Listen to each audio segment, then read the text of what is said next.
shot his gun. No, but if you're hit in an area that you can check and you ask for a check, it's a penalty.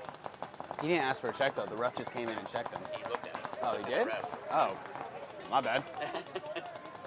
I did not see that. Yeah, like if it's like back here or whatever, like that's different. But if it's like it was in the middle of his lens, I don't know.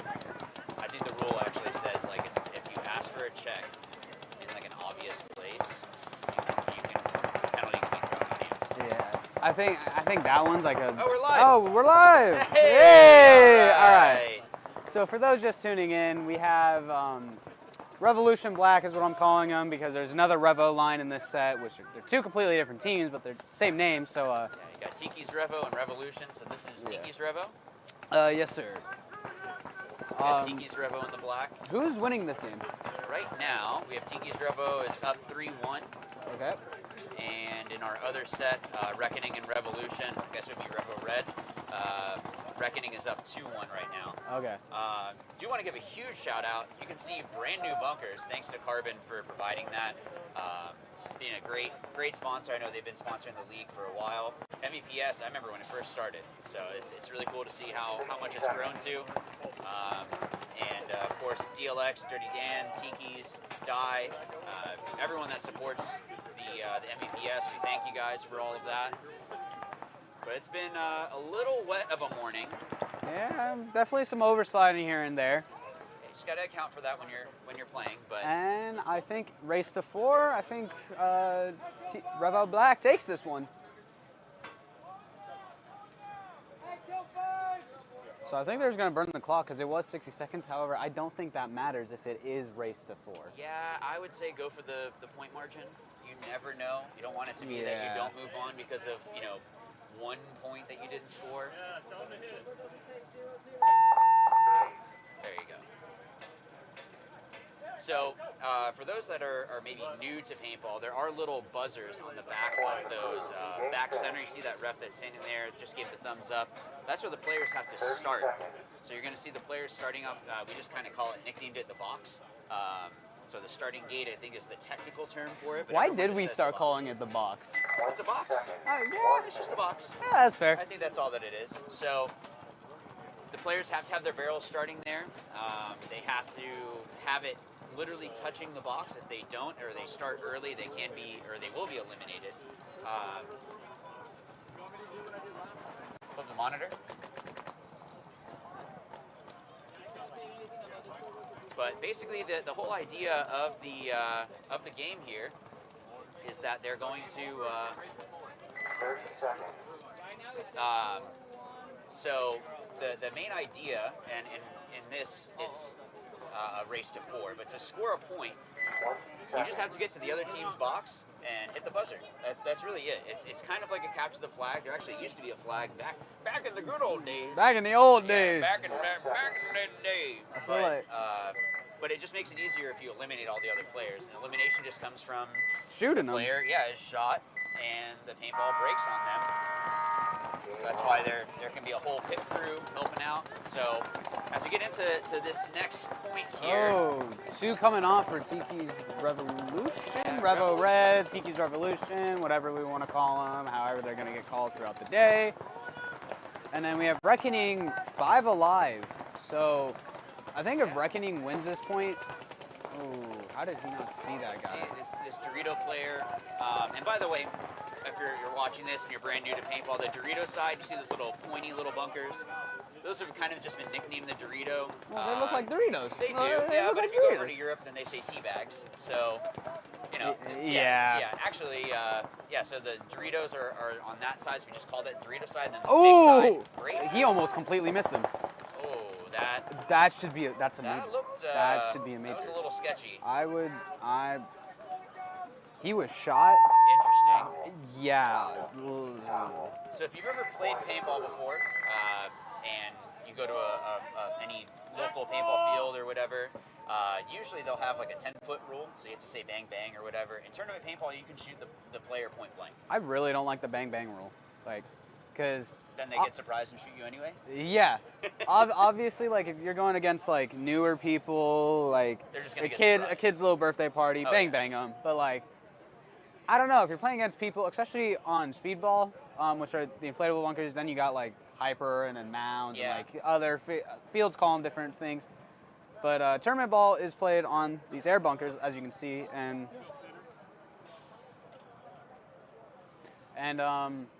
yeah, I don't like the bang bang rule on this field, because then when you get to the event, you try to bang bang somebody, they're just gonna look at you and just shoot you. Yeah, but I guess, we got the score up there. Oh, Awesome. let's Great. go. Shout out to the whole MVPS Ooh, crew. thank you, it guys. Is not fun having to set stuff up in the rain and get things going when it's wet. It just always seems like paintball, you can be in the desert and it could be a drought for 38 years. It's going to rain at that paintball tournament. It just kind of seems how it always goes. You always want to be ready for rain. And it's also Florida. So, wait a little bit. Looking at the weather, it actually looks really, really nice. So, hoping for great weather later on. Absolutely. And just good paintball weather. It's the great thing about being in Florida is we definitely get spoiled here. Yeah, it's hot in the summer, but for the most part, play paintball all year round. You got other people up in the northern area. Yeah, they got to take like a couple $100 flight just to play paintball. If Yeah, they don't have indoor fields. Or they have to scoop snow off the field. I don't want to deal with that. I'm a Florida boy. I definitely don't want to deal with that. So we have a break time of 1 minute here. So this is what people would nickname as X-Ball. So usually it's a split deck format, but the way that we have the scoring here in the MVPS is it's a race to 4. So the other team in the other set scored 4 points. So match is over. That's it. Yeah. So this could potentially, I think Revolution's goal here is to try to not get blown out, right? If they can get another point on, it'll cushion their margin going into the next game, and then hopefully they can have a better second game. Yeah, but they still have 2 minutes. Yeah. So on this field, being able to play on this layout, you can play real quick on this layout. Yeah. So Reckoning, hopefully they did some drills where they had some, attack and defend drills, so that way they were ready for that. But so Revolution, they're gonna have to push. It's just paintball, and they are running out to the box. That is never good. So that is never a good thing. Oh man. Oh, I don't. Yeah. So it's bad start. That's gonna be a 44 off break. I don't know what just happened. And he's gonna come back in and call that player out. Yeah, that's wow. Yeah. Okay. Well, that was. Well, so not the best. I think a bomb just went off, and there's a whole bunch of players. Bomb's a light term. I think a nuke. Yeah. To put it bluntly, a nuke just went off. Yeah. And every Reckoning. Revolution player is dead. Every Revolution player is dead. Reckoning has no idea. That was really chaotic. I think they started with 4 already. Yeah, and then shot like 2 off break. Yeah, and then the last guy got shot. That's somehow. probably just I don't even know. That's why it helps having a really good pit crew. Making sure that everyone is ready, making sure that everyone has everything that they need, and just being prepared. So. Part of me just wanted to see this guy shoot his boy at the buzzer, but I knew that wasn't going to happen because he's. So when I played in college, I actually was told by a ref, I think we were winning, and that's not our job, Chris. I was told, shoot your guy. So he was trying to run the flag in. It was just 5-man, and yeah. So I just shot him in the pack and went, yeah. And he turned around really surprised, and it was just fun to do. Well, so that's the end of that one. Some frustration coming from Revolution's pit. I guess they were calling timeout. I don't know why they're coming up to us. We are just commentators. That is the people right next to us. I don't know if that was directed at us. No, Chris Soil was looking right at us. But I get it. Frustration, completely understandable. They were trying to call a timeout. He was trying to call a timeout for like 15 seconds, and it just didn't go. All right. Yeah, so there are little, so the whole point of being able to call a timeout and all of that, actually, you know what? We'll get into that a little bit later. So we do want to, we have a little bit of time here. You can see those teams setting up. We're going to be throwing to a commercial break here in a minute. So, yeah, let's give a shout out to those sponsors. Thank you to all of them, and we will be right back.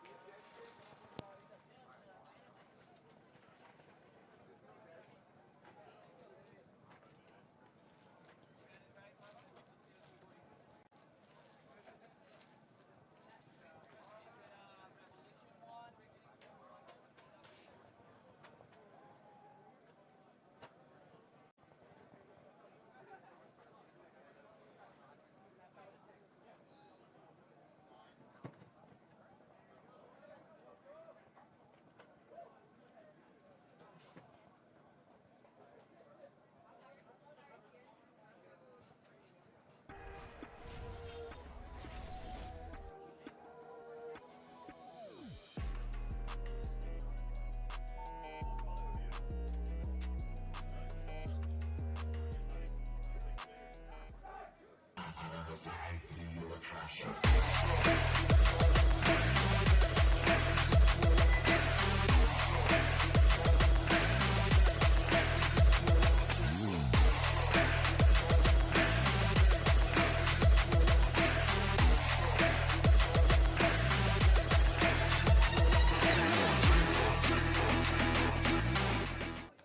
this is Walker with Carbon Paintball here to talk to you about our SC custom jerseys.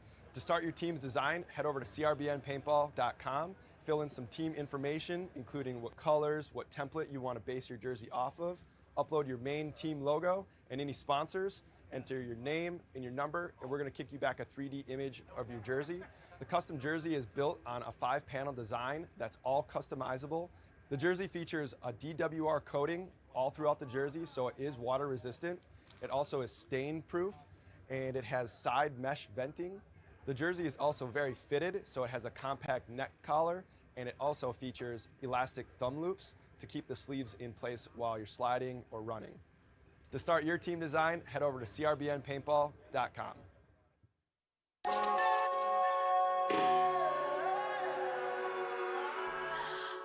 Baby, what you wishing for? Maybe you should wish it more. Maybe the world is yours. Maybe when it rains it pours. I don't know how to wish anymore. I don't know how to wish anymore. I don't know how to wish anymore. What do I wish to get out my face? My goal and my just blow my brain. I be Kurt Cobain. I can't feel my face. I can't feel my face. I can't feel my face. I can't feel my face. Keep on wishing. Keep on wishing. Keep on wishing.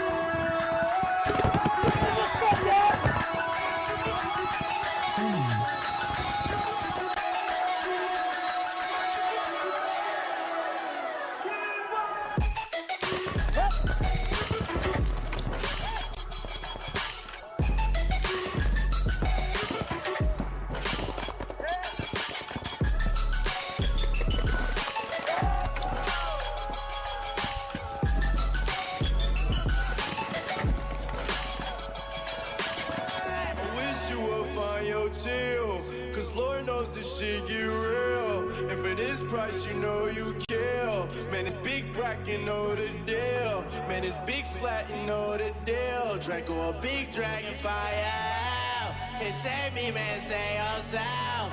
Cause I do not need a wish to get out my face. My goal and my just blow my brain.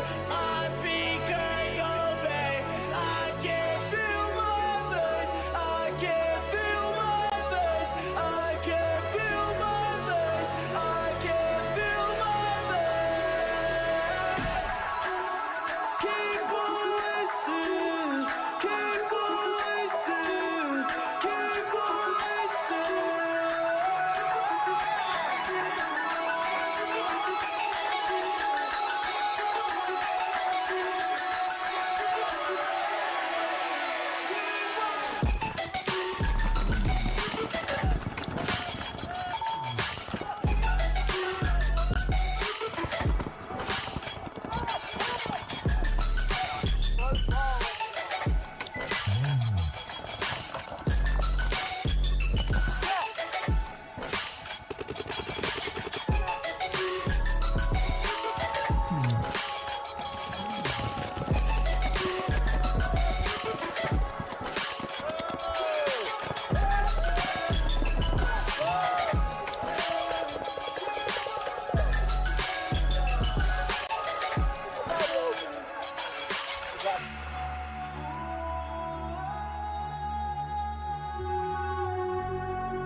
Chicago 2019, and I sell Chicago 2022. Oh shit. Oh, that's rough. I stuck my nose in it. Rapid paintball. I stuck my whole nose in it. And then I stuck my whole nose in it. I was gonna say, that shit's strong, bro. Yo, what the fuck? You're tweaking. Your eye was twitching. Doing good. Where's Jake when we need him? All right, so we are coming up on our next match here with PTW and Takeover. So Takeover has just started out this season. This is their first season. PTW has been around for a little bit longer. So we'll see. Takeover isn't new players by any means, but this is why we shoot at each other, right? Figure out who's going to be the best. So PTW, you can see there on the left side of your screen, Takeover on the right.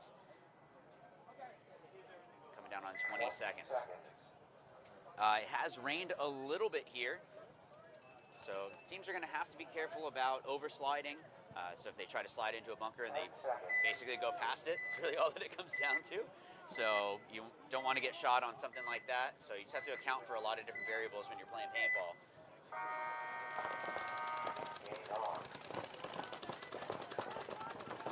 All right, so pretty pocket breakout for both teams. They're not going super wide. Pretty much matched up. I guess the widest would be Takeover taking this snake. You can see the player in that snake 1. When I'm talking about the snake, I'm talking about the bottom part of your screen there is that area that you're going to see players crawling around in. And then the top side is the Dorito side. And of course the middle is just going to be the middle.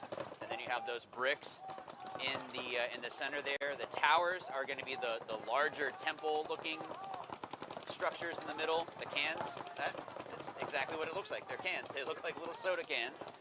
But both teams are playing this a little bit slower than we saw in our first set. Oh, yep, so 5 alive. So 5 on 5. Takeover just took a little bite on the Dorito side and bumping out to the Dorito 1, so starting to progress more on that side of the field compared to PTW, still being in their primaries. Yeah, it looks like if I had to give an advantage right now, and it would only be like a 2% advantage, is Takeover, because they have and actually they went to 3%. So they eliminated a player there. Good job by that.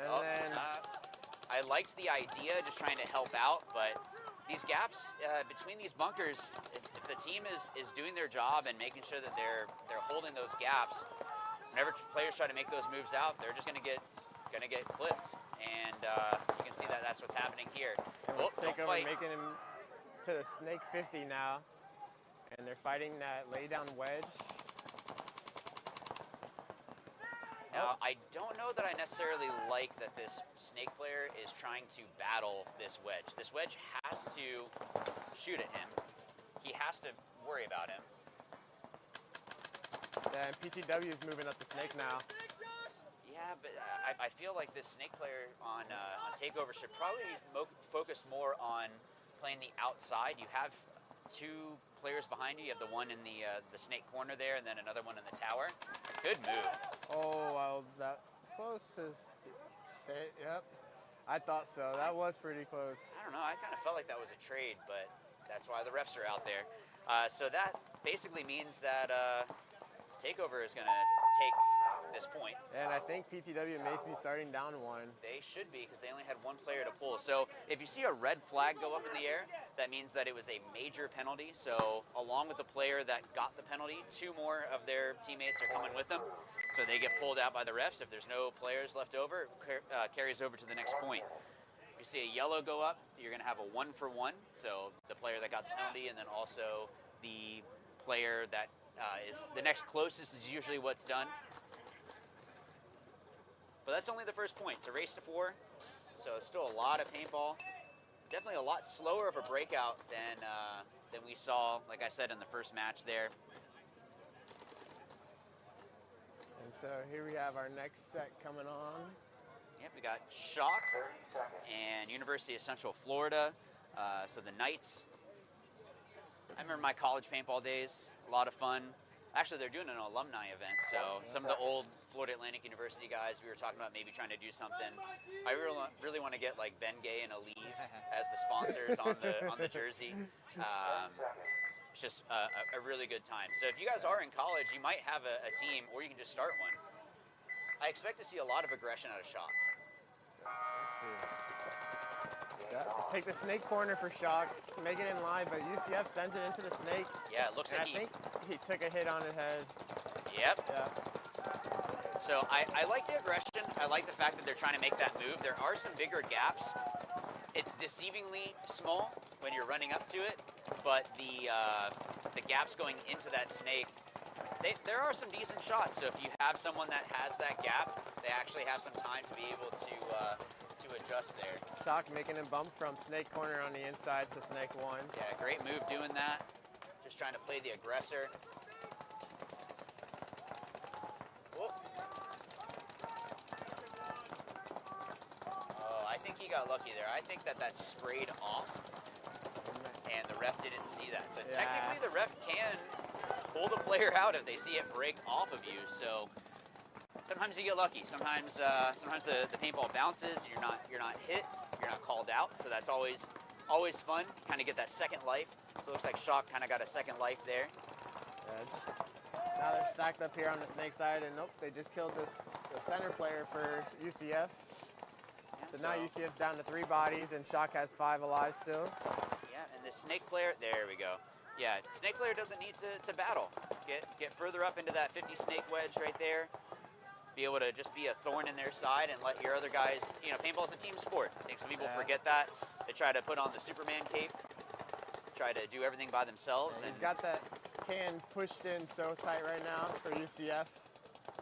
He just get a second life? may have just got a second life? Oh my goodness. And at that time, he shot out the can player too, and the can from UCF got a minor pulling out. Wow. Oh. And that's going to be Max Rooney shooting out that last player for UCF.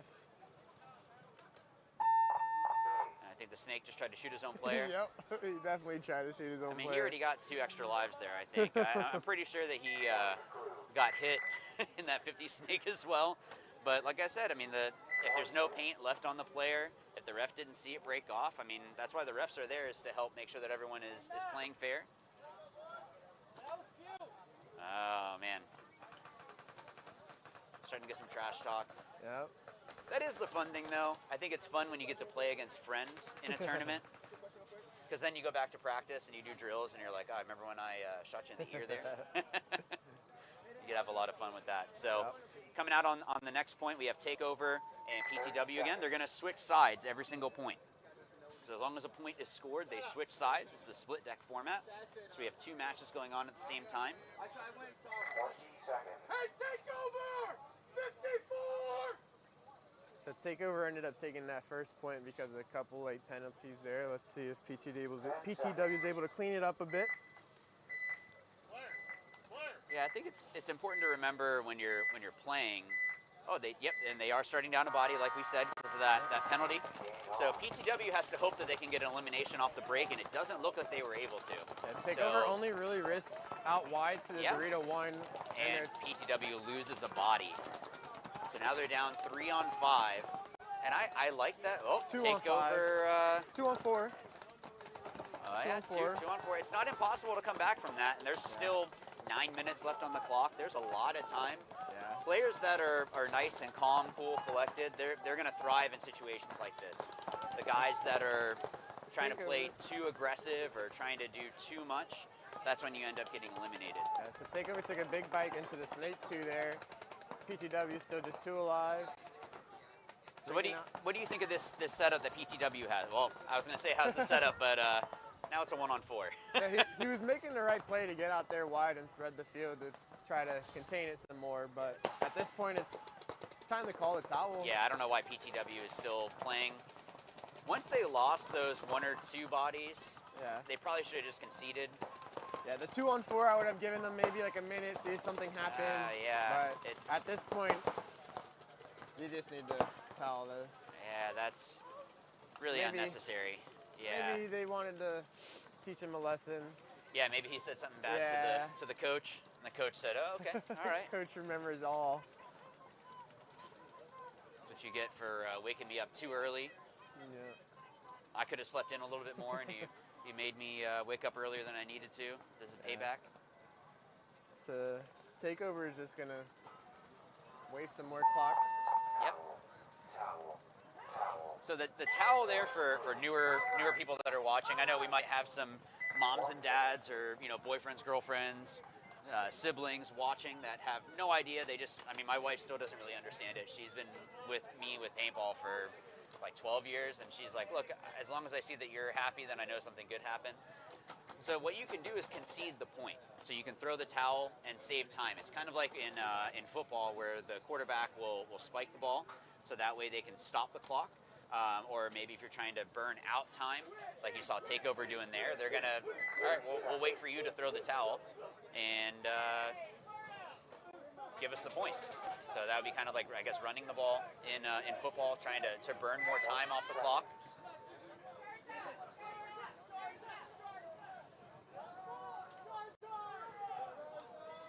So let's see. So back on the field, we have the UCF Knights versus Shock. And it's cool to see Shock coming out. Shock is the semi-pro team for, is that a hit on that Can's leg? I think his own teammate might have shot him. Once the ref sees that left side can. Right on his right foot. That, I don't know, I'm surprised that these refs, I can see two of them looking that way. They're trying to figure it out.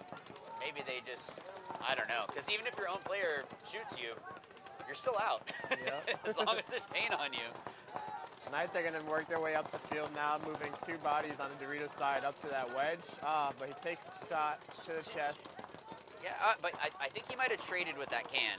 Yeah, so that's going to be a 4-on-4 now for Shock. This is never good when the ref runs in like that. So Yeah. Shock is either, yep, they're okay. It's either you're okay or you're getting a penalty. That's usually what it is. Shock makes it out to the corner.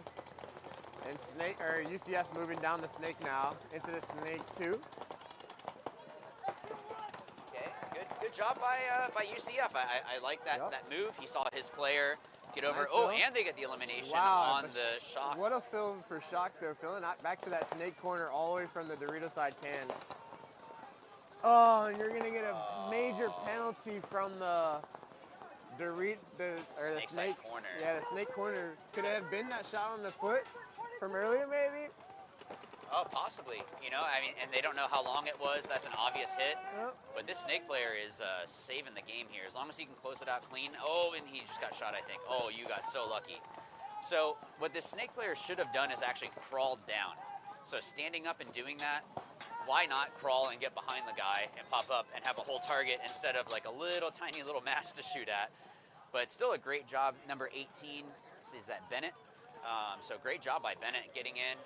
I really like how UCF came back on that one. Yeah. He needs to go back to the pit and say, guys, why is it that it came down to, you know, a 2 on whatever?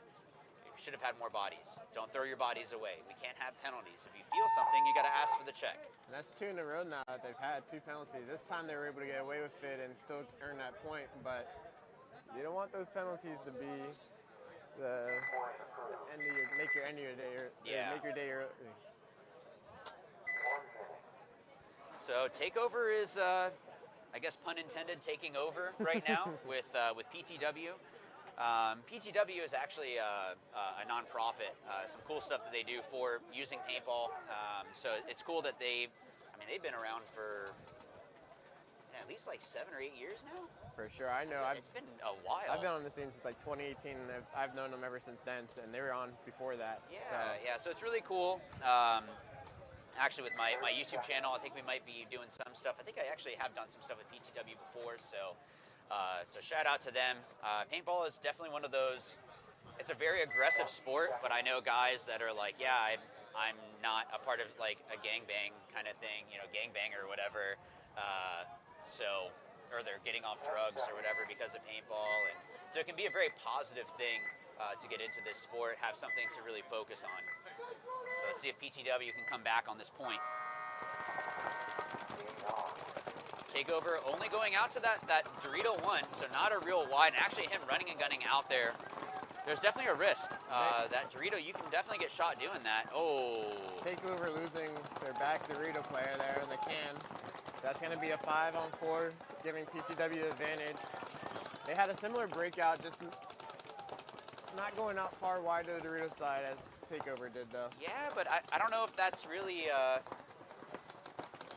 an advantage in here. I mean, I guess if I had to give the advantage, it would be just, well, now PTW, great move. They both moved at exactly the same time to the Dorito one and the snake. So long as no, we got a ref running in. So they survived their moves and their primaries. Oh, I made Got that eliminated, too quick. diving out. So PTW losing their Dorito 1 player, but they do have a player up here up to 50. Yeah, great job by this this brick at the 50 snake here, or that 50-yard line. When I say the 50, I mean literally like right in the middle of the field. I know technically it's not really a yard or whatever, but you get the idea. So this player actually should probably stay over to that Dorito side, because that Dorito player can just come straight down if no one's looking at him. He's got to choose a side and stay loyal to it and just shut it down. Yeah, I've played the middle a bunch, and trusting the players around you to do their job is definitely difficult. So having that trust in your team, it's a team sport like we were talking about earlier. You want to make sure that everyone is doing their job. If you do it well, it doesn't matter if it's Dynasty or any other top pro team on the other side of the field. If you do your job well, you can win. Yep. PTW is moving on the snake.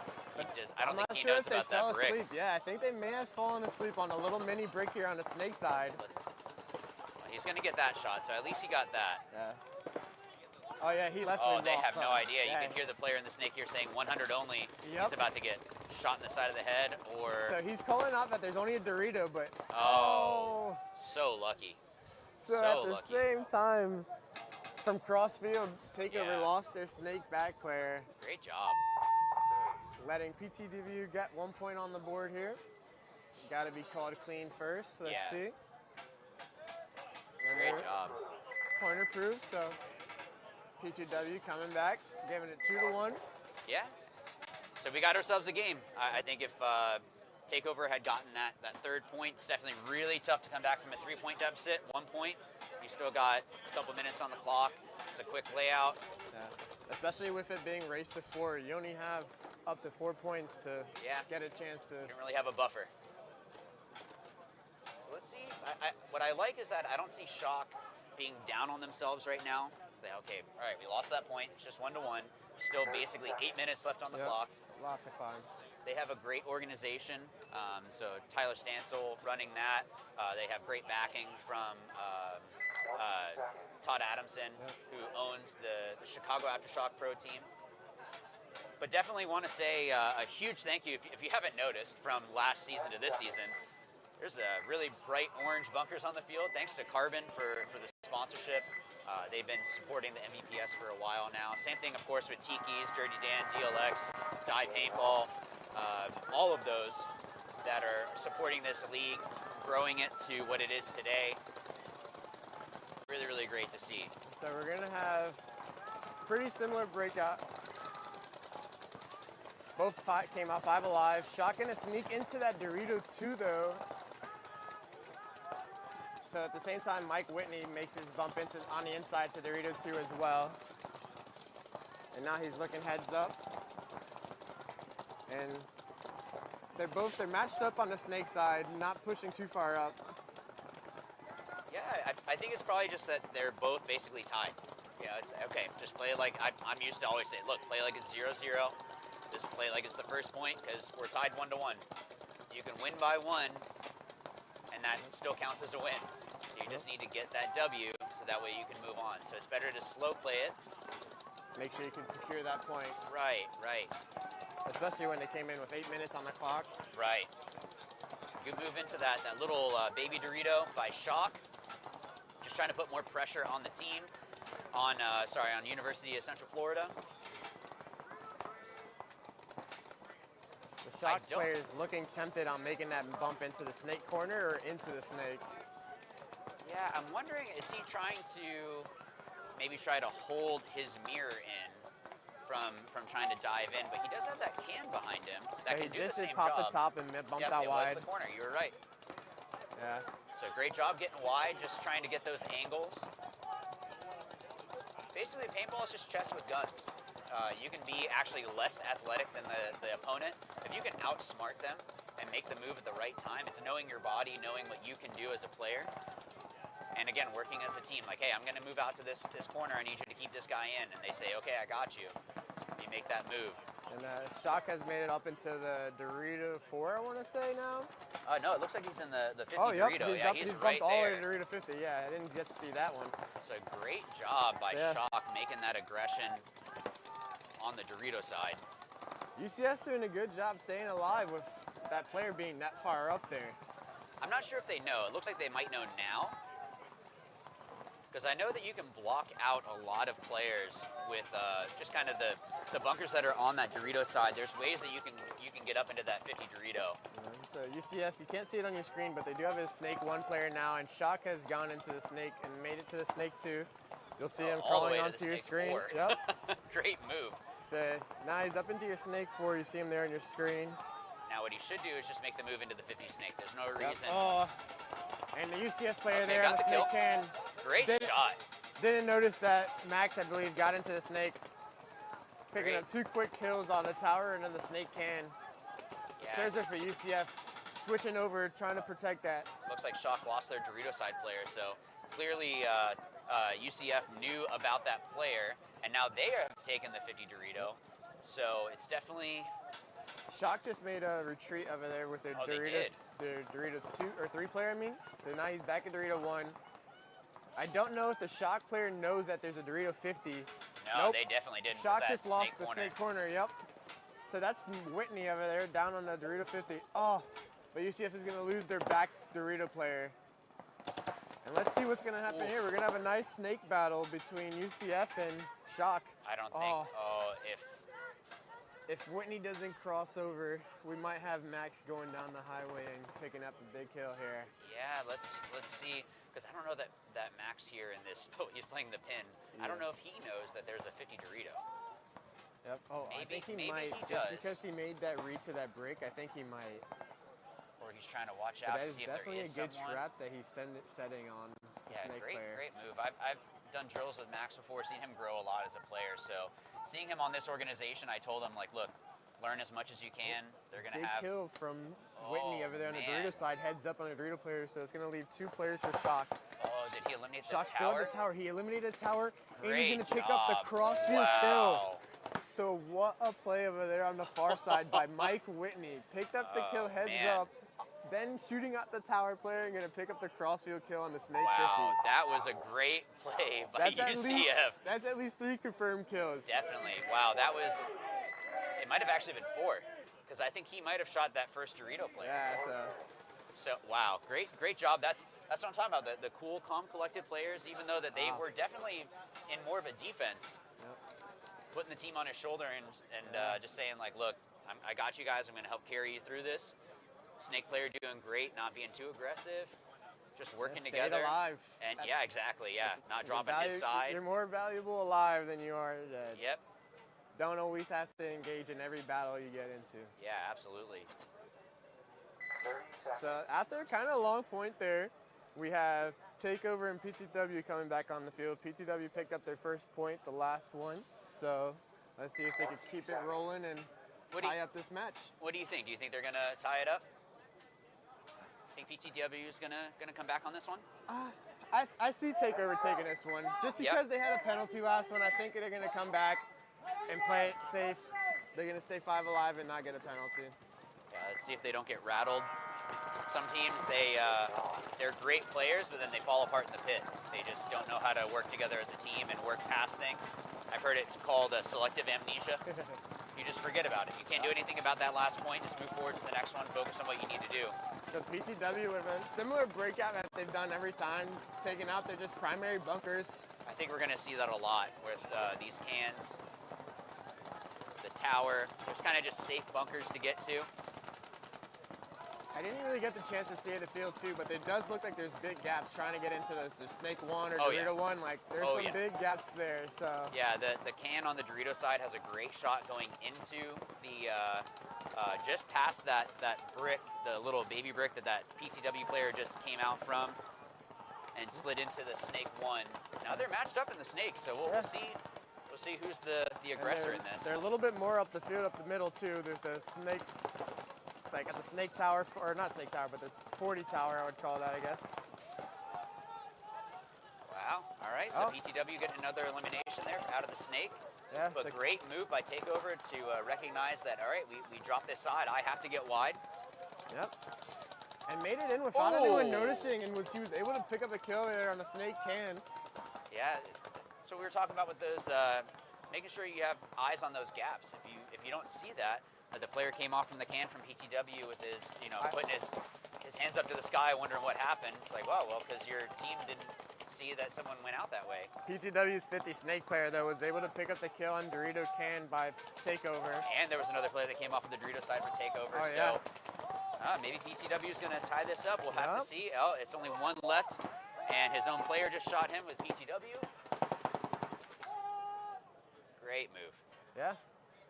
You see your opponent in front of you just dove in, has his head down. Take advantage of that. You know you have a few seconds before he picks himself back up and has his head up.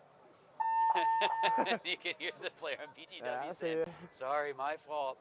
I don't know. You should probably ask him about that. So you might hear about that a little later. You took those extra breadsticks last night at Olive Garden. I saw you. I told you I was going to get you back. Those are my favorite. So here in this set, we have UCF who dropped the first point, but now have been on a run, picking up the last 2 points. But still 3 minutes. I mean, these teams have been playing this layout a little bit slower, but I think also when it comes tournament time, it's always, okay, let's make sure that we get the win and make sure that we're doing that. So let's see if UCF can continue with this lead here. I really like what I'm seeing in their pit. You can see on the screen there, everyone's just nice and calm. They're just there, working as a team. Shout out to the pit crew. So with 3 minutes left, do you think we're going to see a kind of a big jump from Shock to take off the break here? I don't know, because do you go and just try to launch after, because it is race to 4.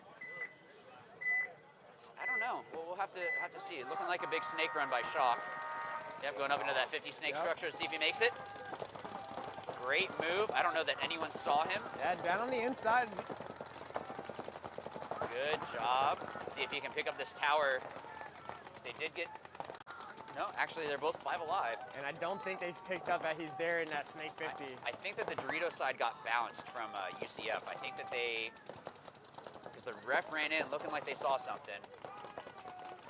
Okay, I think they... Because I believe I just heard the UCF snake tower players, or snake can players say that there's a 50 wrapping, so... They're aware of it, but the tower player's playing so loose. He is not playing like there's someone in the 50 snakes. Yeah, that's why I'm he might not be surprised he listening. doesn't know, or he's not he's not. There you go. Yeah, there's something's missing. Still doesn't even know. Yeah, because he is extremely loose in that tower there at the 50, at the center. Yep. There you go, yep. And get this other elimination there. Yeah, so great, that's gonna 3-pack. 3-pack at least.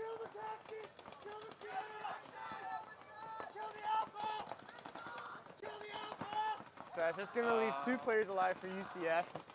One in Dorito, one, and then... There you go. Good. See, what I was talking about earlier, I think it was PTW did this, where they didn't crawl down. Because if you try to run down on the snake, there's nowhere to hide. You have to try to just... But if you slide in and run like that, or crawl, they have no clue. You can see how much more successful that was. So, definitely a bigger run. It's definitely good to go real far off the break. Yeah, so that was a big bite. They needed the quick point. If they wanted to take the win, I think they definitely needed that point quick to leave a little bit enough time to have another fight. Yeah, minute 40, we'll see.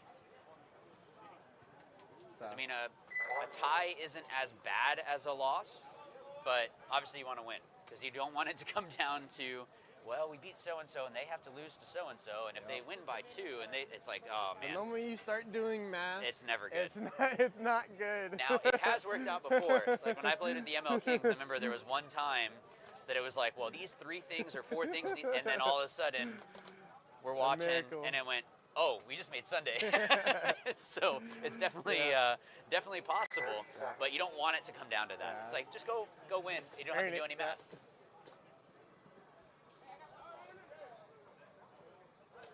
Alright, so tie game. So who you taking in this?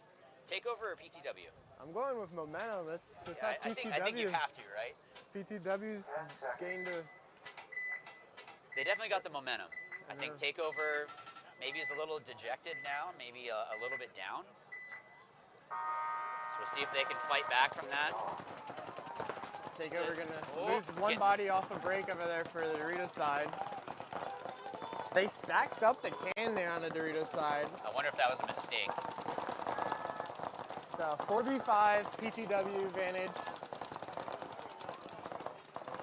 3 minutes on the clock. There you go. All right. Getting into some bigger moves there. Yeah, he may have made that unseen too. Did he get the elimination going into the snake? Oh, No, drop the ball. yeah, All right. and that was the shot he needed to take to put his team back in tied up. Yeah, the can and I believe that wedge both have that shot, but it looks like the wedge is heads up. Yeah. And So- now the snake for PTW is making his way up. You see him here on your screen. No one is shooting looking cross at him. field. No one from Takeover is looking at this snake. This snake could go all the way down and get a couple quick eliminations Now and he's then go here on trade out. the outside looking down the wire. Seeing if you can catch the Takeover snake being a little loose and wide on his bumps. Amazing angle Takeover here. getting eliminated out of that wedge, but also maybe trading with that Dorito. I Yeah. always like that. It makes it hurt less. Yeah, so PTW is losing a Dorito player over there. I don't know about you, but if I can see the other body come off, at least it was a trade. It's always annoying when you're battling with someone and they get the better of you. Yeah. All right, so PTW trying to, you can see that he wants to make that move into the brick. Now let's see if the snake can pick up. Oh, did the snake get the shot on PTW? No, I think he was able Wow. to dive He got quickly out the way extremely somehow. lucky. And then he turns Extremely. back. We got PTW breaking out to the snake corner, and now they're right behind their snake player. Yep, there we go. I was about to say, I don't know if this snake player knows that he can stay low enough and go down and get out of the way of this this tower. Oh, battling. The snake back needs a. There you go. Yeah, there we go. He's taking the game Good into his move. own hands and just made. Oh, That was that, probably. that looked. You know what? He did it That was a good turn. That he felt heard it him coming. He definitely. That was good read. That was a That was really. a good read. 'Cause I'll give him that one. He spun beforehand. And good job on the ref too, because Yeah. initially I was thinking, oh, that's a penalty, and then I went, actually, it was an even trade. And that- He just did it under the arm, Yeah, but quick. That was a quick. I mean, look, that's spin. you don't have You to be have- looking. If you want to shoot blind, you could. Have to You have could- your you head could on the close your swivel. eyes. Wow. Maybe he was a little bit scared. So- I don't know. That's gonna be put. Yeah, I know. That's what maybe. he heard. Yeah. Maybe Okay. those pods weren't filled all the way right. Oh yeah. Yeah. Shameless plug. I do have a video on how to play paintball on YouTube. How to fill a pod. You don't want maracas, especially when you have tournament paint like this. One, you're gonna break paint in your pods, but also when you're running and you hear chicka chicka chicka chicka, if you hear that, you know someone's trying to You know go. it's coming. You just come over the top and go boop. Get that one Yeah. shot on them. Hope that they try to keep coming, and then you're able to get things going. So So, tie game here. Shock 2. all right, let's see if who's going to win out of this. I mean, Shock. This is a big statement. So Shock Semi-Pro team. Their first event will be the NXL Tampa event coming up in a couple weeks here, but this is their first tournament as a team. I think they did play in the ICPL, but it's a different style of play. So I think this is like their first big test for a lot of these guys are going to be playing on the semi-pro roster. I'm not sure. I know Max is. I don't know about some of the others. Yeah, I think there's at least 2 guys on this team that's going to be on that semi-pro team. But UCF Both- lost a quick body off their break. Whitney on the Maxes. Dorito side. I got the elimination. Yeah, I think they're down. UCF just down to 2 bodies alive. They're crossing up here on the 2 juice boxes laying down there. Yeah, I really like what I'm seeing here by Shock. They're just nice, cool, calm, collected. You can hear them talking. They knew how much time they had coming into it and what they need to do and get done. And now their snake players making that bump. All right, so if you're the coach for UCF, do you towel it and try to have a 30-second point? Because you're probably going to lose this one. They're in your snake too. Yeah, now that you're thinking about it, you should have towered it a little They sooner. should've. Yeah, they should have toweled it. If they don't towel it,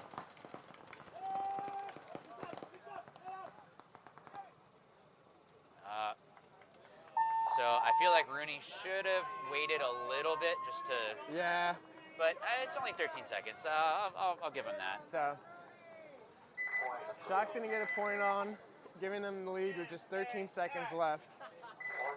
Yeah, let's see. I don't know. A 13-second point is possible.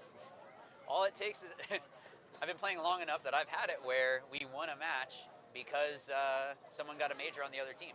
Yep. So who knows? Maybe they could end up with at least a tie. But what are you thinking with this this next set coming up? So a minute left. PTW's taken all the momentum and it's gotten 3 straight. I think they've been playing the pocket, and I think they're gonna stay alive for that 1 minute, and time's gonna run up. 3-2 PTW win.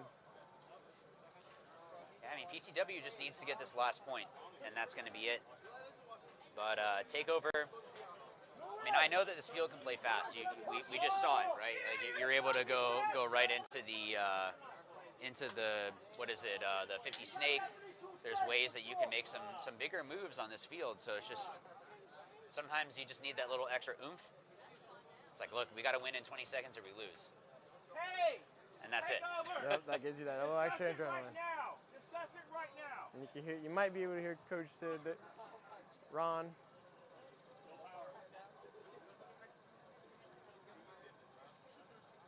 So while we're waiting, might be a little technical timeout here, I think. So you can see the Takeover on your screen there, but also, more importantly, look at the bottom of the screen. Thanks again to Carbon, DLX, Dirty Dan, Tiki's Paintball, Die Paintball for all their support. It really is cool to see how big this event has gotten, to see how large the league has grown. I think we were talking earlier, didn't you say that there was a team from, was it Puerto Rico is here too? Yeah, I believe so, yeah. Like, when you're starting to get international for a local league, that's when you know you're doing something right. Because sometimes you'll have a field that does a little 3-man tournament. It's the same 6 teams that show up.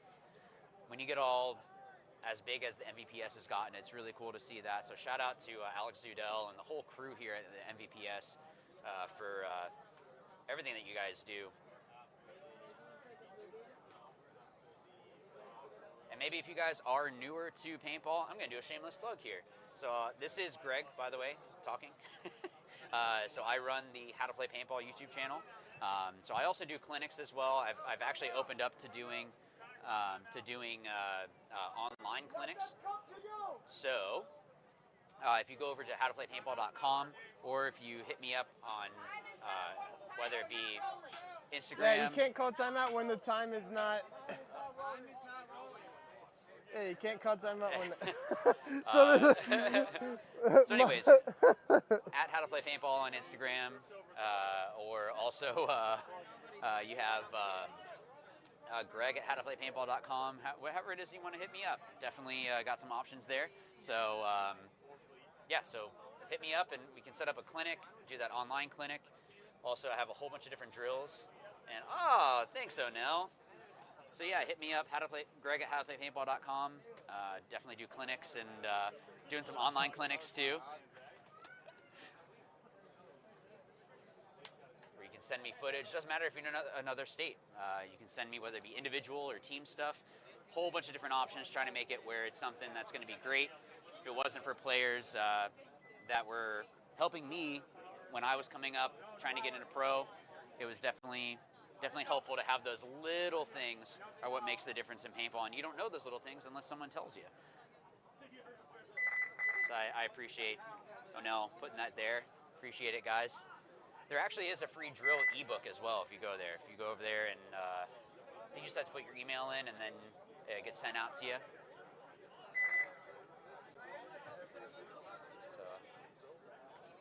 Putting it at 12 seconds. I think it's just the I thought I heard someone saying something about someone tripped over a cord. Yeah. There's a lot of moving parts. There we go. 10 seconds now.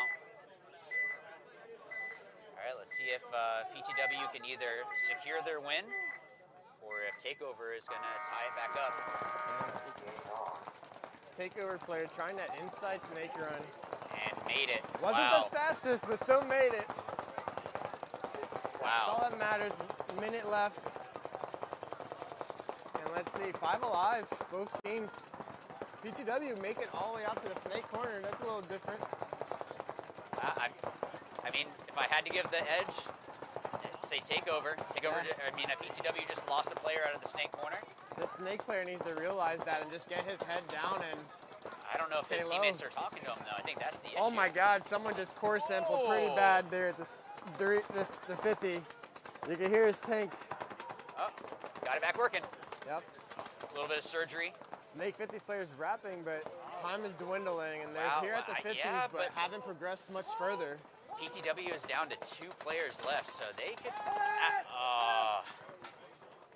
But he took the can with him, so I would say that's successful. I would say to that player, look, great and job. Takeover running straight down the field. And they're gonna tie it putting up. a point, tying it. There's not enough time to get another one, but at least you have that tie.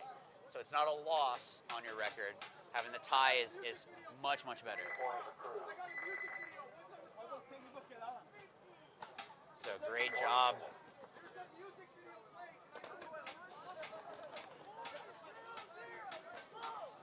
We got some people asking.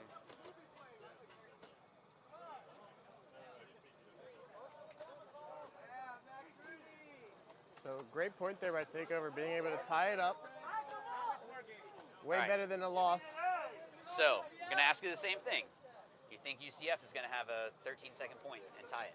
We're gonna have 2 ties, or is Shock gonna be able to hold it off? You see their guys going out there with no pods. They're ready for a quick one. Yeah, but it's number so 13. rare. And if Shock, the only way I see it happening is Shock makes a mistake and gets that major penalty. You got like 3 seconds left for yours. 3. Yeah. Yeah, Yeah, tie. All right, well, let's see if Shaw can either hold off the attack by UCF and get the win, or is something crazy going to happen? UCF, and So I like UCF it. Oh, you're going to shoot your own guy. Oh, man. Oh, maybe. No, that's So it. I like it, but then they stopped there at the 50. Yeah, but I think it might have just been that Shock was holding those gaps so well that they were able to just hold them. Yeah. And that's just discipline. That's why you do those kind of attack and defend drills, is to make sure that you know how do we hold it for X a minute. amount of time. Yeah. How do we push? How do we win in 20 seconds on this layout? Wow, so congrats to Shock for coming out with the win on that one. After losing the momentum too, UCF had pulled back, gained control a little. Great fight by UCF, though. I would not be, they shouldn't be upset with how they played. I think they played very well. So awesome set there.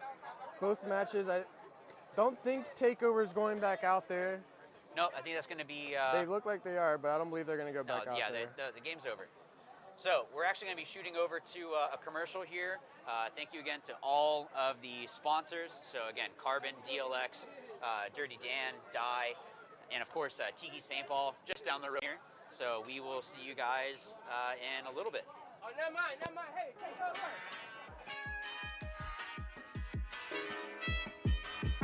The Missouri All-Stars have been playing together out of Kansas City for about going on 5 years. Our play style is super aggressive.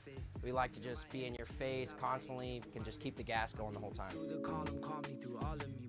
D4 season, I had hit Walker up and was like, hey man, like, what's the situation with this carbon gear? It looks awesome. I would like to get my guys in it. And from right then and there, D4 season 4 years ago, he got us plugged in. We've been with him ever since. They're here at every event. They have gear that you can buy on hand. They have lenses on hand. If you have a tear in your knee pad, you need to swap that out. They'll have that for you. I've literally had Walker in my pit in Dallas asking me if I need help with pits. Like, you can't ask for anything more from a sponsor. If it's meant to be, I'm up and coming, but calming down, I'm centering. Tiki's Paintball Park, the Tampa Bay area's premier paintball park. Enjoy lightning-fast check-in and all-new rental equipment, including dual thermal lenses to eliminate any mask fog. Our temperature-controlled warehouse will keep your paintballs super fresh, and we have a newly paved asphalt parking lot with handicap accessibility and sidewalks. Our air stations at every entrance use filtered air for perfect 4,500 PSI fills. We have multiple hand washing stations for all customers and family-friendly, low-impact paintball to tie it all together. With our 5 fields to choose from, we have traditional speedball, close quarters combat city field, old school mounds, attack and defend on Bunker Hill. Relax in our tree-shaded 2-acre staging area with plenty of picnic tables and hammocks to choose from. Cheer for your friends and family with a perfect stadium view of all of our fields. Located at 210 Pruitt Road in Seffner, Florida. For more information, visit us online at tikispaintball.com or call us at 813-571-1300.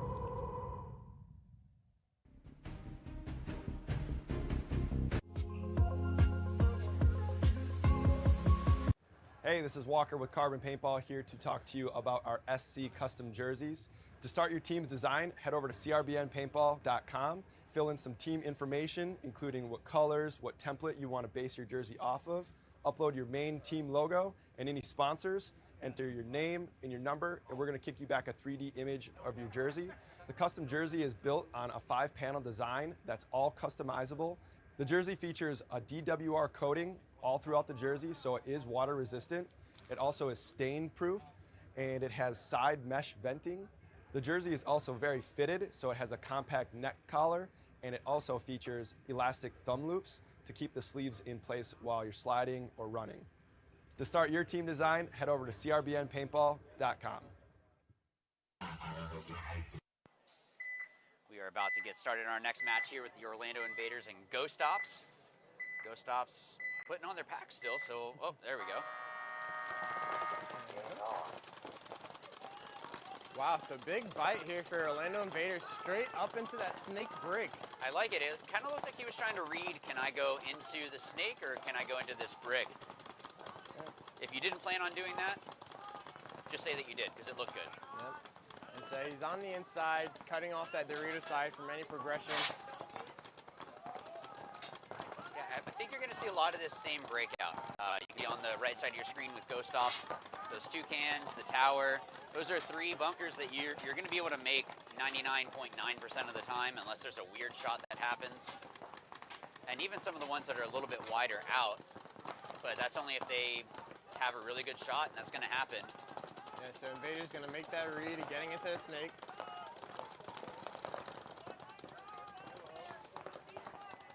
And now they're bumping out all the way to that snake corner as well, so. Definitely didn't want to slide. I'm guessing Ghost Ops is a little worried about the, commentator curse. And then gets hit on his way out. Yeah, it looks like he was trying to maybe battle a little bit, and I don't know that it was really necessary to do that. Yeah, you're out wide with your player. But Invaders shoot the gap. Or Ghost Ops gonna tie it up, bring it, 4-on-4. So right now, advantage definitely goes to Orlando Invaders because they're a little bit further down into the snake. You have Ghost Ops. Yeah, and their player up there at the snake brick has just shut down that Dorito side. No one really has progressed over there. I appreciate MVPS giving some Dorito side love. Snake players always get the credit. It's like, man, the Dorito side does stuff too. So thanks MVPS for having a camera on the Dorito side there. But we do have a player in the 50 snake. So we'll see. Tried to make a jump shot. Got a little too antsy there with the battle. Yeah, but I didn't even hear him say anything. He got in, did great work. They know that you're there, just start talking. If they don't know that you're there, I'm totally fine with the player not saying a word, just giving head nods and all of that. But once they know you're there, you might as well start talking. So and you don't need a battle. Ghost Ops losing another player there out of their Dorito juice box. And player getting shot, trying to dive into the snake there. Yeah, definitely took a hard dive. I believe it's a 2-on-2 now. Got the, Ghost Ops loses the player. So we got the 50 Dorito for the Orlando Invaders. The top part of your screen there. I think we have the brick as well. I think he's wrapping that side, right? Yep, there he is. Trying to get in the shot on that snake. I thought I saw something break off there. They have no idea that he's the only one. They didn't see that player come off. There we go. Nope, wow, he didn't and the Invaders players are sleeping on the snake player. Wow. That is an issue of communication. So there was a 2-on-1. Ghost Stop. They definitely traded. That. Wow, so Ghost Stops, he did his job. Whoa, Invaders player is gonna get a major. Was it Invaders that got that? Was he? So. We'll have to get some clarification on that one, because if that happens. Yes, major. If that was a major on Invaders, they're definitely gonna be down with. Because Ghost Stops at had least 2 bodies. We'll see what the call is. It was either a trade or a major. Trade, yeah, or a swing, or a major, yeah. Kind of felt like the Ghost Ops player might have played on a little bit. Yeah. Looks like he was trying to shoot a little bit extra. I mean, he did a great job. He did a great job. Eliminated, like, it was in a 2-on-1 to be able to, even in if I was the coach, I'd say, look, you did the best that you could. Mm-hmm. At least it's not a point against us. Even if it's just a single, you know, or there's a no point. That's better than losing a point.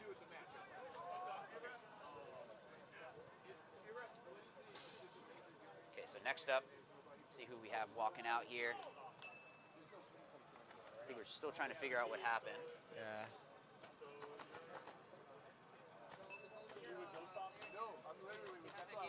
Let's see, we'll have to get some clarification from the refs here. That's why we have the whole ref crew. Shout out to them, because like in other sports you have one thing that you really need to look at. Like, yeah, you have to look at the offensive line, defensive line, all of that, but you got 10 guys on the field all shooting at 10 balls a second, all at each other, trying to figure out who shot who first, trying to make it as fair as possible. It is not easy, so credit to the refs.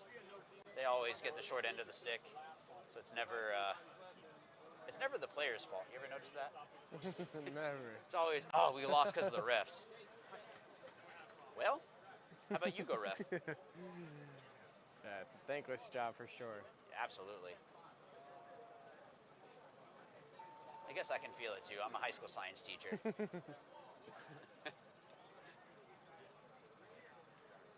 So while we're waiting for clarification here, give a quick shout out to Carbon, again, for sponsoring this. The whole season and the whole series, as well as the others that support the MVPS with DLX, Dirty Dan, Tiki's Paintball, Die Paintball. But yeah, look at all of these.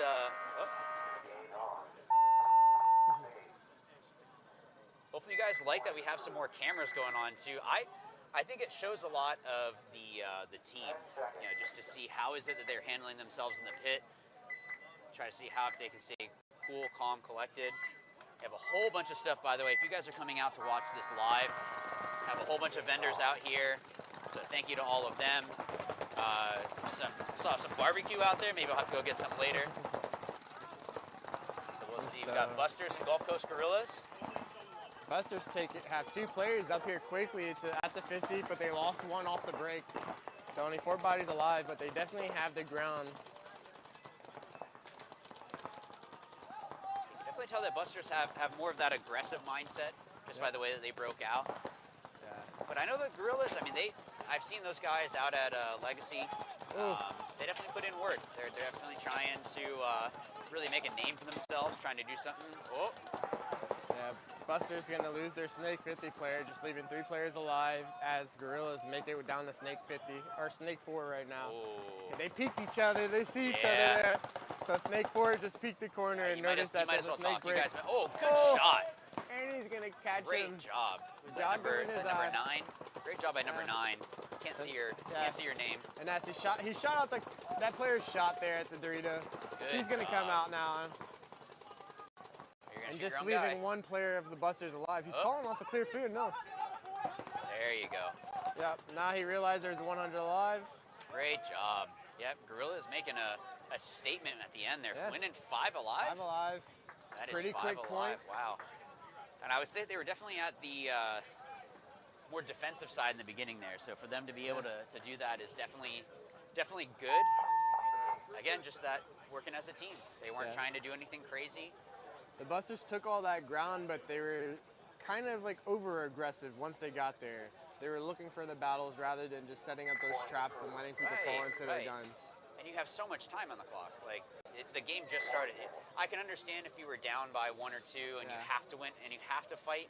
Yeah, absolutely. But to come out and do that, first point, I'm not really sure. So the sun's starting to come out now. Definitely nice since it had rained a little bit this morning. So it'll help dry the grass out a little bit. But you're going to see some advantage. You can see some of the shadows there. That is something that these players, if you want to look for those little things that kind of give away of a player somewhere. Sometimes it's a shadow, the bunker moves a little bit. Try to look for those little hints. Let's go up! Dig in, baby! So who are you taking in this one? Looks like Invaders got the point. Let's go with Ghost Stops. They need to make a comeback, make a fight out of this. I don't know. I think they're starting 3 on. It was him. Okay, Oh, yeah, so we were so right. yep. Yeah. All right. If Ghost Stops win Yeah, yeah. this, I'm So going to never say mind. they're winning the match. Yeah, so they just had that major, so they're gonna start down 2. All the way out to the corner. They made it 3 alive. And they shot a body. It's a 3 on 4. I'm Yeah, telling so you. 3 on 4. With that quick kill, they're back in this game just like that. It's always weird how. But the snake corner player for Ghosts was just standing too tall while he's in there. And he's a taller player, so like you have to realize once you're in that type of Aztec, you have to play small. There you go. Good job by the coach for Ghost Stops. So Ghost Conceding the point was the good idea. Yeah.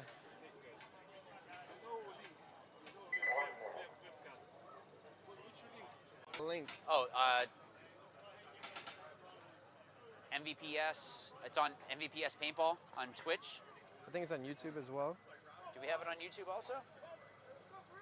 Yeah. We'll have to get some clarification for that. Yep, it's on YouTube as well. Hey, so for those that are watching on YouTube It's on or YouTube. on Twitch, And then put MVPS. sorry for that. We're getting some questions over here. 30 seconds. Okay, so Busters are coming out. Yeah, so you can watch on YouTube, Twitch. 20 seconds.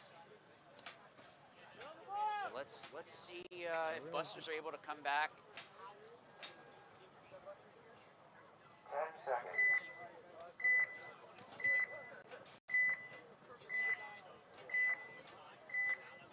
And like a pretty even split. Did Busters start early? It looked like they might have started a little bit early. Is he hitting the head? Yeah. So Busters and Gorillas, though, both losing player. Gorillas actually losing 2. Did they lose 2? Wow, all right, so it's a 4 on 3, so Busters in favor there. Busters really seem like they just want to have kind of that reckless attack. It's a very aggressive push. It's been 2 points in a row that they've sent some bodies kind of deep. So that's definitely what their game plan looks like, is like, look, let's just reckless abandon. It's a Pick war up of another attrition. quick kill, and they do realize that there's a snake hot too as well. So Yeah, but let's see if Gulf Coast did a good job. The same player, number 9, did a good job last time, and see. He looks like he's good and calm inside of the snake there. Whoa, got lucky on that one. I thought I saw it break off that player in the 50 Dorito for Busters. yeah, so Busters have the snake corner, now the Dorito 4, and that Dorito laid on wedge over there. Oh. Now, what I don't understand. Okay, all right. There you go. So Busters tying it back up. So we got a 1-1 game here for the Busters versus Gulf Coast Gorillas. See who it is that's going. Well, they have to make sure that they're clean. So for those that are maybe new to paintball, can you explain what they're doing right here, what these refs are doing? So right now they're gonna make sure that he's clean. They're gonna check him out. He has no paint on him that maybe one of the refs didn't see when he was on the field. Make sure he doesn't get away with anything, and then they're gonna call that point clean. Yeah, sometimes you get shot in the pack or you don't realize it. So that's why we have the refs here, just making sure that it's an even game, nice and balanced. So Busters right back in this one, and here we they had that 2-0 lead. This third point is very crucial when you're down 2-0 in a race to 4. Invaders are, I mean, that last point, if they didn't win that, that would have been really bad. When you're already 5 on 3, If you lost that, something's wrong. Ghosts were able to pick up that kill off a break though, so if they're able to do that again, stay alive, they could be right back in this match, scoring and making it 2-1. 8 minutes, plenty of time.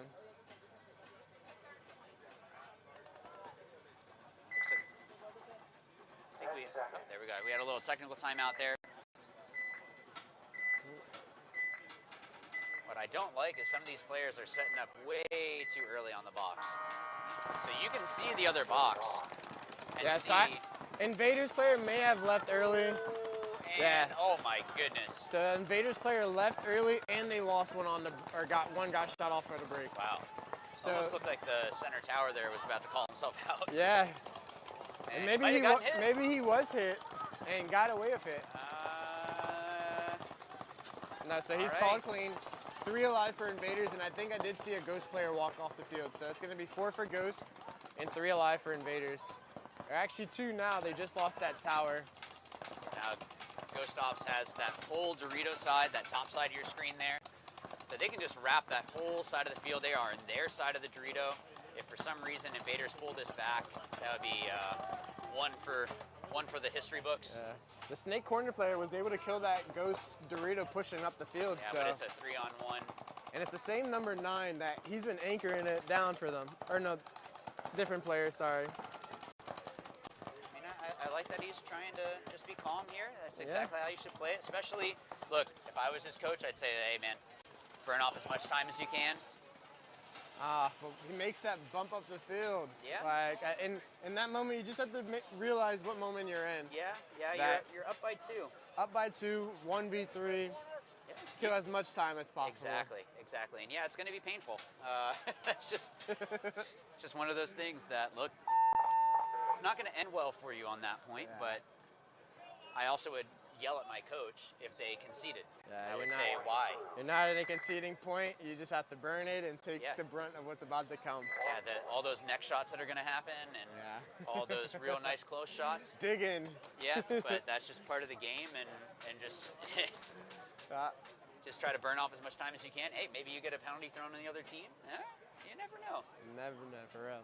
But yeah, I agree with you that it shouldn't have been any movement from that corner. Just anchor down. Yeah, and there's so many bunkers that they'd have to get through, and they're all small in front of you. And the run from Snake 1 to that corner is so, like, he would have to come, he's coming all the way from, like, the Snake 2, basically, to have to get you on the outside. So. Right. I mean, I get it. Maybe in his mind, he was trying to, well, maybe I get lucky and hit one of them, and can they make it a 1-on-2? But then you're fighting out of the Snake in a 2-on-1 situation. So that Aztec is the best bunker you could have been at. You can come over the top. You have a bunch of different sides you can come out of. All right, so 1-1 here. Let's see, you could take the advantage on the lead. And looks like Buster's lost 2 off the break. Yeah. But we had Gulf Coast lose 1. So it's a 4-on-3. Yeah, 4-on-3 advantage Gorillas as they make their way into the Snake. Going all the way up into that Snake 2. Yeah, it looks like all the way up into the Snake 4 now. Yeah, Snake 4. Great job by this. Oh, did I say 9 before? It was 99. No, that's a different. Different team, yeah. Oh, yeah. The jerseys are similar. Yeah, so we have number 99 here working his outside. At the same time he makes his bump up, Buster's player there on the Dorito wedge turned the other way. Yeah, that wedge has no idea that he's there, so if he backs up and gets that, oh, great job. Yes. So 99 Soto picked up that kill on the home there at the tower. Yeah, great job by that Soto? Yep, Soto, yep. So Soto, number 9. Just being nice, calm, cool, collected, calling the kill. Listening, you can see him listening to his player behind him. And still talking. This is exactly what you would want. And he knows that there's a corner there too. His back player relayed that over to him. Yeah, so he knows he can't wrap. Yeah. And hopefully that Buster player feels the shots, the heat on his back, and just doesn't come peek over blindly. Right. Trust the Aztec behind you. Yep. I'm not opposed to that move. Yeah, and he may have made it clean too because that Snake back player there is still shooting for the corner. Yeah, I don't think he knew. So a heads-up battle here. goodness. You get the shot? And what Wow. a shot there for the Great Busters job. player. He pulled back over top and shot down on the Snake 50 player. Great job. So, I mean, Busters could definitely pull this back. It's got to play us. I'm just not hearing any communication. Yeah, so they're here at both the 50 or 40s. I mean, now Snake player making it to the Snake 50, and there for the Busters, you have him on Dorito 4. But he's not talking at all. I don't hear any communication from the Buster side. I get that you'd have to yell across the field, but it's a 2-on-2.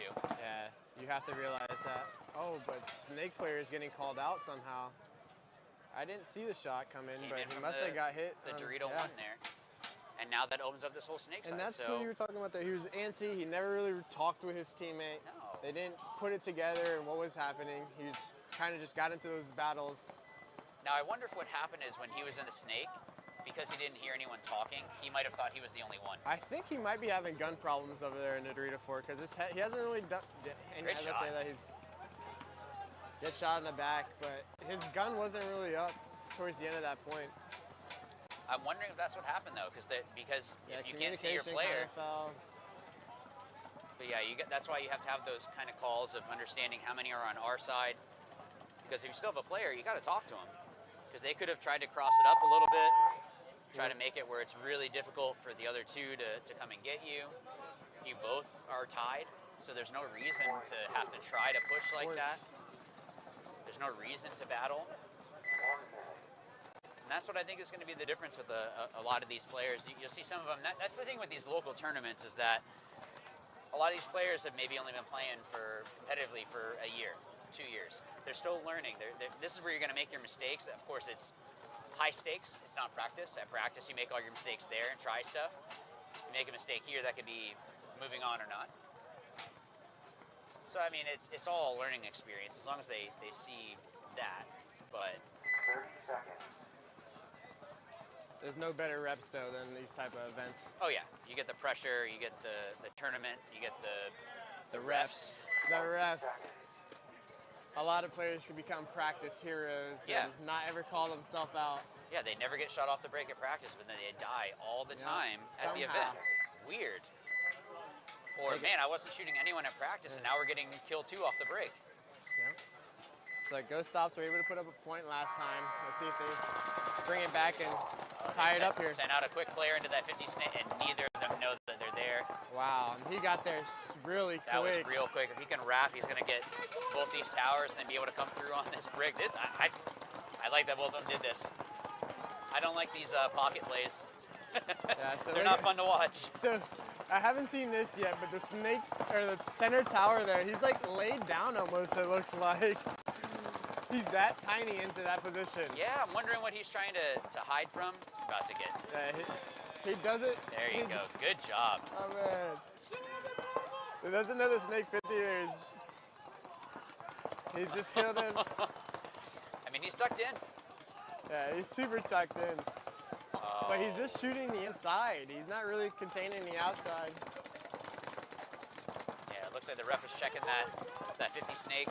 Looked like he had a hit on his marker there, but let's see if no, they have no idea. This brick has no clue the snake is there. And that pin is just at the spot where he can't come no, over. he does know. He does know he's there. Good job. Oh, and he And made stayed it alive. and Great stayed move. alive. I really like that. That's What a a beautiful really move. great move by number 11 there. Sorry, I can't see your name, but Wow. really good heads up play, understanding the situation. Like, yeah, if you come off your job but you eliminate the 50 snake, I'm not opposed to that. That's a situation where I would say, yeah, you did what you were supposed to. Yeah, so he picks up that kill. Invaders is over here. Now we have that angle here looking at the snake side wire. You can see both great the shot invader there. players. Oh, and what a shot. He made that jump over into the snake 50. And he's clean. Made it clean. Invaders on the far Dorito side, though, have made it onto Ghost's field. 3-on-1. Uh-oh.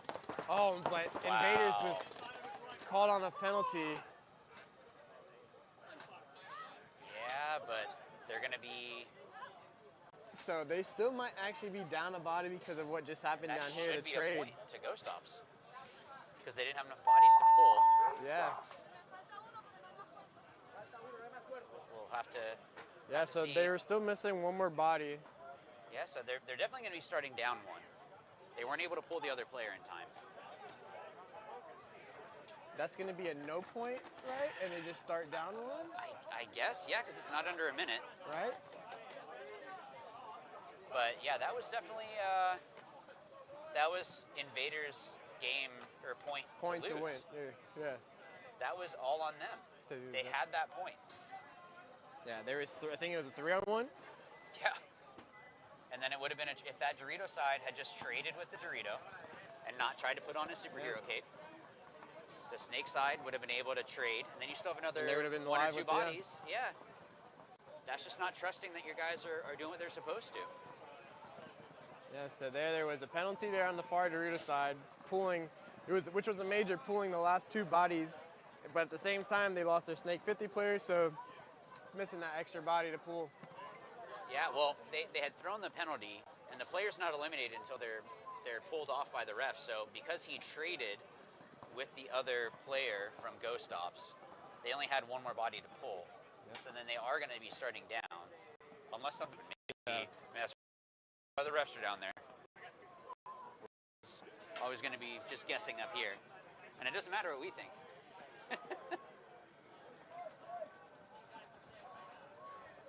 So trying to still figure out, make sure we call the right things.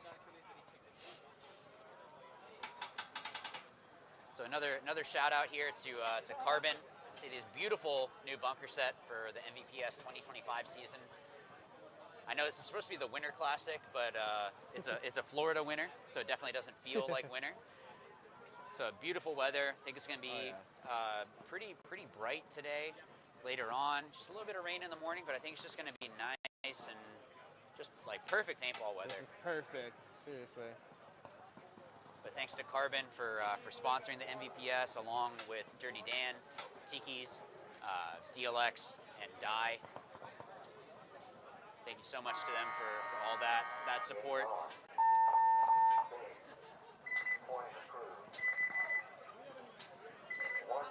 So we're gonna have to get clarification on that, because I think a point just went up for Ghost Ops, which I think is what we were talking about, that they would have gotten the point because they didn't have enough bodies to pull.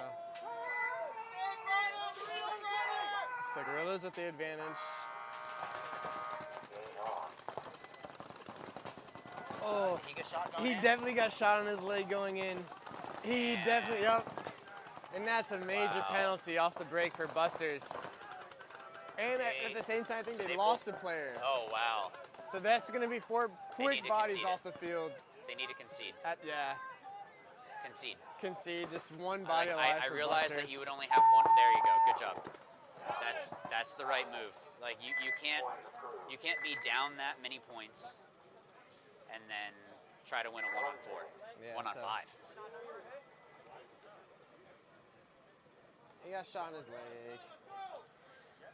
Hey, you get the adrenaline going. Sometimes you don't feel things. Yeah. You get that nice little clip in the pack. Especially when you're running into a snake, you're full force diving and all that. Yeah, absolutely. Yeah. You're not really thinking about the hit that you just took. Yeah. Oh, so you tried to get rid of it. So the ref down on the field, appreciate all the refs out here saying that the player got hit in the leg and looks like he was trying to slide it off. So, yeah, that's a major. It might have just been a minor if he had just asked, or something. I don't know. But good call by the ref. I agree with that. If you're trying to get rid of a hit, that's a major penalty. And it was a clear one. Yeah, and you can't get it by these the refs that are more experienced and our players too. Those are the ones that definitely. Invaders are rushing out to the field right good. now. Are they even going to get all their bodies? So they got 4 bodies out there. So maybe they are starting down 1. Well, yeah, they're definitely. Yeah, because they only had 1 body to pull for the major. Yep. So they threw that point away. I think if Ghost Ops comes back, whoever got that penalty for Invaders on the other one, that's on you, man. Yeah. That's you not trusting your team. So let's see if Ghost Ops can pull this back. They're pushing hard on this Dorito side. And Invaders are going to lose their Dorito can players, so just leaving 2 players for Invaders alive right there at the middle of the field. You see the snake, or the center tower, and that can on the snake side. All right, let's see if they concede it. Yeah. You're the coach of Invaders. What are you doing right now? You have to concede. Yeah. Good. Oh, and we'll have to see, when was it? And is that going to be a minor at the same time he called a towel? I wonder.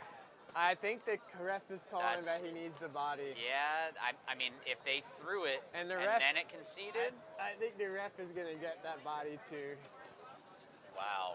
I think he is. Just goes to show how much we have issues with invaders. And awesome, we got the chat for. Oh, Justin Rabikov is playing. Hey, or is watching there. So if you hear my voice right now, it's Greg Montalvo, currently playing with the brand new resurrected Miami Effect, coached by Chris Lasoya. So it's gonna be fun bringing that team, bringing that name back from the dead, bringing it back. And actually, kind of funny with the history of it. Infamous came about in Tampa, and that was when Miami Effect ended. And now we're starting in Tampa at NXL. So it's kind of cool to see that. Nice. And then you have here Christian Rivera Media, the other half of the commentators today. I appreciate Justin supporting the MVPS. And what a run they had last year with the Legion. Oh my gosh, yeah, Legion is doing great, man. They have a great organization, very professional organization, like a And truly professional organization. building a big community here in Florida as well. With Yeah. I think we'll be able to see the Legion in the Open Division or Premier Division. I think they are playing a little bit later on today, so we'll be able to see how it is that they've been working together on playing that. I know that I saw Max out here, Coach Max. Yeah, so Buster's 5 alive, needing this point because it is race to 4. So still got plenty of time. Don't need to rush anything quite yet.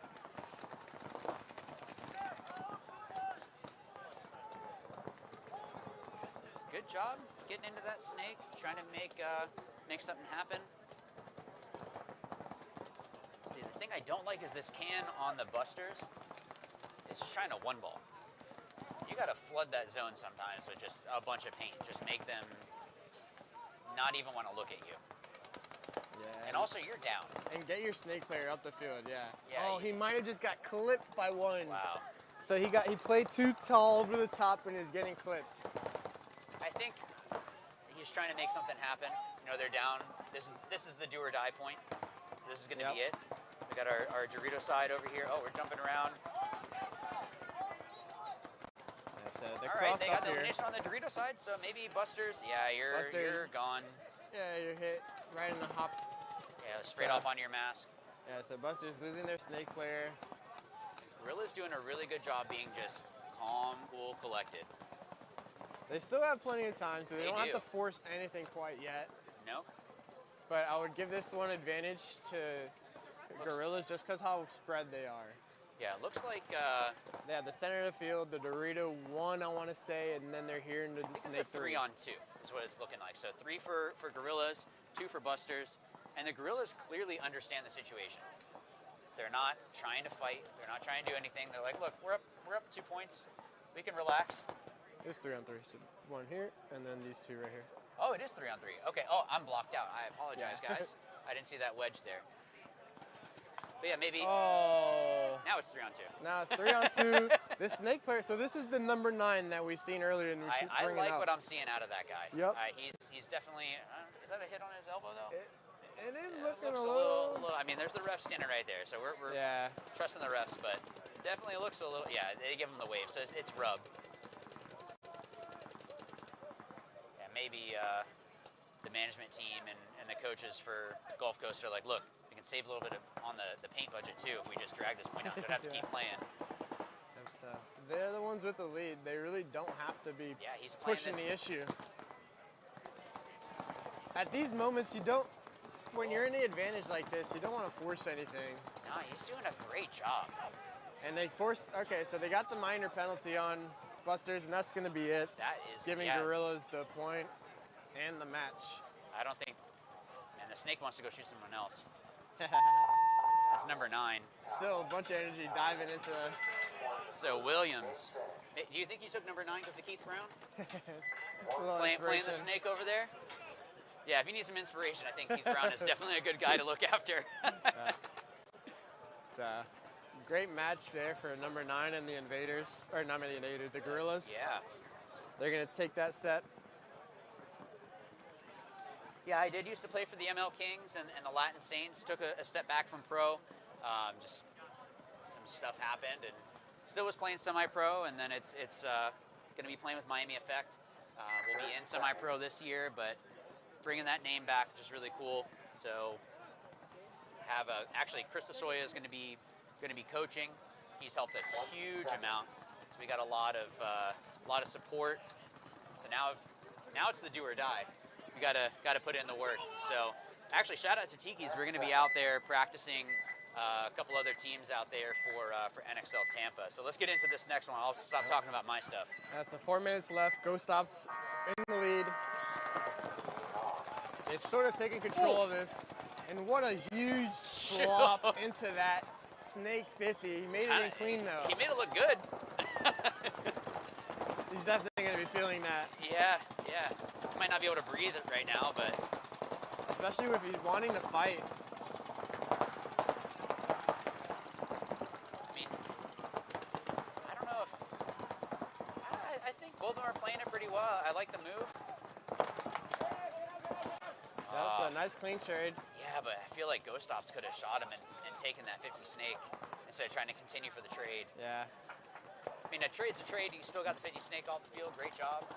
Ghost Ops, though, losing a Dorito player on the far side. So that's 3 bodies for Ghost Ops. Or I only see 2 so far. Yes, announcers can see this chat. As much as we can. It's a little bit smaller on our screen.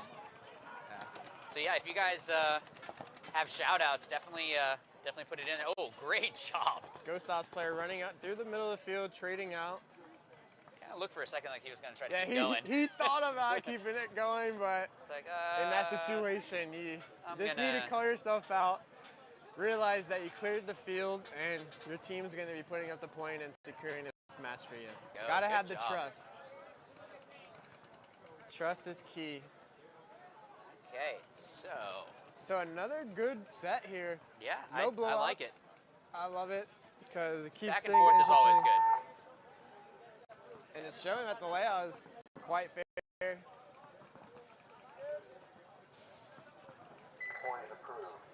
Oh snap!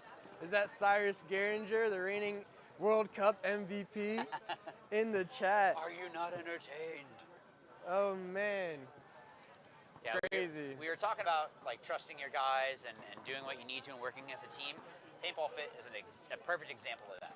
Everyone does their job.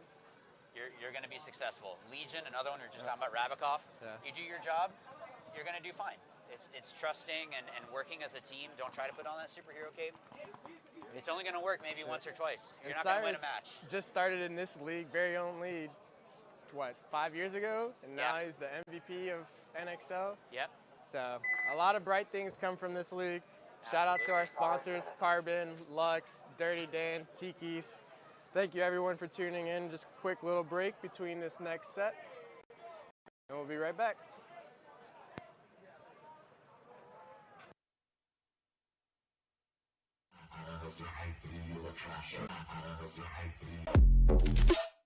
Hey, this is Walker with Carbon Paintball here to talk to you about our SC Custom.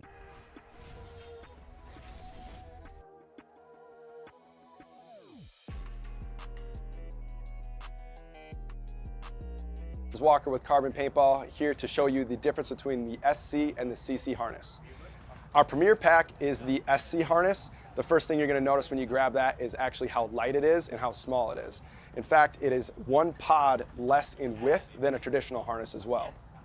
Secondly, the silicone that's throughout the whole belt is going to secure the pack on you. So if you're running, diving, jumping, it's not going to move around. And then you're also going to notice the ventilation. So the whole belt has perforations throughout to keep it way more breathable than a traditional pack. Lastly is the lumbar support on the SC pack is hard. That's going to keep it tighter to your back, especially if you're a little bit of a smaller guy. And the CC harness, the main difference that you're going to notice that it doesn't have the ventilated belt, and also when you put it on, it has a way larger lumbar support. It's a 2-tier foam, so it's really cushy, it's really comfortable, but it's not as rugged and tight as the SC harness. Other than that, what you're going to notice is all of the harder injection moldings for all of the logos on the CC harness versus the SC, all of them are soft or they're non-existent to keep the pack as light as possible. Besides that, both packs feature our tapered tube ejectors, so they actually slim as you pull pods, which is going to move the pods to the middle of your back and keeping your profile as tight and slim as possible. Both packs do come in 2 sizes, small, medium, and large XL, and they're both available in 4 and 5 pack as well. For a full feature list and more information, visit crbnpaintball.com.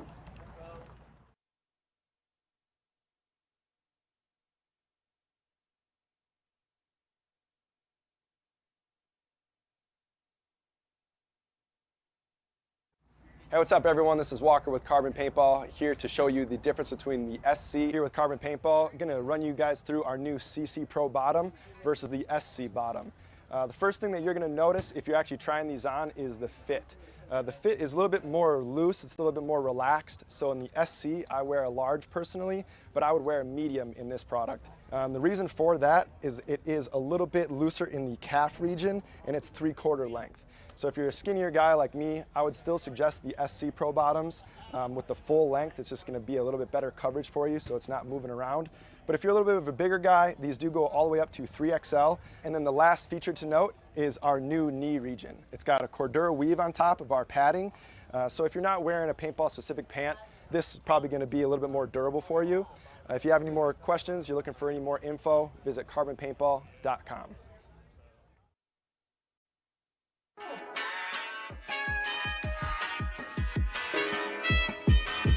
The Missouri All-Stars have been playing together out of Kansas City for about going on 5 years. Our play style is super aggressive. We like to just be in your face constantly, can just keep the gas going the whole time. D4 season, I had hit Walker up and was like, hey man, like, what's the situation with this carbon gear? It looks awesome. I would like to get my guys in it. And from right then and there, D4 season 4 years ago, he got us plugged in. We've been with him ever since. They're here at every event. They have gear that you can buy on hand. They have lenses on hand. If you have a tear in your knee pad, you need to swap that out. They'll have that for you. I've literally had Walker in my pit in Dallas asking me if I need help with pits. Like, you can't ask for anything more from a sponsor. If it's meant to be, I'm up and coming, but calming down, I'm centering.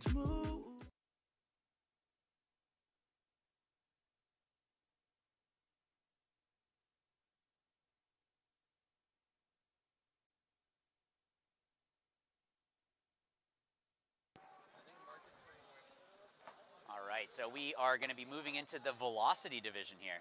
So they are allowed pro players, so higher ranked players are allowed to play in this. So this is a brand new division for this year, for 2025. So on the left side we have Red Challenger, we have the Rejects. Be interesting to see how this breaks down. I'm going to see a lot of aggression, I feel like, off of, I want to say Red Legion, out of Red Challenger. Yeah, so this is the team that Legion has been building up. And they're based out of Tiki's here. And I think that's Darby that they have playing their Snake. Yep, you just got shot. Legion line. Yep, you just got the commentator curse. Yeah, so That's just paintball. Probably over battling. Rejects, those guys are, I feel like they're kind of known for being just gunfighters. Like they're not very solid. Yeah, like they're going to be calm, cool, collected. They're not maybe necessarily the most aggressive. Well, actually, I take that back. There are times that they can really push the field. I feel like they communicate well. They've been playing together for a while. Yeah, they're definitely a staple in this league for the last few years. Yeah. Oh, by the way, someone was asking about the when Miami Effect plays in about 4 weeks. We're not playing in this one. Although Rejects tried to call us out and say, "Why don't you guys play?" And it's like, dude, it's not going to happen. At least for this one. Be fun to play in another one. Definitely be fun. But it's not in the cards for this event. So that's Brandon walking off the field there for the Rejects. I think Rejects losing another body. So I see 3 alive at least for. Someone needs to check that. Does that sound fast to you? That snake corner. And I don't know. Some of those markers sound a little bit fast. So you're only allowed to shoot 10.5 balls per second. Some of those sounded a little quick. And so Legion's going to get that point, or not Legion, but the Challenger line there. It's only 1 point, right? Yep. Still lots of time to come back. Rejects, I know, are experienced. It's not that they haven't been in this situation before. And then next up, we have Legacy Factory and Tiki's Totem.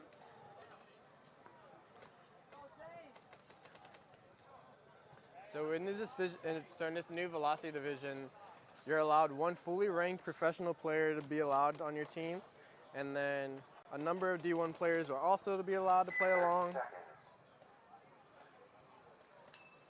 Yeah, and then like on Legacy Factory, they have Marky Ireland. Actually, speaking of Miami Effect, yep. Marky Ireland playing with them. Yep.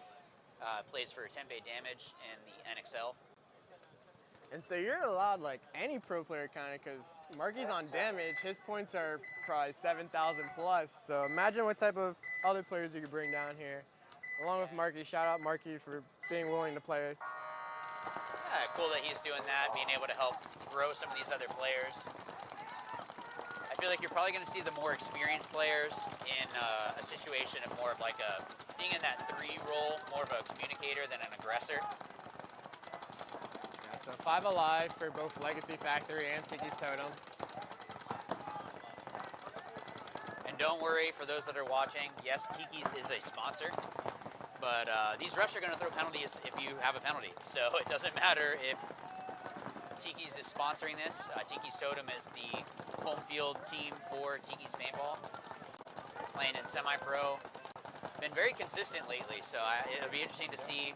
They're probably using this as just, hey, this is a great practice that we can have. For sure. Get the wheels, bearings going. Okay. So, Legacy, they've pushed out of their primaries, so now they have 2 down there on the Dorito side, fighting their way up, and then 2 over here in the Snake. And with Marky patrolling that home tower, and he realized quickly realized that Tiki's got into that Snake too, makes a call out, and retreats. I like that. I think he's going to try to get that shot into, oh, maybe not. And so, wow, I don't know who it is that got that shot. It might have been Marky that shot the Dorito side, but then he gets eliminated by the Snake. Quickly eliminated, and then Tiki's player lost his body. He threw it away. Yeah, he fell asleep on the outside and got a little loose. And Tiki's is quickly going to lose a couple bodies off of that. 3 at the same time walking off the field, just leaving Ricky Smith there, and I'm not too sure who's on the far side. Yeah, I can't really tell. See. Sometimes these guys, like Ricky, you can pick out Ricky from 3 miles away. There's some guys that you just know who it is. And there's other guys where it's like, what gear are you wearing right now? Because I have no idea. Yeah, or new sponsor equipment. Yeah, so Legacy losing 1 player. I believe that's going to bring them to 3. Yeah, 3 alive because they lost Marky and now they're 1 more. Yeah, I hear. So 3v2. Oh, that's Beasley over there. Ricky just said his name. So Michael Beasley on the far side with Ricky Smith. There you go.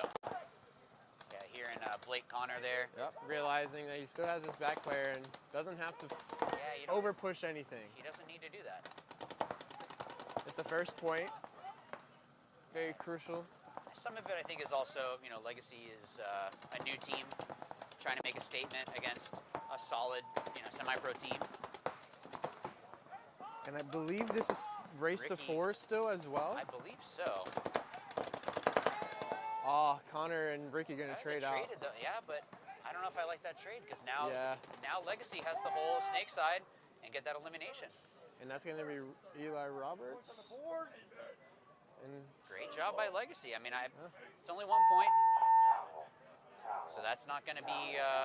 I'm sure Tiki's is going to be real upset in the pit. Coach Izzy, I'm sure is going to be like, guys, why? Why did you throw your bodies away? This is not okay. We should be winning 4-0 every single time, and a coach should be expecting that. So we got Rejects and the Red Challenger walking back on your field. You were about to say Legion, weren't you? I had to read. I made sure I read it. I made sure I read it from the screen. I can feel it. I made sure I read it from the screen. It was going to come out. That's why I had to make sure I read it off the screen.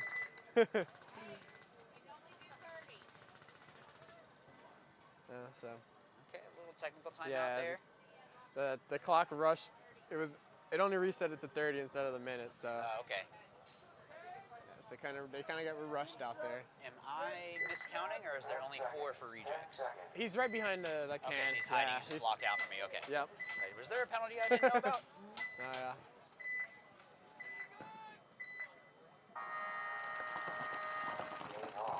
So Darby makes that clean to the snake corner, and then the rejects wrist out to Dorito 1 with Cody. Wow. Darby gets a minor. So minor on the red challenger, blowing up their whole snake side. I wonder if the rejects to realize that and start to push the issue over there. I don't know what they know about, So another player. Challenger loses another body. It might be smart for them to concede.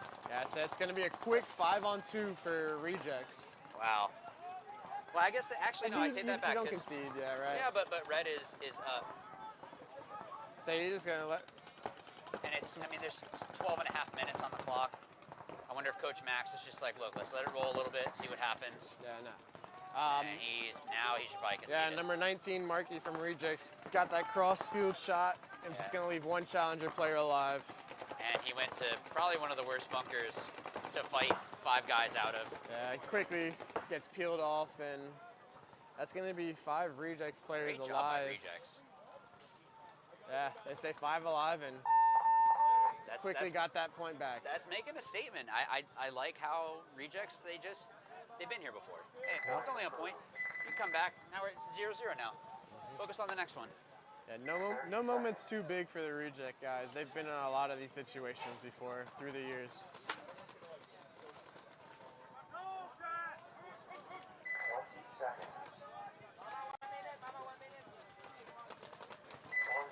There we go. All right. Yeah, so the clock is still rushing, but put back 1 minute on there. And we're gonna have Legacy Factory walking out to your right, and then Tiki's Totem on your left. I was speaking to Legacy's Factory coach a little earlier. I guess 6 out of their 7 guys made it onto one of the combine teams for Team USA. That's fantastic. So a lot of those guys got a lot to prove these upcoming years. Yeah, I mean, it's really cool to see, like, with the Team USA stuff and all of that, just a lot of the younger players. I mean, you see the NXL and the Pro Division, you need that new blood. If you don't have that new blood coming in and these up-and-coming stars, I mean, I think about, like, Connor Kelly when he first came on with the Kings and then making a name for himself and now playing for a legendary Chicago Aftershock. Yep. I'll still have to give him a hard time every once in a while, but I think that's just kind of my job. Oh, yeah. Looking for a big run into the 50 snake if they can make it in.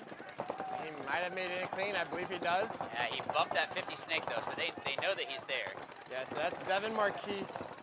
Ref taking a quick look at that spray on the tank. He's called clean. But they did lose Robert Beasley off the break. So we have a 4-on-5 in favor of Legacy.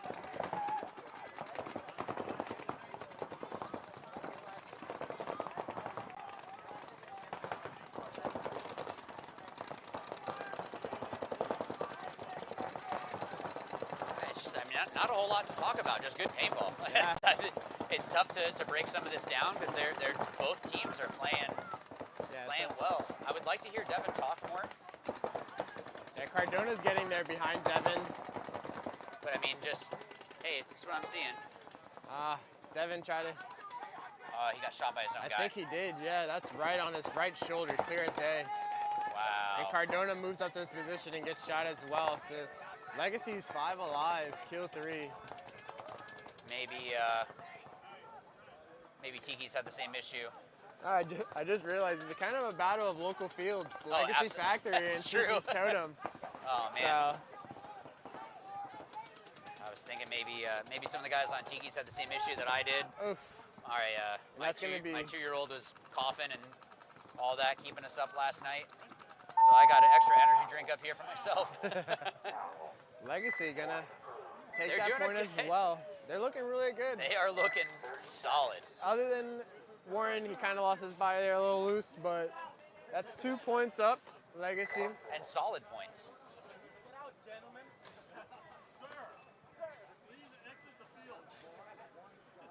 Now, can you explain for the people at home why the refs are squeegeeing those bunkers?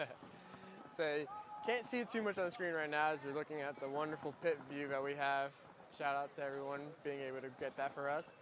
But at the moment, when on the refs on the field, making sure they're squeegeeing down these bunkers, because the amount of rub that you could get on yourself while you're playing these bunkers is insane if these refs weren't able to do that. So shout out to the refs, because you do not want to be called out on rub, because players are always going to say it's rub and not an actual shot. So with the refs doing this, it leads less onto the refs to have to make those kind of calls. Is it rub, is it not? Right. Getting a view here of the breakout for rejects. Yep. Tied up at 1-1. It's a pretty typical breakout, but Pretty they went. pocket. Yeah, they went heavy pocket with the inside. Yeah, so Getting a shot Cody, off the number break. 82, went into that Aztec on the Dorito shot, shooting on the inside, and shot that snake player. Actually. I don't know. Brandon looked like he was calling Okay. it. Yeah, he was So yelling they had it up. multiple guns there. Yeah. They definitely set up for that one. So they probably saw like, hey, he's been going deep. He's probably gonna go into that 50 snake. Maybe they had two guns that way, one shallow, one deep. Yep. So 5 alive rejects. And 4 alive for the red challenger here. Some for challengers. Probably going to try to leak out to the snake way, but rejects are very disciplined on that gap. Oh. Got picked up. Yeah, and red challenger is going to bring it back 4-on-4. I don't know if red challengers saw that the snake player did come out. So the rulebook doesn't say how you have to come off the field. So sometimes players will back off and use bunkers to block them out. And that little bit of extra time that a player doesn't know that they eliminated you, maybe that guy gets shot. Yes, You know, it could be some. It's kind of sneaky, but hey, it's in the rulebook. Yeah, they all sound like they're shooting fast. So, as Greg said earlier, he did call out that a red challenger's gun sounded like he was shooting way too fast. And the ref noticed that. He brought out his that one too. chrono, and if he for sure was shooting too fast, and that snake player for red challenger got a major. Yeah, they might be doing something where it's like, if it's like 10.6, it might come down to the ref. But definitely sounded a lot faster than 10.5. It wasn't a 0.1 difference. It was the ref's discussing what it was. We'll see if we can get any confirmation of what that was. I think that's what it was. I mean, you saw the ref hold the chrono up. It shows how fast, first of all, how fast the ball is shooting. They can't go over 300 feet per second, but they also can't shoot over that 10.5 balls per second. There was a couple guys on there they should check, but that's not my job to tell the refs what to do. So, but kudos to that ref for going, that sounds a little fishy. Yeah, you did notice it there at that first point. So maybe at first they didn't want to pull it, and then after getting to read it again and hear it, they said, yeah, we have to pull this one. Maybe they're playing the old NXL rules at 15 balls a second. That definitely wasn't 15, but. All right, well, let's see if Tiki's is able to come back against Legacy Factory. A very strong Legacy Factory. Actually, that last point, I don't think Marky played. So, one, I think that's great that they aren't relying on just one player to do everything. But also, I like that Marky, maybe he was the one that said, hey, I want this other guy to go in right now.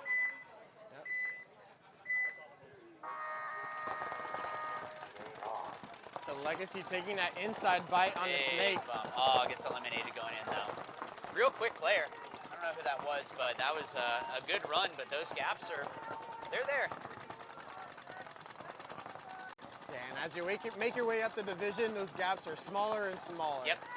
So here at the Velocity division, it's going to be as tight as it can get at MVPS. I'm liking what I'm seeing out of this division. I think it's going to continue to grow like everything else here at the MVPS. Marky's trying to call a barrel hit. Sometimes you get those. Sometimes. Most of the time, you shoot someone in the barrel, they're tucking their gun into the bunker. It's not, I mean, it is cheating. If the ref sees that and they saw that you got hit, it's a hard one to call, though. Yeah, definitely. Tikis, you can tell that they're like, we're not making any mistakes. The furthest that they're up, well, actually, they're real far up on the Dorito side, so maybe they're just having too many issues on the snake side here, just trying to do what they can. And they finally got another elimination off that snake side. You got Ricky coming up into, oh, let's see, is he gonna get the shot on the tower? No, I don't think he can. Ricky got the trade. Marky wants that penalty so bad, though. Yeah, he got the trade on the tower there. So good job by Ricky. And nice bump up the field by Devin, taking advantage and pressuring out that. Stop trying to fight so much. Yep. And James is gonna realize he has to get out of that can. Not the most ideal, but I can see the move. Like, sometimes fighting out of cans is a good move into the snake. Let's see if Legacy, I don't know if anyone saw that player went into the snake. I don't think they know he's there, but. And they're up by 2, so he could burn a bunch of time right now. Tikis are all the way on their Dorito. Yeah, that's gonna be it for him. I did like the move though. Yeah, so. I did like that move into the snake. I mean, usually you don't want to do that, but if you can get in unseen and clip 1 or 2, again, it's all chess. It's all just trying to outsmart the other guy. Hey, Ricky, I'm coming for that ass all day! Here.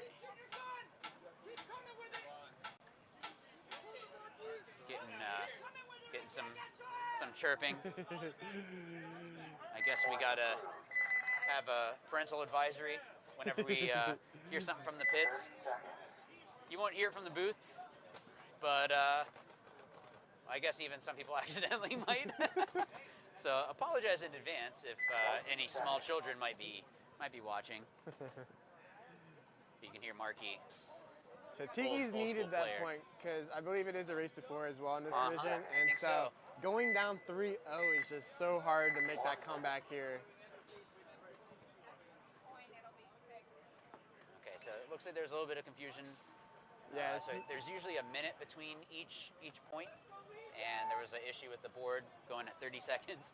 And you see the players thinking, I thought I was good. So, Challenger players talking things over here on the box, making some adjustments because they came out, took the first point quick, solid, and the last 2 they've let slip away. So, yeah, did they got Darby back out or no? Yep, he's back out. Yeah, he's been having a hard time. So we'll see if I mean. I was going to say Legion again. Challenger has a great coach. I mean, Max has been around paintball for a long time. Coached, I think he helped coach Art Chaos, like been around for, so he's definitely going to be able to put people in the right spots, but it's on the players to execute. And looks like Rejects lost a body off the break on that Dorito side. And they are looking into the sun, so maybe Challenger can come back, use that to their advantage, maybe push this Dorito side a little bit harder. You can see the shadows as the sun is rising. You switch sides, so both people are going to have the same disadvantage, but, I mean, if Rejects win this one, then they're going to have their the sun to their backs on what would be the winning point if they could get it, but if Challenger wins this one, they'll be able to tie it back up. Yeah, it was 10 minutes on the clock, too, still plenty of time. Oh, lots of time.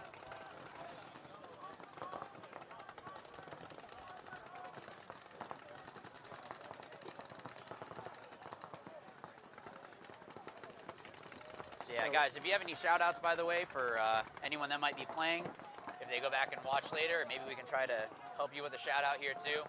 Put that down in the comments, whether you're on Twitch or on YouTube. And if you're on YouTube, shameless plug, go over to How to Play Paintball and click like and subscribe. So Red Legion, or Red Challenger. The Red Challenger team is still 5 alive, and I think they just picked up another kill from the Rejects over here. Yeah, and you see they're using that Dorito side. Yep. They push the Dorito side harder. Yeah, and Darby's just gonna make the move all the way from the snake corner, shooting out that last snake player. Yeah, but I like that lead, that Challenger. And what's bad is that they're wearing the Legion jerseys too. Yep. So they need to wear something different. At least all red or something. I The don't know. colors are just so hard. Yeah. So seeing Challenger utilize that, hey, we can use the sun to our advantage. It's really hard to battle when you don't see as much of the player, or you can't see the shot as much or anything like that. The angles. So I bet you we're going to see Markey come back out. No, he's not. So 2-1. I wonder, is Legacy running 2 lines? It's hard because, you know, it's new jerseys and all that, so I'm not really sure. I know a couple players, but even then, obviously Markey you can pick out Yeah. because he's wearing a Damage jersey. He is not a fanboy. He plays for Damage. That is his name on the back. 10 seconds. What do you think? Totem going to come back on this one? Yeah. Totem's gonna get this one. Bring it back.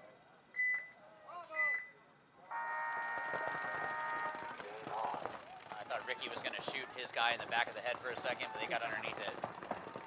So that's going to be 1 kill off the break for Legacy, shooting out the Dorito side for Totem. Ooh. And then making it out wide to Snake Corner.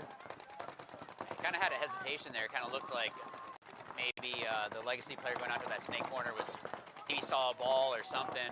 Kind of looked like he flinched a little bit, but got in clean. So great move to get out wide, and I would probably have to give the advantage to Legacy right now. How about you? Yeah, Legacy advantage for sure. Gonna have that body advantage. I don't think, yeah, Totems hasn't even really pushed pushed on the Snake side far at all. Devin's kind of stuck there while Warren, Oh, man. Warren makes kind of a loose bump from the Snake 1 to the Snake 2 and gets clipped. See, I don't like that idea. You're still up by 1. I get that you need to make the push, but you can do it a little bit slower. Yeah, they're all making that bump pretty high from the mini wall there into the Snake. So Nathan's gonna pick up that spot and contain the wire. Now, did you get to play this layout at all, or No, I haven't even. This is your first time seeing the layout? It's a good one. I really like what Zudel and the MVPS do with this. Like Zudel, I think he says he usually starts from the 50 and makes something kind of crazy and then goes out from there. But this layout is fantastic. Like if this is going to be the tempo that things are going, you can slow this down, you can play it fast, you can kind of hit the gas, hit the brakes, be able to go back and forth. Just makes for the games to be a lot more exciting. I don't think there was any like bunker packaging added, right? No new bunkers this year? I don't think so. Yeah, if there was, I didn't hear about it. Yeah, so I don't think no new bunkers, so this is the second year in a row now where we have all these extra snake beams, so Yeah. everyone's more familiar now with them. Yeah. And of course we have our brand new Carbon field, so again, thanks to Carbon for sponsoring the MVPS. There is something about going to an event and it being brand new bunkers. Oh yeah. It almost feels bad at the end when they're all kind of dirty, but MVPS does a good job taking care of it. So I'm sure that these nice orange bunkers are going to be great for the whole season. Lucky he did not get a penalty on that. The way that ref kind of went in. Legacy, think they have 3. Ricky's not exactly sure what he has over here. He thinks Seattle, but it typically means that the snake side would be clear, but it is not. I don't think they know that they killed the snake. So Cardona Or is the first snake. Cardona is trying to shut down the Dorito side while kinda- Ricky's creeping up his way down the snake. He's kind of hunting. It's a Yeah. two on 3. Yep. And Ricky I don't Ricky, think is he knows going to be able to about get the this. crossfield shot before he gets shot out?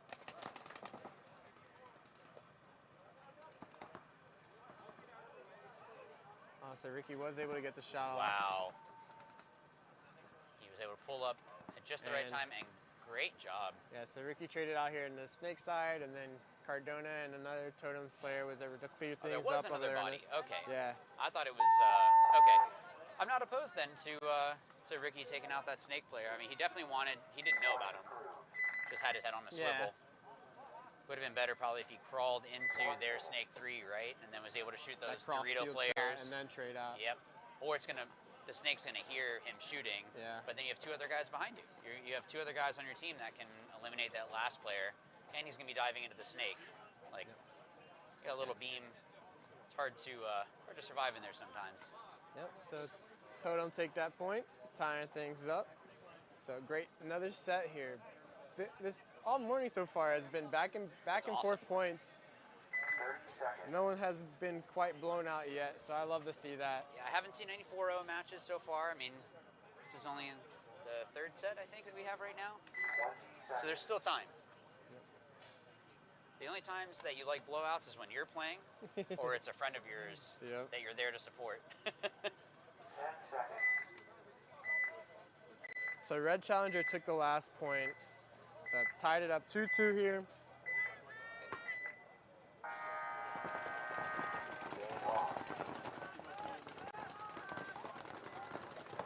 All right, Rejects are first to drop a body. Red Challenger going up, pushing up into, looks like they got into the snake. Nope, or, never mind, the ref confused me. Sorry, I have a scoreboard in my way, so I have to kind of like peek around. So it's just Rejects down 1. That Rejects player definitely, yep. Yeah, so now they're going to be down 2. Losing their front snake attack. Oh my goodness. Challenger lose 1. Darby, yeah, a little Malloy-like. You think he's learned a little bit from from those guys? Yeah, they're like, just jump. jump lane. Jump lane. You see Paintball jump. You jump, you move out the wave lane. You see paints, you don't get hit. And so they're still controlling up here around the 40-yard line with the guy making his bump up to the Dorito 50 now, or Dorito brick, or the 50 brick, I mean, on a Dorito side. Sorry, a little tongue-tied there. So I see 3 bodies for Challenger. The Rejects player getting checked out, and he is pulled off. So the Rejects gonna lose number 82, Cody, leaving, I want to say, just 2 bodies up. Looks for like Rejects. just 2, yeah. I can't see if maybe there's another Doritos player, but looks like Seabass is calling, or is that Seabass? I can't even tell anymore. Seabass is playing in his. I know, I thought I heard him. No, he's in the other brick. The Red Challenger player. Yeah, so Jez bumping out to that corner, gets go. clipped though. And Red Challenger. All right, coming back. And that was smart to throw the towel. Yeah, and you see how quick here in the Velocity division they are to blow that towel too. Yep. They're quick on those calls. They make it really instantly. Well, it's just making as you move up in the divisions, you see the decisions have to be made quicker. I think that's the big thing is having to adjust lanes quicker, talking quicker. You know, just being able to make those adjustments. That's what separates you from some teams. The guys that are able to adjust faster are the ones that win. Don't you do something on the side? Just a little. What is it that? I'm not Tell here. him, Christian. I do a little bit of media. Oh, I'm pretty where humble. Where can we find that? You can check me out at Christian Rivera Media. I'm on Instagram, a little bit of YouTube, but I've taken a little step back, but this year I'm refocused and energized and ready to get this content pushing. So make sure you follow Christian. Does some really good stuff. And so we have Marky back on the field. Yeah, but I don't see Ricky. And I'm sure Marky's like, you're really not gonna come out right now? Yeah, it's a 2-2. Tiki's took the last one, tying it up. Watch Marky try to hurt someone. Oh, that was weird. And looks like Totem dropping a body out of basically the home bunker, one of those cans, getting shot. And Legacy's gonna creep their way into that Snake 1 alive. Oh, Totem loses another body. It's not looking good for them right now. Yeah, so Beasley and Totem. Good move having to try to get out. I get it.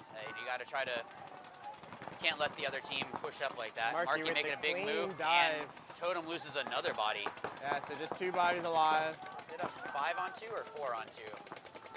I want to say. I think I see 4, unless there's another one that's blocked out for me. I see 4 for sure. So 2-on-4. I just give them maybe 30 seconds to get a kill here before I towel it. Yeah, I'd agree with that. You can see Markey trying to hold that tower from being able to fill out, which means that the Dorito side for Legacy really should be trying to swing that. What? I guess Totem's doing a good job trying to hold what they can. Yeah. But that Tiki's player Good got job. really low. Oh my Devin goodness. on the outside, making the bump into a snake one, relieving a little bit of pressure from himself.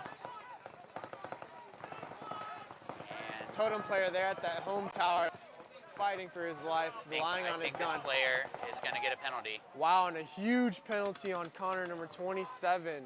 That brings Yeah. Totem right back I into saw this it- game. I saw it break off. And this is why you let your team fight it out for those extra time. Yeah, They just turned that 2-on-4 into a 2-on.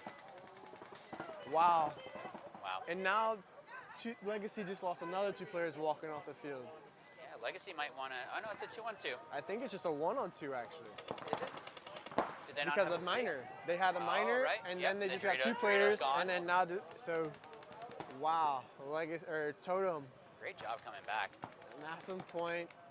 Way to trust your guys on the coach as well, not pulling that trigger. And we were Because talking. it was looking like it was Legacy's point there. Yeah, we were talking about just like the differences in the divisions. That move that Devin made is all just reading paint. He's made enough mistakes at practice to understand that I can crawl and get underneath this. It's sketchy. You have to ride that lightning, ride that gray area sometimes. But you see the really good players are the ones that can read the paint.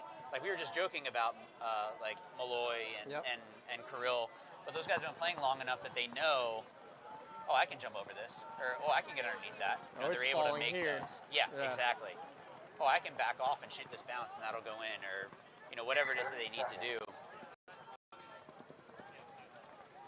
Yeah, so what a great showing here so far in the Velocity Division. Thanks everyone for signing up and coming out. And asking for a shout out,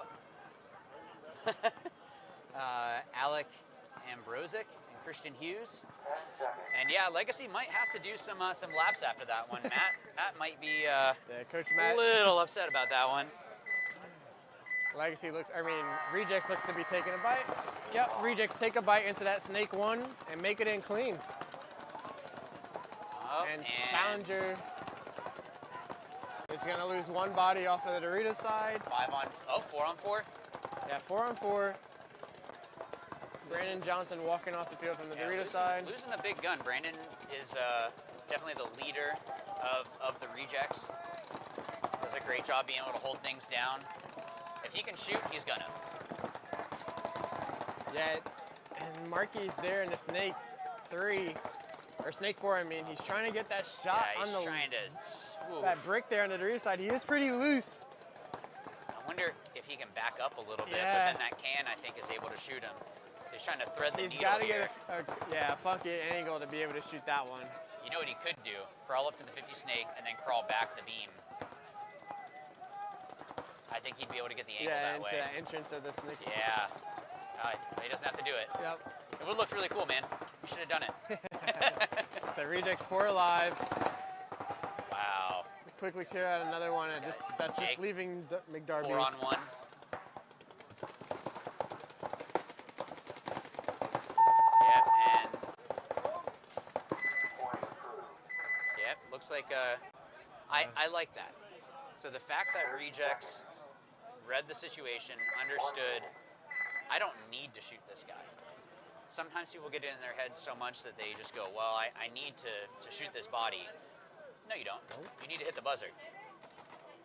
It would be like in football, like, oh, I need to make this block. It's like, no, if you have the ball get and just score a touchdown, what are you doing? Like, you're ignoring the. I joke around with Max about this. What's the purpose? What's the purpose? Coach Max for Legion and Challenger, Red Challenger. What's purpose? Remember purpose. So Tiki's and Legacy walking back on the field here. See, I really want Markey to come back out now that I saw Ricky. Because both those guys will just shoot each other a whole bunch. And so Tiki's kind of taking a little control of this match here now with the lead and the 1-point advantage. 30 seconds. It's race to 4, so it's on Legacy to come out here and show us Yeah. if they really want it. 2 minutes, that's enough time. 20 seconds.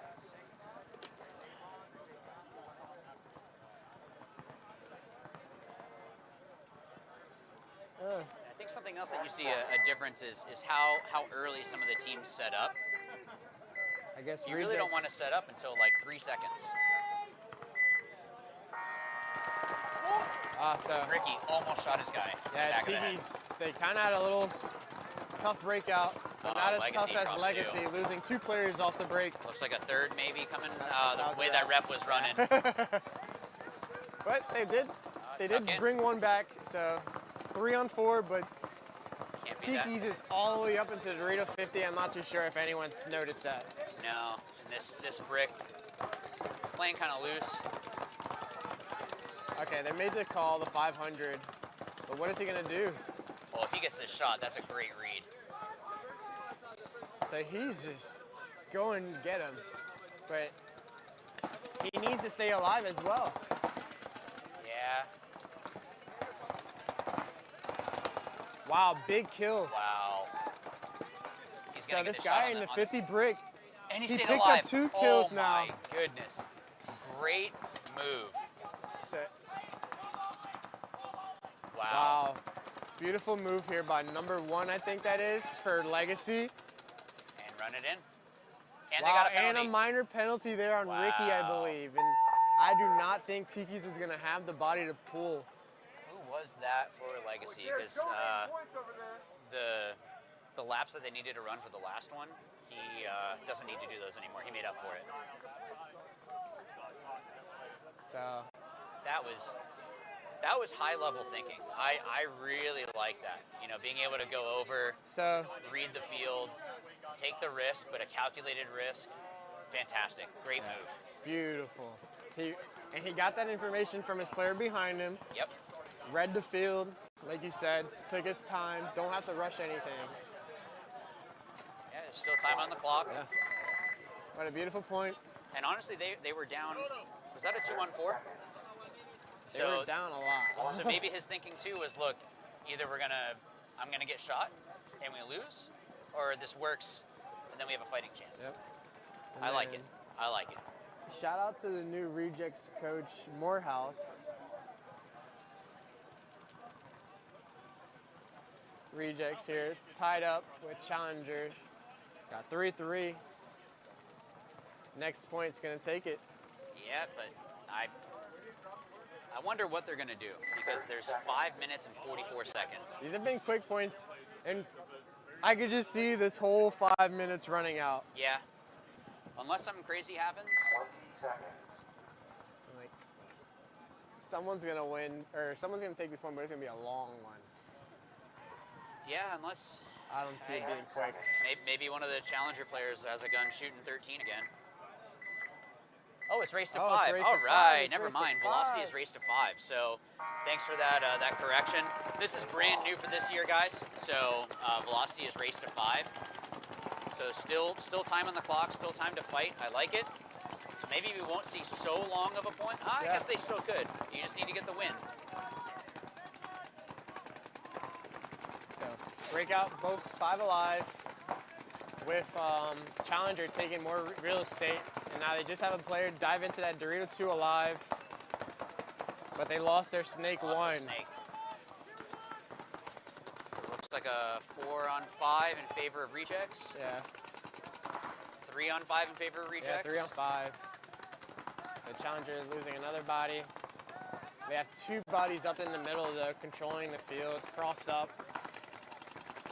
So trying to slow down the pace of the rejects from getting out wide and pushing up the field. Unless something crazy happens, I see rejects. I mean, it's a 5-on-3, and they're in good spots too. So can't really say that any nail in the coffin yet for Challenger. Good move into the snake. And actually, and looks like Challenger's going to get a penalty. And it's a 5-on-1. So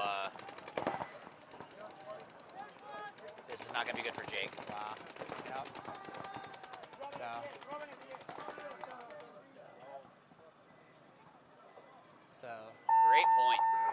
Solid point Great, for our great rejects. point. 5 alive. All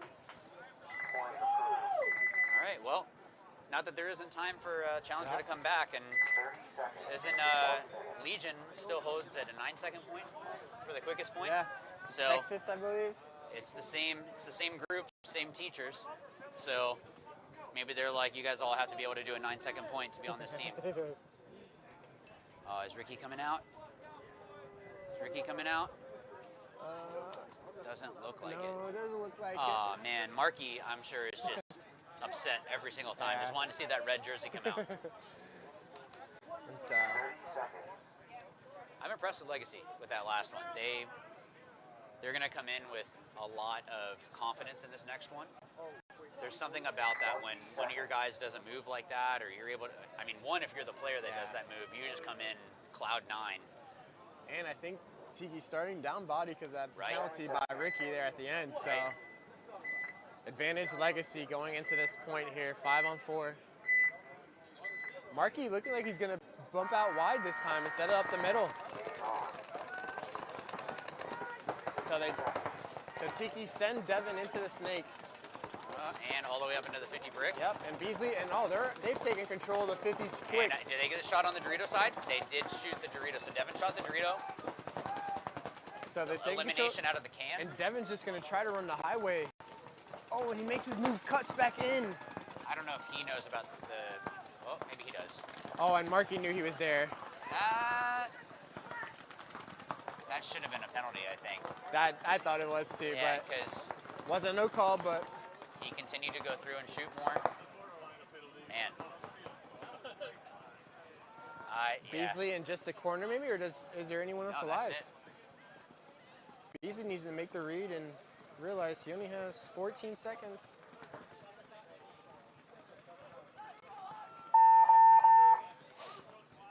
Well, good job by Totem there. So point was called clean. With Unless just 8 something- seconds left, Yeah, that's I gonna mean- give Totem the match. That should be, yeah. Unless they decide to want to run it with 8 seconds. Wow. So, I don't see Totem wanting to play that. So what a call. With just under a little over a minute, Tiki's were able to get that point Yeah, and steal the win with the body down. with a body down. Yeah. Yeah. Now they might have gotten lucky because I wish that Yeah. we could do some replays and see. Replays are always going to look like there's a penalty if you do it slow enough.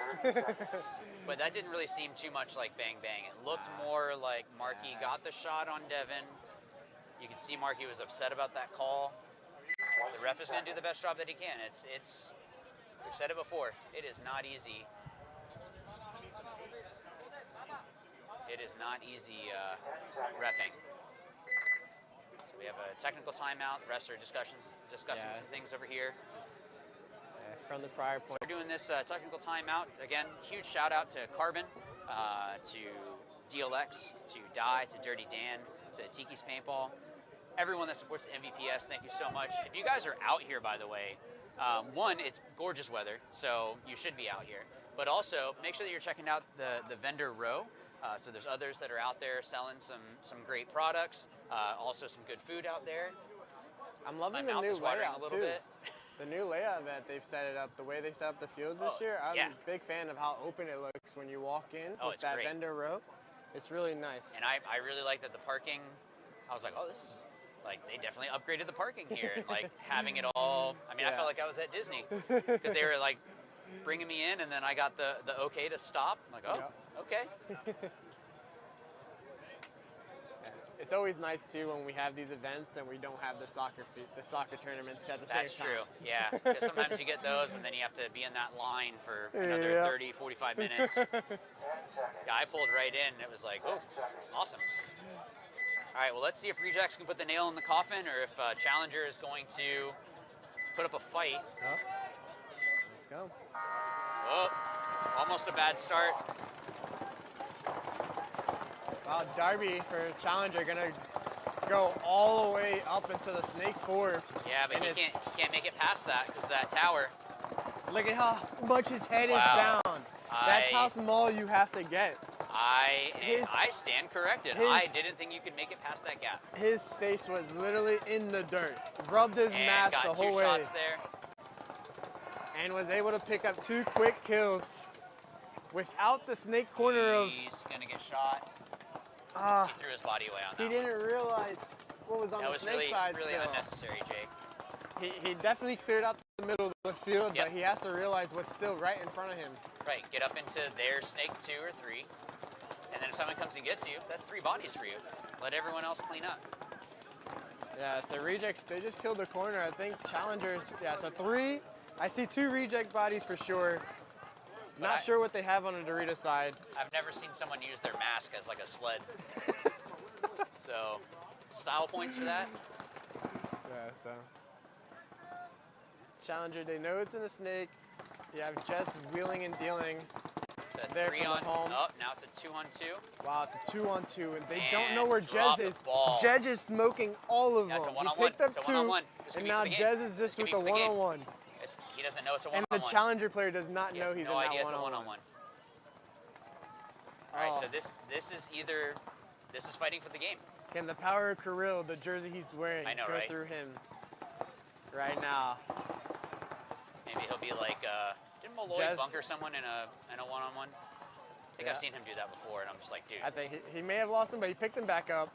does he have another pod, or is he completely out? So what a great angle here, right here with the 50 cam. Oh, great shot, Jez. And Jez, That is, all Why those did they hours tell? in the dog factory.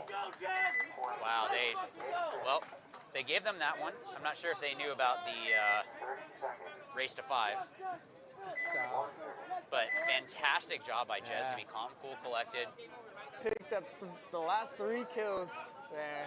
Yeah, He's bringing Yeah. it home for his team. Clutch. yeah, I mean, the fact that the Dorito side dropped the ball, which then Challenger's Dorito side brick gets shot because he doesn't know, and he's trying to wrap. Jez makes the move and eliminates him. And then I don't think we're going to be playing this 8-second point here. We're just going to run off the clock. So Wow. that's going to give Totem the win in our first set here of the Velocity Division of the year. Yeah, that's a good opener for the Velocity Division. Back and what forth a fight. great battles. Love it. So if you have a semi-pro team and you want to come out and play, Or even make sure D2, to sign up. and Yeah, you're- D2. You're allowed upper ranked players. Yep. So we have a couple minutes till the next setup, or so, the next matchup, not setup. So we're gonna throw to a commercial here in a minute, but thank you guys for watching, and we'll see you in 4 minutes and 47 seconds.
Hey, it's BRNT with CRBN, and I have our new IC PWR Nano barrel system here. This kit includes our famous ultra lightweight injected carbon fiber back with our new Nano tip, which features over 700. Jumping into our next set here. Sun's starting to come out, warming up a bit. That nice Florida weather. But it's not as humid as usual, so that's always nice. You definitely, yeah, it's not always fun.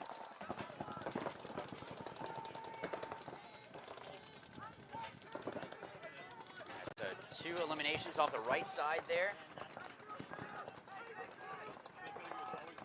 Pull this up for you here. So that's Red Legion. And Apex is on the left side of your screen. You have Red Legion D4 on, well, now we can say Red Legion. Red Legion D4 is on the right. But yeah, Apex is being the Apex Predator. Yeah, they put a little. That was extra into his back. That was a great move through the middle. That's a good read, going through, making sure that, all right, well, I can keep going. I'm going to keep going. It's always fun when it works out. It's not so much fun when it doesn't work out and you go through the middle and then both sides of the field turn and start shooting a whole bunch of you. Our insight's useless anyways, man. We're out here. Huh?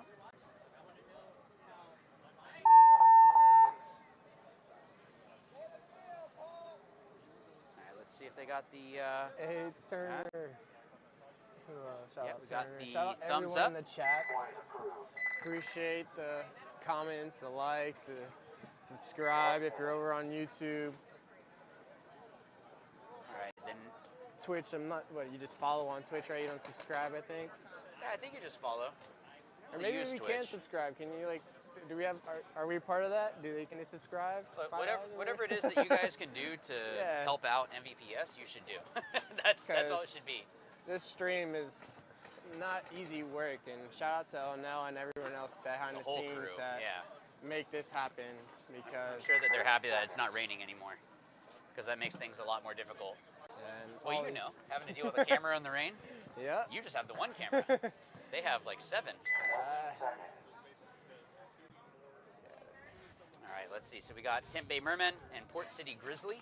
Tampa Bay Mermen, I feel like that's an older name. I'm not sure if they played last year too much, but maybe they brought it back. I see a couple different jerseys. Yeah, it's that Scallywags and... Oh yeah, that's the Justin jerseys. Yeah. So. Oh, he's in. Wow, that was quick. Incredible. Very quick and alive into that Snake 50 by number 19. Unless he's borrowing the jersey. Yeah, that's why I didn't say the last name. I don't think that is Sylvester. Maybe it is, but... No, that was... You want to know how to slide into the snake? Just copy that. That was like perfection. That was textbook. Yeah, and then they're going to fill out wide behind him. Made it in clean to the snake corner. Looks like, are we still 5 on 5 I for believe both we're sides? 5 on 5. I haven't noticed one off the field yet. Merman making it to the Dorito 1. Yeah, so Merman definitely with the body, or with the advantage, and now the body advantage as well. Yeah, just wrapped out. The first can tucked in, so he kept wrapping, shot the next can. Port City Grizzly seemed like a newer name for me. I don't recognize this name from last year at all. So maybe a new camp with some older guys back together again. Yeah, initially I thought it was Glizzy. I was like, leave it to paintballers to do a weird, like, hot dog name or something. Port City Grizzly. It's Grizzly, so. Yeah. Shout out to Ben Baker. Looks like he's from that area. PCG, BCG. Yeah, both teams are doing a really good job of just rolling their guns. I'm hearing good communication. Yeah, the Viper, or the Snake 50 player going to be shot out there. Yeah, I don't know if it was just over battling or, I mean, it's 0-0. You don't need to, oh, and great fill. Yeah, nice fill. Another good slide. Yeah. So make it into the Snakes. And he's trying not to bump the bunker. I like it.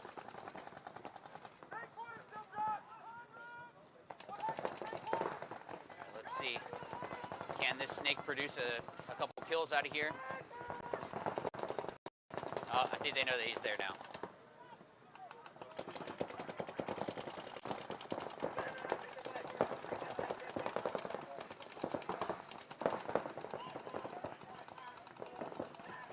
Oh, this snake just got so lucky and got a bounce. Wow. This is where the weird art and science of paint management comes in. Depends on who you talk to of what to do, but just keeping it in the best condition possible, getting it where it's going to be so fragile it breaks on everything, but just hard enough that it gets out of your gun and shoots straight. It's a weird, weird balance to have to do all that. So both teams are real content just to sit it out and just communicate and talk, which, I don't know. How do you feel about that? Sorry, got a little distracted. So, Q3, it sounds like, for...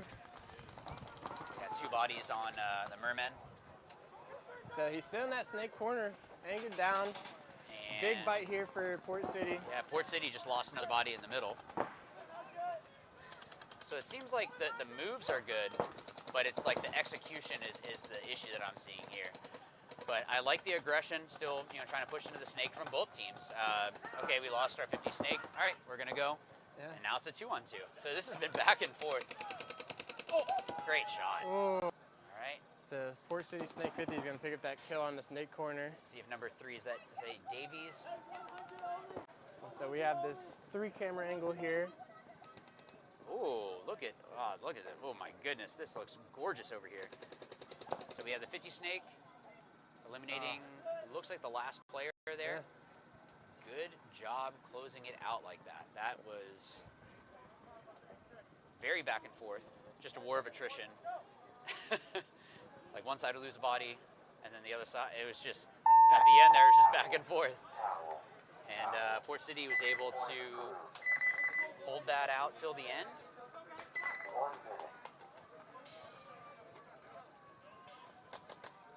All right, so we have Apex and Red Legion D4 coming out again onto the field, see if Red Legion can fix the issues that they were having. Kind of just seems like they fell apart. I don't know what happened. They just kind of gave up bodies. It was real weird. They didn't seem confident. Just not ideal. You don't want to go out and do that kind of stuff, but 30 seconds. Back with Apex Factory and Red Legion D4X. now Apex Factory is Apex. 20 seconds. Is that a field? If anyone knows. Chat, please. I think it's a field, but I'm not. 10 seconds. Looks like Jason would be able to tell me.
that good?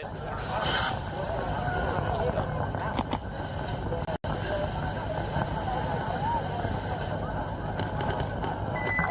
20 seconds coming up here. Let's see if Mermen are able to bring it back against Grizzly. Grizzly, I just kind of felt like they were more patient. 30 seconds.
On Facebook, so sorry to friends that are trying to share on Facebook. Send them over to MVPS or YouTube. Should be good there. Saying they can't hear us. Tell us if you can hear us. I think there might have been like a little reset that happened there. I apologize for those technical issues, guys.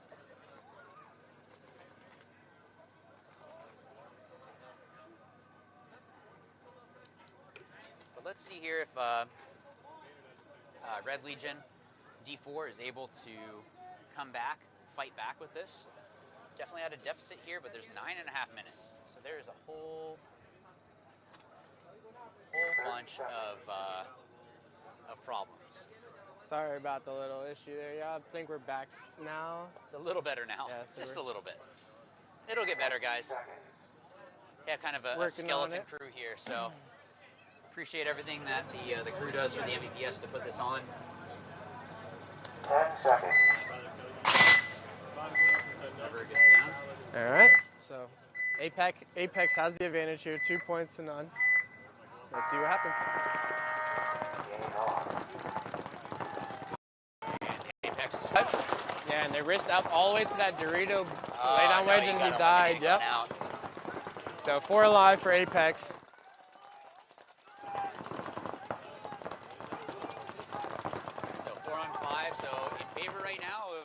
Red Legion, so we'll have to see if they're able to capitalize on this. They still have lots of time, so it's not impossible for them to come back from this. Red Legion trying to fill out to help out his snake player. And Legion make snake corner. Made it clean. So 5-on-4, still advantage for Legion. That was yeah, they're pressuring that snake. They almost doubled up the snake one. They need to work together here and realize what's going on. Because I don't hear too much talking. Not a whole lot, yeah. I don't know why this snake is stopping.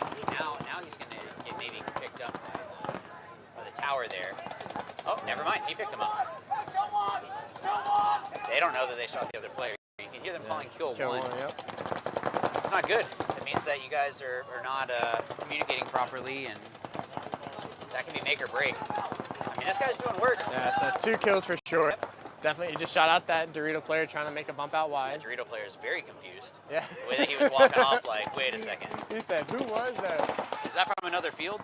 And another one, but I think that player was able to shoot up the snake backs, because snake backs walking out at the same time. Yeah, they're off by 1 on their kill count. Yeah, so Saying this kill is the 3 last is actually player. kill 4. Great move. I like what I'm seeing out of this guy right now. Yep. He's doing a good job just trying to play the field how it's given. And Challenger's going to take And he's listening. Good Legion's job. going to take this 4 alive. See, now you're saying Challenger. All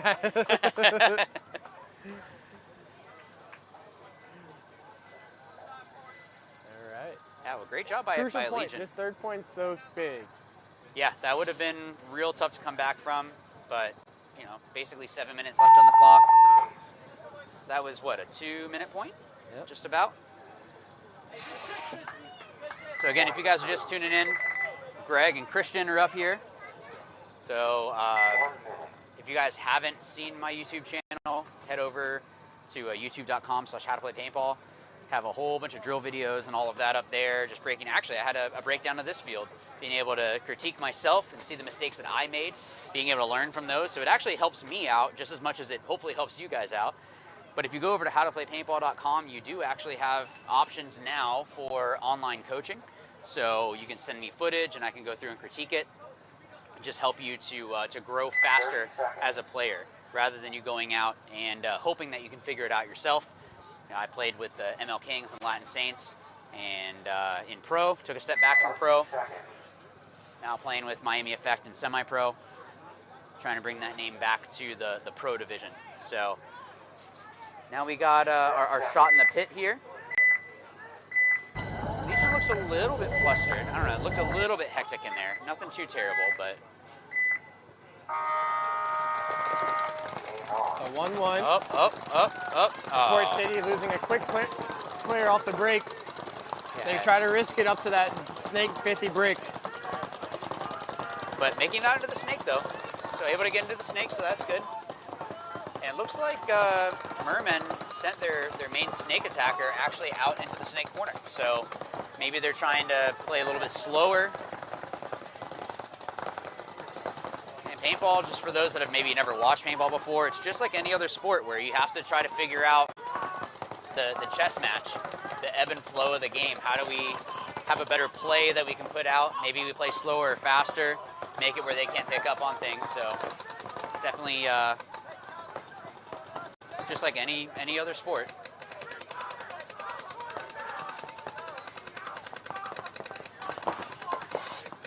Mermen are doing a great job communicating though.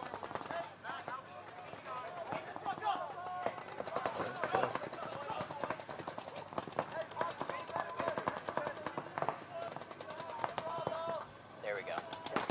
So, we've got Mermen diving out, and our main snake guy for Mermen, was it 17 or 13?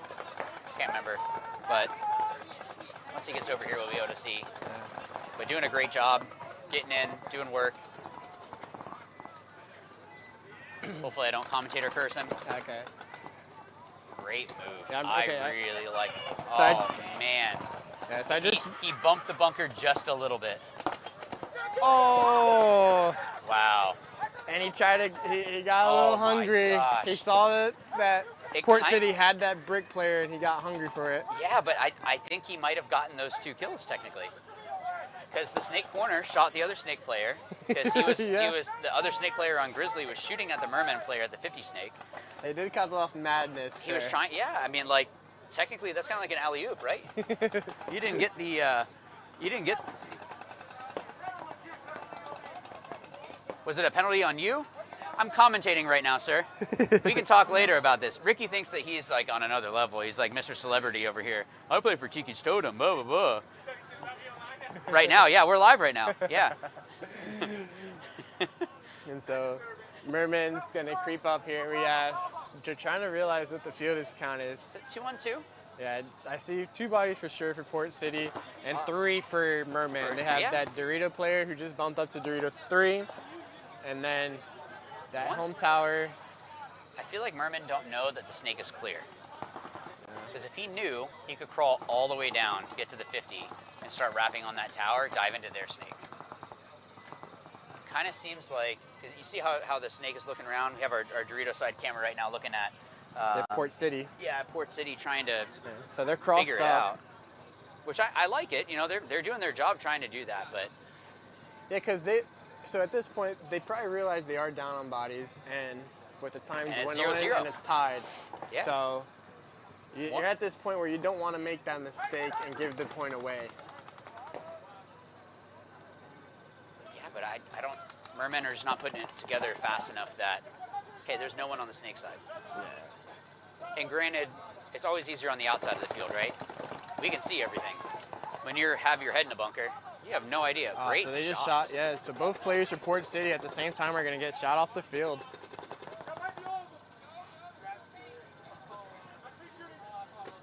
Now, it'd be smart for Grizzly to concede it here. Wow, that was 4 bodies still alive from Merman. Yeah, I thought I saw one, so. Yeah, so 4 alive. Wow. Well, great job. Hey, take your time. As long as this is clean. Yeah, they should have conceded. Once one of those guys got shot, they probably should have conceded right away. Yeah, especially with it being 4 bodies. I thought maybe it was a 3-on-2, but it was a 4-on-2. Yeah, so but even if it's a 3-on-1, if they shot one of them. Sorry, bud. Taking you off the field. You got to reset. Yep. It's an X factor. If you watch them play, Ryan Brand will do that kind of stuff where even they might lose like 2 bodies off the break and he concedes. It's not that he doesn't trust the guys. It's just I have faith in you that you can get that point back.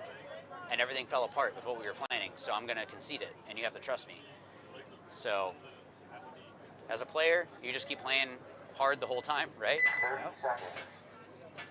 you going to be playing it all this year? Shoot, I haven't played a tournament probably since the last tournament I played was a college paintball tournament, probably like 2021 or something. So you're going to come out and play the alumni one? I'm thinking about I'm thinking about it. I'm thinking about it. UCF, we have a pretty good program. It's always nice, like, the school works very hard with us and along with us to be able to fund things with us. So oh, we'd never be able to do it. That's nice.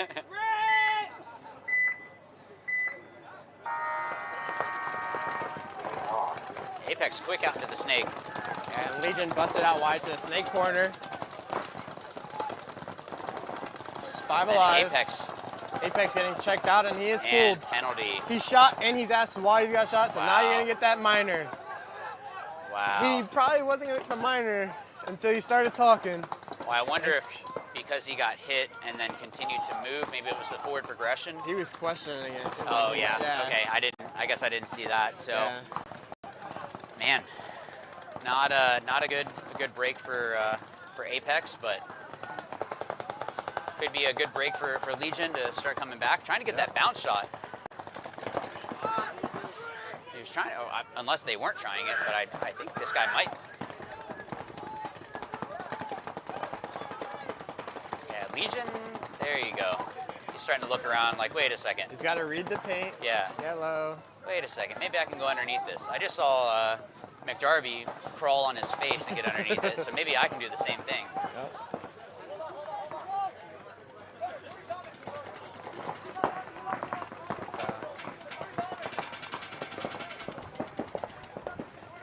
Good move by Legion to get up into the middle there. Yeah, just being able to cut up the field more. I think Legion just, did they lose another player? No, they're calling him clean. Good move. 2 snake players here on the screen. Oh. The front snake player gets clipped when he makes that bump on the inside. If he had crawled up a little bit more and tucked in a little bit more, he would have been fine. I think he came up too early. Why the move on the inside too, though, when there's no one in the wire? I think that can shoot into that gap. Okay. So he might have been trying to use the towers to block him out, to dive over. But now that can drop the ball and isn't shooting there anymore, Legion is able to get their snake player in as well. And of course, the second that happens, he starts having gun issues. No way. So see Legion, if he can get it back. They got 3 bodies here at the 50. Doing a little bit of surgery. Ref coming in hot to check out the snake corner player. That's all clean. All clean. All right. But it looked. Okay. All right. And all Apex clean. played this very well. They brought it back. They just got a kill on the Dorito 50. So 3 on 3. I really like what I'm seeing out of Apex. feel like Apex is doing a really good job of just playing team ball. If you can see how slow this field can get. There you go. That was a good move. I like this. See? Good. Crawl up. See if you can get that shot. And the guy saw you. But he forgot about the first read. But he got eliminated. He caused Okay. enough chaos Yeah, there to make that's that good. guy That's get good. squirrely. It tucked him, Yeah. or he had to push to the outside and probably got clipped that way. Yep. So, little alley-oop there for the snake this player is here for Legion. Apex snake player getting clipped out. And Legion looks like they're going to finish off this point strong. They would, Unless they drop the ball, because the snake player's gotten lucky twice now. His head's almost been popped a couple times. Yep.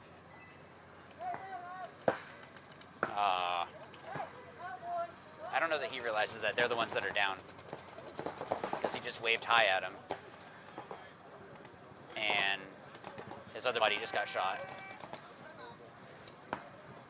See, if I was the Red Legion coach and I saw the player do that, and we were down, and you almost just lost a 3-on-1,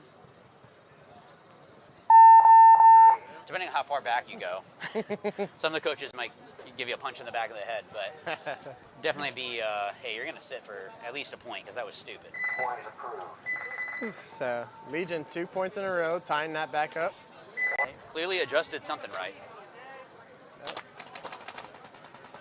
And then we're going to have Port City. Shout out, I believe they're from Georgia, looks like. So shout out to them for making the trip and coming out here.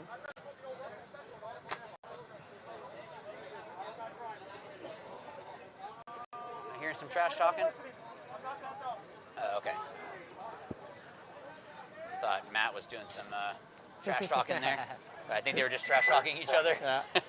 He said, don't even listen to him. Not even gonna. Yeah. Don't bait me into that, because I will get sucked in. 20 seconds. Well, let's see if Merman can keep this up. Yeah, so Or after Grizzly can dropping bring it the back. first point, they brought back 2 points in a row. And here we go.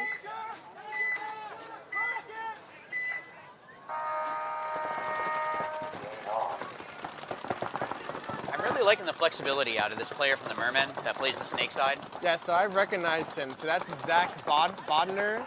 He used to play with Damage Control last year. Oh, Get pulled okay. on Commentator Curse, minor. Yep. No,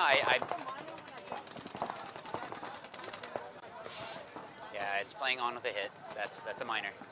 Yeah, so Port City player making the bump into that Snake 50 after he ready to realize after the minor. And Great no one move. on Merman has realized he's there.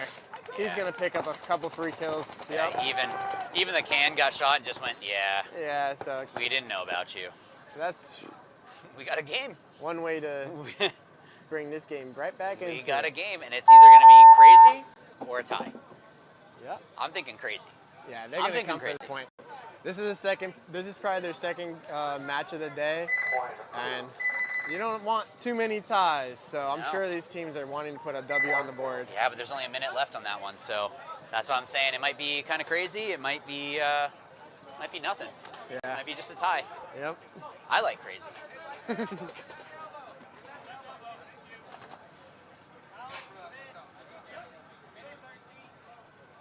So 3 minutes left on this set with Apex Factory versus Red Legion. We got about 30-something seconds till our next point here. Just want to give a shout out to Carbon, DLX, Die, Dirty Dan, Tiki's Paintball for sponsoring and supporting the MVPS. Thank you to the staff as well.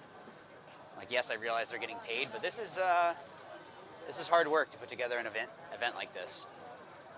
But it's so professionally run now and has grown so much from what I've seen before. It's really great. So kudos again to Zudel and the whole crew at MVPS for making a great spot for players to grow in and have a great tournament series that they can play in.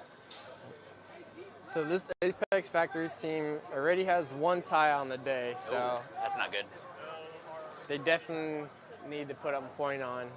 Now, it's not And Red impossible for them to Legion- move on, though, if they have a bunch of ties. Yep, and Red Legion hasn't won one today yet, so they're going to be looking to fight for this win as well. What was it? Trade My Gun Outlaws one time.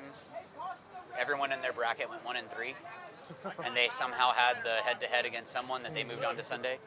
So weird stuff can happen in paintball. That's for sure. And as long as you move on, it doesn't matter. Yeah. But it's just a lot easier to, just need to win. make it to Sunday. Yeah, it's a lot easier to win. Playoffs here. Then there's no math. Yep. I like math, but I'm a science teacher. So little technical difficulties, I believe we're waiting on. Technical timeout there. Refs just realizing, probably making sure they're all on the same page here. Yeah, I heard a player arguing from Merman. I don't know that I agree with him. He's saying that he didn't shoot his gun or didn't know that he was hit, but hey, I've gotten penalties for it before too. And that's just paintball. If you have a hit on you and you continue to play, you are changing the game. That is a penalty. Here we go. Shout out Carbon for this lovely bunker set again. Oh, absolutely. So let's see. 3 minutes. We got Apex on your left, Red Legion on your right. 5 alive, both teams.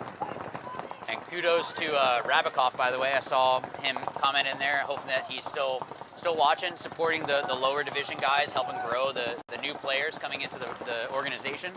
So any of the pro guys also that are watching, appreciate you guys supporting this. And no one's really making any like real big moves. Oh, ref running in for Legion. That's not looking good. Called clean Lucky. though. Yeah, called clean. Lucky. So still 5 alive for both teams. Couple moves, not many out of their primaries yet. No. But the Apex got into the snake now, just snake 1. Yeah, Apex definitely has a good spread there, but Legion also has pretty much the same spread, so everyone's pretty even. They probably both have it in their mind, look, we need to win this one. They need to win, yeah. And we can hold after that, but don't do anything stupid. Yeah, so Legion's going to lose their first one walking off the field. Bringing First it to one or a their 5 second on one? 4. Was it just, no, Oh, there's in the wedge. I'm blocked out from the wedge again. So now Legion doesn't have anyone in the middle of, well, I guess we can call the wedge the middle of the field, but they're definitely more closer to the tapes. And so that snake guy player is going to try to go and skip past his snake and get shot out. He's that was really rushing unnecessary, yeah. He had still 2 minutes left. Yeah, trying to make a move like that. Why would you not communicate to your front player, hey, how can I help you get in? Oh, the tower's shooting the gap. Okay, give me a second. All right, I got him in, go. Yeah, you got to realize your role. But Apex just threw a body away on the Dorito side, so we're back to... same team. Legion lost one as well, so I believe it's 3 a on 4 on 2. I think it's a 3 on 1. I think it's 4 just on, a wedge. 4 on 1. Nice towel. I Nice agree towel. with that. I Good definitely towel. agree with that. Apex is playing fantastic. Yep. I feel like they're definitely making a statement with this first one. This will be interesting to see what happens here. There's just 1 minute and 17 seconds left. Tied match here. Yeah. Port City versus Tampa Bay, Maryland.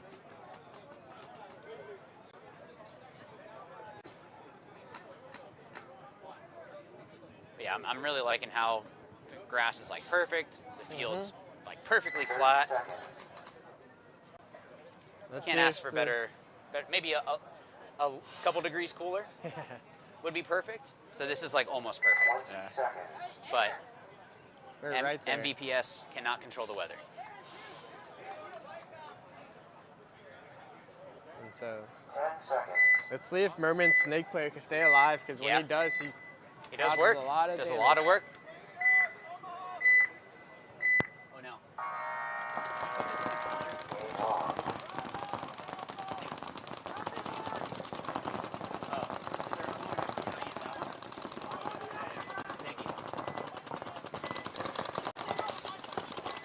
Oh, Grizzly looks like they're first to lose a body. So 5 on 4.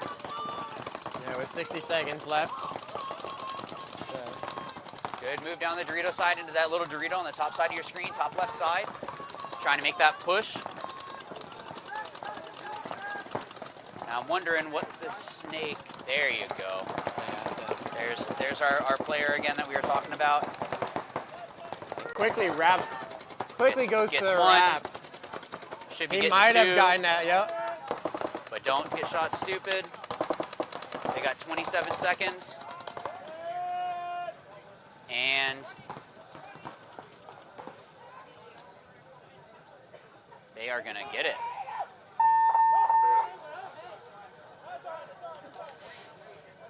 So I think Merman got that point. If this is clean,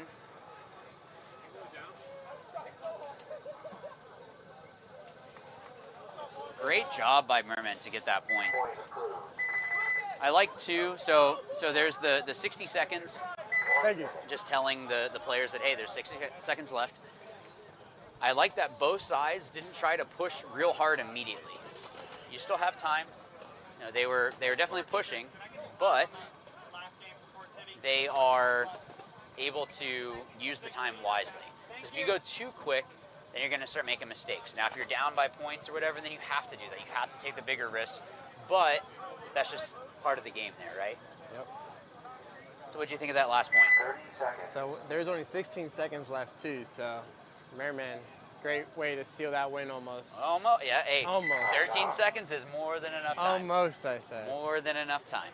So definitely a play to be made for Port City. I mean, it'd be fun. It'd be fun if they did it. Yep. So we got Legion on the left, Apex Factory on the right. A minute left. I 100% agree with that coach for Red Legion throwing the towel on that last one. Look, we have to have 2 30-second points basically. Perfect towel. So it gives them enough time to be able to try to come back. Guys, we have 60 seconds to get 2. Let's go. Yep, so you can hear their coach. I think that's Jameson. Yep, trying to help out with, all right, we got 30 seconds for each point. Obviously, if you can do it quicker, then that gives you a little bit more cushion. Oh, yeah. 30 seconds. Yeah, 30 Making a seconds, couple so. minor adjustments to this 50 cam as well for y'all. Yeah, don't worry, the wind is not blowing like that. We're just making adjustments for you guys, but 20 seconds. In my opinion, I feel like the way that I've been seeing Apex play, I feel like they're going to be able to hold this out. It could just be an experience thing. Maybe they have a little bit more experience than Legion. Legion has a great organization behind them, but you still have to execute.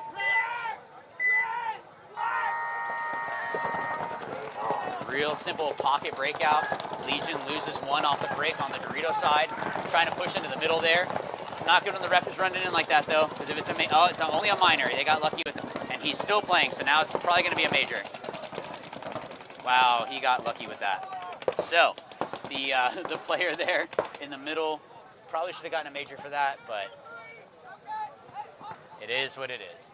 So that is that's going to do it unless, I don't know. I don't know that they know that there's no one left. Oh, there was a player.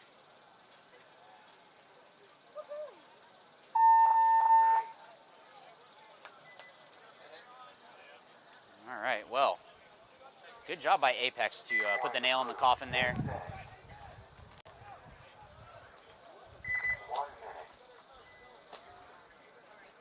We don't have a whole lot of time. What is it, only 13 seconds on this next one? I don't know why I'm seeing some guys walk out with paint in their packs. It's mathematically impossible to shoot your loader in that time. So I don't know why they're walking out with paint. Unless my math is wrong. Maybe one pod. 30 seconds.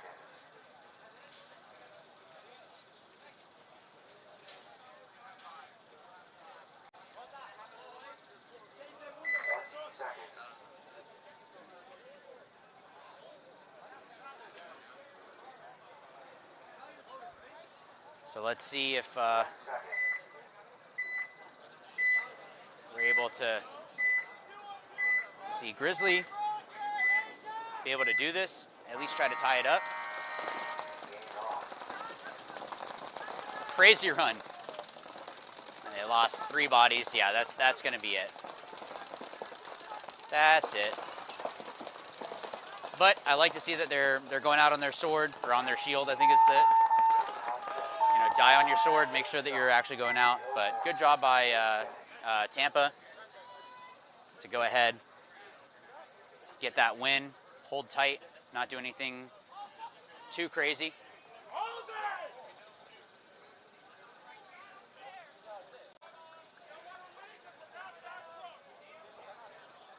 So that's going to do it for that set. We got to figure out a technical issue up here in the booth, but that's actually good timing.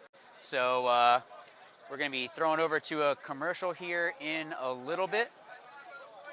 Thank you again to all the sponsors for all their support. Please be sure to support those that support the MVPS. See you guys in a bit. Hey, it's BRNT with CRBN, and I have our new IC PWR Nano Barrel System here. This kit includes our famous ultra lightweight injected carbon fiber back with our new nano tip, which features over 700 microports. This microporting prevents any debris, paint, or moisture from entering the bore, and also produces a unique low sound signature. These barrel kits are compatible with all PWR inserts, including our own series from 679 to 691, and are also compatible with all PWR inserts, including those made by Planet Eclipse, Dye, and Inception Designs. Check them out at crbnpaintball.com. Hey, what's up everyone? This is Walker with Carbon Paintball, here to show you the difference between the SC and the CC harness. Our premier pack is the SC harness. The first thing you're going to notice when you grab that is actually how light it is and how small it is. In fact, it is one pod less in width than a traditional harness as well. Secondly, the silicone that's throughout the whole belt is going to secure the pack on you, so if you're running, diving, jumping, it's not going to move around. And then you're also going to notice the ventilation. So the whole belt has perforations throughout to keep it way more breathable than a traditional pack. Lastly is the lumbar support on the SC pack is hard. That's going to keep it tighter to your back, especially if you're a little bit of a smaller guy. And the CC harness, the main difference that you're going to notice that it doesn't have the ventilated belt. And also when you put it on, it has a way larger lumbar support. It's a 2-tier foam, so it's really cushy, it's really comfortable, but it's not as rugged and tight as the SC harness. Other than that, what you're going to notice is all of the harder injection moldings for all of the logos on the CC harness versus the SC, all of them are soft or they're non-existent to keep the pack as light as possible. Besides that, both packs feature our tapered tube ejectors, so they actually slim as you pull pods, which is going to move the pods to the middle of your back and keeping your profile as tight and slim as possible. Both packs do come in 2 sizes, small, medium, and large XL, and they're both available in 4 and 5 pack as well. For a full feature list and more information, visit crbnpaintball.com. Walker here with Carbon Paintball. I'm going to run you guys through our new CC Pro bottom versus the SC bottom. The first thing that you're going to notice if you're actually trying these on is the fit. The fit is a little bit more loose, it's a little bit more relaxed. So in the SC, I wear a large personally, but I would wear a medium in this product. The reason for that is it is a little bit looser in the calf region and it's 3/4 length. So if you're a skinnier guy like me, I would still suggest the SC Pro bottoms with the full length. It's just going to be a little bit better coverage for you so it's not moving around. But if you're a little bit of a bigger guy, these do go all the way up to 3XL. And then the last feature to note is our new knee region. It's got a Cordura weave on top of our padding. So if you're not wearing a paintball specific pant, this is probably going to be a little bit more durable for you. If you have any more questions, you're looking for any more info, visit carbonpaintball.com. 10 seconds. Here we go. Totem and Red Challenger. If we say Legion, you guys know who we're talking about.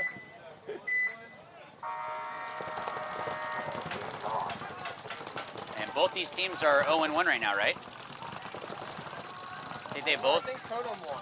Did Totem win the last one? Oh, that's right. It was at the end. Yep. So Totem's looking to come out, be able to solidify more of a lead, making way too big of a bite. I guess not realizing that. So, oh my goodness, 2 bodies coming off. Too, yeah. I think Challenger is a little upset about last match. Challenger, another kill. Oh, another one for Ricky. Another one. So that's all 5 of Totem rounds. That's gonna do it. In less than a minute. The clock is at 4:20 when I looked at it with all the players died. That one sounds fast too now. When he was shooting, it sounded a little quick.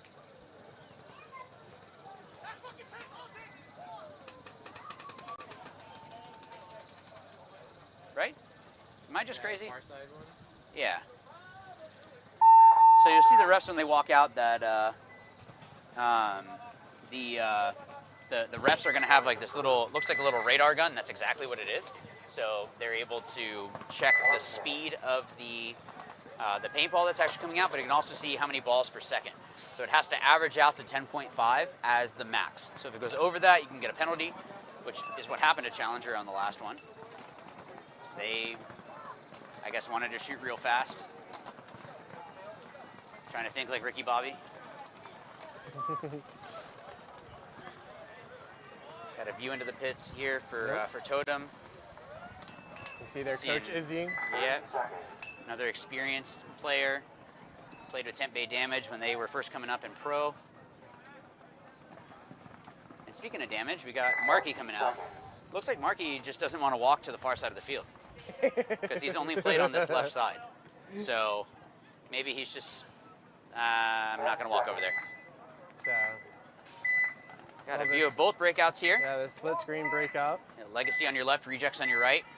Rejects sounded real confident, but that's also just kind of their MO. Legacy making it out clean to that Dorito side. Taking a different route, took a real deep route, which probably saved them, but they lost the body on the snake side. Yeah, so losing that snake corner, but James making that fill out to take that place of that snake corner. Marky's real pinched in there at that home tower.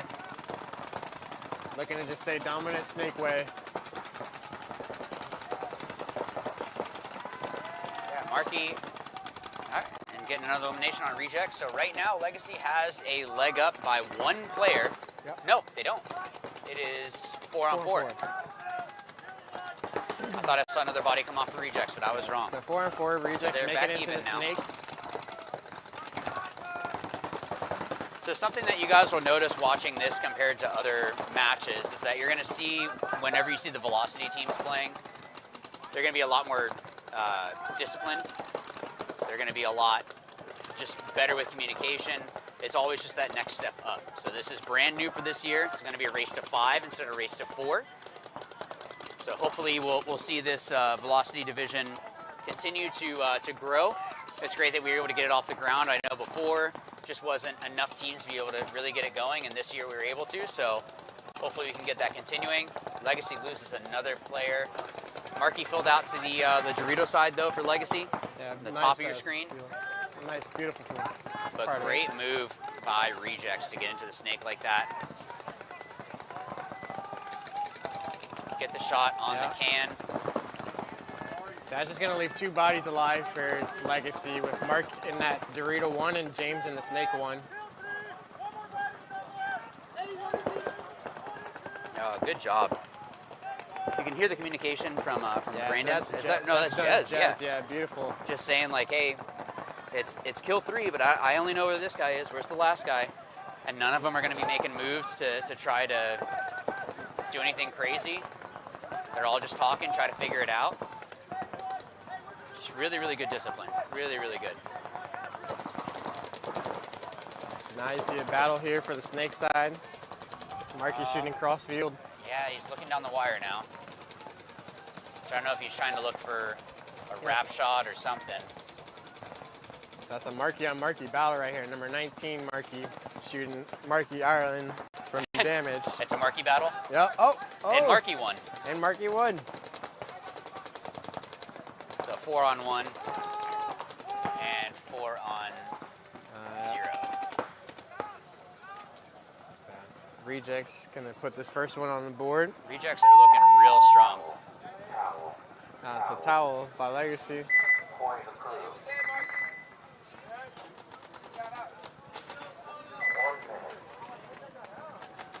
So thanks again to the refs. Having to stand out there all day. Yep. We get to be in the booth here with a nice little canopy. I got my water here. Get a little breeze up here as well. I don't get shot.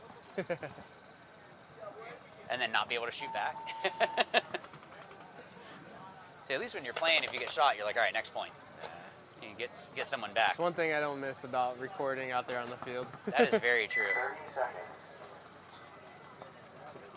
but then also you have to get in the lane to get the good shot. The best shots are in those angles. You're just like, oh, just don't shoot the lens. Don't shoot the lens. You take the beating. All right, let's see if Red Challenger is able to continue this. It's only been 1 point.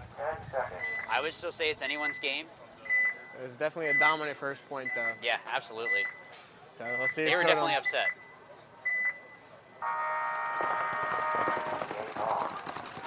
Only wide out to the Dorito side, but Totem getting shot out of the 50 snake run there.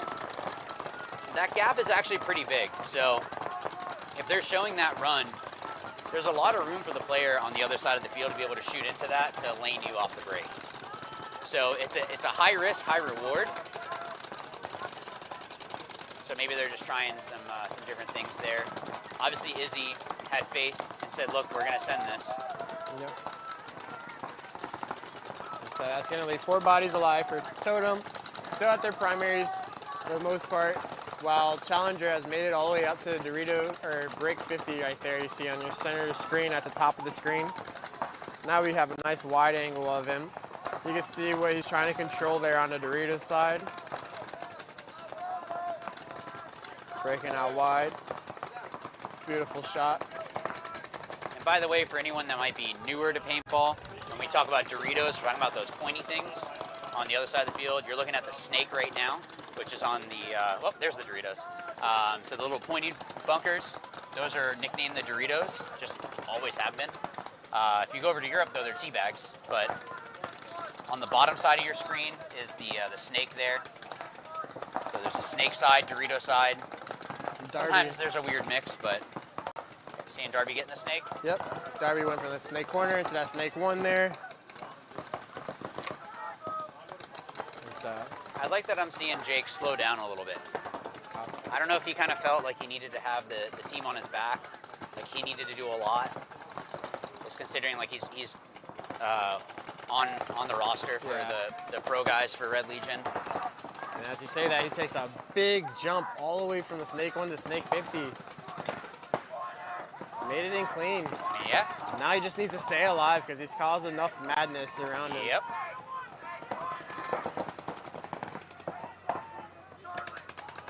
So, good communication.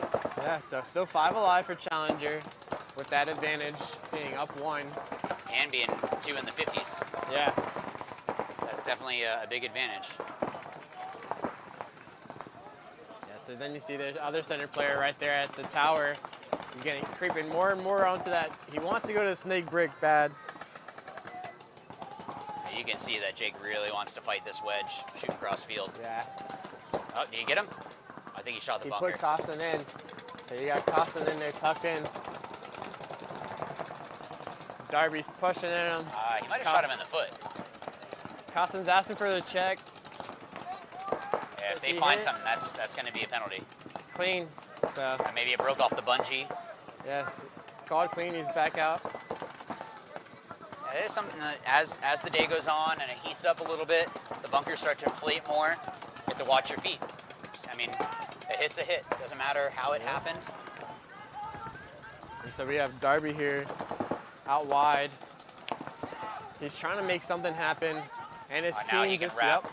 I believe that was Tyler just killed the snake corner, so relieves Darby's pressure that he had on him. And they're going to pick up another quick kill on that tower. Not going to be good for the wedge player. Yeah. And there goes Costin. There goes Cardona as well. And that's going to be a solid point there for Challenger. It's going to give him a 2-0 lead. Yeah, fantastic. 1 minute.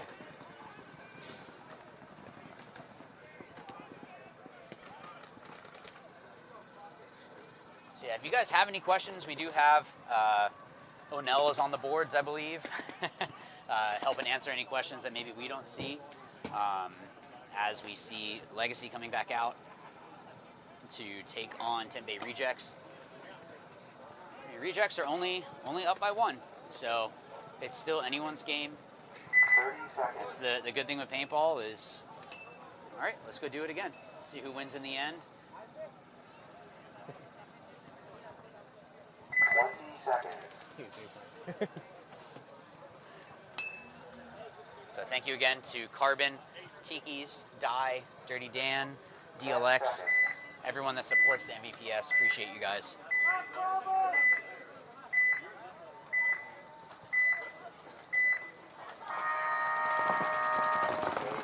Legacy Factory out into the snake corner, but they lost one up the gut. You know, it's kind of funny that they didn't lose their wide guys, but they lose the guy that only needs to take 5 steps. Yeah, So yeah, 5 on 4 in favor of rejects. And we got player on Legacy diving into that little baby Dorito. Yeah, clean. It's one of the shorter players on their team. Yeah. It definitely helps when you can play anything and not have to really crouch. Yeah, Coach Matt said his average age of that team is probably like 18. Jeez. So very that's young. Good. I mean, that's what you can grow with that. Love to see it. Rejects marquee player is going to make his way into that snake one from the snake corner.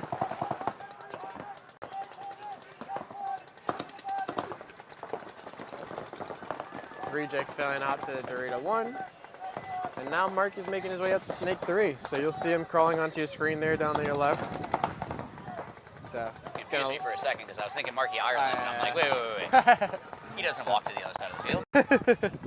So now they must have 2 lines. That's my guess. But I could be wrong. Maybe that was the deal. I'm only playing every other point. Or you're only playing every other point. I think you get the elimination. Good shot by the snake player to drop in. He stands up tall and just drops it over that Dorito wedge into the baby Dorito. Yeah, getting that shot cross field is definitely just using the bunker to your advantage. Yeah, so just 3 bodies alive for Legacy. And rejects are definitely realizing body count and just making their ways off the field. We have, is it a 4 on 3? Am I counting right? Nope, 5 on 3. They have, rejects are crawling into that 50 Dorito. You can see at the very top of your screen there. So rejects are definitely in the driver's seat right now. They're up a point. They're in both of the 50 structures. 3 of them now. This player got lucky. He did not get a penalty. Yeah. So that's just leaving 2 bodies of Legacy alive, and now just 1. And where's the towel? It's not gonna be good for you, man. Especially these reject guys. They like to bonus ball. Yeah. They like to make a statement. It's just how they like to play. Looks like Legacy toweled, which is definitely smart. I wonder if they were trying to do that before. Maybe couldn't press the button. Because they could have saved their last guy in a 5-on-1, but decided not to.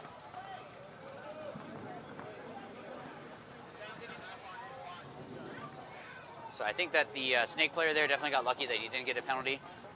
It looked like one of the refs was about to throw it, but I don't know. Sometimes it comes down to like if you're known, if you're known as a dirty player, you're going to get more penalties. But maybe if he's known as not being a dirty player, it might give him more the benefit of the doubt.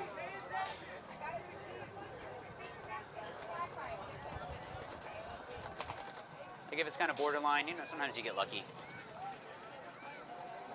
That wasn't me in Vegas last year. I kept getting so many. I'm just like, I don't even understand what happened. And I'm a clean player.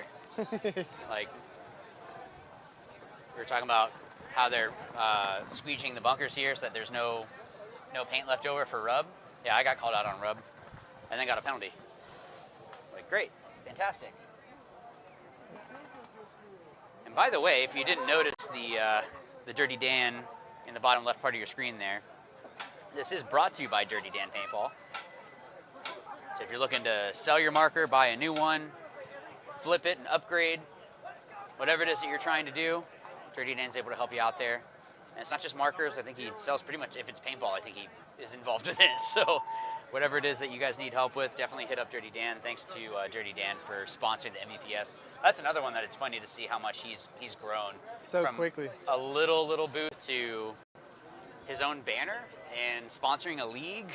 Yeah, he even goes out to NXLs as well. Yep. So really good for him. The DirtyDanPB.com. You can see that on your screen right there. So thank you to Dirty Dan for sponsoring this this set here. I think we're having a little technical timeout, which is giving the refs some more time to burp bunkers. So as the day goes on and the bunkers overinflate, one, you don't want them to pop, because if a seal gives way or something, that's not good. But also, you want it to be even on both sides. So you don't want it to be that one side is a little overinflated, or someone is maybe getting shot in the foot. You don't want them to complain about that. Given it's a paintballer, though, they're going to find something to complain about. It's like Star Wars fans. It's like Star Wars fans are the worst fans.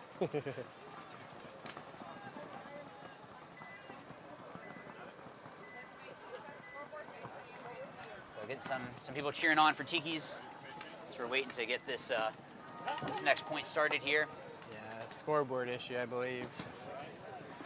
There's a lot of moving parts in this. Some people can give leagues grief for that, but they forget how much is involved in running an organization like this, Seriously. running a tournament, much less a paintball tournament. If this was soccer, it would still be difficult. Like, Yeah. and you don't have people shooting at each other in soccer.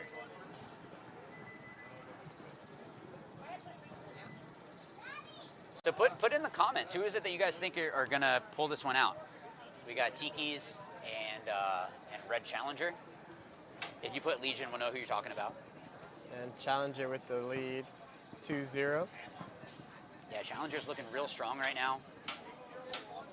I'm sure that they got back together and, all right, we need to win these next ones. We can't go out like that. So the fact that, Yeah, because, so I think Challengers, they only have 3 games I think they play, because there's only 4 teams. So that's do or they're die. all very, like, Important. Yeah, very important. And I hear the first team that gets the bye obviously is they're straight to the finals. Second and third will play each other in semis, and then the fourth team, you're going home. Man.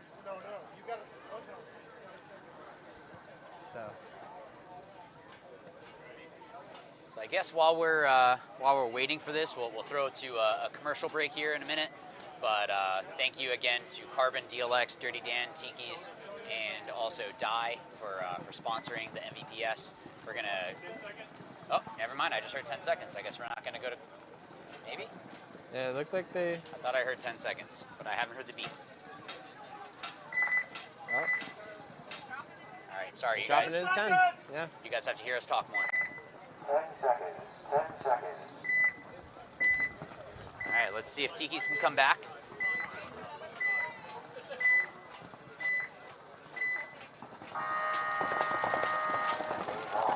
Darby running and gunning wide all the way up into the snake 3. Yeah, just going all the way down.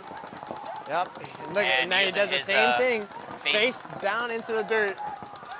Face sled. And And I don't know have- that they know. They had no idea. Oh my goodness. And oh man, Darby. You can see the different level of player here. That's 2. There's And that's 3. the third one for He might- Darby. He might get all 5 here. That's 4 for Darby. Went unnoticed. This just might have been the play of the game if he picks up this. Oh, Yeah, so he got clipped, but even at that, Yeah, great. that still might have been the great play of the move. day for sure.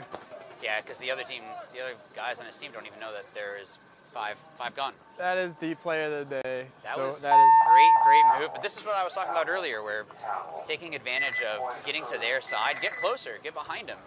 Why make it where you have to battle with someone? If you can get behind them, it's a lot easier to shoot them in the back than when they're shooting back at you. And then they turn around all confused, and it's funny. They had no idea. They thought he stopped in that corner. They didn't think he went all the way and dove past it. Now, what they'll probably do is I feel like they would stop Jake either at the God bunker, that insert Yeah. going in, or send him into the Snake 1. So they have a 3-0 lead now. That's a big one. I mean, but I don't see him doing that move No. again. But I could be wrong. Maybe Max is like, again, do again. Jake, do again. I think this is the biggest gap we've seen in a little bit too. Yeah. After the last few matches, we haven't really seen a 3-0 gap. A lot more dominating now. So Challenger, great set so far. Hopefully they keep it up, or hope they can keep it up for themselves. And then we got Marky Rejects. again. We're on the left side. So. And then we got Legacy back on the left. I've just given Marky some grief for only being on the left side, but wow, it Legacy is really cool. With a big risk all the way to Dorito 4, and he made it alive.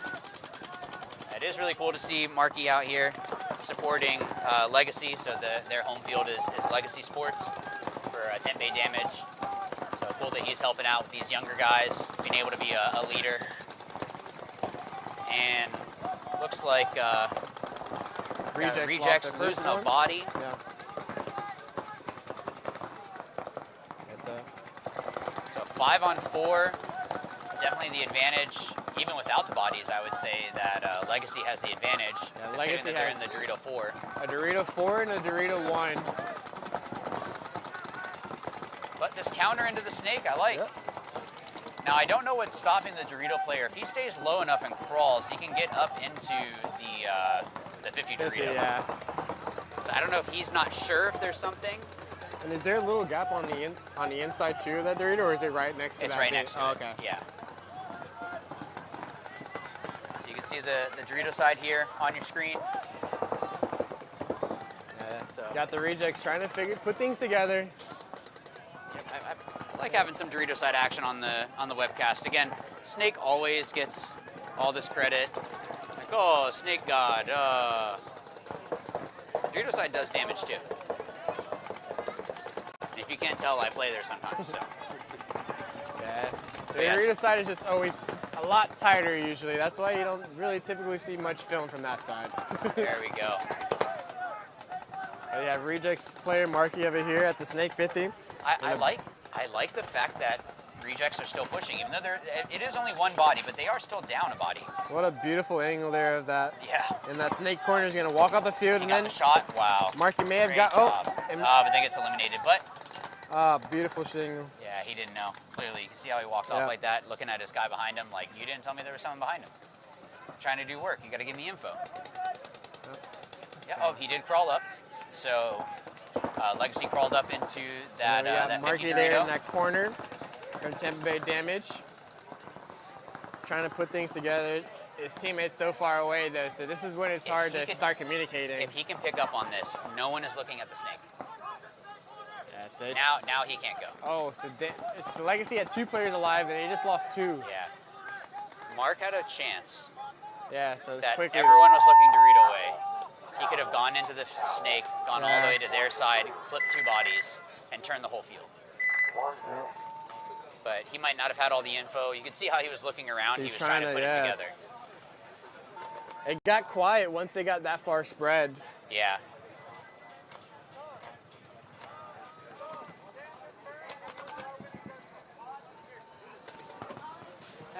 At first I was going to say I'm kind of surprised that Rejects didn't go and bunker the 50 Dorito. But thinking about it, they had a 3-on-3 situation. It doesn't really give you anything. It's not like he's really an issue at that point. So just kind of playing it out like that was, yeah, it's you don't need to go and get that guy off the field. Now if it was 5-on-5, he has some better shots, but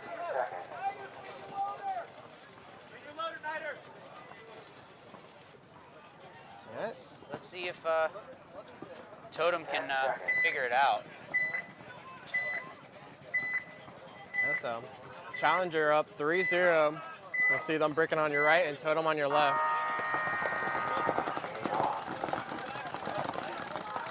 Challenger sent all the way to the Dorito 4. I think his head might be down and he's right in that Dorito 5. See, you can block out so many people on that side. You just get low enough. But probably over battling. Yeah, over the top. And then he just ran into his death too. Challenger lost 2 bodies real quick right there, leaving the 50 Dorito by himself. Great move. Great move by Costin to throw his body away, but trade out with the Dorito player, 50 player. Yeah, I don't think that's throwing it away. I think that was the right move because now he opened up the whole Dorito side. Yep. And Challenger is stuck in the middle of the field. You can get wide and start pinching the guy out. And then Totem making a good move, getting down into their little Dorito. And Jake is going to have a hard time right now. There we go.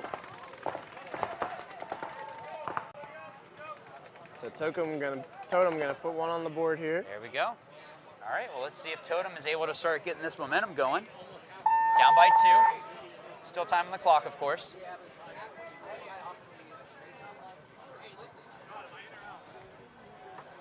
Yeah, we're back and forth in the chat. I'm seeing a vote for Tiki's and a vote for Challenger, so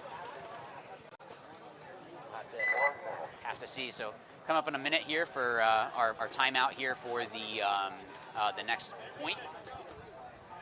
So Rejects and Legacy.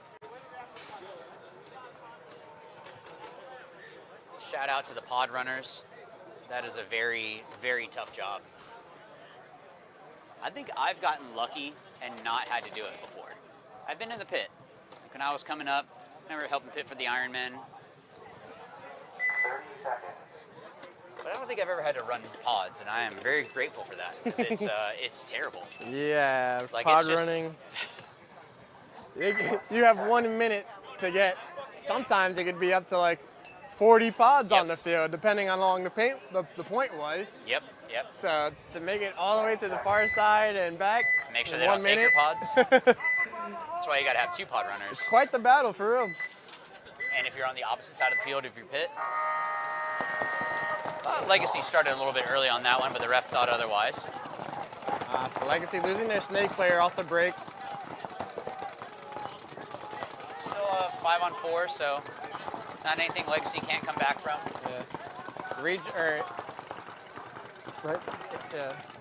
Rejects losing their Dorito attack player. So 4-on-4. Oh. Yeah, he kind of got a weird jump. Yeah, so that's just gonna leave 3 Legacy players alive. And Marky for the Rejects makes his way up to the Snake 50.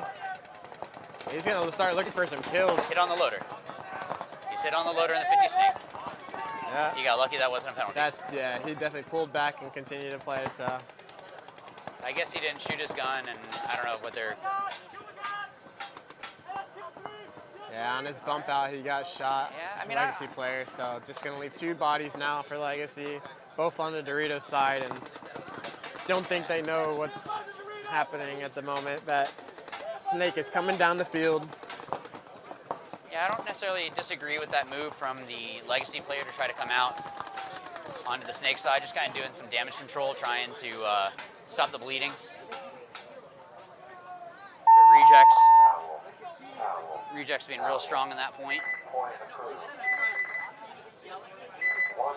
And sorry, we'll be getting the scoreboard up in a minute here, guys.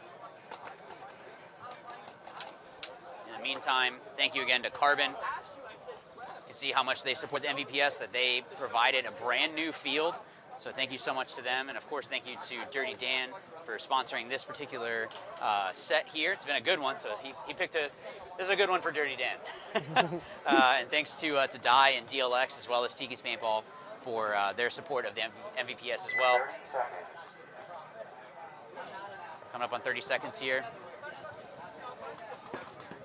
I got excited for a second because I saw Ricky walk out, and I thought that Marky was going to be, and I went, oh, that was the last match.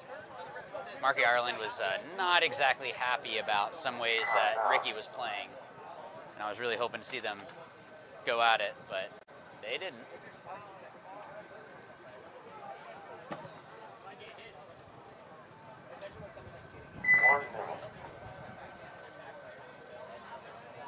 So if you guys are looking for help with your game, this is Greg with How to Play Paintball.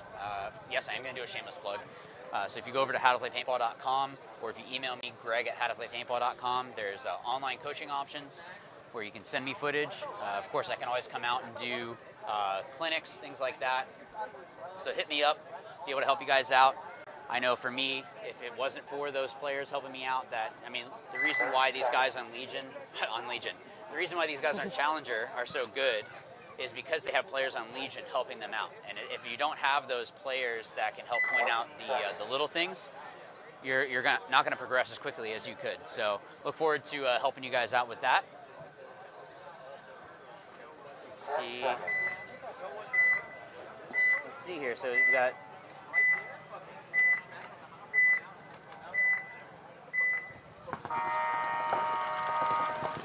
3-1 Challenger versus Totem. Ricky getting into the 50 snake. He kind of looked at that ref like he might have felt something, but Ricky going through, getting 2 right there. Does he have anyone in front of him? I don't think so. I know they've lost 4. Yeah, so that was that one. Wow. Wow. All right, well, you know it helps to hit the buzzer when, or it helps to be able to hit the buzzer when you shoot all 5 guys. Yeah, it makes it so much easier to do that. Yeah, so it's definitely, they switched it up because I don't think Ricky has made that move this morning so far, including their first match. Now, I'm not sure if Izzy is going to have him do that again, because knowing Challenger and knowing the organization that they have, they would key up on that. And they have good shooters, so it's not like they wouldn't be able to hit even a fast player. Like, you just have to have the paint in the right place. It's hard to outrun a ball going 300 feet per second. It's like roughly 200 miles an hour. So Totem making this a game. Good stuff. 30 seconds. I definitely got some more support for Tiki's in the chat, so I don't know, maybe the Challenger fans need to come out more. Maybe that's why they lost that last one. So Rejects looking to put the nail in the coffin here. 4-0 on Legacy Factory. It's going to be the first blowout of the day, too, if Rejects is able to get this point on the board. Or the best comeback of the day. Let's see if Legacy can write an amazing story here. We got Marky going down to the Dorito side now. Yeah. He's just too high. I think he got shot before his dive, and it was in his leg. So I don't know if it was a too high thing. I think it was just they had the shot there. It's a big gap. I mean, it's big enough of a gap that if someone tries to do that. You have to make those moves, though, being down 4. Oh, yeah. Gotta risk it. And they're going to lose that Dorito player over the top there at the Dorito brick. Absolutely. And then people trying to go through and just trying to probably over battle, but hey, you're down by 4. Rejects lost 2, though. Good shot over the top. The Legacy, I think they have 2 bodies alive, Marky and just that. No, just Marky by himself. Now just Marky by himself. It's either going to be a great play or... And they're trading out. No, that's no penalty. They're trying to... Oh, no. Who got the penalty? Did everyone get a penalty? I think the ref got a major. I think he hit him. Rejects got a major. Or I think he like bumped them or something. Legacy got a major. That ref over there got a major. The dog over there got a major. That was a lot of flags. I definitely overshot a little bit, but that's just the way that both of those guys are. Especially with those guys. Yeah, like those 2. So I guess we'll see what the call was, but...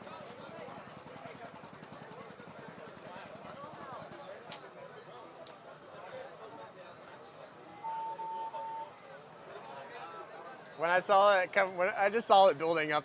Oh yeah. I saw that build. Brandon was coming. Oh, yeah. I knew Marky, like it was gonna happen.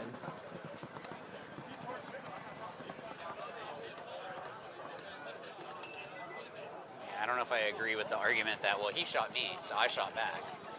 It's like, well, that's how you both get penalties. So I guess we'll wait for the call here. So either... Did they have the bodies? I didn't really realize what else would have happened. Marky didn't have the bodies. It was a 1-on-4. Who was the major on, though? I have no idea. That's what I'm... We can try to get some info on who the penalty was on.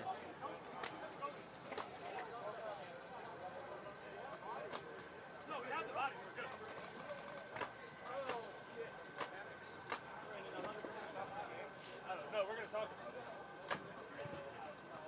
I mean, he shot my whole back up, so I feel like that's a little wild. I was past him looking the other way. But I'm going to call it good if he calls it good. We can just move on. You good? I'm good. Let's move on. Good game. All right, so I think there was going to be a suspension. No. He pulled his gun up after we were talking shit and shot him. That's rough. I shot him, he shot me, I shot him, we stopped talking shit, and he pulled up. So hearing some more stuff. So I don't know if there's going to be some suspensions or what. Looks like there's one suspension. Is Marky getting a suspension? I can't say. You shot me like 20 times in the back. Hold back. You rep my back, not my front, my back. All right, we're sorry for kind of a lull there. I know dead air is not fun, and you're just staring at the field while we're figuring this out, but some ooh. Yeah, sorry. We are going to get the names up in a little bit here. The crew is working on that. Same thing with the scores and the time and all of that. Right now, they're deciding what's happening to Marky and Brandon with Legacy and Rejects. So, of course, they're all trying to say, well, it was your fault. No, it was your fault. No, it wasn't my fault. It was your fault. Well, you did this, so I did this. So, that's just paintball.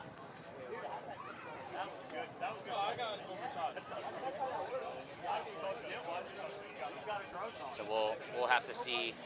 I'm hearing gross major thrown around right now, so.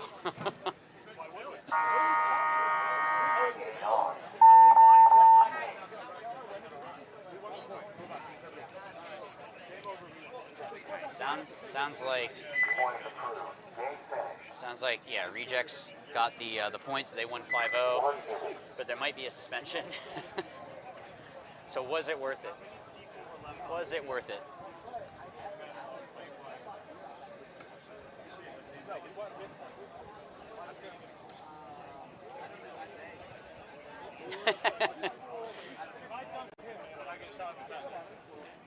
Saying whack. Yeah, they did dab afterwards, but I don't know. There does have to be some accountability. Gotta make the right calls. Right.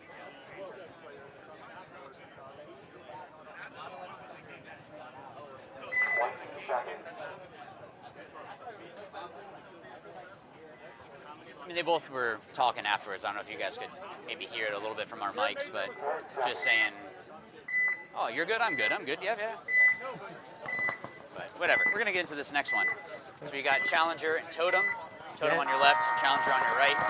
And Totem's made it a match. They came back 2 points in a row so far, and picking up the kill off the break on the Challenger Snake player. Yeah, great job. Cardona getting called out. That is not good. So 4-on-4. Yeah, but you have Costin for Tiki's Totem all the way up in the Dorito 4 out there. Challenger loses another body, so they do not have a snake side right now. The snake is blown open. Now they still have that can, so he can shoot into the snake a little bit, so it would make the snake more difficult. But that's only one body you have to put in. Put that one guy in. Yeah, so he's looking to make his way out wide and be able to get better try containment. to match it.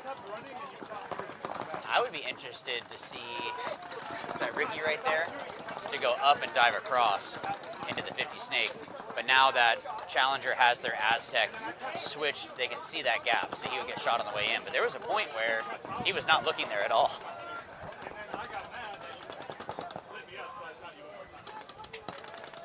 Okay, Totem's in the snake now. I like these velocity games. These have been good. Oh, someone. Challenger just. All right, trade. Yeah, he got Costin out. Yeah, but that wasn't worth it. Yeah, because you're down bodies. And now it's a 3-on-1. Yeah. 3-on-1. I believe so. And Totem is back in it just like that. Wow. Good 3 job, straight. Totem. Good job, Totem, making that move. Yeah, I don't know that I agree with that Challenger player diving over or bunkering out the Totem Dorito player. I'm not sure. I mean, clearly he saw something that we couldn't see. Mama, how much time do we have? 6 minutes. 6:02, yeah. So So definitely a lot of time. 6 minutes, I mean, 3-3. We still have plenty of time. I mean, that is enough time for another, 3 or 4 points. Yep. Because they just need to get to that 5 to put them away, but they are also able to maybe just burn out the clock. So I don't think there was physical contact, Spence. So after overhearing what happened, I think Marky Ireland just overshot Brandon Johnson a little bit after being I think there was a penalty, and then Brandon Johnson didn't like that, and so he shot him once more. And I still don't know what the calls were or what the call was, if it was a gross major or whatnot, but Yeah, I saw Brandon give his ID to the staff, so clearly he was in the wrong in the ref's eyes. yeah. So rejects, There rejects we 5-0. Thanks to the And crew. then, not exactly sure what's happening with Brandon, but he was the player that got his card pulled, so we'll see. And everyone knows him here, so it's not even like he could try to sneak in. Rejects are one of those teams that have been part of the MVPS for a long time. Yep. And everyone knows. It'd be like me trying to sneak out on the field. Be like, Greg, what are you doing? They would hear me talk and go, no. So, You're not on a roster. So now with that set with the rejects and legacy, with that match being over with legacy and rejects, we're going into X-Ball now. So back out there is going to be Challenger and Tiki's Totem. Wow. Elite Challengers don't have their players out ready yet. See if they get it. Yep, so It looks like they're good. they do make it to the box, but so 5 alive, both teams. With Challenger quickly making it up to that center or that 40 tower. Oh, Totem losing their Dorito side presence. That's Nader, Alex. I think we're about to see a penalty here. Oh. Yep. And that's Cardona penalty. Lucky it was only a minor. That ref was calling him out from across the field, screaming at him. Something similar happened the last point too, but he was able to get out quick before they pulled him. Yeah, he definitely gave him maybe a little bit extra time. Uh-oh. Something going on with Darby's gun, but Yep, he's got some issue. yeah. Challenger though, what a great reaction. There you go. And a solid point. We like a back and forth. Solid. So after Tiki's were able to pull off 3 in a row, Challengers answer that with their own point, bringing it 4-3. Yeah, that minor definitely helped. I kind of feel like it should have been a major, at least from my standpoint. When you're getting, he's coming in like that Yeah. for so long, like. I mean, maybe he felt, oh, okay. So. It's always the last shot. Yeah, it's always someone else's fault too, right? So here we are with the split screen, and we have the view of the Totems pit. And you can see the guys here probably up next, Ghost. Yeah, Ghost Ops. Getting ready. And so we're in X-Ball, so. Yeah, I believe 2 it's minutes 2 in between. minutes, right? Yep, 2 minutes, in between. Instead of the usual 1. Because usually you have another point and then 1 minute and then you play. But if the other team is all done, you got 2 minutes. Better get out there quick. It might seem like 2 minutes is a long time, but if you have to turn points, 2 minutes This is when your staff, X-Ball, once you get to X-Ball, it's really key that everyone is on the same page, that you understand what is happening, because like you said, 2 minutes goes like this.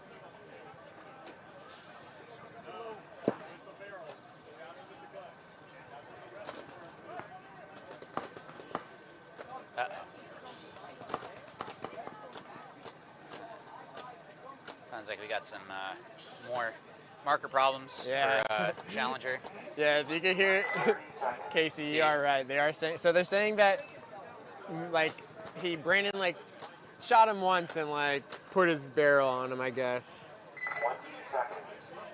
Well, he's saying that Markey continued to shoot him. Yeah, I get something like that. He did get. It's paintball though. Yeah. So like, it's gonna happen, especially when you're bunkering out the last player. And Challenger's having a hard time getting their bodies out. Darby's still shooting that gun. Yeah, this is why you want to learn how to take care of your stuff too. So challengers lose one on the break, and they have their players standing real tall there at the... Still got a shot on him though, with a weird sounding marker. Yeah, so challengers have the ground covered, or they have the most field covered with their player all the way up there at the brick and the Dorito side. This is but seriously just got back and shot forth. over the top. Ricky taking a big bite now all the way to the snake 50. Oh, they just got a penalty. Not too. There's a lot of chaos going on. Ricky might actually be the only player on the field, That's and it. he just got shot. They need So to. after Oh, all no, that, they can't concede. That's the point. yeah, after all that is chaos, it. I think that's all the bodies on Tiki. That's it. So bodies are going down for both teams really fast It was there. real back and forth. That was a really. And then a good set. minor, and then things just kind of. You can see the challenger player kind of counting the players' bodies as you see him walk off the field. I mean, good. Congrats to Challenger on a well-fought match. They definitely were real strong in the beginning. Tiki's did a great job of countering, coming back, and Challengers was able to put in those final little pieces to be able to put Totem away. So, congrats to them for that. So we are, once this, see if it's approved. Once this is approved, we're gonna throw to a commercial. So that way, yep, it's approved, that's it. So we will see you guys in the next set. And I know I saw Ghost Ops is up, so we will see you guys in a little bit. Brent is the one that selects everybody that he wants to have show up here at the NXL to represent himself, Air Assault Factory, and Carbon Paintball. We've got an assortment of guys now, kind of a rebuild from our semi-pro days. A pretty aggressive team. We usually identify our opportunities very quickly and then try to exploit them as soon as we can. I would say working with Carbon is unmatched in the industry. From the first day that we joined the program, I felt like I had a voice. I think the thing that sets Carbon apart is just the constant desire to improve. From the time that I get a product, I'm constantly getting bombarded with phone calls, text messages, emails from Walker personally, asking me my thoughts, asking me for my feedback, and I just don't think that you see that elsewhere. I've been at other companies and I've never had that type of interaction. Where you see other brands, they're putting their pro athletes up on the pedestal and they're the ones marketing the product, but at Carbon, you can get your photo up on the website and you can see yourself holding the new product and taking promotional shots, and it's just kind of a cool thing that puts their divisional athletes in the limelight. If you look around here at the NXL events and across the country at regional events, you'll see more and more teams showing up in Carbon jerseys, and there's a reason for that. They're innovating and making new products, which is great. I just think it's the best.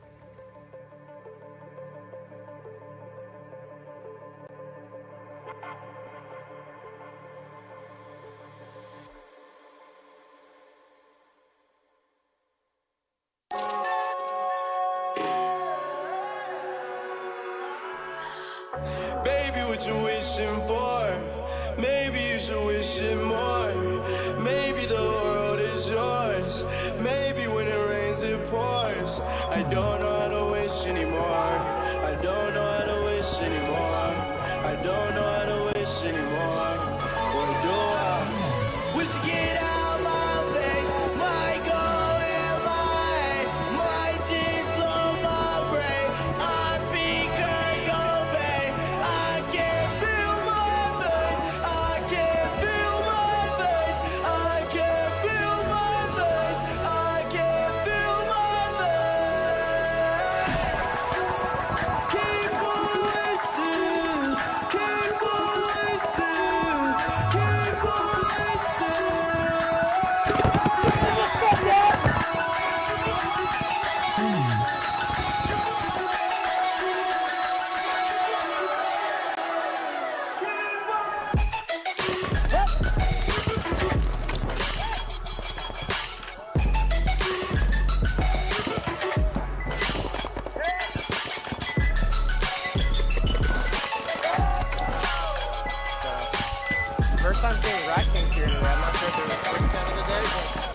from me. Yeah, they might have been on a different field. Yeah, up against Ghost Stops, we've seen them 5 alive. Ghost Stops the first to lose a body. Yeah. So, oh, they lost 2. And our Rat Kings last year did real well. So we'll see how they do this year. Being able to build on what they already have produced. But they did just drop 2 bodies. I think it's a 3-on-3 if I got it right. Yeah. That's what's good with kind of hectic fields, is when it goes back and forth like that real quick. It's not like only the snake is dominant. You can do really well on the Dorito side or the snake side or the middle. This is a field that can be like that. The middle runs are going to be harder just because there isn't as much that you can kind of leapfrog, but you can still do some damage. Yep, and Ghost is making their way up in that snake 50. Great read. He's going to clip this tower. Yeah. Ghost. Oh, Rat Kings player definitely did not like. Not happy. Yeah, they 2 Rat Kings players walking off and not the greatest reactions. Ghost is going to be able to put this one on the board after that. Yeah, that was good. I think they were able to come back pretty well and put that point on the board. But again, it's only 1 point, so they still have time to come back. So we're going to see Port City come back on the field here on your right, and Apex. Yeah, Apex Factory back out here. I'm really liking what I'm seeing out of Apex. And so Apex, we learned, is from Jacksonville area. I'm really liking what I'm seeing out of them. They seem to have well-run players, like just in general. I don't see a lot of people blowing up or anything like that. Granted, I haven't been in their pits, but maybe they're all screaming at each other and they're real nice on the field. So, totally possible. And again, guys, we are going to get those, the names, the scores, all of that will be up on the screen. We have kind of a skeleton crew for this event. So, appreciate everyone being understanding of that. Appreciate the whole MVPS staff for doing this too.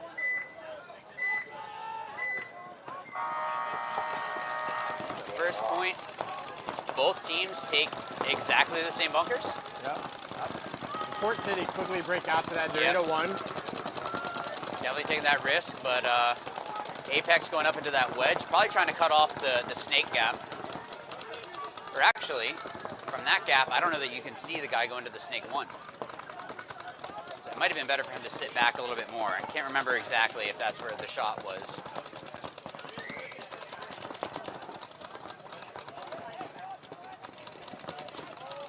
I don't know if you noticed this. I'm only hearing communication from Apex. Oh, and he got shot on the roof top. Yep. That's going to kill 1, Port City. But at the same time, Apex lost their attack snake. So Nate's walking off the field. It's going to bring it to a 4-on-4. And then Port City has the Doritos stacked up. I believe they're in the Dorito clean. 1. That player made it clean out to the snake corner. That was a really good fill. I like clean. that. So Port City made it out to the snake corner clean. That was a good read. Just seeing the situation, getting out to a bunker that you can kind of wrap the field on.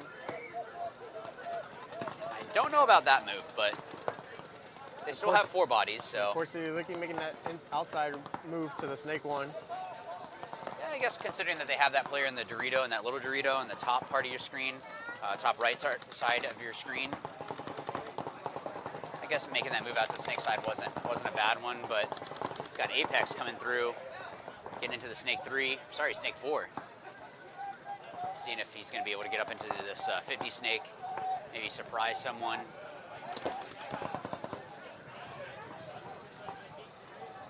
I like what I'm seeing. Just trying to, you get the shot in on him? Good shot. I think he might have just gotten a second life.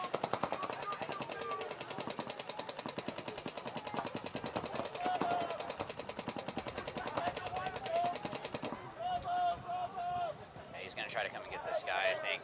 But I think it's going to be a little too late. What a beautiful read, though. Oh, he has no idea. He has no idea. He's right in front of him. I love this patience. Oh, but he couldn't get the shot. So they both end up trading out. Wow. I think the patience out of both, or out of Farnham, I think. Hopefully that's actually his jersey. I should probably stop trying to read their jerseys because people borrow jerseys. Yeah, the Apex guy. He was super patient, didn't freak out. I'm impressed. And I actually think, so this player right here, number 69, his name is Wes, and then I want to say that's his wife. They both play together. Courtney Ettel, I don't know, sorry if I'm butchering your last name, but she played for the Cheetahs. Oh, cool. So she played with WNXL. So that's awesome. That's sweet. And that's going to give Port City the point. It was, you know, just the fact that they were able to bring that back like that and just adjust, I like the adjustment. They did a good job just being slow and controlled and just cleaning up.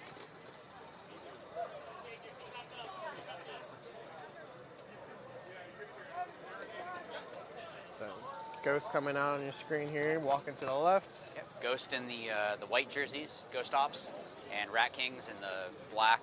Is it black or is it brown? Kind of a, black and brown. Yeah. Black and gold. So, I know, sorry about the score not being up, but we have Ghost Ops with the lead 1-0 and 10 minutes and 36 seconds left. Oh, lots and lots of time. Yeah, now in the gang, we're on the field just fixing the camera, so. Yeah, like I said, we got a skeleton crew for this event, so they're working real hard for you guys. Appreciate your patience with that.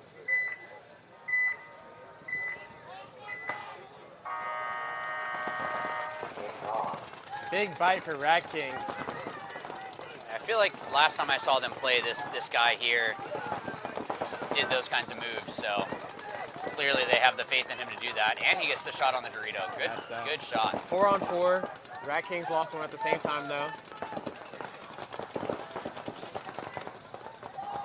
Trying to count. So Rat Kings, I see both cans, the 50 snake.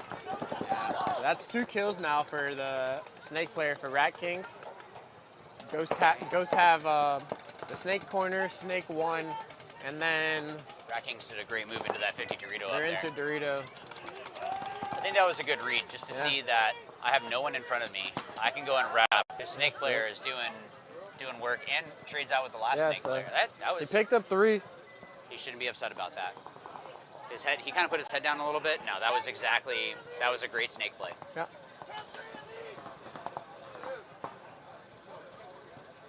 Oh man, I think his own guy shot him. The Ghost player on his way. So Rat King just shot. He goes out to go bunker the Ghost player and ends up getting shot by his own team after the fact. But Rat King still had the bodies, and they're gonna be able to hang this point. Yeah, they'll be able to get that point easy, but yeah, when you shoot your own guy, it's never good. Can't say that I've never done it. I still remember one time sliding and pulling the trigger and seeing the ball go downfield and just going, oh, that's going to go right into him. Just like, sorry. It happened, though. Can't do anything about it. Sure. It's funny when it happens on being on the media side of things. There was one that I remember to this day, and I want to say it was to my one of my friends. I forget it. Whatever, I'm butchering his name now. But someone from San Antonio X Factor dove into the snake. And sometimes those landings are rough, and just one ball straight to the center of my friend's chest. Another media guy? Yeah, another media guy just sitting there recording the whole thing. And just straight to the center of his chest. All of us turned our heads because it was one of those smacks where you just... perfectly head on. Yep. No glancing. So, Port City back here on your left, and Apex on your right, with 8 minutes and 40 seconds left. That was an interesting dodge. If you saw that player go up on the left side to that middle tower, clearly saw something because he tucked in real weird, but got out of the way of it. Doesn't have to look pretty, just needs to work. We're seeing 5-on-5. So again, good matches so far. There's only been one blowout, Yep. and that's it. All the other ones have been pretty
price, you know you kill. Man, it's big brack, you know the deal. Man, it's big slat, you know the deal. Draco a big dragon fire. Can't save me, man, say yourself.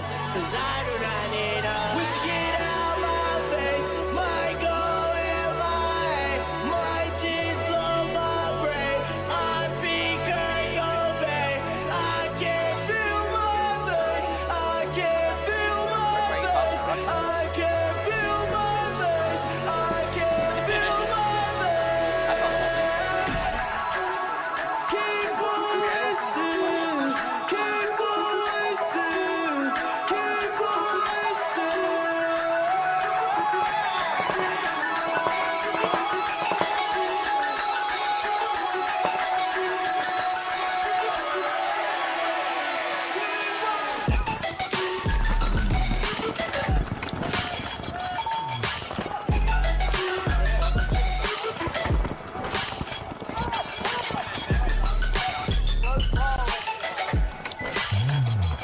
Why are you only playing the left side? No. Why are you only playing the left side? I never see you walk down to that box. Oh, okay, right. That's what I was guessing, yeah.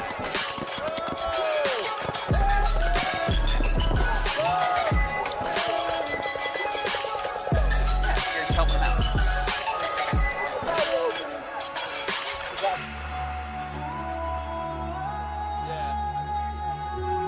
And then you can be in the pit to help them out, or hey, when I did this, you could have done this.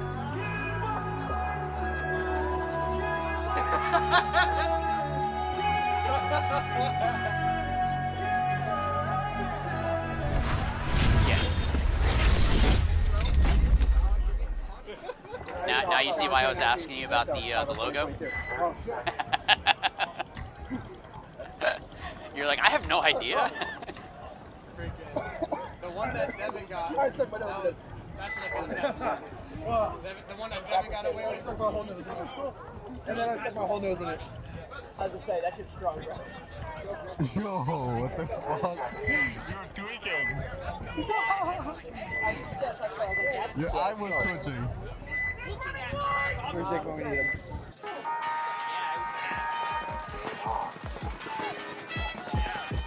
The Missouri All-Stars have been playing together out of Kansas City for about going on 5 years. Our play style is super aggressive. We like to just be in your face constantly and just keep the gas going all the time. D4 season, I had hit Walker up and was like, hey man, like, what's the situation with this carbon gear? It looks awesome. I would like to get my guys in it. And from right then and there, D4 season 4 years ago, he got us plugged in. We've been with him ever since. Check with myself for permission. They are here at every event. They have gear that you can buy on hand. They have lenses on hand. If you have a tear in your knee pad, you need to swap that out. They'll have that for you. I've literally had Walker in my pit in Dallas asking me if I need help with pits. Like, you can't ask for anything more from the sponsor. If it's meant to be, I'm up and coming, but calming down. I'm centering. All right, and we're back. Sorry about the internet outage. Do we blame Frontier, Spectrum? I don't know who we blame for that one. SpaceX, Satlink, I don't know. So, good thing though is we got our score back up. So that way you can see exactly how much time is left. There was a interesting run here for Ghost Ops. They're trying to come to Rat King's side of the field here. This guy is having a hard time in that center tower. He does not look happy. So Ghost Ops are just extending their lead.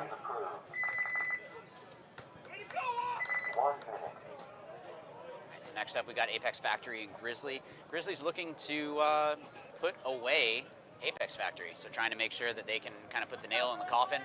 But there's only a minute and a half. What do you think? Port City, from what I've been seeing, the way they play, they're gonna sit down, bunker up, or bunker down, and let that clock dwindle. As Apex try to shoot down the field, because they have athletes. They get down the field. It's just hasn't really worked against Port City. Yeah, I guess Port City is just maybe more disciplined and how to lock down a zone, or they're more disciplined in their gunfights. I'm not really sure what's really separating them, because I saw a lot of great stuff out of Apex earlier. 10 seconds.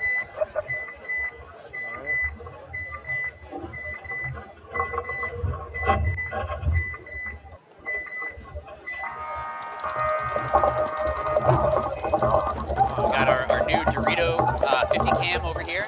So that probably happened after all the craziness from one of the points earlier on our velocity division. So we got our God's Eye view here looking at Grizzly trying to put away Apex Factory. So looks like Apex is down one body.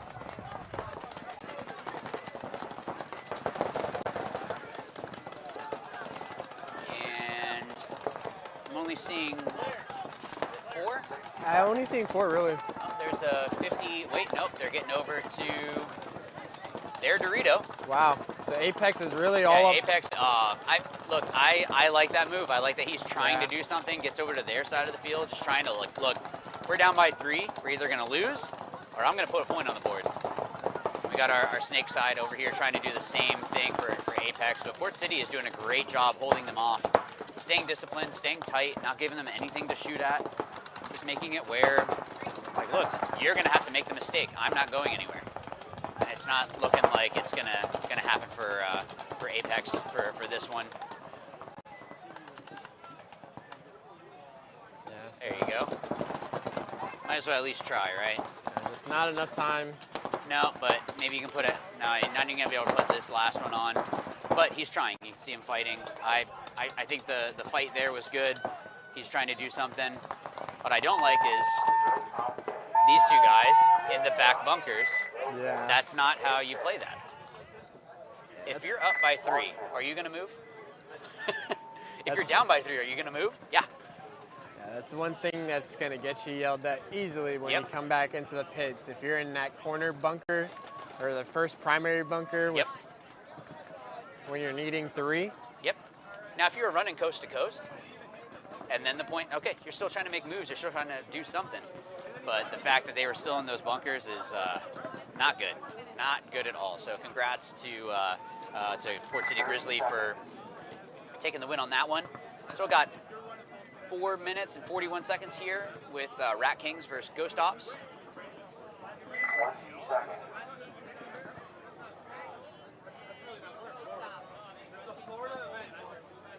So we got the coach for Ghost Ops standing behind the...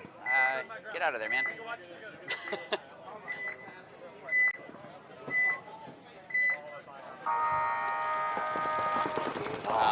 Bad start for some of the guys on Rat Kings. Maybe they're a little bit hesitant about the buzzer, like what happened before. Maybe they're a little bit shaken. So Ghost Ops just needs to win or hold them off for 4 minutes.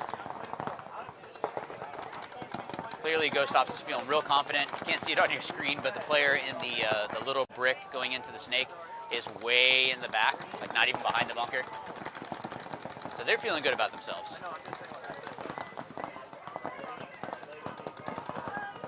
All right, Rat Kings lose a body. Yeah. Not happy about that.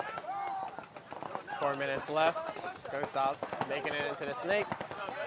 I like that. You can help shoot the cross. They can't cross that 50 in the middle. You could also just post up on your Dorito 3. Just stop them from being able to push through. Now, you gotta have someone that can shoot this guy in the snake, but... Oh, someone got hit. Yeah. I heard that from 3 states away. So maybe Rat is gonna be able to, they just cleared out the snake. Wow. So big Big turn here for Rat Kings. I was given all these. He was trying to get a penalty thrown. I don't think it was. It was pretty much he was called out and he got out. And that's just one body left in the Ghost Ops over there in that Dorito 1. Good read. I like that. See, this is what I like to see. Snake player being able to recognize the situation, get all the way to their side, and now you can shoot the guy. It's a lot easier. Or, if that happens, you got another buddy down the wire that's going to be able to shoot him. All right, we got ourselves a game. Yeah, Rat King's gonna make it 2-3 here. And, And I should think be, we're going to an X-Ball. Yeah, so we should have 2 minutes in between. Yeah, so point approved. So Rat Kings 2-3. Tech issues, yeah, pesky tech issues.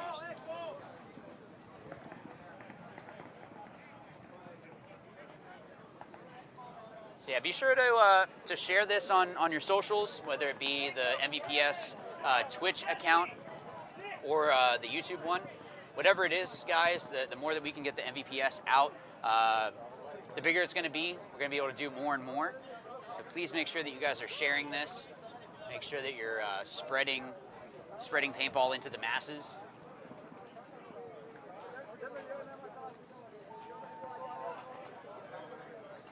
Here we go. Wonderful Look at commercial bio now. Look at this guy trying to push stuff. I guess I have been too, so I guess it's only fair. Yeah, if you're looking for a house, hit up Oh No. We'll take care of you. He also has a baby on the way, so help him. Have some money, because babies and kids are expensive.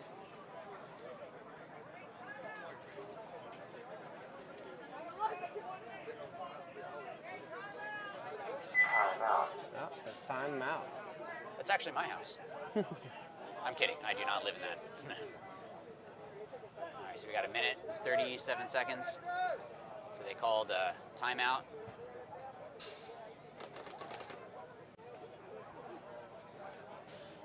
Don't shoot the ref in the leg. Okay. Thought he was going to chrono and do that. You ever do that before? You shoot your guy in front of you? Yeah. Shot one of my teammates in the Achilles tendon one time. Oh. Just somewhere in the ankle region. I'm just like, oh, sorry. Oh, yeah, go over to paintballrealtor.com. You can actually win 5 cases of paint. Maybe I should enter. Do I get extra entries or no? It's probably a no. I don't even need him to respond. I know it's a no. All right, so I'll get 6 cases then. All right. All right, so Ghost Ops and Rat King's coming back out onto the field. Got 44 seconds. Not a bad idea to call the timeout then. Rat Kings need to be able to have as much gas in the tank as they can. So just that little bit of extra time out of the sun. Make sure the paint's going to be good. Make sure that your legs and your lungs are good. Then at least the next one you're going to be the close side, if it comes down to that. Yep, so shout out O'Neill. Make sure you take advantage of that. Hit up the paintballretailer.com. I heard if you buy a house from him, he'll give you more than 5 cases of paint. He probably would, actually.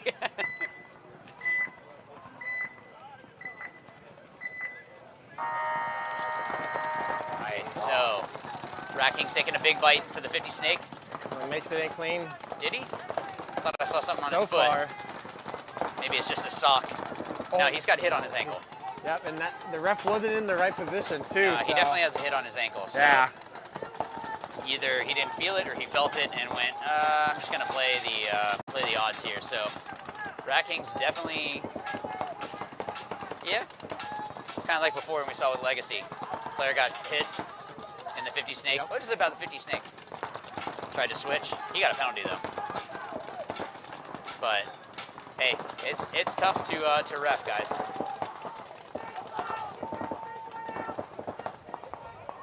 A lot of bodies from Ghosts coming out. At least 3. Yeah, and he's got a hit there. And so the snake 50. He got real lucky. Okay, at least he got a minor. Oh. Yeah, so 50 snake got shot in the. Sorry. Oh no, just told us that if you buy a house from him, he gives you 5 free cases of paint. So definitely do it.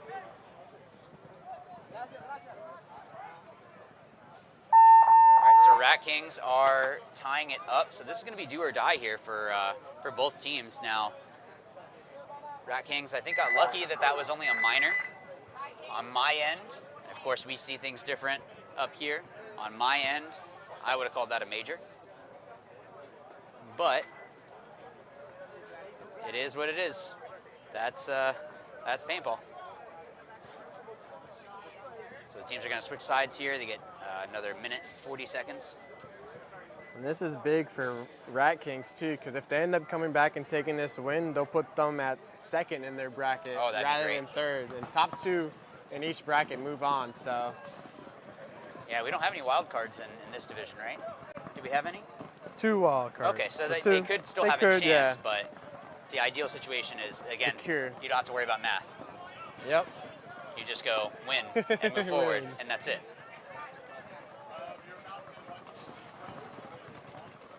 So it is X-ball, so a little extra time in between these points. Check out this amazing carbon bunker set we have. Shout out to Carbon. It was nice coming out and seeing that. Saw the pictures, what was it, yesterday on the test live stream, making sure everything was working. Like, oh, that's new. That's good. Yeah. Always been a big fan of Carbon as well, so make sure you check out their products.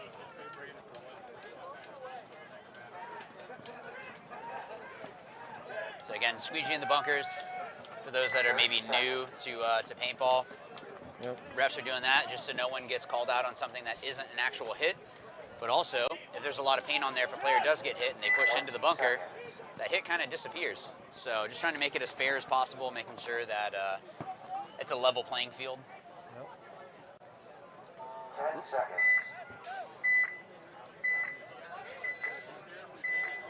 Ghost Stop's having an issue here. Almost got 6 guys on the box.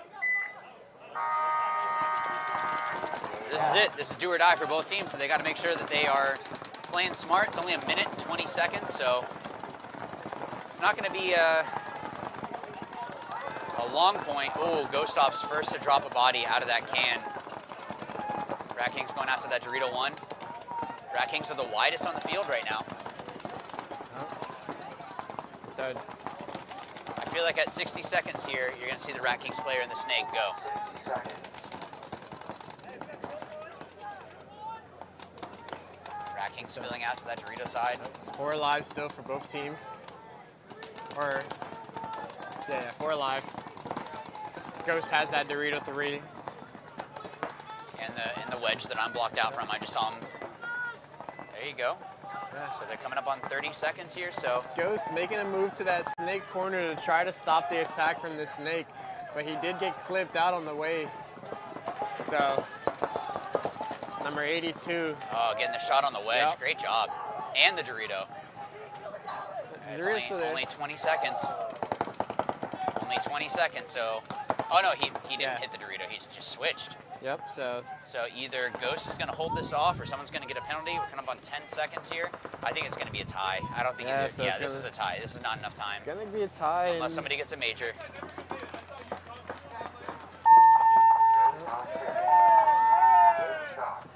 So a tie. I mean, tie's better than loss, right? Yeah. That was a Wow. good Okay. match. What happened? So the Ghost player was trying to be a good sport and tell number 82 that it was a good match and everything. He put his finger up to him, and then number 82 just put his finger down and said no. Some people. Sportsmanship isn't always gamesmanship. All right, so we got a couple minutes until our next set. Oh, this is going to be a good one. We got Tiki's Totem versus Rejects. Rejects have been playing real well. They are going to be down their leader, Brandon, because of, I guess, a gross major. I'm not sure exactly what the final call was on that, but I did see him give his ID to some of the staff here. So we're going to throw to a commercial here, and we will be back in a couple minutes.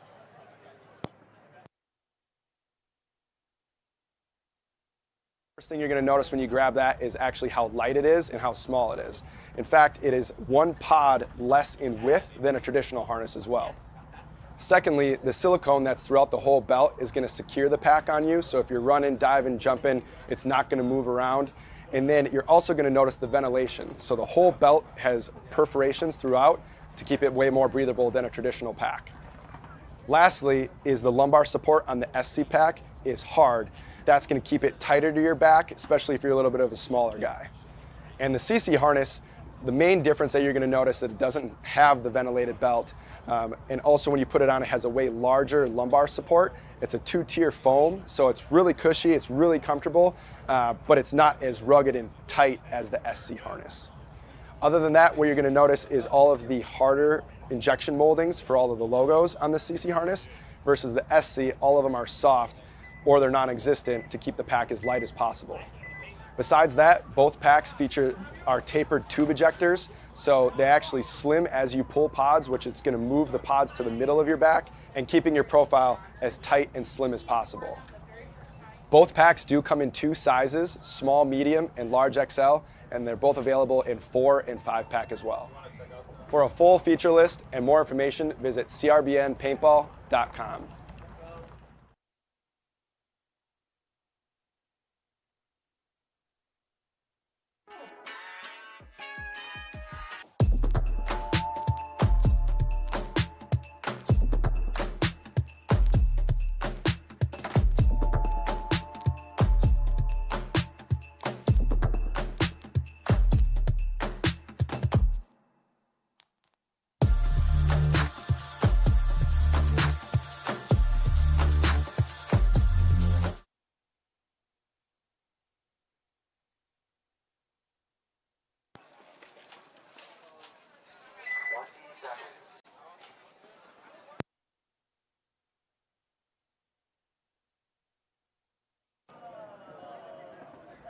And we're back.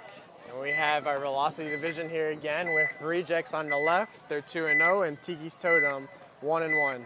So Rejects are on regardless, right? I think that they're on. This is for them. It would be getting the bye. Yep. But if Totem is able to win this, then they should be able to get the bye, right? Yep.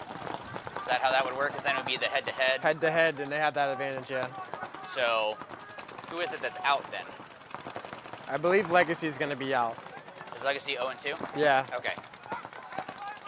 So right now this is brand new for the MVPS, the velocity division, so you're allowed to have even pro players in here.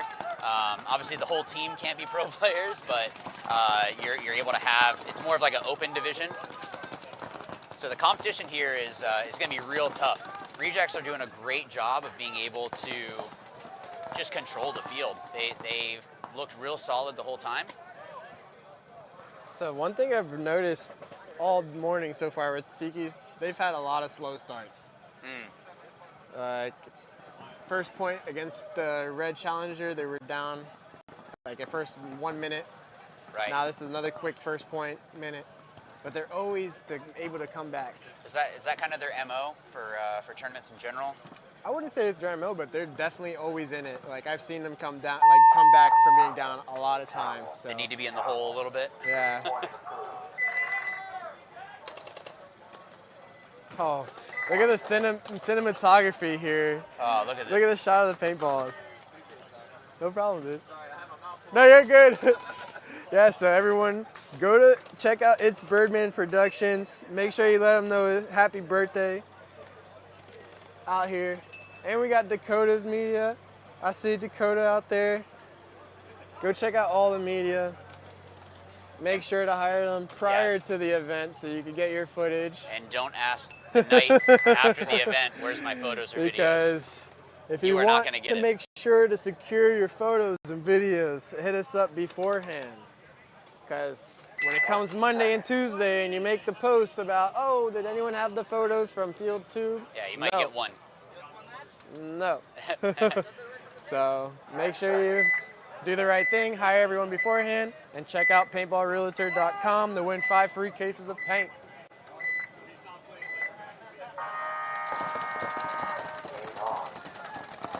All right, looks like Challenger's first to drop a body. So 5-on-4 for Legacy here. And Legacy have a lot to show here too because they just lost 5-0 to Rejects. That's true. And there's Jake again with his patented the signature face down. His lens slide. He's got a new gun now too.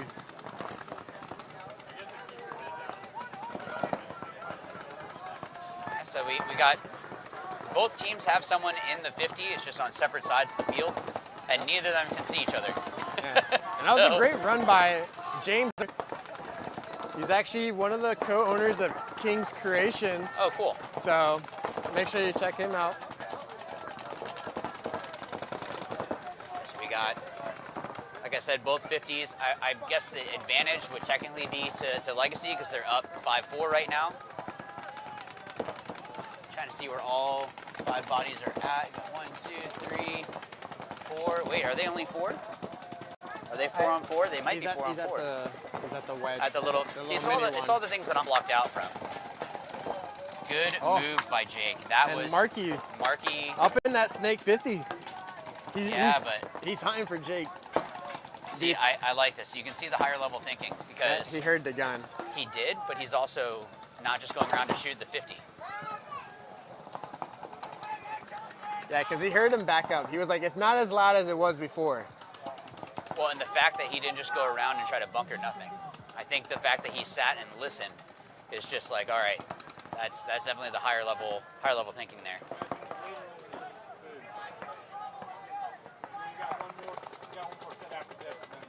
I'll wait. Yeah.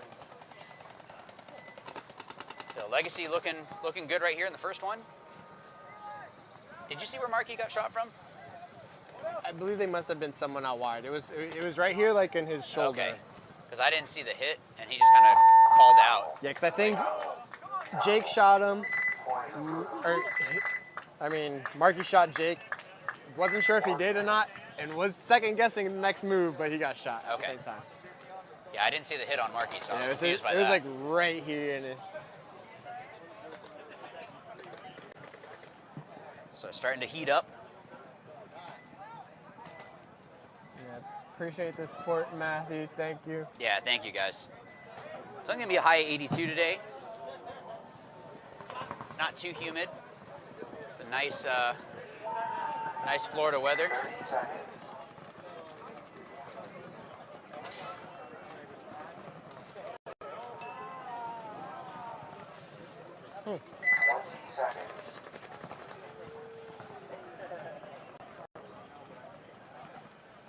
So it sounds like Challenger might be getting another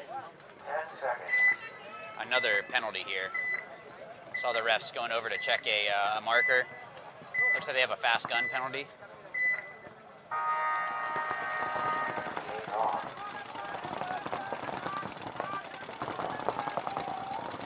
So they're probably gonna be starting down at least a body. So we're here with Rejects. They're down 1. They just lost their Dorito presence. And Tiki's, I think, 5 alive. Yeah, all 5 alive in those primary bunkers. Oh, but and a penalty. Yeah, so the ref, it's funny when they start to make that slow creep because they're not too sure. It's not when they're like running at you and coming to pull you. They think they may have got it, and he saw it and he pulled them out. Because they don't want to run into a lane. Yep. That's what it is.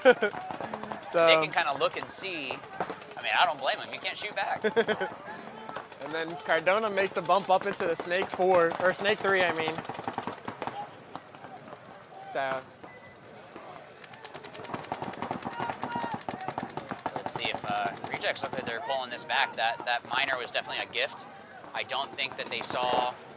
I don't know if they saw that player go into the 50 Dorito for Totem. Yeah. Cardona's putting on a lot of pressure too. Yep. 3-3. So 3-on-3. Cardona in the Snake. I'm not sure who it is at the 50 for Totem. I think we just have a 3-on-3. Yeah. So it's even back out. Yep. So that's been good. I mean, it's not really. There's only been one, I would say, blowout. But even then, it wasn't like 1-minute points.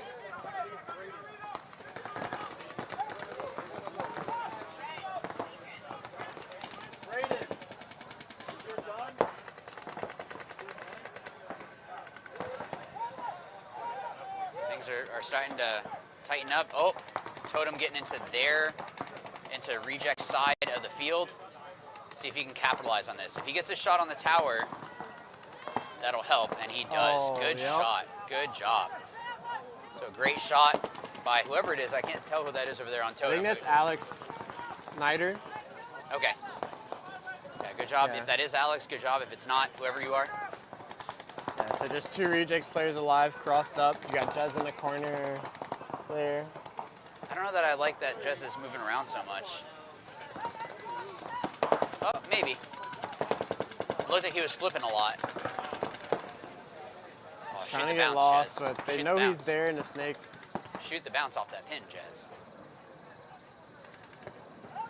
So, according to the rules, as long as the paintball leaves the barrel, it can bounce off a bunker and hit the other player, and as long as it breaks, the player's eliminated. So that's what I'm talking about. If you're new to paintball, maybe you don't know about that. But that one little, that one little pin in the middle of the field, that little tiny can-looking structure, you can probably bounce it off of that into this player on totem. So maybe he's not sure if it's far enough, or if he's close enough or whatever. Maybe he's worried about how much paint he has. He still has 2 pods, I can see that over here.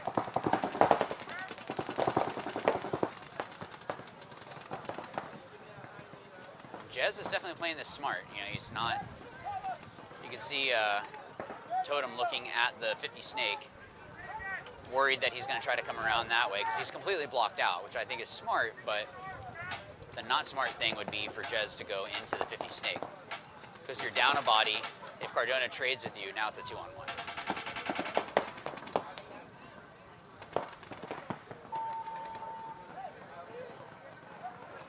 Things are starting to tighten up here, definitely.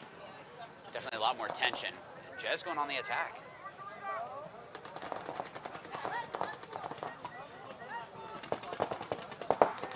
Okay. Trying to make something happen. I'm not opposed to He's it. figuring it out. And Get the shot? almost I think had he it. missed. He had Good that split move. second when Great Alex was standing move. tall. Yeah. Not a bad trade. There you go. Yeah. That was a good point. That was a really, really good point. And Tiki's are going to be able to close that out. It's a longer point, but still good. You can see again, we talk about the higher level ball. You can see the difference in the playing from lower divisions to our velocity division. Yeah, Brandon's definitely suspended because he's running pods. Maybe that's his punishment.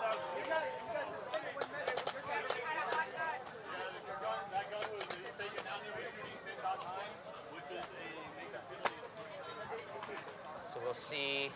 Yeah, so I believe they're starting down bodies because of that fast gun. 10.99 is that, I think? 10.9. Yeah, I mean, look, 10.5 is the limit. I actually put my gun a little bit lower than 10.5. I have it at like 10.3, 10.4, right? Just in case. But I've also gotten a fast gun penalty because I had it at 10.5, and all of a sudden I went, what? I've been using this for 1.5 years. Yeah, I've seen it happen so many times. It's so weird when that happens. It's just like a little malfunction or something, because people aren't purposely setting that to happen. For the most cases. Some people might. For the most. All right, so 3-on-5 in favor of Legacy. So if Legacy can capitalize on this, they can get a lead here. But this is where you can see, again, the higher level thinking. Some of these players, I think, on Legacy maybe are just innocent. Oh, come out. So, yeah, I think that the player from Legacy diving in like that, he was able to at least pull it out, but is it a 2-on-2 now? I only see Marky over there with the Dorito 1 player. So this just comes to experience, and you know, one player isn't going to make the difference. 1 point or 2 points, they might. But trying to put it all together. Oh, here we go. Oh, if Marky Similar can just moves commit. at the same time. If Marky can commit. Good job. Did he get the shot? He I know he got the almost brick, did. but did he shoot the guy? Oh, he's clean. So we got ourselves a 1-on-1. Got a Dorito, and then, is that Seabass? Seabass came. And this is why you do snap shooting drills. For situations like this. Okay, head check. Let's see if he comes out low at all. No, he's coming out of the same spot. You get shot? Oh. Oof. Oh, there he you goes. go.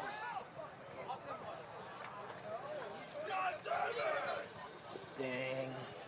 Well, So. it probably shouldn't have come down to a one-on-one, and Challenger should not have won that. They started down 2 bodies, and were able to pull it back. So that's Seabass. Lopez, number 12, clutching up that 1v1 to bring his team on the board. Give that man some water, and he's probably going to get sent back out.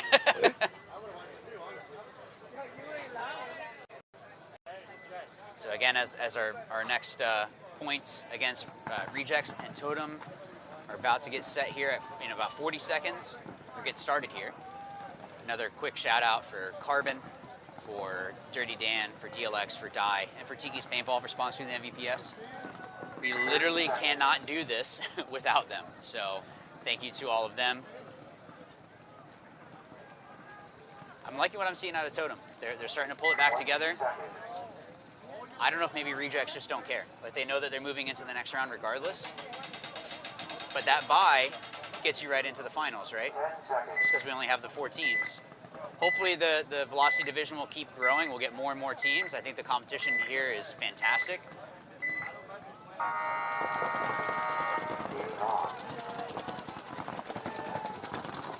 So pretty similar breakouts, but just with Rejects taking that snake 1. Yeah, it's 5 on 5. Rejects with a little bit more of a push into that snake. Yeah. Totem Seek having to more take of a control center more push. of the middle, yeah. Yeah.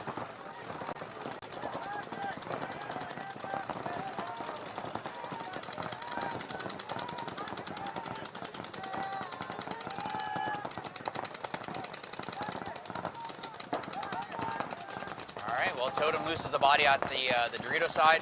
The way that the ref was looking at him, I wonder if he thought it was from before. So maybe lucky he didn't on that one.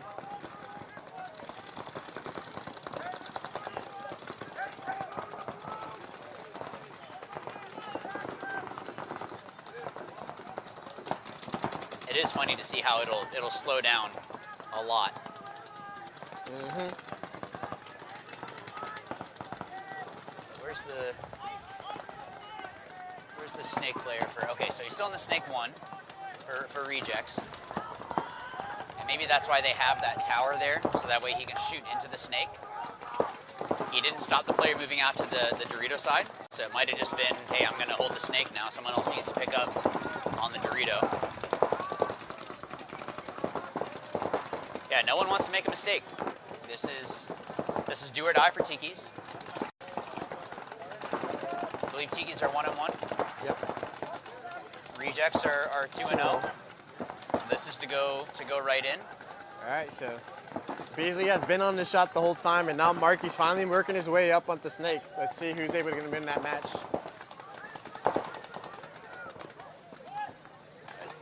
Totem doing a good job, just staying tight, staying on his job. Yep. You can see him moving his barrel around a little bit there. So the way that the snake structure is set up, you can definitely, that didn't look like it hit him. I think it was off the bunker, but that's paintball. He was probably just trying to see, I have to kind of play whack-a-mole at some point. Yeah. Because I can't see where the guy went into. But now that that center is gone, I don't know why Rejects are not trying to push and crawl down. Especially with no real presence over here on the snake side stopping. They have Right. the Dorito 2 shooting the cross. I know he's containing him a little. Yeah, but he could still hop over into the 50, the little V coming out from the 50 snake and still go through. So I don't know. We've already seen Marky use that bunker to his advantage too with how tall he is. Oh, He's did you see able to that pod shoot throw? down. So the player on the Rejects in the tower threw his pod back to, is that Cody? It was a nice throw. He caught it, didn't drop it. So Marky goes through that gap alive. Good timing. Now they have to worry about him. So now I wouldn't say that Marky has the ball anymore. I think that it's going to be on the other guys to start picking up on, hey, they're going to be worried about him in the 50 snake. They have to be. Yeah, and you see Cody making his move up into that center tower and the 40 line. Rejects made a move into that 3 to little 3. Dorito. And now they have presence up in the snake break. Oh, did he get the shot? No, he got out clean into the snake corner. So Totem's still 3 alive. We've seen them pull this out earlier today, so they're not out. Yeah, and it's tied 1-1, so neither team is going to try. They don't need to push. They don't need to do anything crazy. And actually, a tie would probably still work in the favor of Rejects. Rejects shot out this Tiki's player. Yeah, but Cody needs to make that call that the snake was gone. And maybe he did, and he's just talking to Marky here. But there you go, good move. Yep, so. Now they need to probably recognize that. Oh, through the crack. Good shot. Or he skimmed it right over the, no, probably right was through the crack. Yeah. Man. Right through the crack. Well. And Rejects are kind of running. Good shot. And but he has forgot. no clue. Yes. Hello. So. Man. Rejects. That was almost really bad. They just had so many bodies still alive where they could kind of didn't do matter. that. Yeah, they could kind of lose a body. If Yeah. But that's still sloppy. That's something that you get back to the pit and you're like, guys, how did we not know about the Dorito one? Yep. Or how did you not hear me call Dorito one? You know, all of those things that make the difference in the higher level ball. Yep. Now, what I think would be funny is if Kirill actually did walk out. Would they recognize it? Yeah.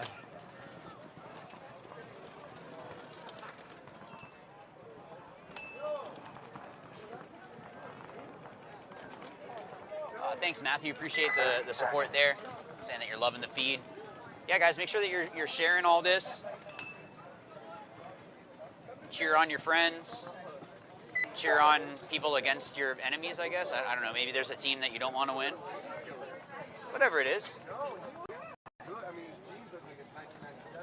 seconds. Okay, so there's still 11 minutes left in this match.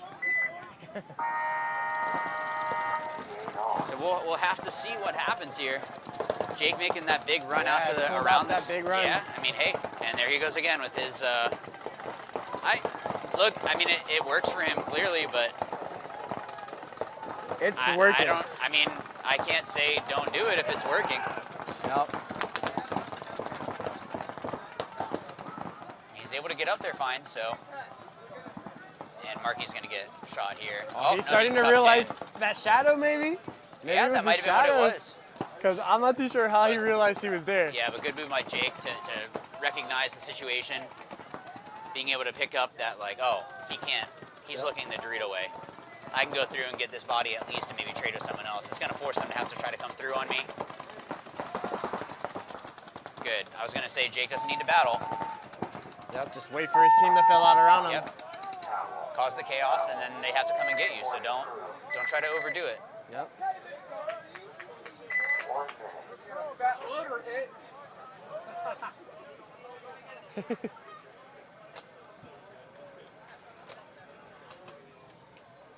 So yeah, Darby getting a bunch of spins out here.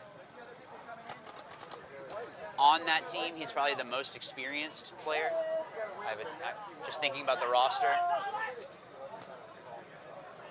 In terms of like pro experience and all of that. Being able to practice with Red Legion and...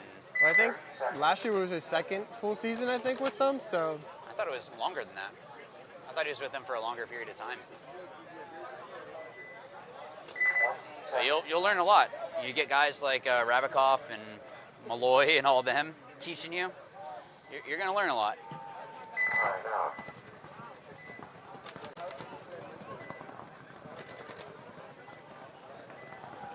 So we got Tiki's Totem and Rejects. Just under 5 minutes left. More than enough time for either team to for Totem to come back and tie and have another time for or more time for a point. But Rejects definitely have time to sit. And these guys are good at being able to just roll their guns. They're very good at being disciplined.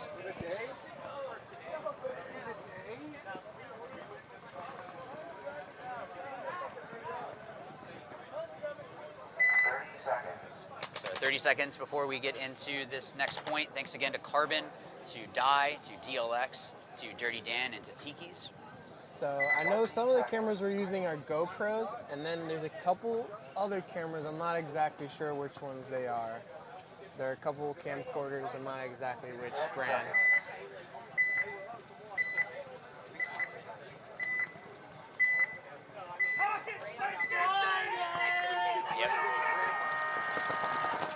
Looks like maybe one of them left early, but I'm not sure. And that was really good on Totem. I don't know if you guys noticed that, seeing their breakout, but oh, he ended up getting shot. But he was showing a run into the 50 snake. He heard the call from the sideline about the 50 snake and then switched at the last like 2 seconds. Just trying to give yourself a better chance of being able to get into a spot that you want to. Maybe kind of bait someone to shoot into the wrong area. But now it's 4-on-4, so risk reward, that's just paintball. 4-on-4, and Tiki's player being the furthest up the field over there on the Dorito wedge. Yeah. And Rejects losing a body. So now 4-on-3, Totem. They're all in the back line. Oh, no, we have Sir Dorito. Wow. I never even saw him get in there. Holy cow. So how is the Rejects going to deal with this and contain them? Right, so. That's Alex again over there, too. Yep. I mean, if you have the move, you might as well go. So there's no reason to not. You're going to force them to have to come in and come get you. But Tiki's losing a player trying to dive into the 50 snake. He's playing loose on the wide. Yeah, Ricky was trying to get a blind shot. Yeah, he might shoot that corner or corner. I think you have to step out a little bit more. I think. So he might just be trying to shoot blind and just hope that something lands. Like maybe the other guy is trying to step out, step out wide.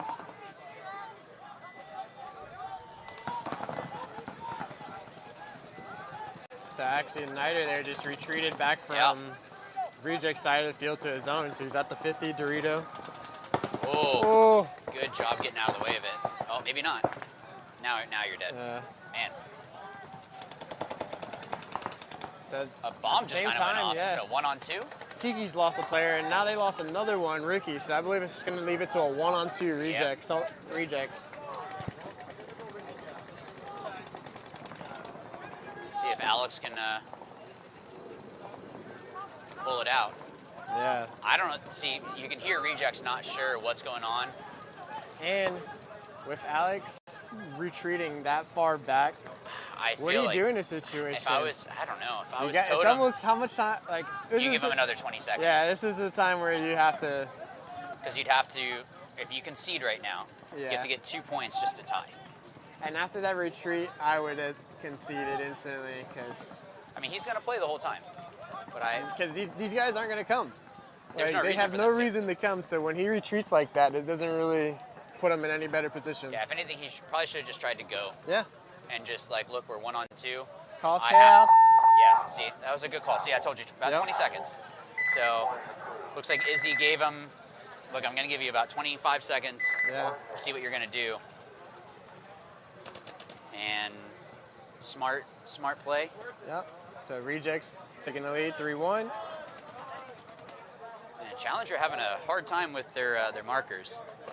Yeah, so I think earlier was the second call that they've had on their markers. Hello.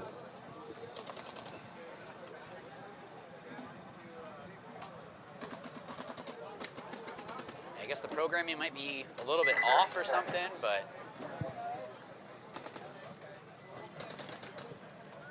that's why you got to know your stuff. 20 seconds. If you don't know how to take care of your stuff, then it's not going to be good. Okay. 10 seconds. So it looks like we're about to be doing the awards ceremony for D5, I believe, 5-man. So we're gonna take a break here with the Velocity Division and shoot.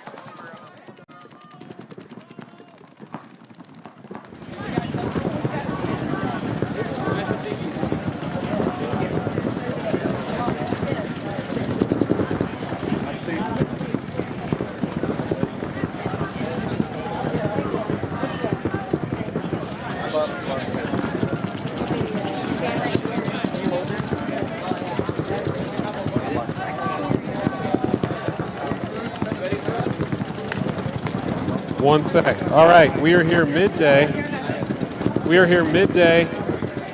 Your classes, MVPS paintball. Many different formats here. We have many different divisions from D6 all the way up to open division. in X-Ball and 5-man. So for today, out here in the heat, these guys play all the time. I've seen them on the podium many times, so I'm no stranger to them. Proud of these guys. Give it up. Third place, D5, 5-man. Hazard Green, come on up.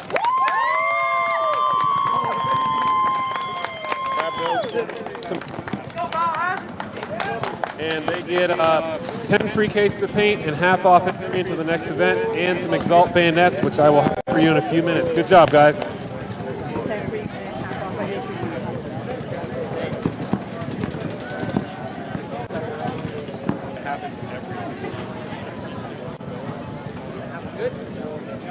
Ready?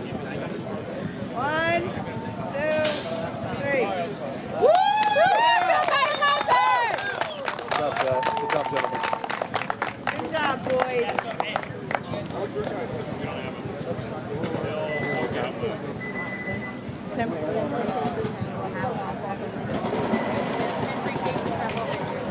All right, 5, 4, 3, 2, 1.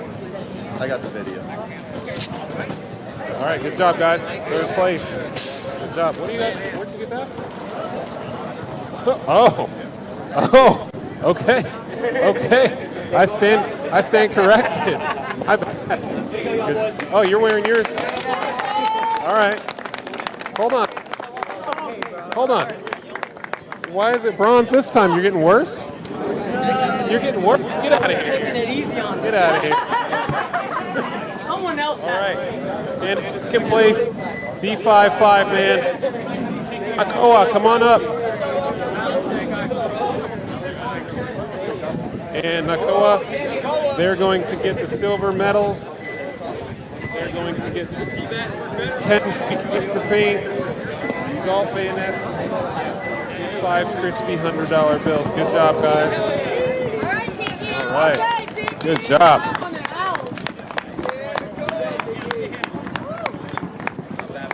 Boom. Oh, they got medals too. Can't forget that.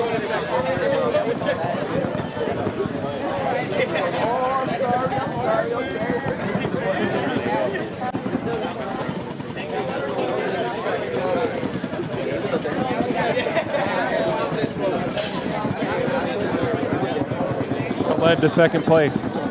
Hard work and determination. Why didn't you win? We got close to it, but next time we will. What are you going to do in the meantime in order to win next time? A lot of practice. A lot of practice. What field do you play out of? Tiki's Paintball. What's your mom's name? Good job, guys.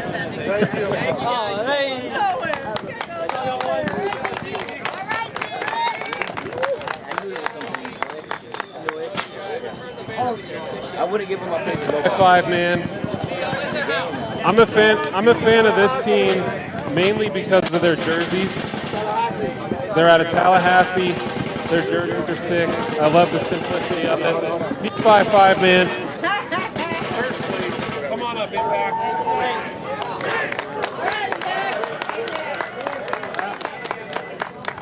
All right, so Impact gets $1,200 cash. They get 10 free cases of paint, half off entry to the next event. A big bottle of fake champagne and Exalt bayonets. Good job, guys, and some medals. There we go. Pass those out.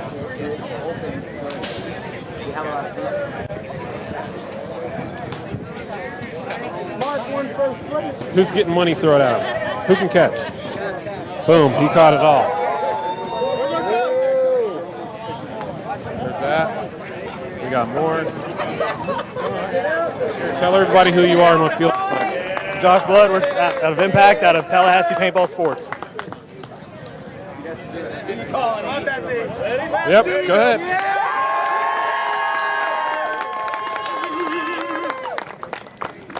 There we go. You see it.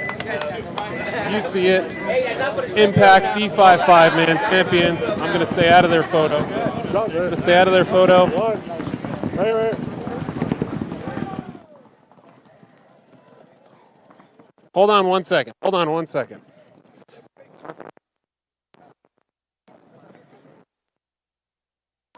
There we go. I know. Well, it's a 15th.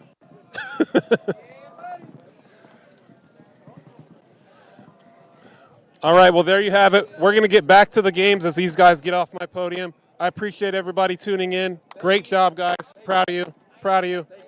Don't spend that all at the you-know-where.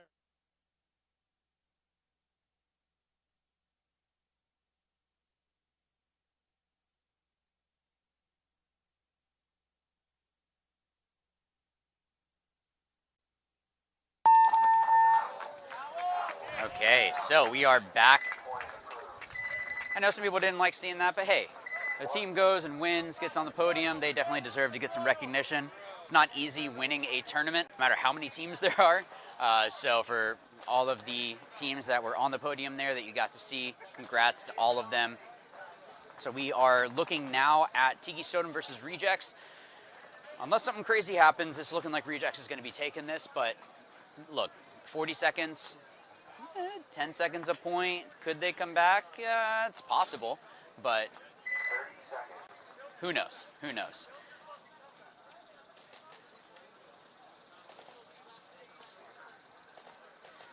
So if Rejects end up pulling this out, they will be 3-0, so they'll be undefeated.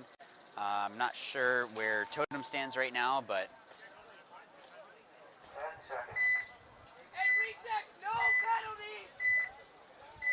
not good when you have a player running out on the field. See if he makes it in time. Yeah, I think he got it in time. All right, and Totem trying to make a push through the middle and into the Dorito side. Right into the 50-yard line for the Dorito side in the middle, as well as for the Dorito. Totem losing a player, but also,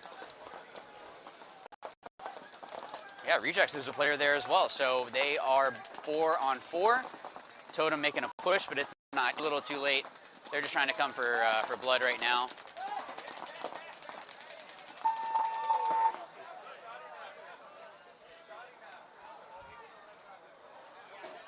Yeah, he got that clean. That was completely clean, yeah. So it's gonna be a little bit too late. They definitely played, you can't tell that it's Nate in the snake, or in the can. Look, I'm having a hard time picking up on guys. So, yeah, so regardless of Totem getting that, 7 seconds. They're not gonna be able to come back and score 2 points. I don't care how, Usain Bolt, good at do it in that amount of time. So congrats to Rejects for getting the win on that one. So now we have Challenger and Legacy, 2-3. So Legacy has a little bit of a lead, but 7.5 minutes that's a lot of time. So it's not impossible for them to be able to come back. So coming up on 40 seconds here. Again, thank you to Carbon and DLX, Dye, Dirty Dan, and Tiki's Paintball for sponsoring the MVPS. 30 seconds. You can see the brand new bunkers that we have for this season. So a huge thank you to Carbon for that. 20 seconds. And let's see, we got, Marky Ireland playing the other side of the field. I was asking him about what was going on, and he was saying that they have 2 lines. So it might just be that, look, we need to keep this rolling, so they spin that line. Definitely had enough time to rest, so they shouldn't need to use a timeout or anything. So let's see if they are able to keep this lead, or if Challenger is going to come back and be able to tie it up. All right, so looks like Challenger is first to drop 2 bodies, 3 bodies, 4 bodies. It is not good right now for Challenger. Looks like Seabass is trying to just put something together. I'm hearing them call 2 in the snake. I think that they definitely have an issue. Wow, that was a perfect execution off the break by Legacy. Fantastic job by Legacy to be able to go and put that point on the board in a stellar fashion. I believe they had 5 alive. If they even dropped just 1 body, that still would have been fantastic. That was 3 bodies off the break, 2 or 3 bodies off the break. So it's definitely, they're definitely feeling that momentum. And yeah, they are just gonna burn those 7 seconds off for the Rejects and Totem match. So congrats to Rejects for getting the win out of that match. So I think it should be 2 minutes, right? Oh, there we go. Now it's, so they're gonna, yeah, but okay. Well, I'm hoping that they're just gonna run this minute, because that was not 2 minutes. But Legacy's walking out, like they're ready, so.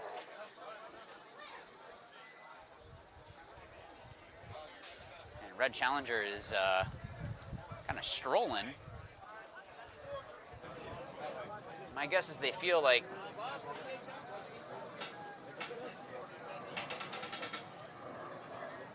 okay, maybe everyone is good.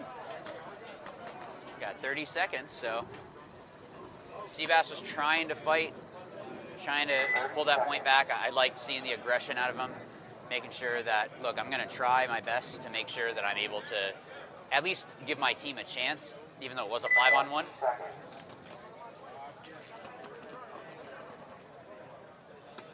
Coming up on 15 seconds here.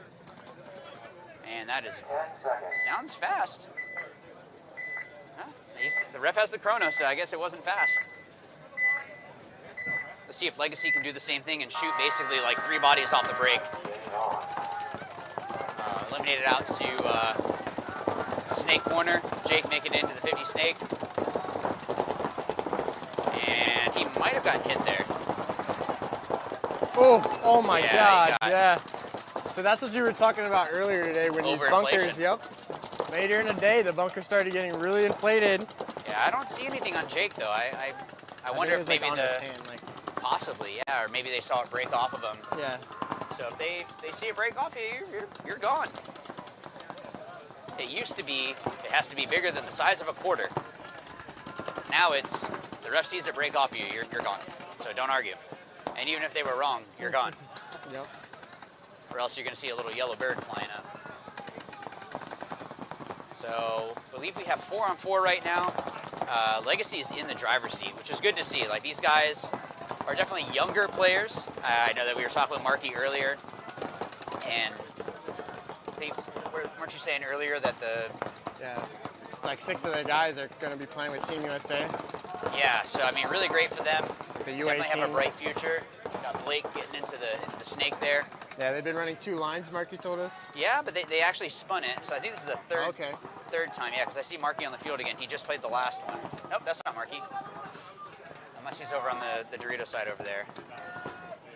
But they still have 2 players alive over there on the Dorito side. yeah, so it's a 3-on-2, 3-on-3.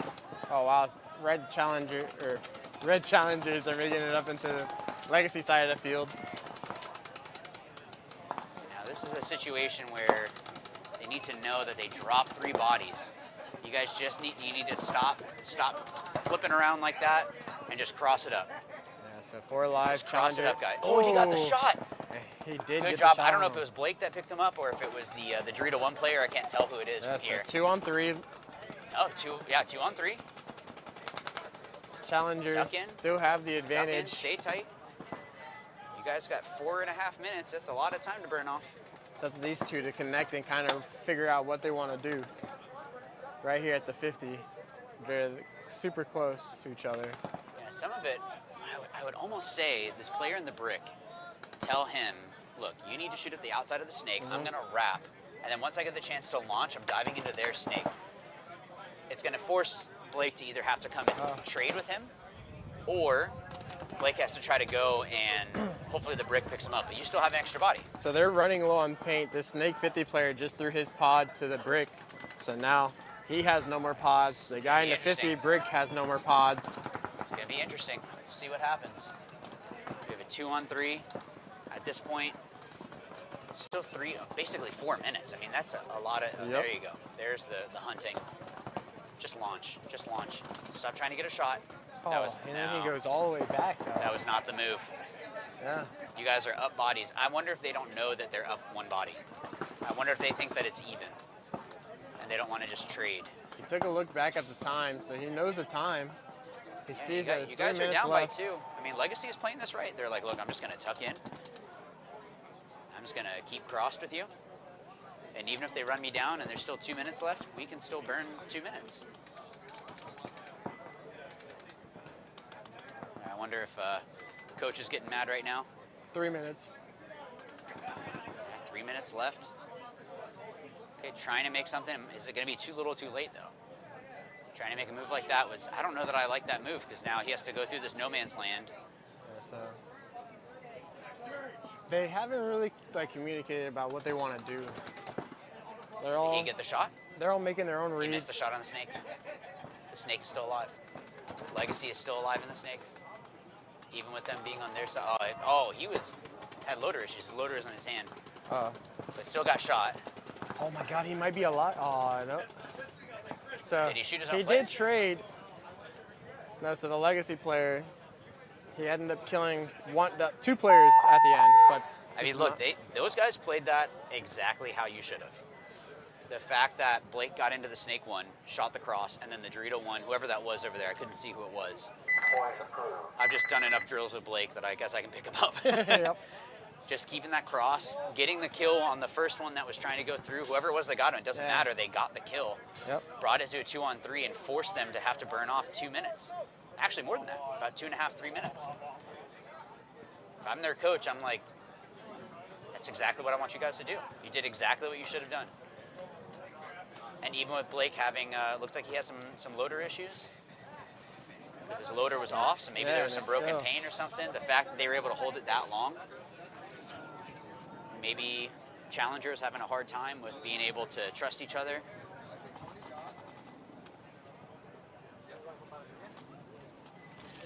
But yeah, so we got about 1 minute, seeing who's going to be taking this. Right now, Legacy is still in the driver's seat. I think the thing that Legacy has going for them is that they have 2 lines. We were talking to Marky before. He said that they have 2 full lines. They have 11 guys on their roster. So they have bodies that they're able to swap out. I don't know how deep the roster is for Challenger.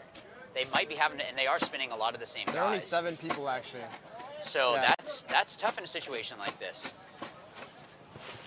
You know, are your guys going to be able to play that much? Are they able to spin that many points, being able to do that? So we're looking in, right now it's Apex's pit. They're going to be up next, I believe. So I'm not sure who it is that they're playing. Hopefully they can pull it out. I like Apex.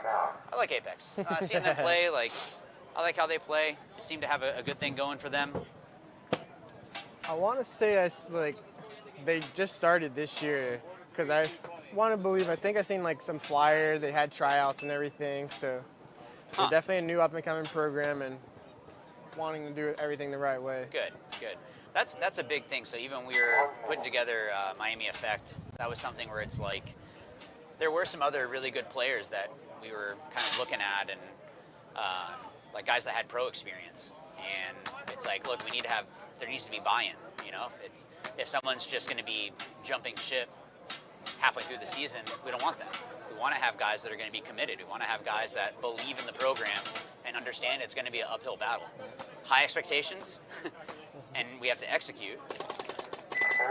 But we need to make sure that we are doing that. But having guys that are going to be level-headed in the pit. I don't want to have guys that are going to be flipping out because they got a penalty or whatever. It's okay to be upset, but you get those 3 seconds to be upset, and then you have to stop and then focus on the next point. Or else then you guys in the media side are videotaping us and making us look bad. But then you get a bunch of reels out of it.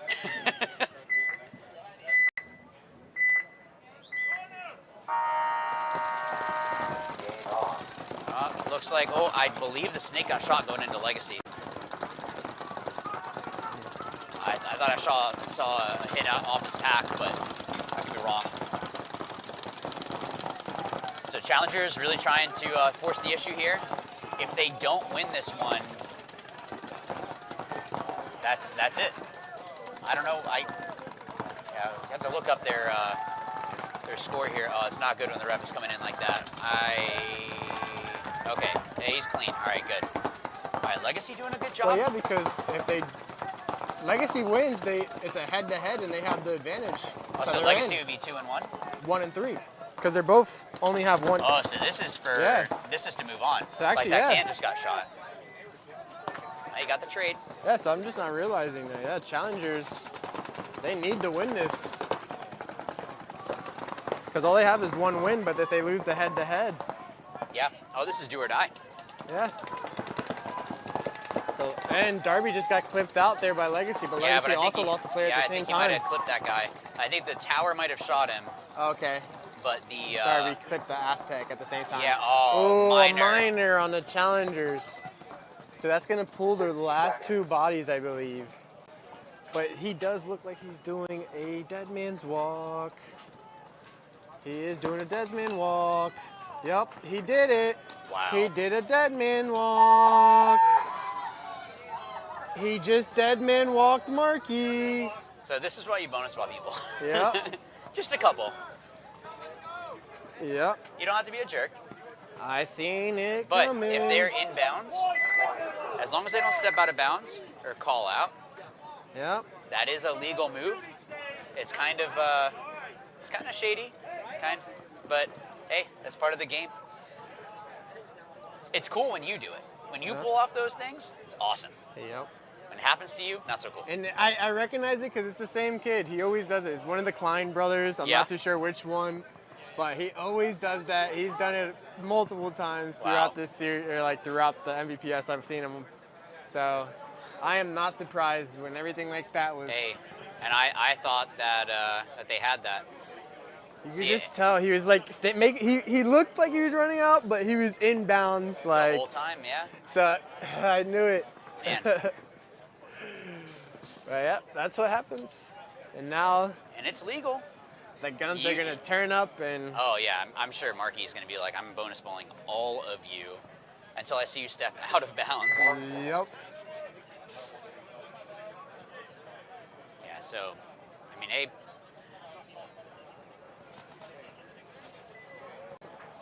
See, those are the ones that you got to get reels on.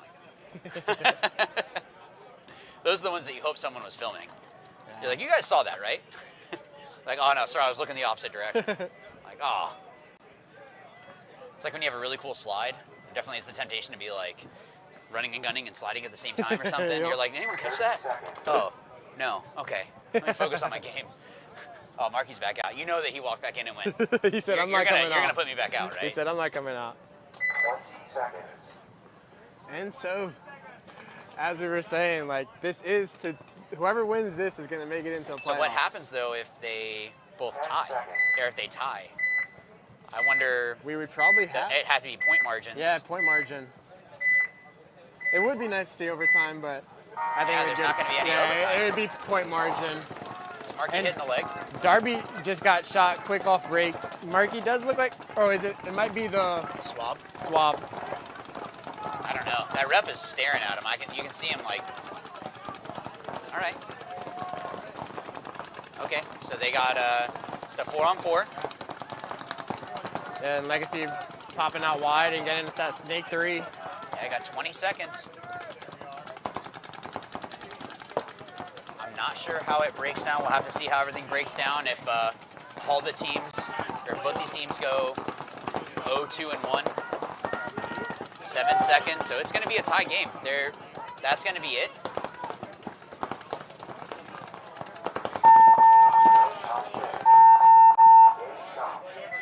Overtime will be played. We're Okay, getting all right. update. Good, I like it.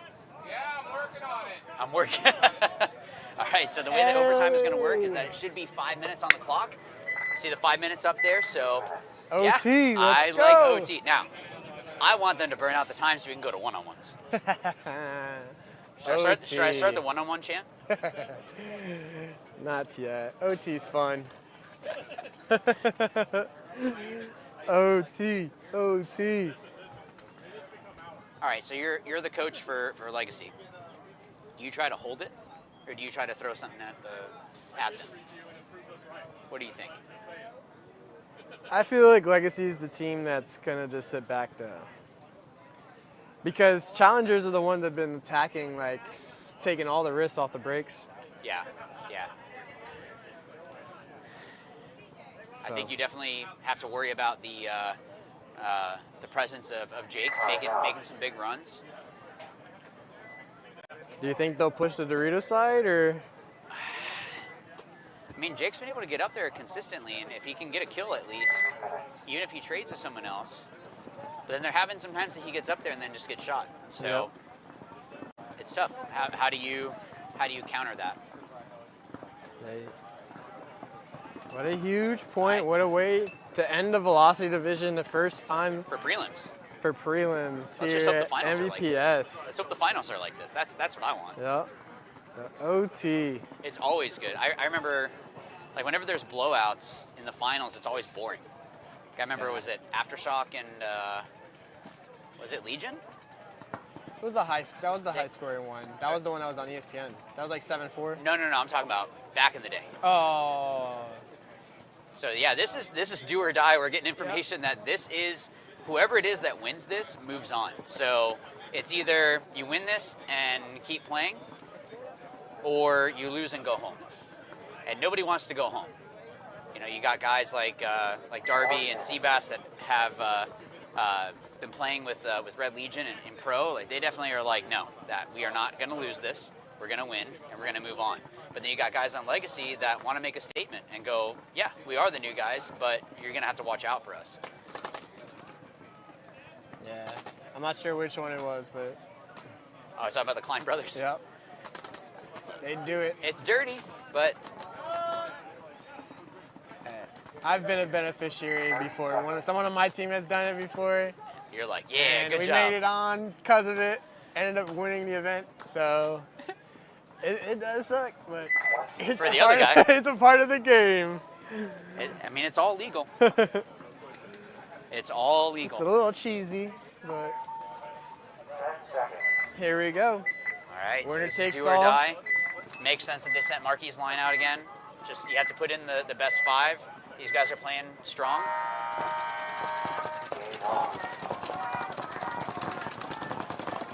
Darby and clean. I don't know. That ref is looking at something. Yep, and a minor. Wow. Hey. So 5 on 3 right now in favor of Legacy. Legacy was able to get in clean. I'm not exactly sure if that was Marky 2 who hit that shot, but he definitely did stop in a dead zone before. Yeah, you can come out, take a step out, and shoot into the entrance of that. So he might have seen, I'm going to shoot the shallow shot instead of shooting the deep shot. Maybe he saw how Jake was setting up and just kind of had a feeling, hey, he's going to go shallow. He's not going deep. Yeah, see? Uh-oh. That ref is running around on the Legacy side.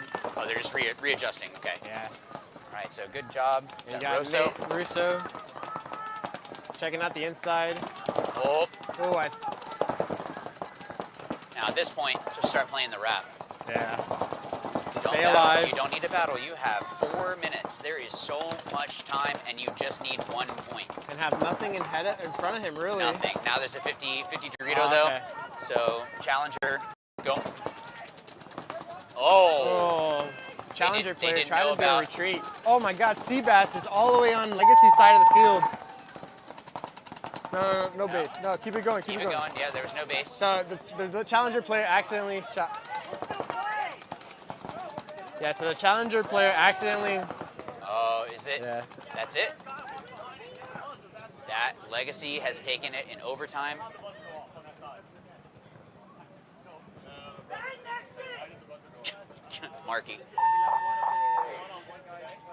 Marky's like, we cannot lose after a dead man's walk.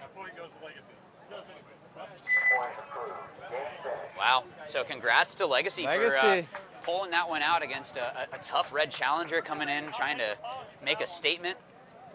Legacy definitely coming in to make a statement as well. 9 points. That's as close as you can get. OT. In this. That's as close as you can get. Going into What overtime. a match. Just the Velocity Division has been a lot of fun today. Yeah, this has been good. Let's, hey, whoever's watching this and you're like, oh, I could beat those guys. Next event, come to the Velocity Division because it's definitely a good one. You can see the competition is fantastic here. So next up, we're going to have UCF Knights Black against Apex D4. Oh, that might be why. You know what? I think we might have been seeing one of the other Apex teams, and that might have been why. So we'll have to see. This is the Apex that I was looking at. I'm not really sure, but we're going to throw it over to a commercial. and see you guys in a couple minutes. Hey, what's up everyone? This is Walker with Carbon Paintball, here to show you the difference between the SC and the CC harness. Our premier pack is the SC harness. The first thing you're going to notice when you grab that is actually how light it is and how small it is. In fact, it is one pod less in width than a traditional harness as well. Secondly, the silicone that's throughout the whole belt is going to secure the pack on you, so if you're running, diving, jumping, it's not going to move around. And then you're also going to notice the ventilation. So the whole belt has perforations throughout to keep it way more breathable than a traditional pack. Lastly is the lumbar support on the SC pack is hard. That's going to keep it tighter to your back, especially if you're a little bit of a smaller guy. And the CC harness, the main difference that you're going to notice that it doesn't have the ventilated belt, and also when you put it on, it has a way larger lumbar support. It's a 2-tier foam, so it's really cushy, it's really comfortable, but it's not as rugged and tight as the SC harness. Other than that, what you're going to notice is all of the harder injection moldings for all of the logos on the CC harness versus the SC, all of them are soft or they're non-existent to keep the pack as light as possible. Besides that, both packs feature our tapered tube ejectors, so they actually slim as you pull pods, which is going to move the pods to the middle of your back and keeping your profile as tight and slim as possible. Both packs do come in 2 sizes, small, medium, and large XL, and they're both available in 4 and 5 pack as well. For a full feature list and more information, visit crbnpaintball.com.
That's a good shot, though. That's good. Yeah, that's a barrel cam shot.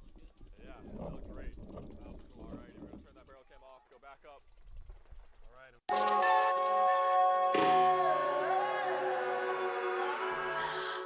Baby, what you wishing for? Maybe you should wish it more. Maybe the world is yours. Maybe when it rains, it pours. I don't know how to wish anymore. I don't know how to wish anymore. I don't know how to wish anymore. What do I wish to get out my face? Might go in might just blow my brain. RP Kurt Cobain. Brent is the one that selects everybody that he wants to have show up here at the NXL to represent himself, Air Assault Factory, and Carbon Paintball. We've got an assortment of guys now, kind of a rebuild from our semi-pro days. A pretty aggressive team. We usually identify our opportunities very quickly and then try to exploit them as soon as we can. I would say working with Carbon is unmatched in the industry. From the first day that we joined the program, I felt like I had a voice. I think the thing that sets Carbon apart is just the constant desire to improve. From the time that I get a product, I'm constantly getting bombarded with phone calls, text messages, emails from Walker personally.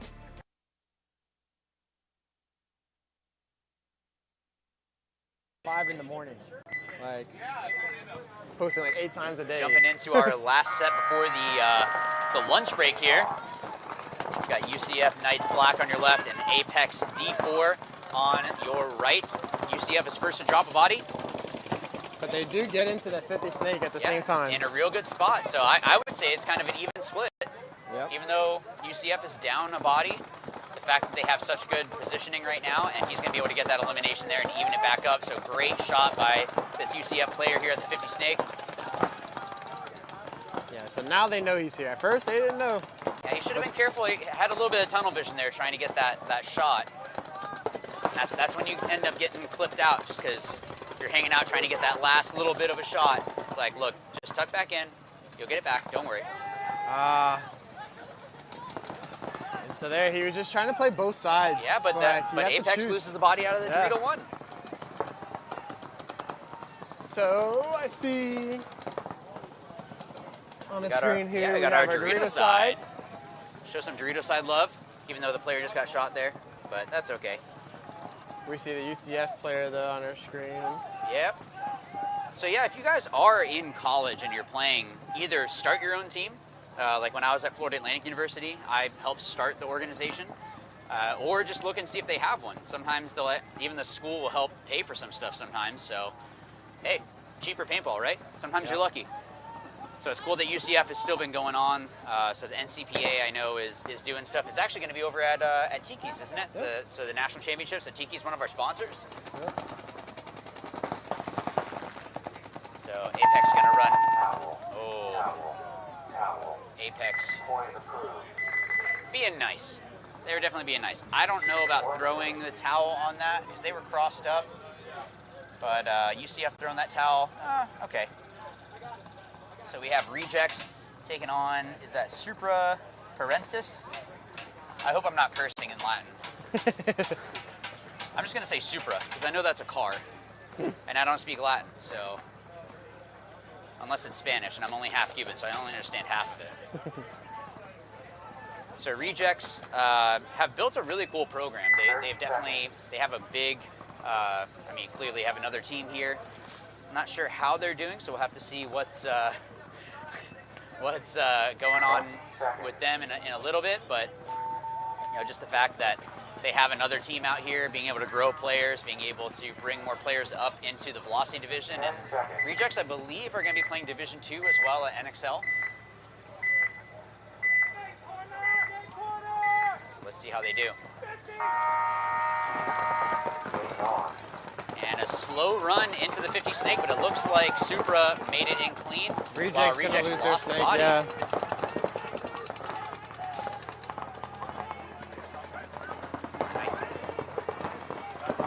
Snake trying to, looks like he's got eliminated here, yeah. Oof. Yeah, but he was smart about it.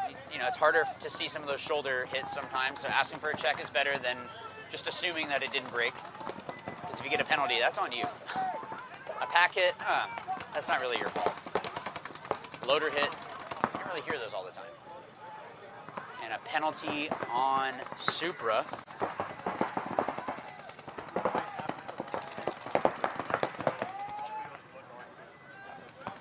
So Supra is kind of hurt a little bit right there.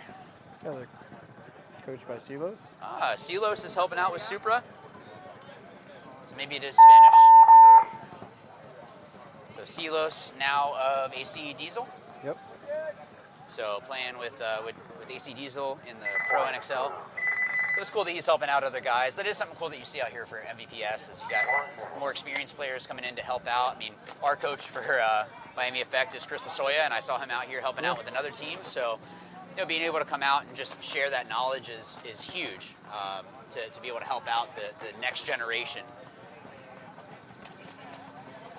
Yeah, so the Super Parentis team is from Miami. They just started forming in 2023, so fairly new.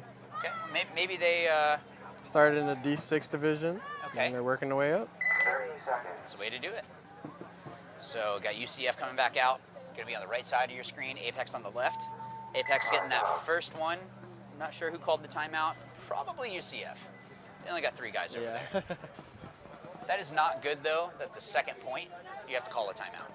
That means that there's some bad stuff happening in the pits, that you guys are not organized. Like, everyone should have a job. That's one thing that I do remember when I was playing with them, is that we have the funding, we have the players who want to show up and play, but when it comes to staff, we're always so limited. A lot of our players aren't even from Central Florida, so when it comes to having help, we're very limited because most of the help that you have in the pits are either going to be your family members. And when you're here living on campus and don't even live in Florida, it's hard for that. So these guys, I can see why they're probably running out of here a little late. Yeah, but some of it I kind of feel is like, look, you got to pick up your pods when you're walking off, as many as you can at least, or if you're going to go and fill a bunch more pods and have them just ready. And then whoever's not playing, if you don't have a pit crew, you are now helping as the pit crew. Yeah. Doesn't mean that you're any less important. 10 seconds. Apex D4 on the left, UCF on the right. Apex going deeper into the Dorito 1. Moving big to that wedge. Did he make it clean? Yeah, he did. So we got 5 on. Oh, ref is running in on UCF. No, okay. Clean. Just repositioning. All right. You'll see that sometimes the refs are always trying to readjust, just try to make sure that everyone is able to see both sides as best as possible. And they do lose a player. Yeah, he looks very confused. Off the snake side for UCF, so down 1. Yeah, 5 on 4 advantage to Apex, who, is this the Apex that we saw earlier? I don't believe so. Okay. Because there's Apex Factory, right? Is that I think that was the other one. I'm getting confused. I need one of you guys to change the color of your jersey and not all have the same jersey. Make my life easier. All right, so UCF taking the snake, but Apex is pushing up into the snake 3 right now. As UCF loses another body. But a big move by UCF into the Dorito 4. Wow, great. I mean, look, you made it alive. It's a good move if you make it alive. I like the push there. I don't think. Oh, how did? They're checking to see if he was clean. That, nope. Major. Gonna be on Apex, I believe. Yeah, I thought he had a hit on him already. And another major. That was 2 majors.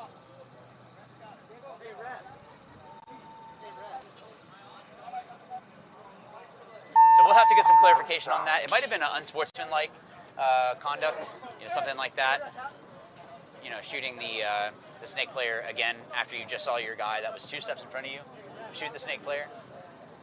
It's not like you were blind to it. They might have given you the benefit of the doubt if you ran both sides. So there are 2 majors. I'm gonna have to listen in here.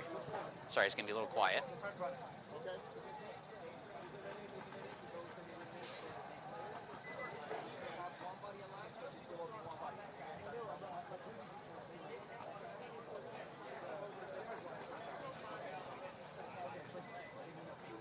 So it looks like there was 2 separate majors, if I was looking at that right.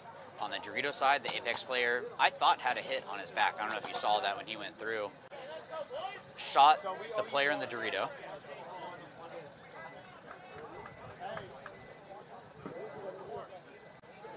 That was one of the most commonest reactions to being told you owe you one body. Like usually they're like, "What?" I think they're lucky that it was only 1. I thought it was 2 separate majors. That's what I thought. I thought it was from the far side and then. Yeah. So I'd like to get some clarification on that because it was. I saw 2 separate penalties happen. I don't know if we can. Yeah, Sean's not really. I mean, they're working. Yeah, I get it. Yeah. They're not going to worry about us. They're doing their job.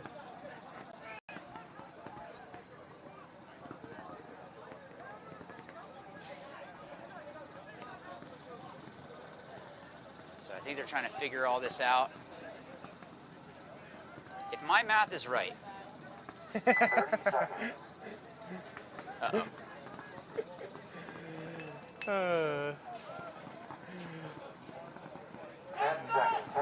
This is what happens when Onel is by himself. Having a little fun.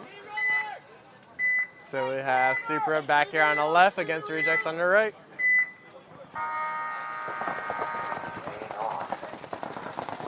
Supra may have got clipped. Yeah, so made it to the little Dorito off the break. Super lost their snake corner runner off the break. Rejects, unless he got hit. Wow, he's clean. Good run. Super making it into the snake fit. Oh, but he got clipped. That's just gonna leave 3 bodies left for Supra. It's not the situation that you want to be in. Rejects with 4, or maybe 5. So yeah, 5. And there's 2 in the Dorito. Yeah, that mini Dorito. They got 5. They are all hidden. 5, so it's a 2 on 5, 3 on 5. As Rejects make the move.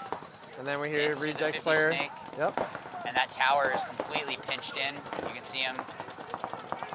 Oh, good job. Number 16, get that shot on the Dorito wedge. 16. Now he's just being slowed down. Now he's trying to. Wow, he made that clean. What a beautiful That shouldn't have retreat. worked. He got lucky. He had to do it. He had to get out because he was pinched. It was either get shot, that Or at second least right try there, to do something, yeah. and Rejects are making the way. Yep. Wait, who got the penalty? That's going to be a Rejects got the penalty. penalty? Rejects major. The Major? guy, because he didn't see him. Oh, but they just had 1 player left, so. So is it a no point? No, so it's going to be Rejects point. Rejects player, though, the one that initially made the run, didn't know that the guy was in the laid down juice box. Right. And got shot before he shot the snake corner. So that was the major, and then they still had that 1 player alive. So Rejects still had 1. Yep. No, I think they still had 1 live, Silas.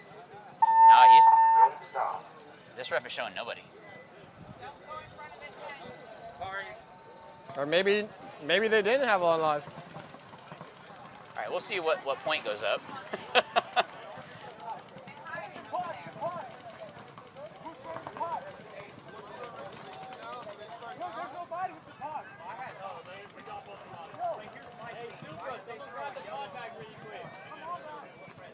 Yeah, he threw a red. Hearing someone complain about they threw a yellow. I saw a red. It was a red. I might be nearsighted, but I'm not colorblind, at least as far as I know.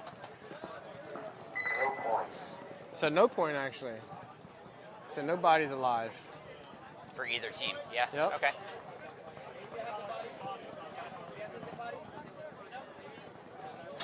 So no point. Okay, well we're just gonna roll into this next one then. We'll see see what happens. Hopefully we can get some clarification. But the refs are working hard, so if we can't, it's just kind of the way that things go. But yeah, so we're going back into this one with Apex versus UCF, and Apex is going to be starting down 1. Right. Which I think that they got lucky, because they probably should have been starting down lower, because I thought I saw 2 separate majors happen. Yeah, that was a. So that would have been 2 quirky bodies. situation. So maybe it is down just 1. Did they have 5 alive? So if they had 2 majors, that would be 4 that they would need to pull. So then that would be the remaining 3 players in 1. Yeah. So I guess the math does work out. I don't know that I remember seeing 5 players for Rejects, but so be it. All right, so we're having a little technical timeout here. Having some issues right now with lost power. Yeah. So I don't know if you guys can hear me. So scoreboard area, we've lost power with our scoreboards, so just gonna Okay, good. go It's on not a our quick power, little, it's the scoreboard. quick little break here as we situate that for y'all. So I guess we can give a shout out to look at that beautiful Carbon field. So thanks to Carbon, Die Paintball, DLX Paintball, Dirty Dan Paintball, Tiki's Paintball. All of these sponsors for the MVPS.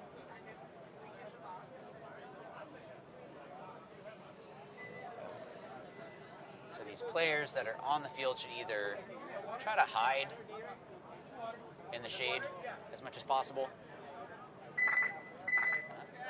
All right, looks like we're gonna run it. Yep, we're good. Yeah, head over to paintballrealtor.com. You can win 5 free cases of paint. 10 seconds. 10 seconds. Here we go, back to it. Yeah, Apex is down 1 body because of that, the penalty on the last point. UCF is looking to really push. Yeah, Apex and gonna he lose made this. it. Apex lost their snake player on the break and the Dorito player, so they're down two bodies. They might just want to concede at this point. It's a 2-on-5. It might be a 2-on-4. quick. Yeah, that was smart. That was Great. smart. Shout out to their coach. Yeah, that was definitely the right move. Not everyone makes those reads. It's like, look, it was already a 5-on-4. They're in the 50 Dorito and the 50 Snake, and we just dropped two bodies. Yep. It's a 2-on-5. So that's going to send Super back out real quick. Not much of a break. So let's see if Supra. Yeah, so no point. Same side. Oh, no. No point, so you guys should be on the same side. It was a no point.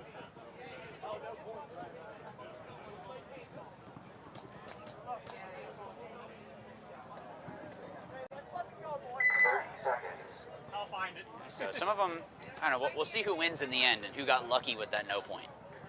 Yep. Like, who's going to benefit from that no point? That's what it has to come down to. 20 seconds.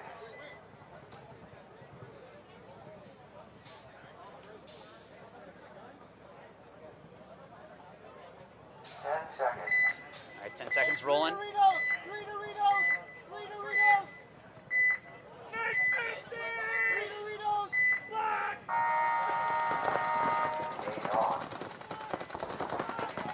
So rejects making it in clean to Dorito 3, but they lost their snake player off the break. And Super made it into the 50 Snake off the break. I feel like I saw some good reads from him. It looked like he was trying to see if there was any paint coming across before he committed, and then ends up getting shot. So good move getting in there, but I think he was able to shoot at the Dorito 1 though before he got shot. did he? Wow. As Super runs all the way down to Supra, their yeah. Dorito 1. Bunkers out. Okay, well. And that's going to leave just one rejects player after all that madness, I believe. And three Super players, yep. Yeah, I'm seeing 3. Should we ask a ref to throw a penalty just to make it more chaotic? Ask him to throw a minor so we can get a 1-on-1. So we'll see if rejects are able to hold this off. They are in the lead right now, so for them to... Did he just shoot his own pod? Someone shot the pod. I think he did. That sounded hard. He is trying to lose him. Look, I'm not opposed to it. Just fight the whole time. Make him lose you and make him think that the there's fact fighting that it's a multiple people. 3-on-1, it's a 2-on-1. The rejects player shoots the Dorito player. Neither of these players on the Snake know that he moved to the Dorito side. Look at them. That is crazy. They've lost him. And both- now they probably think they're playing against like two players. There we go. Yep. Now he's trying to peek around. Man. So good job by that rejects player to eliminate the Dorito. Now they know he's in the Dorito. And he's just trying to fight. He's burning time.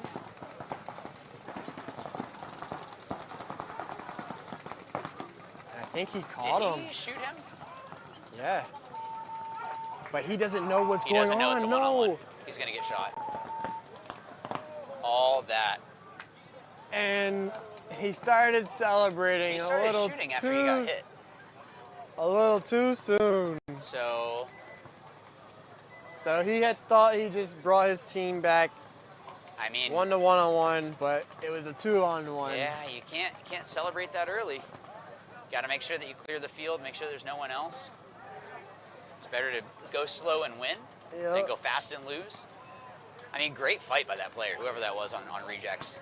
I don't know who that was, but for him to go from the Dorito side can to the Snake corner, back to the Dorito side can, to the Dorito 1 after shooting the player, and almost went a 3-on-1. If he had known about that player, he probably would have played it. Obviously, he would have played it differently, but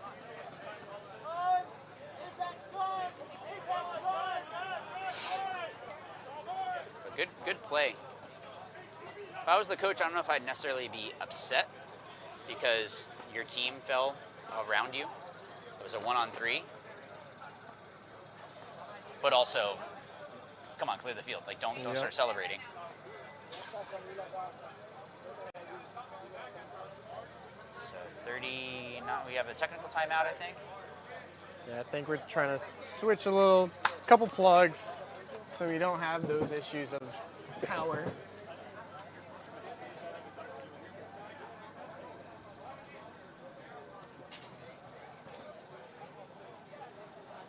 just paused right now. A little technical timeout.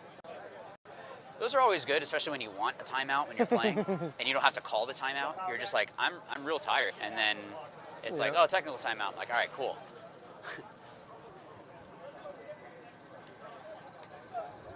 Okay, so we shouldn't mention Juan Benitez, number 27. Okay.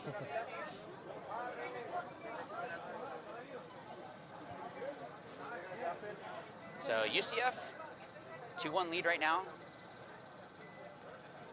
Again, thank you to Carbon and DLX, Dye, Dirty Dan, and Tiki's Paintball for sponsoring the MVPS. See how beautiful that orange looks on this field? That looks real nice.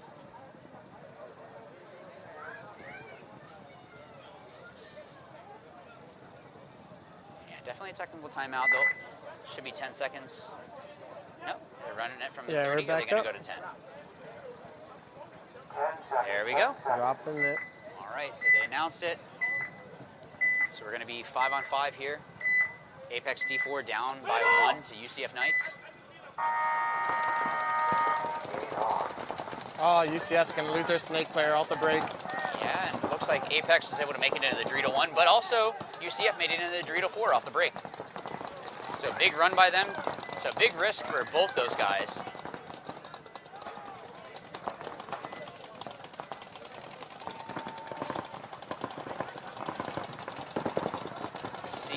I'm not hearing a lot of communication from UCF. I don't like that. Yeah, it's gone quiet. They're rolling their guns, which is great, but if you're not talking, that's not helping anyone. So I made a couple moves out their primaries, getting into the Snake 3. There you go. Hearing a little bit, but yeah, the fact that it took 30 seconds or so. Oh, the Apex player over there on the Dorito side was running down the field. I'm not too sure. He missed the player. I saw it last at UCF. second, yeah. Was that the same guy that got the major on the other one? Might have. So he's trying to commit too hard. You have to run wide, go up, find the 50, or get to the 50, look, and then commit after that. If you have to commit the whole way, you're gonna be so far out. And now he's allowed this player to make a move out, because that Dorito 1 is inset a little bit. So you can block that guy out. And so UCF onto the Apex side of the field now, their Dorito. He's battling heads up, trying to figure out what to do. What I'd like to see from this UCF snake player, hop the inside and crawl all the way up to the 50 snake. Yeah, Apex has 2 players over there on the Dorito side, and they're containing UCF's player so much. He missed. Apex with a run down on the snake side, was not hit, makes it in clean. Trying to get that loader.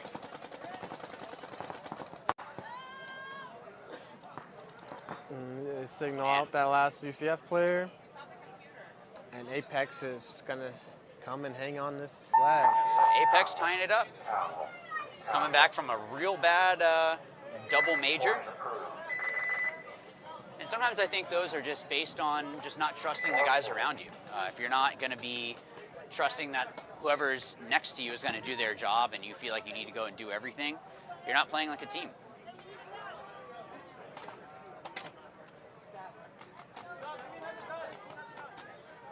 I appreciate it, Alex. Thanks for the love there.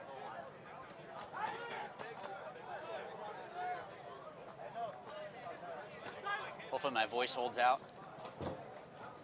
30 seconds. They should be close. Close. 20 seconds.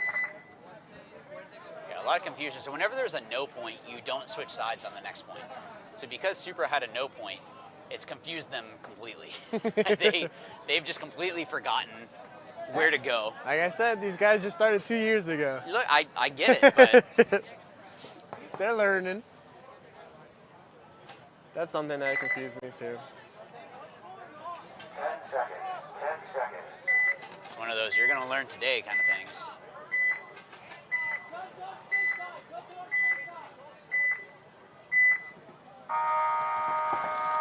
Interesting break by Apex.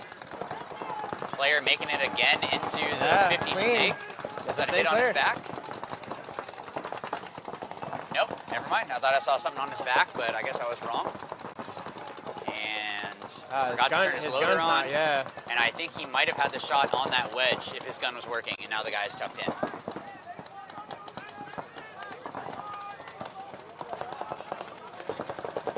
So they're having a hard time. You can see that player on your screen there.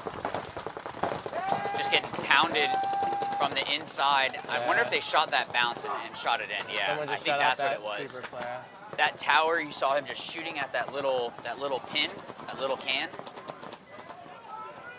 I think that might have crawling up into that snake 50.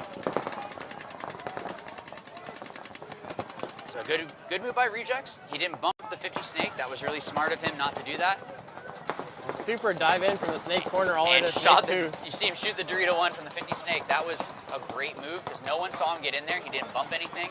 He got the kill. And Rejects are 5 alive. Yep. Gotta get in there tight or do something. Yeah, I don't know if I like that. Now you left your buddy by yourself. Yeah. In a 4-on-1. I get it. He went up and didn't realize that guy was there, but you have 3 guns behind him that are all going to protect him. It's not going to work out too well for you. Okay. All right. It's been good. It's been back and forth again. It's definitely a good thing.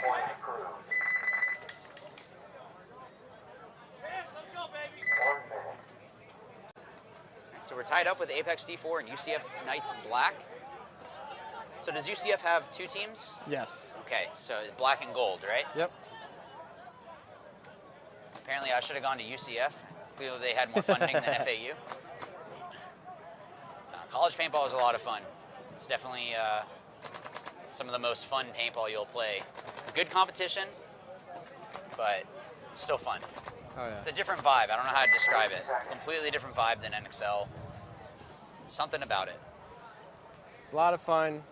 It does take a lot of time too, though. A lot of behind-the-scenes stuff. It's not like we just go to the school and be like, "Hey, can we have money? We're a paintball club." Like, we have to go to a certain amount of meetings a month, certain amount of just events in general. You have to support like the soccer team, the ladies' soccer game, or whatever. I get it. I get it. They're not just going to give you money if the stands are going to be empty for the other stuff. All right, so you see him making a big dive into the 50 snake. Did he make it in? No. Nope. So they are down 1 body. So 4 on 5 in favor of Apex. And Apex making the move into the snake. Trying to capitalize on, looks like UCF kind of dropped their lane from that little brick. So he took that advantage to be able to dive into the snake. And looking at the Dorito side here on your screen. So there with the Apex team right there. Now you see UCF, snake corner, trying to stay alive. So Apex still 5 alive. Looking good. I'm impressed with the competition. This is a good opener for MVPS. Obviously the layout helps with that, but the fact that there's only been 1 5-0 all of today. It's all been, for the most part, been pretty back and forth, which is good. What I don't like is that this snake, once he put in the tower, didn't make the move into the next bunker. Yeah, he put him in and then put his gun down. And now UCF is going to make the move down the Dorito side and trade out. So that was good on UCF. Is that just leaving the snake 3 player? on 1. Yeah. Or no, 3 on 2. Sorry, 3 on 2. Yep. It's hard to see those far side bunkers at times. So 2 on 2. So 2 on 2. Oh, number 2 is calling out kill 4 though. So yeah, they're gonna mess something up.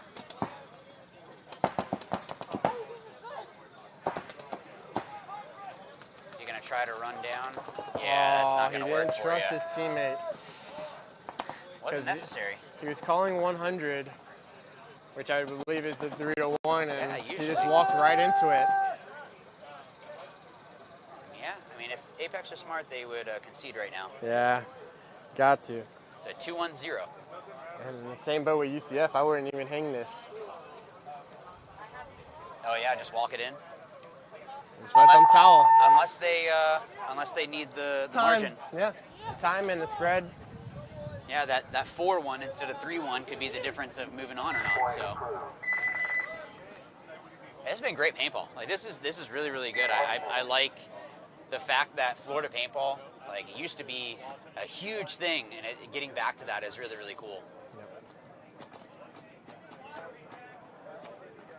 Should we put an FAU on? We've been talking about that. I think it just comes down to money and time with me. It'd be fun though. I definitely want to do the jerseys with like Ben Gay and Aleve and Tylenol and like Tiger Balm as the sponsors on the jersey. 30 seconds. Yeah, I think it'd be fun. But I don't know if I would take it too seriously. There you go. A great shot of the pits for Apex.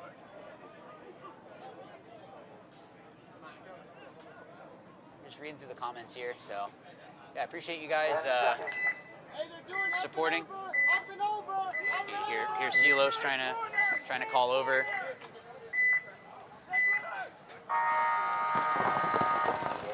So long as the game hasn't started, the players are allowed to talk from the pits, from the sidelines, anything like that. Does he have a hit in his tank? Yep. Yeah. So didn't work out for him. It looked like he was standing up real tall, diving in there. It's going to be a quick Supra is down 3. Yeah, down 3 bodies quick. And clearly Rejects are doing good and at they just lost their building their corner program. as well. Silos is going to have his hand on that buzzer soon. Yeah, I think he's already standing over there, looking at it. Yeah, he should. He's standing there. Maybe he knew that they were going to try to hit it. So. Yeah. So that's going to give Rejects a 2-point lead. Rejects, I mean, like, this is good for their whole program. The fact that they have a solid team in Velocity and a team that's been playing in, I believe they'll be playing D2 at NXL. And then you have an up-and-coming D4. The fact that they're able to hold their own like this and being able to go and play is just testament to a great organization.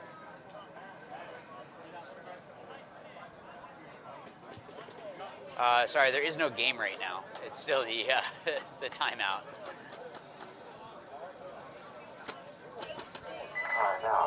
Okay, so timeout.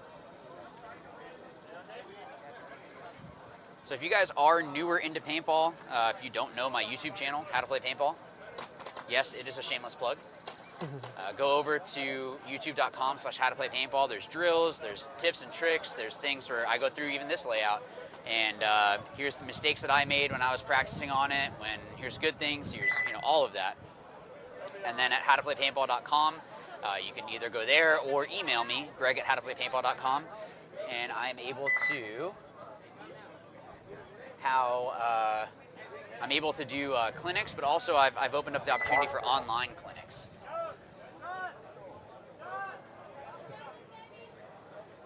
Okay, so for those that are kind of maybe confused about why there's another team coming out, so this is a split deck format. So Christian, you want to explain that? Yeah, so when we're here playing with split deck, we're going to have 2 different matches going on at the same time. And so right now, as you see, you'll see UCF Knights out on the field right now against Apex. And during this break, you'll have Supra versus Rejects sitting on the bench preparing for their time to get back on the field, and it'll be the next point.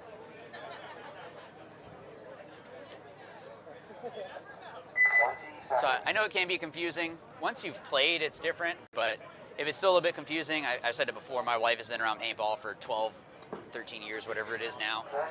Still confused, so it's okay.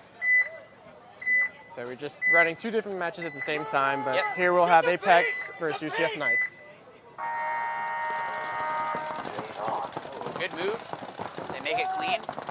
And this player's having a hard time from UCF making it into the snake. That's twice in a row now that they've picked up on him. You might want to try, well, they are up. Yeah, so they keep losing the snake player, but they're winning the points, so. I mean, keep doing what a win's a win, but I know that guy, I would be mad if I was him. Like, I keep getting shot and he keeps sending me over here. Like, please, let me go shallow. Like, I just want to go short. I don't want to go deep. And And now UCF is losing a Dorito side player, so leaving them with 3 bodies alive. First 5 for Apex. 5 on 3, yeah. Yep. 3 minutes left. Apex isn't in a rush and making a move up into the snake 4. By the way, when we say snake 4, each of the snakes on the bottom side of your screen, like he's at the 50 snake right now, that'd be the snake 5 in this case. Each of like the little stopping points on the snake, we just call it snake 1, 2, 3, 4. And then 50 snake would be the one that's in the middle of the field. Same thing with the Dorito side. Sorry, I forget to mention that sometimes. So I know we have some people that are newer to watching paintball, so hopefully that makes sense. Great shot by Apex to eliminate. Dropped down in his knee and shot that one right over. He's going to eliminate this tower. Yep. That's going to give Apex a good position to. There you go. So good job by that snake player from Apex for him to not just run down the field, to slowly just take those couple bites. Hey, we're only down by 1. We got 2 more minutes. We don't need to rush it. Maybe would have liked for him to dive in and crawl all the way down, but I mean, he was able to put the guy in the Dorito 1 and go.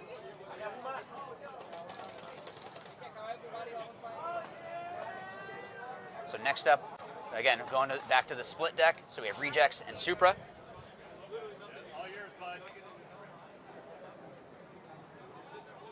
So Rejects are going to be on your left, Supra on your right. Yep. This is do or die for Supra. If they don't win this, Yeah, so this is what we mean when we talk about running 2 different matches during the split deck. That's what happens. As you can see, now we have Supra back on the field against Rejects. Yeah, it looks like they might be a little bit rushed. 10 seconds, Oh, and that's they not only good. have a couple bodies out there. And so are they all going to make it to the box I think in they time? did, yeah. And they did. We got lucky. All right, so. And they go up the gut this time, up the middle. Switched it up a little bit. By the way, for those that are maybe newer to watching this, this is a race to 4. So if Rejects win this next point, it doesn't matter how much time is left on the clock. They are going to win this. So Supra needs to win these next couple points. Rejects could technically just sit and burn 4 minutes off the clock. And they might be content to do that. I don't know what the record is right now, so it might be that they're like, hey, it doesn't even matter if we have to win this by 4. We just need to win. Or maybe they don't even need to win it. So 5 alive still, both teams. Supra needing to get points on the board. Let's actually take a look at the standings here. So, okay, Rejects making a move into that Dorito 4.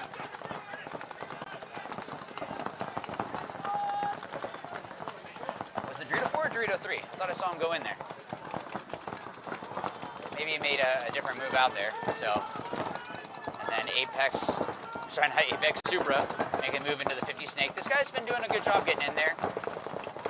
I don't know if part of it is just he gets in there and then just doesn't know what to do, but that's okay. That's why, you know, you play tournaments, you're gonna learn as you go along. And that's why we have different divisions as well. So in Division 4, there's certain things that you might not know yet, and that's okay. So you're gonna get this shot on the snake corner though. You can see him trying to get that shot on the snake corner. Good shot. He got low. Fantastic. He got the shot. Fantastic shot by this player. I don't see a name or number.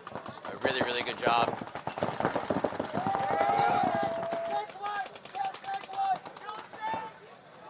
And then a Rejects player tried to trade over there on the Dorito side, but wow, he made it out clean to the snake corner. So, and got the shot on the snake. Oh, but he ended up at the getting same time he eliminated, got so. hit. Yep. But still, I think Good fight by Rejects. giving Supra the advantage, and they're going to be. Supra's not playing like they are down right now. Grace. So Supra is down by 2, and they're basically walking in. Yeah, hopefully it doesn't come down to, 10 seconds being the difference of them winning or not. I've had that happen before. It's not fun. You try to sprint in, and if you had 3 more seconds or whatever, then you would have been able to at least tie it or win or whatever. But Big point here, though, going into this match, Apex versus UCF. Winner take all right here. Or we're not winner take all, but winner is going to get the dub. Winner, Last point. Winner get the Winner W. get the dub. I mean, hey, if the NCPA wants to hire me for something, I'm cool with that. Actually, it could be kind of fun if there's going to be any commentating there. Maybe I should try to do that too. Maybe I should just go play some 5-man. Just go play with all my friends from college. Yeah, so Supra bringing it closer, only down by 1 right now. And this is do or die for both teams. UCF and Apex both tied up at 3, but next point wins. So some of this comes down to who can handle the pressure. Big move by UCF and gets eliminated going into that Dorito.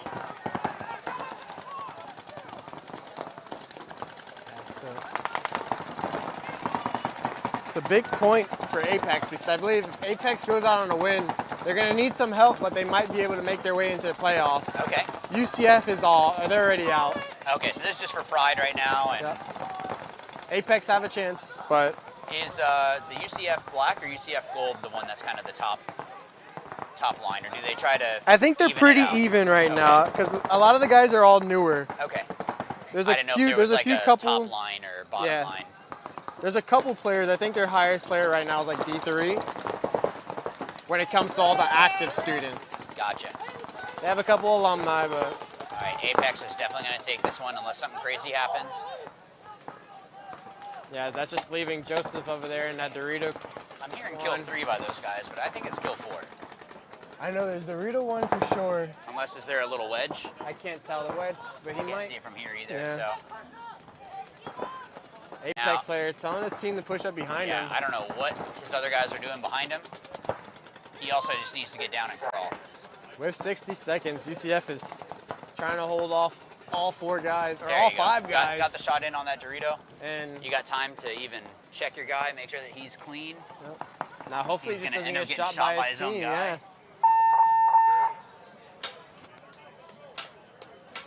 And before all that madness happens, he's pressed the buzzer. And point's going to be called approved.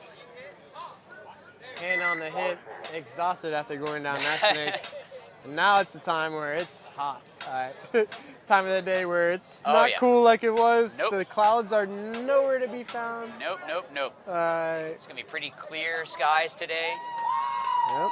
So that might have been why that player in the snake for Apex wasn't crawling down, because you just get that like, oh my gosh kind of feeling. But that's why you got to do the work off the field too. You know, be in the gym, be doing your sprints, your cardio, all of that, because you never know how much you're going to have to give at an event. So you want to have more than enough to give. it's a timeout by one of the teams coming up on the field. I'm not too sure which one, but we'll guess have. Supra. Yeah, that's right. Supra's been struggling to get on the field, so that's my same guess. Yeah, it's a little hectic. Like you said, that they're pretty new, so that's okay. Got 1 minute coming up. Yep. Yeah, UCF definitely was taking a big bite, but like Christian was saying, I think they were just out. So it's like, well, maybe I can go in and shoot someone in the side of the head and have some fun. Yeah.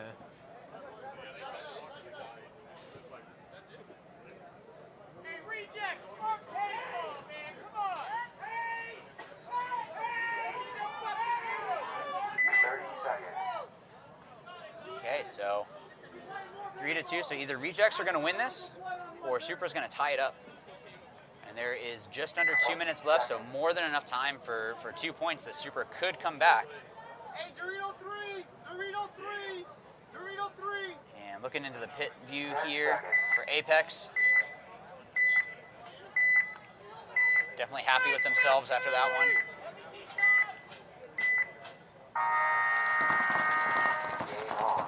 Okay, good. I like that this guy, instead of diving into the snake, stopped at that tower. Just try to mess with them a little bit. Try to make it where it's not an easy kill. Like if you know 100% someone's going somewhere, you just go, okay, I'm just gonna take a knee right here and shoot that gap. And then... But they're super dropped the body, they're first to drop. I just took a look at the scores as well, Second to though. drop. Super doesn't look like they need to win this game to move on. Okay. Because they do have the head-to-head win against Apex, who just won, and that puts both of them at 2-on-2, so... Oh, this is not gonna be good for this guy in the wedge. Oh, why the showboat? Little showboat action there. 60 seconds. Okay. I wasn't sure if he got hit or not, or if he was running off the field, or... Same, I didn't know either. I thought... I don't know, maybe the coach could have walked over and been like, hey, he's signaling. Sometimes you see these guys like, oh, you can't talk, but I'm going to hold my gun up when I walk by this guy. So Rejects players making sure they're clean. It's smart. Yeah, it looks like Rejects, yep. Looks like Rejects going to take this if it's clean. Yeah, clean, got the thumbs up, so Rejects going to take that one. Good job by Supra. I think that they definitely fought. They were trying. But Rejects are just a more refined team. I'm not saying anything bad about Supra. That's just the way that paintball works. Those little mistakes are going to be the difference in moving on or not, especially come tournament time. And there's our pit area. They're kind of clearing out. I think we're about to take a lunch break here in a little bit. Oh, no, we're not. So we're going to run to a commercial, actually. So we will see you guys in a couple minutes as we get into the velocity division.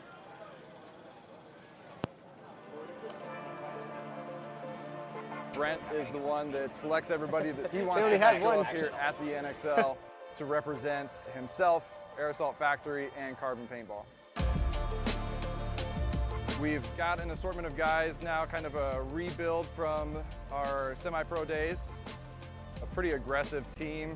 We usually identify our opportunities very quickly and then try to exploit them as soon as we can. I would say working with Carbon is unmatched in the industry. From the first day that we joined the program, I felt like I had a voice. I think the thing that sets Carbon apart is just the constant desire to improve. From the time that I get a product, I'm constantly getting bombarded with phone calls, text messages, emails from Walker personally, asking me my thoughts, asking me for my feedback, and I just don't think that you see that elsewhere. I've been at other companies and I've never had that type of interaction. Where you see other brands, they're putting their pro athletes up on the pedestal and they're the ones marketing the product, but at Carbon, you can get your photo up on the website and you can see yourself holding the new product and taking promotional shots, and it's just kind of a cool thing that puts their divisional athletes in the limelight. If you look around here at the NXL events and across the country at regional events, you'll see more and more teams showing up in Carbon jerseys, and there's a reason for that. They're innovating and making new products, which is great. I just think it's the best.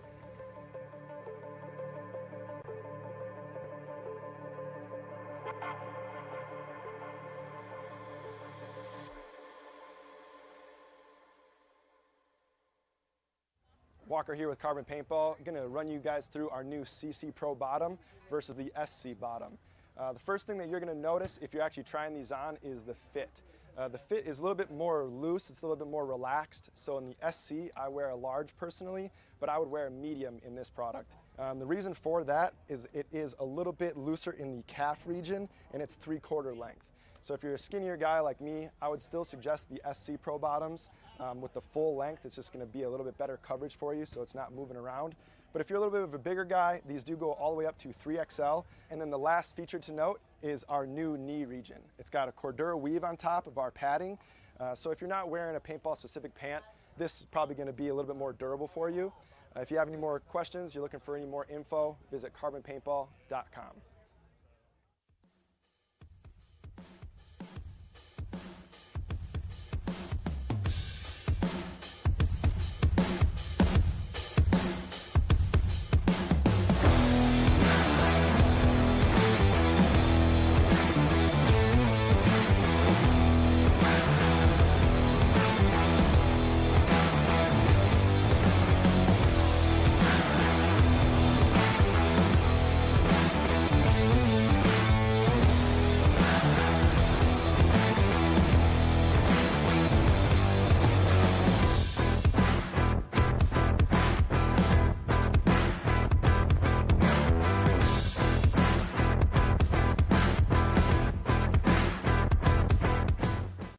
Hey, this is Walker with Carbon Paintball here to talk to you about our SC custom jerseys. To start your team's design, head over to crbnpaintball.com, fill in some team information, including what colors, what template you want to base your jersey off of, upload your main team logo and any sponsors, enter your name and your number, and we're going to kick you back a 3D image of your jersey. The custom jersey is built on a 5-panel design that's all customizable. The jersey features a DWR coating all throughout the jersey, so it is water resistant. It also is stain proof, and it has side mesh venting. The jersey is also very fitted, so it has a compact neck collar, and it also features elastic thumb loops to keep the sleeves in place while you're sliding or running. To start your team design, head over to crbnpaintball.com.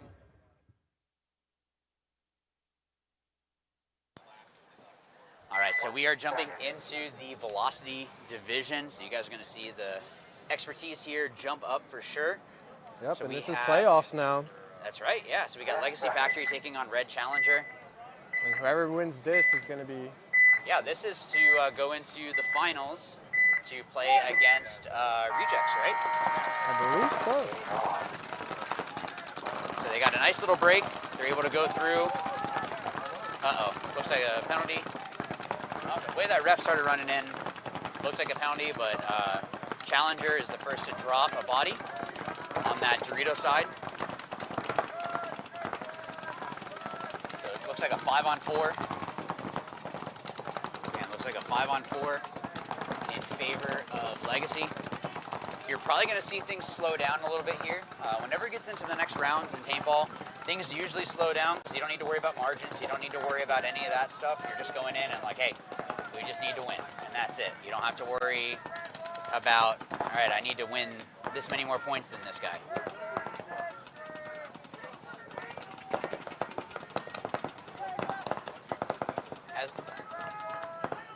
As weird as it is, I feel like Legacy is doing a better job communicating than Challenger.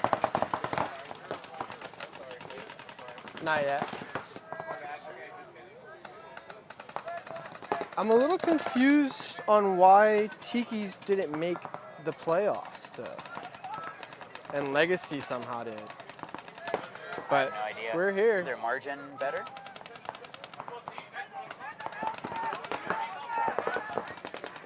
I have no idea. And they lost the head-to-head too, so.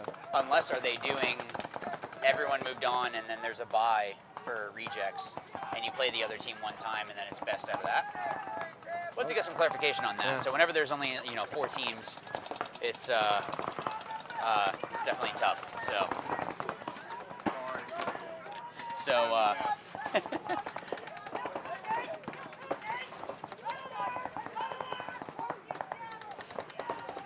sorry if you hear us chewing, by the way. We just got brought food and I haven't eaten, so yeah.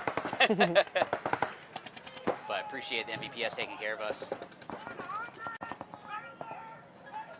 Yeah, it's really slowed down now. You can even see how McDarby is not playing the same aggression that he did before. Definitely just like, look, I'm gonna chill out.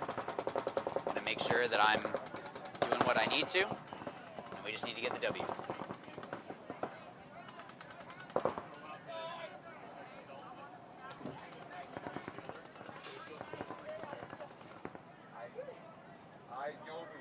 So definitely slowing down a lot here. See who's going to make the first big mistake, if that's going to be the thing that breaks the, the straw that breaks the camel's back or blows open the dam.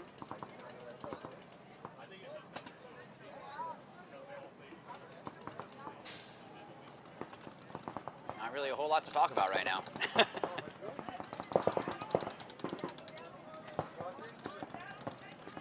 Looking at our snakeside cam here for courtesy of Carbon and Dirty Dan and Die and DLX and Tiki's Paintball.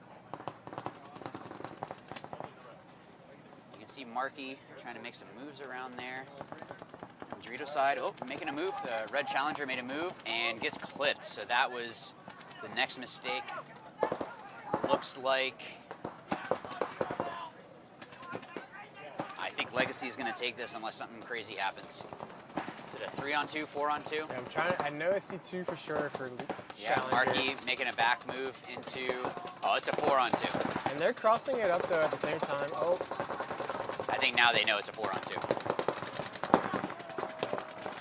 And there we go. Challengers gonna lose their 2 teams.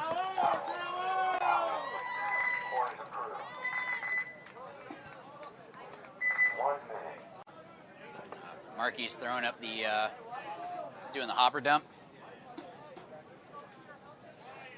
It's gonna make that paintball go higher.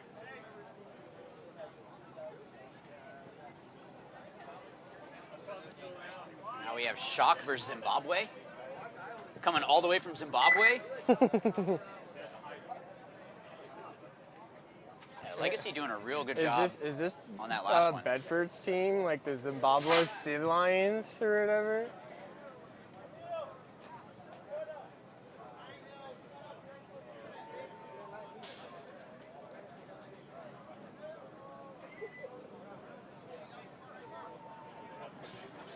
Actually, no, I see Legacy coming back out. So I don't know that we're doing a split deck right now. I think it's going to be... We need to get some clarification. Yep, so we are just doing X-Ball. So this is probably to see who's going to be moving on. A little confused on that, but still watching some paintball.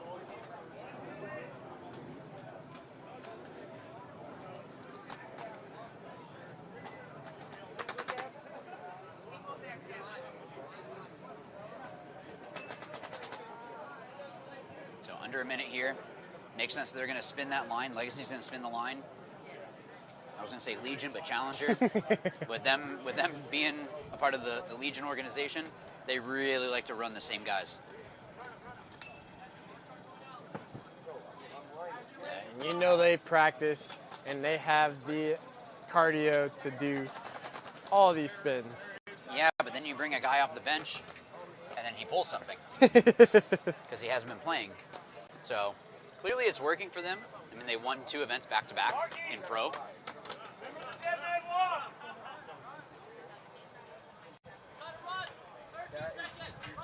And the series, they won the series. That's true, yeah. This is the pro Red Legion that we're talking about with Red Challenger. Oh, you got 2 tag up in time. Sounded really quiet. Yeah, that was... but everyone that was made strange. the right bump. I don't know what happened. Oh, they yeah. Challenger dropping 2.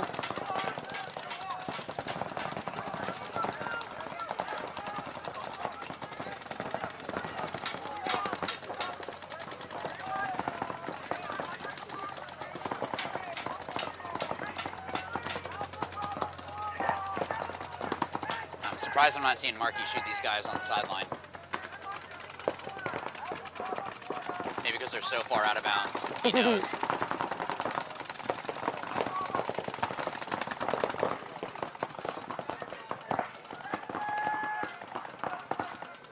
Good move by Seabass to get up in there. His foot sticking out though. There you go. Oh, he missed his first engagement though. And then gets hit right on the top of the head.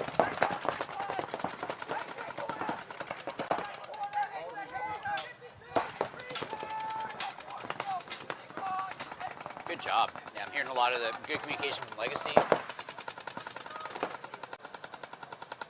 And then got Russo. Oh, he's about to. Yeah, he's done.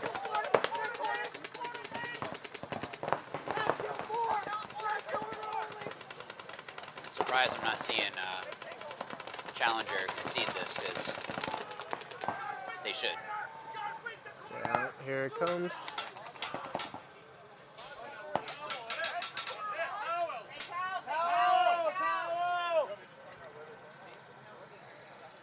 Here in Taos, I wonder if we're having a... Speakers aren't working. Yeah, well, technical timeout.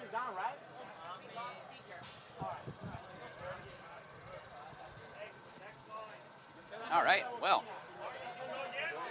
See, the good thing when we have technical issues like that is that when both sides have the issue, no one can say that was unfair. So everyone had the same disadvantage. And Legacy here with them running 2 lines all day. And now we're playing like legit X-ball. Yep. Challengers are definitely gonna have, no pun intended, a challenge. Yeah, absolutely. Coming back.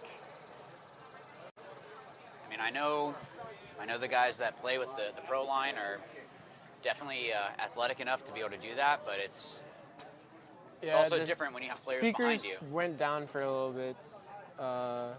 Boogaloo on Twitch, so I know they're working on the sounds coming back a lot clearer.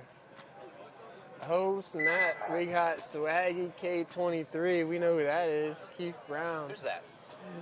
Who's I that heard guy? he's terrible.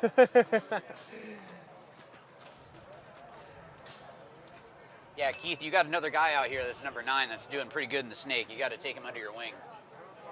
Can't remember what team it was from now. Was it Apex? I want to say it was Apex. One of the Apex teams. Yeah, not the last one we just seen. Oh no, was it Invasion? Wasn't it a gold jersey? No, that was the Invaders. It wasn't him. Okay. Yeah, there's another number 9 out there, Keith. You gotta watch out for that guy. He's definitely can use your tutelage to be even better. He already has a lot of really good fundamentals. Yeah, Dan, my man Dan Swaggy's in the Twitch chat. That's Dan the Man Moore. His wife makes some of the best artwork too. If you haven't had the chance to take a look at that. Yeah, like paintball related stuff too. Mm-hmm. Very unique. I don't really see anyone else make artwork like her. Dan is doing all the biochemistry stuff. Yep. Get to talk about that. It's cool to hear what he's doing. But Dan's a part of maybe the scouting team. He's part of the management, coaching staff for Tampa Bay Damage. You can correct me in the chat, Dan. But he's out there all the time with them. But yeah, check out his wife's page, Blog Full of Jelly. You'll see all the art. All right, so speaker's good. Yep, so the sound should be back, y'all. Yeah, we're five alive on both sides.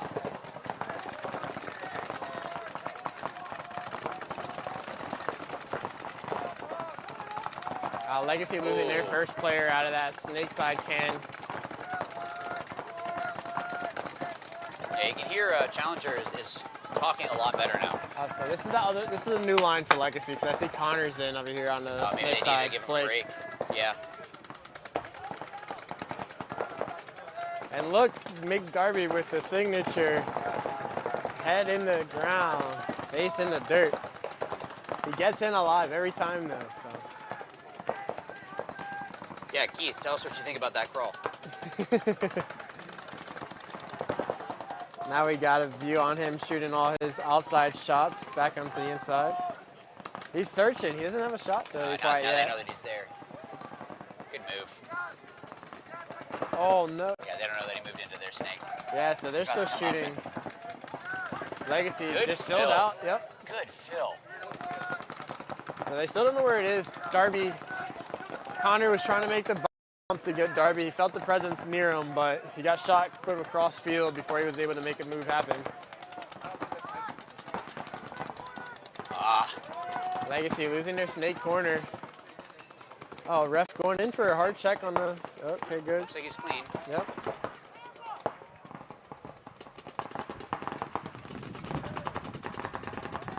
The way McDarby is crawling around, seems like he might be a little gassed. Yeah. Or he has an ankle injury.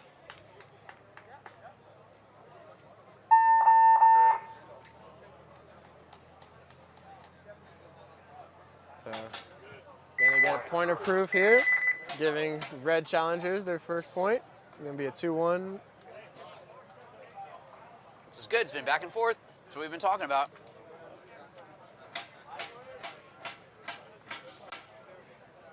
That's cool to see Totem helping out in the pits.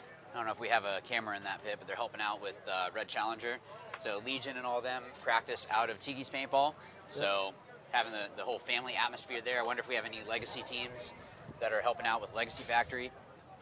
And so we got Ghost Ops. I don't know why I said Ghost Ops, but Ghost Ops looking like they're waiting for the next point of the day. Yep.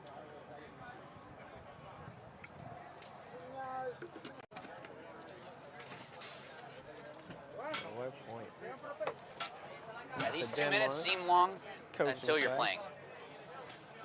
They definitely seem long until you're actually playing. Then you're like, this is not long enough. Love you too, Dan. Love you too, man. Yeah, coaching staff. There we go.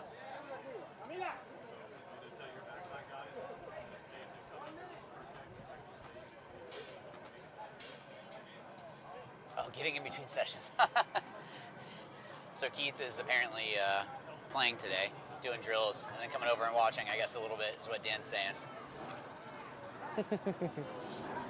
That dude puts in work. Coming off an injury too. He's got a lot of proof. My dog Keith. Time out! Time out! Time out! Time out!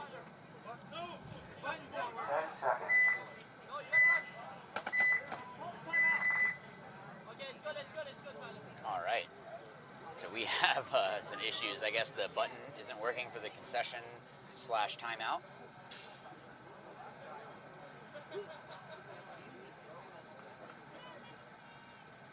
Keith's good to go. Yes, sir. Key's good to go. It's been locked in. Yeah, I was doing some drills with him the other day, and definitely. Yeah, X-Ball is definitely fun.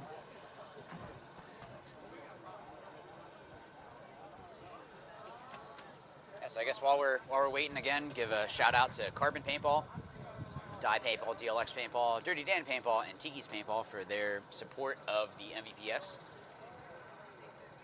And then that big fish. And then right O'Neill, the paintballrealtor.com. And then Waterproof. you get, 5 free cases of paint. It's almost like he had that ready. Instead of putting howtoplaypaintball.com, he was doing that. I think he's going to be celebrating a birthday coming up here soon too, oh no. So shout out to him. Birthday coming up. 24. Thank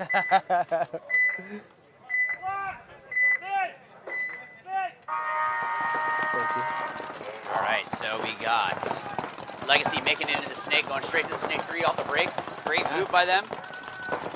They lose their Dorito presence off the break though. So 4 alive for Legacy, while Challengers have 5.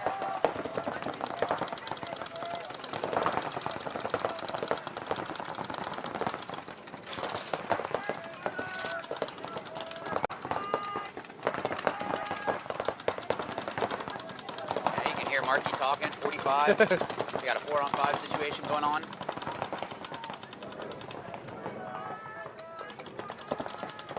And sorry guys for some of the breaks. We didn't get a lunch break. So they just brought us food, which we appreciate. This is not me complaining. This is just me saying that if you get some dead air because we're chewing. Challengers lose one of their players trying to make a bite up to the brick on the Dorito side there. Shot out by Legacy Snake player. Yeah, great job just being able to hold that zone. But I guess Challenger ended up dropping the ball on that.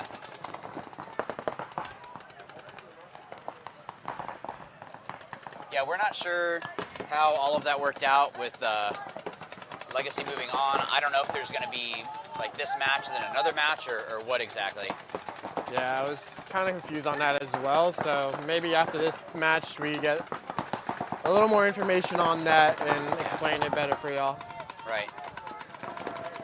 And you can see Marky learned his lesson. I don't know if you saw, he was out in the snake corner, shot one of the Red Challenger players. It's like, I'm not going to get dead man walked again.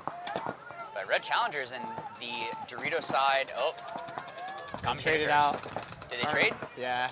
And and a no, you got a major. Gonna be coming out on Red Challenger. They pulled 2 bodies, leaving them owed 1. They have all the bodies. Or they had it all, yep. Yeah, and so it's just Jake and the snake. Jake's just by himself. I would concede if I was the coach. It's a 3-on-1, 3-on-0. Time to there you go. They're feeling good.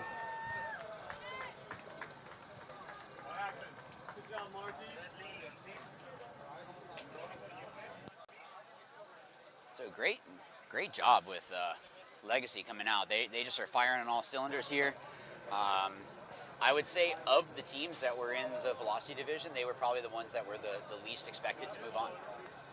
Just ranking and all of that, looking at that, but clearly they've been putting in the work. Because most of their guys, because like we were talking about earlier about those Team USA players that they have on their team, they were all D3 players last year.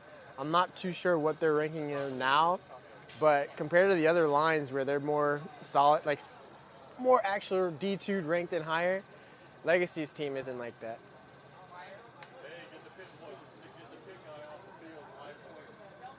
You know what, Dan, you might be right.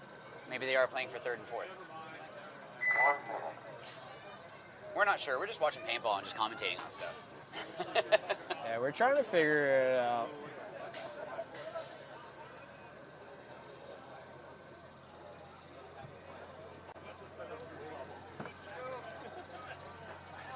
So we're just waiting here for teams to come back out.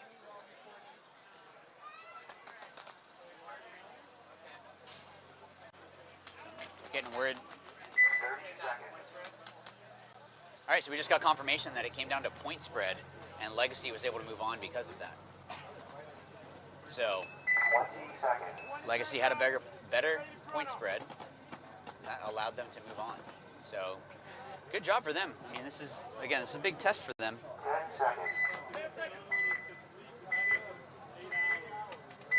Yeah, I don't know that I like the Challenger line sending out the same guys all the time. Looks like one may have been clipped on his way out to the Dorito side. Possibly, yeah. The way that ref was running in, he definitely saw something. Or she.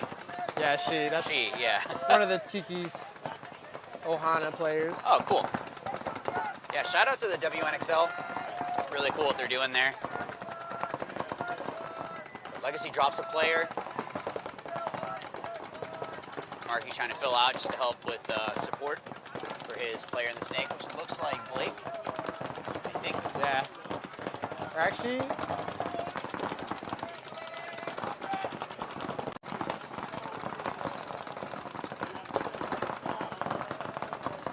all right, so we got a good battle going back and forth here. Yeah. In the driver's seat is definitely Challenger. So even though, I mean, it's 4-on-4, but the fact that Challenger is in the 50 Dorito,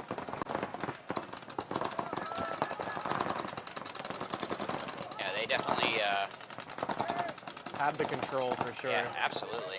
Are they 5 alive? Or now they just lost their first body? Over battling possibly. Yeah, so they just lost their first body. I mean, especially if they're down by 2.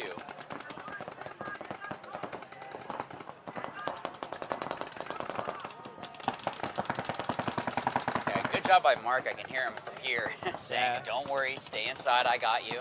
Yep, that's Blake in front of him. You down. So really good communication there.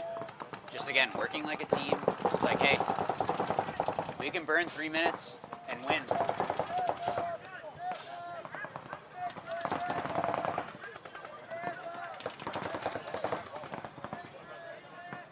So yeah, Marky's not letting anyone get wide. Nope.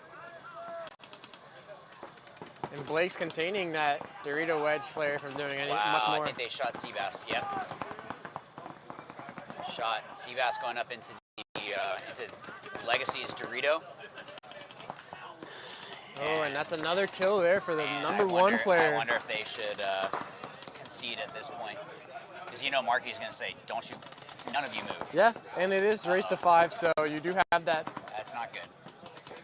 Yeah, whenever you see a ref like that. And it's going to be a minor. But it's only a minor. So you got lucky with that. Brings it to a 2-on-2 maybe? Yeah, I think it is a 2-on-2. Yeah, 2-on-2 and both the bodies for both teams are on the snake side. Yep, but this player from Red Challenger doesn't seem to know that the Dorito side is cleared.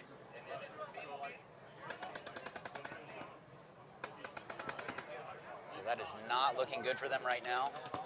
I don't know if Coach Max is going to towel it or if he's just going to let them play it out. You can see Marky I'm just watching. That's all he's doing. At this point, I think you kind of you just have to let them play. think so? Yeah, I guess. Kind of like, because if you toweled 3 points in 2 minutes, it's still hard. Like, I mean, but of all the programs that can do it, yep. I realize it's not the same players, but Same ideas. right now this is Challenger's match to lose. Yeah, that's it. Because they're, oh, that's not going to work out. Did you catch it? He Wow. caught it. Style points for that. Yeah, what a toss. Beautiful catch. Markey going out wide. I think now Challenger knows. Oh, now Markey, don't get shot. Markey made it in quick. He got in clean. Yeah. So way to get out wide. A minute and a half left. I think they were playing. Oh, Oh, great shot Minor. by Blake. Oh, Minor on my Markey. gosh.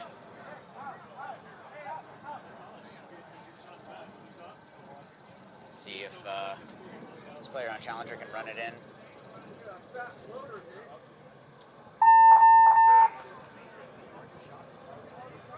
Man, I'm not sure exactly where that hit came in from.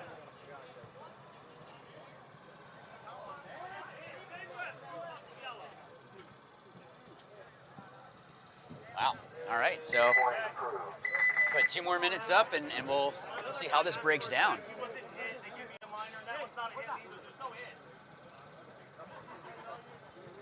So the coach for Legacy is trying to make his case, which that's his job. You let the coach go and talk to them about that. Yeah, Factory's doing a great job. Definitely agree with you, Tyler. They're just doing great. So, Challengers is getting a warning because player took off his mask a little too soon before exiting the field.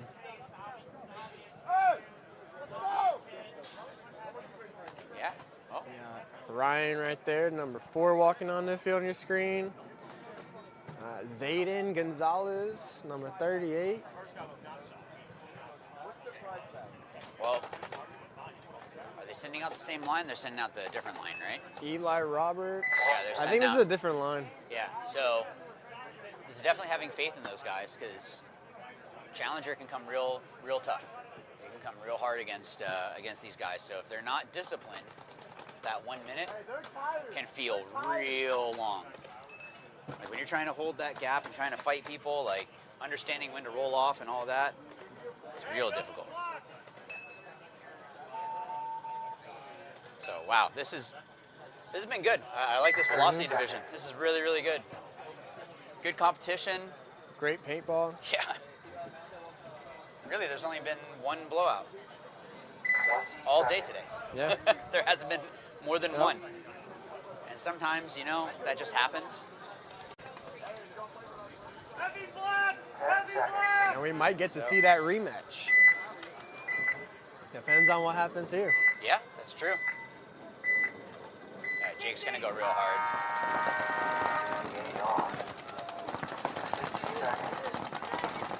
So Jake makes it in clean, Yeah, all the way around that 50 all the way snake. around. They should expect that he was gonna be there. Ah, but he Good missed his job getting first out of the way of it. engagement.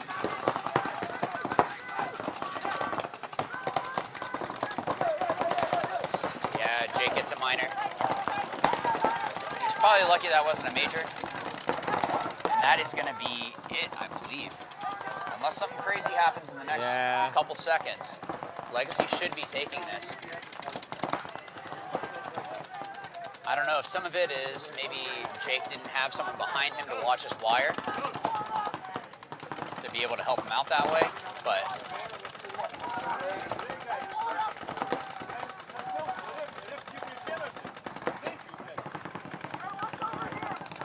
yeah, hearing Coach Max trying to argue for some of his players, trying to argue that there was a hit, but that is it. Great job by Legacy to hold it out.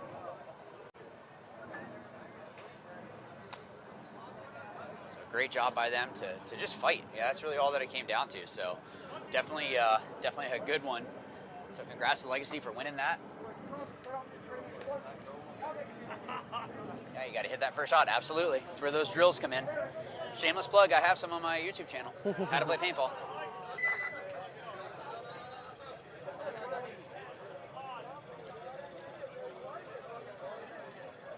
Yeah, I was looking, Dan, I was looking at the other snake player for Legacy. I didn't see Jake get shot, but the ref was looking in his direction. So he clearly saw something.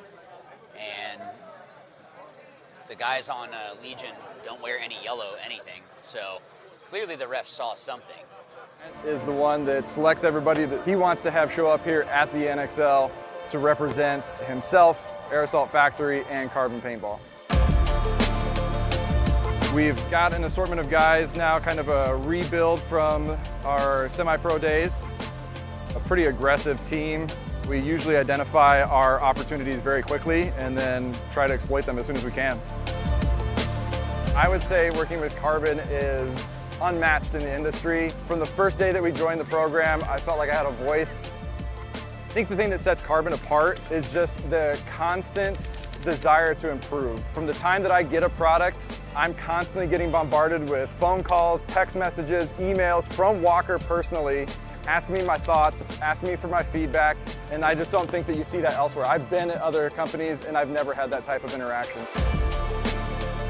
Where you see other brands, they're putting their pro athletes up on the pedestal and they're the ones marketing the product, but at Carbon, you can get your photo up on the website and you can see yourself holding the new product and taking promotional shots, and it's just kind of a cool thing that puts their divisional athletes in the limelight. If you look around here at the NXL events and across the country at regional events, you'll see more and more teams showing up in Carbon jerseys, and there's a reason for that. They're innovating and making new products, which is great. I just think it's the best.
We are moving into Port City Grizzly versus Apex Factory. Both teams looking like they are 5 alive. There's a little bit of confusion there. Some of the players weren't ready to get going and to chrono. So guys, just make sure that you're looking at the schedule if you're ever playing. And make sure that your pit crew and everyone is helping. Making sure everyone's all prepared. But out here on a beautiful, beautiful Saturday here in Kissimmee at Austin Tindall Park.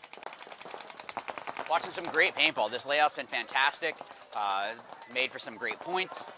Long ones that are just drawn out, that are just really good to see the chess that's happening, but also some great quick points too, and just great paintball in general. So really, really good job by the MVPS and Alex Tudell to make a fantastic layout. And then of course having just a great tournament in general, and just making sure that they're running the best possible league that they can. So big move by Apex into the snake there.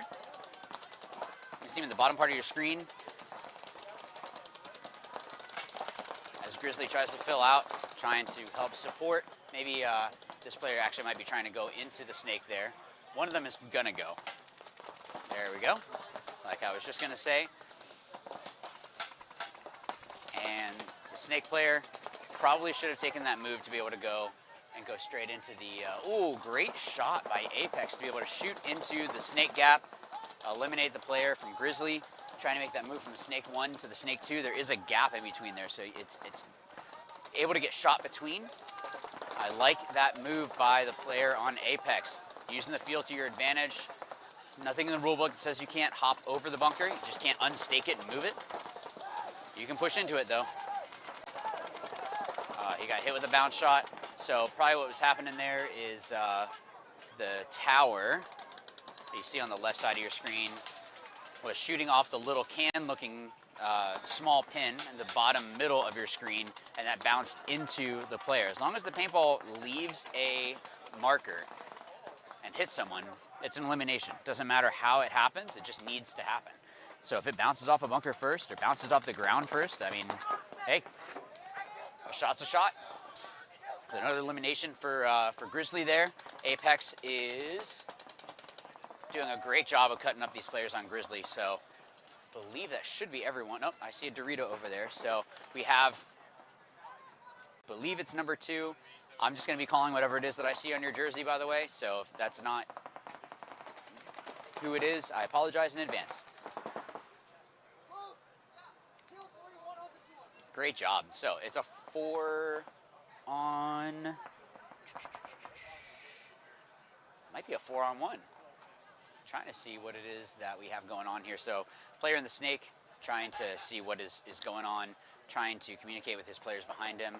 They're playing a little bit hesitant. I don't like seeing that. Like to see some more confidence. I believe it's Dorito 1 and Dorito 2. Yep, so it's both of them. This player that just moved up can definitely come through and bunker this first Dorito, maybe get the other one. Great job clearing out the field by that player on Apex. So Apex, as long as there isn't a dirty hang here, oh, they conceded. So that is going to be the first point to Apex. Definitely smart to do there. All right, next up we have Cerberus and Ghost Ops.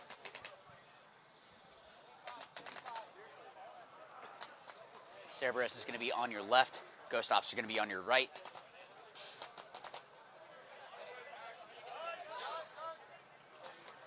Sounds like Ghost Ops is having some issues with the chrono, which, hey, as it heats up, you have to make sure that you're adjusting throughout the day. It's always going to change the chronograph a little bit. You're going to shoot a little bit faster. You got to make sure that you turn that back down. There's going to be those little minor adjustments throughout the day. Same with your paint. Got to make sure that you're keeping it nice and cool. Make sure it breaks well, that it's not going to bounce. So coming up on 20 seconds here with Cerberus and Ghost Ops. Again, Cerberus is going to be on your left. Ghost Ops is on your right. Cerberus is in the black and red, and Ghost Ops is in the white.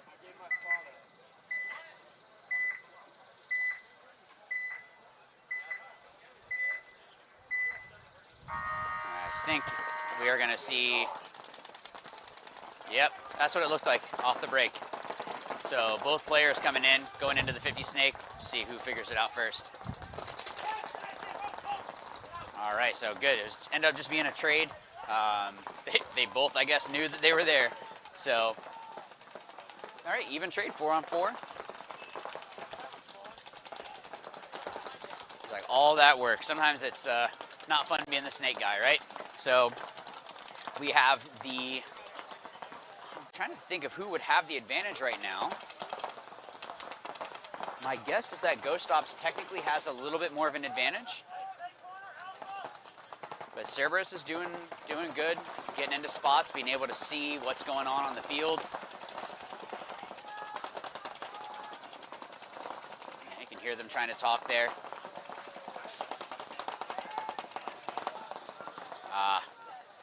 So Ghost Op's able to eliminate the player out of the wedge there on the Dorito side. So now it is a 3-on-4 in favor of Ghost Ops. You see the player in the middle for Cerberus is trying to figure out what to do. That tower can get real small real quick. So it depends on where the other players are at. He might want to try to get out of there to maybe help out his Dorito player, or be able to maybe try to be a little bit more aggressive, as Ghost Ops makes 2 moves into the next Doritos, and they are making the move up into the snake as well. So Ghost Ops slow playing this a little bit. Cerberus losing another body. So we have Ghost Ops trying to tell his guy, hey, snake side is clear. For him not to be just going is not okay. That's something that they need to talk about, because he should definitely just be getting down the field. And it looks like that's going to be the point. Is first one's going to go to Ghost Ops. I don't think there's any more for Cerberus yet.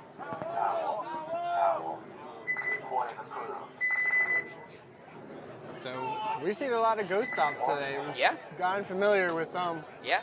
And a nice start getting the 1-0. Nice, slow, controlled, not anything. I mean, they traded in the beginning there. Both teams went 50 snake off the break. Both teams made it, and then both teams traded. So it was just, that was it. So Apex coming back out. Okay, and this is the Apex Factory team that This is you the were one that we were talking about, yeah. So they do have 2 lines. Okay. Yeah, I was real impressed with what I saw. The one that I think this was the one that I was like, oh, I like what I'm seeing here. Yep. So Grizzly was also playing real well. They were definitely like a team effort from Ghost Ops. Everyone's running pods. But yeah, Grizzly was doing a really good job of being able to just control the field from what we saw earlier. You can see Brandon Dreads over here scouting. So he's definitely, my guess is Shock got a bye into the next round. So he's looking at, what is it that's going on. Paintball is just chess. How is it that you can outsmart the other guy? What is it that you need to do off the break? All of that extra help when you have those kinds of players, or that other kind of staff. Wow, I think that player just got away with a hit. Because he got hit in the elbow, looked at it. Still he's moved, yeah. Still looked at it, turned around, showed the ref. Oh. Pretty sure that was a hit, but That's when you know you got away with one. And even the other ref on the sideline, they're not gonna be able to catch everything. Like I said, it's tough. There's thousands of paintballs in the air. Yeah, to be able to catch everything, you're gonna have to have replay. It's a replay. Yeah, you're gonna have to be the flash. Slow down time. So Grizzly making a good move, going up into the middle here, trying to control. Looks like he's trying to control the snake side. But they are able to, they being Apex, able to make it out wide to that snake side corner. So now Apex has an advantage, at least the wide side, them being the widest on the snake.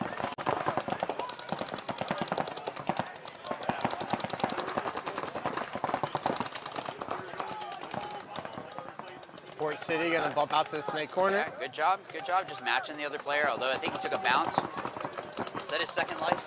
That's his 3rd life. He's on his 3rd life right now. All right, and Grizzly making it into the snake. You're asking velocity, right? And then you have,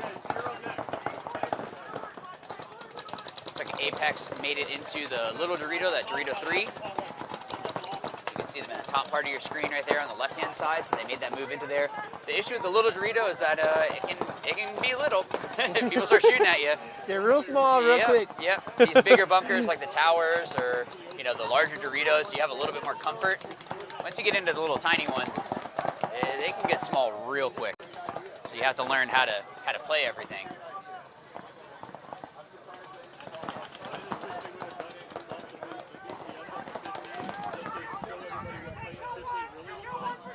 Yeah, good job with the communication on Grizzly. Having that communication just to make sure, like, hey, I 100% saw a guy walk off. And did Apex make it? Oh, looks like Apex losing. Oh, this is not. Oh, he got hit. Did he get shot before? Did he just shoot happened? him? I have no idea what just happened. Then that's a penalty for sure. That's a major on their side. Oh no, because If he wasn't hit, yeah. If he shot him, it would have been. Yeah, so if that player would have shot Wow. the snake player, definitely would have been a penalty. Yeah, it would have been a major. But wasn't one. Oh, another player running down the field trying this. Oh, stop. Let him play. I don't know that they know that the snake is still here. Yeah. Where is he? He's been so quiet. Yeah. Yeah, he did not know he was there. He definitely got hit. No, you had the pod in your hand. Wow. Yeah, thank you, ref. Yeah, call him out. Okay, he tried to drop the pod. So the rule is that if you're still in possession of the pod and it's hit, you are eliminated. If you throw it, could be a penalty. And yeah, he could have gotten one there. Yeah, because if he threw it and then it gets hit, different story.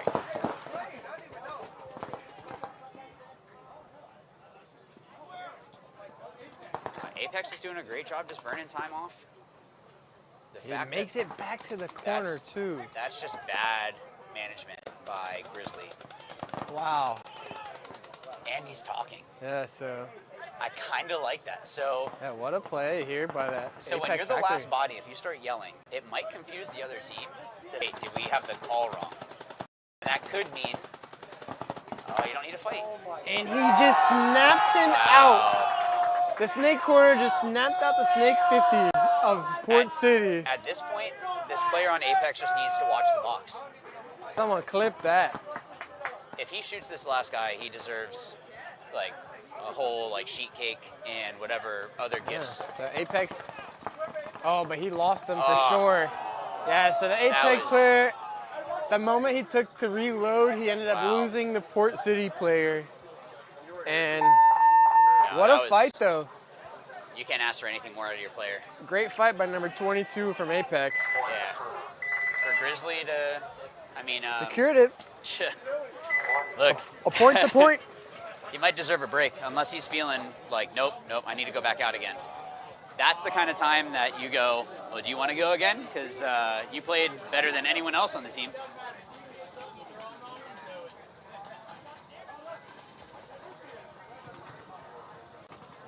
All right, so Ghost Ops and Cerberus are coming back out. Cerberus on your right, Ghost Ops on your left. Remember, we're doing that split deck format, so we have teams are going to switch sides after every point, but also there are 2 matches going on at the same time. So this match, we're going into the second point. 20 seconds.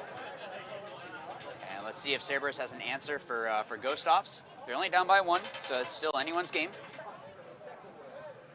10 seconds.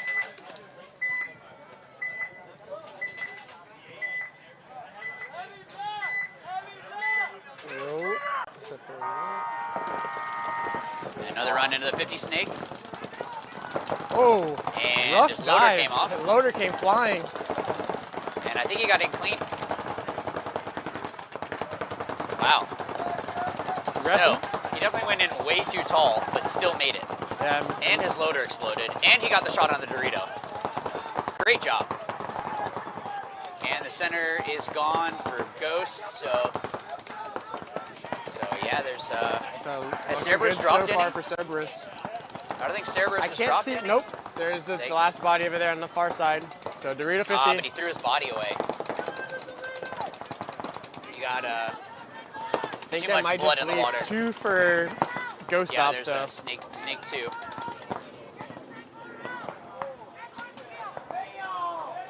Right in front of him. They have no clue. Turn. There you go. Good There job. you go. Cerberus player getting that kill. Number 19. Yep. Clearing the field and gonna hang the field. Yeah, it looked like Ghost Ops was trying to come back. They were definitely trying to just make something happen. I think that the The snake player for Cerberus, when he crawled into their side and he bumped that bunker, that was the problem. He also didn't know that he was there. Yeah, so this division right now is going to be D4. So, sorry we didn't let you know sooner, but yep, this up right now is D4. We're in the Ocho finals right now. They're playing some good paintball here. So, definitely some good paintball. Yeah, Cerberus I've worked with before, so it's good to see them tie it back up like that and play smart. Having their head on a swivel, making sure that they are just trying their best to fight back, and then being able to pull that out is definitely good. You might be able to hear the stands getting a little loud. It is playoff times. More players are you're watching. knocked out. You're just gonna watch. More players are watching now and than playing. So. All right, let's see. Is Apex gonna? Grizzly makes it in to the snake off the break. That's a Port City. Both are 5 alive. Yeah. Apex took snake corner and Port City went for the snake 1.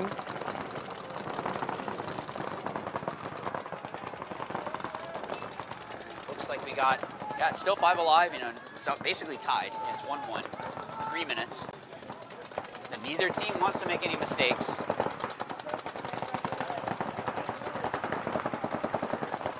Apex making a move out to that Dorito 1. So we must have a long first point, right? Because only 2 points have happened and we only have 3 minutes remember left. The last one, Apex almost pulled off a 1-on-4. Yeah, so these 2 points. 1-on-3, 1-on-4, something like that? Yeah. Crazy. This might be the deciding factor point the way it's been. Yeah, I think if one of these teams has it where they lose their 5th body, they need to concede immediately. You have to be quick on it, yep. Just because you need there to be enough time.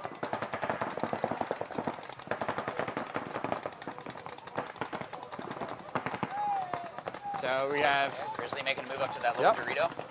So now they're in the Dorito 3 over there, the baby Dorito. I would say both teams are pretty even.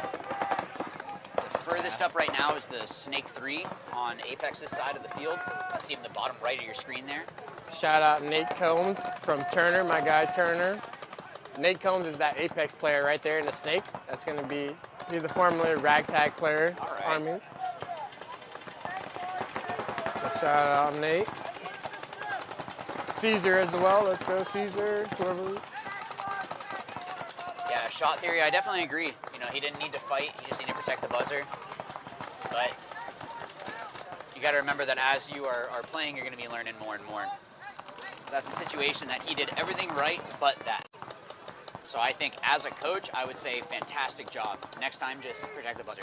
Everything else you did was perfect. Even the fact of him trying to talk when he was the last one.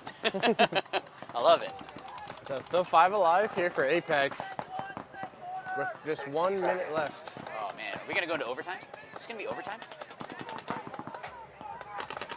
Oh, he get shot? Yeah. And he did. So that initial heads up battle, he gets shot. And instantly, that corner takes the bite all the way from snake corner to snake 50. Great move, yeah, I'm just realizing the time. Good clock management. And he's taking a taking a look back at the clock. Yeah, he knows. 30 seconds, 30 but seconds. Apex is just back retreating as well. Yeah, you can see the player here in the snake side. You saw him look at where he looked to the right. Ooh, and a shot by. This could be Apex's moment right here. If this snake with corner them takes off. They're so far back that it's gonna look it's like an going OT to overtime. point. Yeah. Unless someone gets a penalty.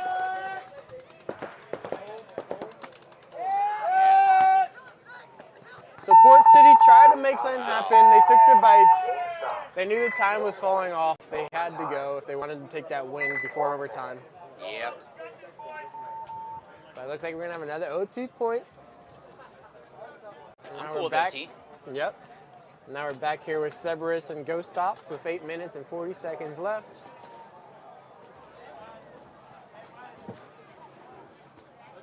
Yeah, I was at Tiki's last weekend, and Cerberus was there, and since I've worked with them before, I was helping out a little bit, seeing some of their matches and some of their points at practice, and just reminding them, like, look, you have to assume that they're going to be further up on the field. The way that this field layout is, there's a lot of these big bunkers that block people out from, and you have no clue.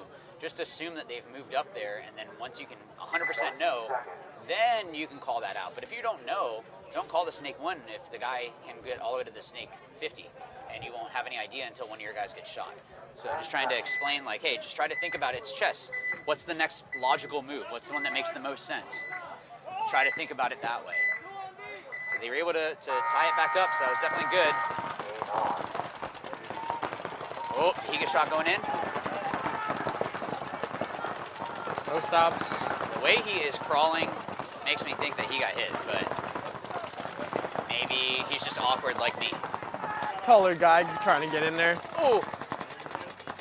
Picks up the kill on that Not center playing tower. tight enough, yeah. I think he was shooting at the... Good move out to the snake corner like that. That was real good. Yeah, number 25. Yeah, real good. Cerberus drops another body. And that's still 5 alive for Ghost Ops.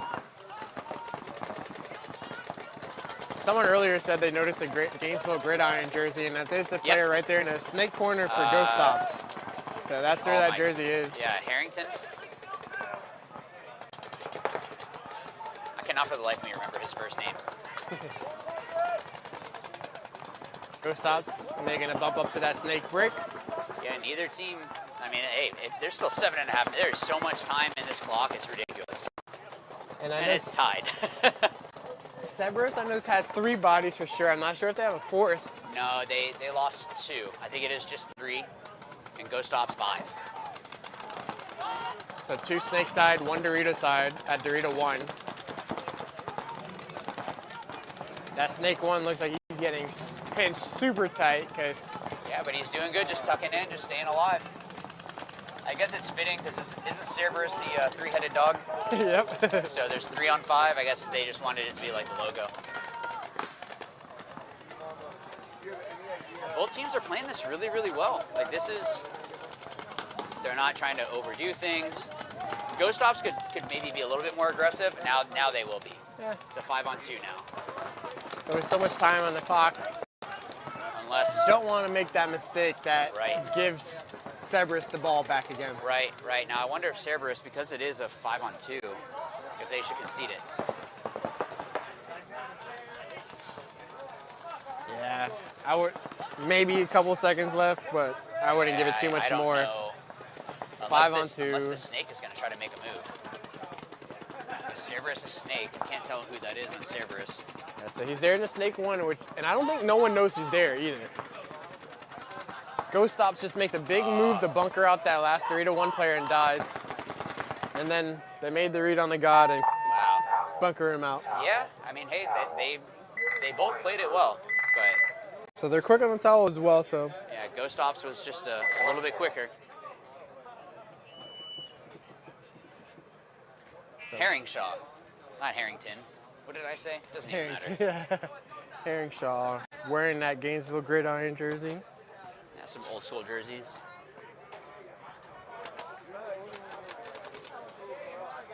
We're going to reset, have Grizzly and Apex come back out. Yep. Remember, we're doing our split deck still here. Jesse, dude, look, don't come down on me for that. Jesse, yes. Ryan Santonio, snap. What's up, my man? I could not for the life of me remember Jesse's name. Shoot. That's how long he's been out of paintball. How about that? Can I throw that card? Can I throw that one down? Ryan had a big win last year at Dub C, taking WCPL.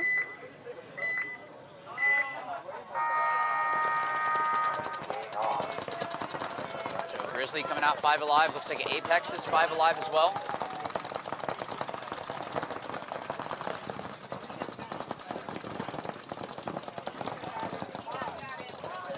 And both teams are just content just to sit, roll their guns.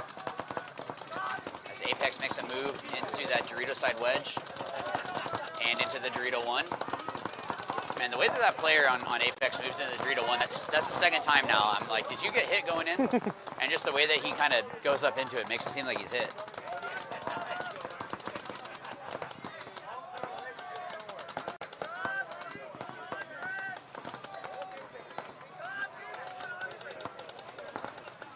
Really good talking here out of Apex. Uh-oh.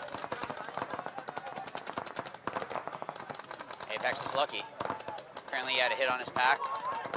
Didn't get a penalty.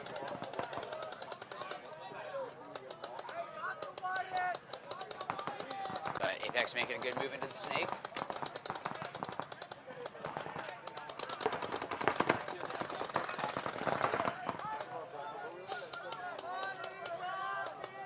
So player walking off for Apex. Yeah, that's that Dorito player. So maybe he did get hit. His little walk. Oh, 4-on-4. Yeah. Grizzly loses the body. Losing their snake corner. But they're gonna make that fill out. Oof. And he's gonna get shot as well. Oh, tried to get underneath it. You could see it. That was a weird slide, but.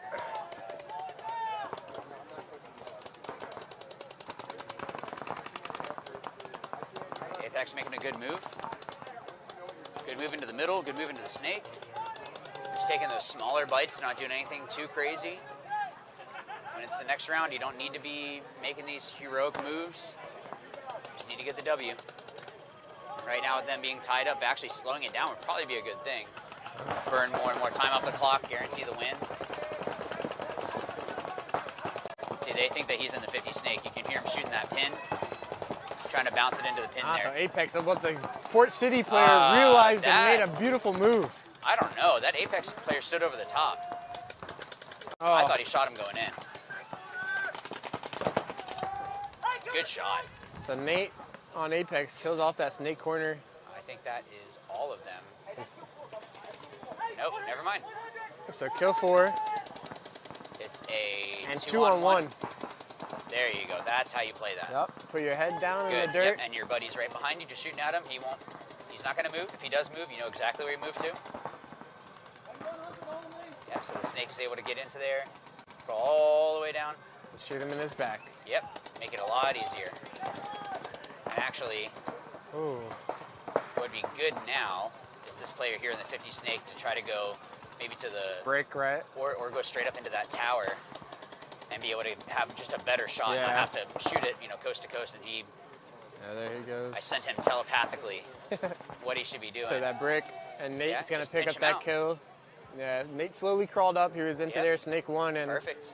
Finally was able to get that angle on his back and get the So shot. when you do those drills, that was the one I was doing with Keith. Hey, he's on me. He's off me. Hey, he's on you. He's on me. He's doing this. Oh, he's on you? Okay, I'm diving over now. All right, he's back on me. Then that person moves. All right, I'm going to move. Like you're able just to figure all that. That was a big point there for Apex. Apex Factory. All right, so Cerberus, let's see if they can pick it back up. They are down by 1, but there's still 6 minutes. Plenty of time. There's a lot of time. So much time.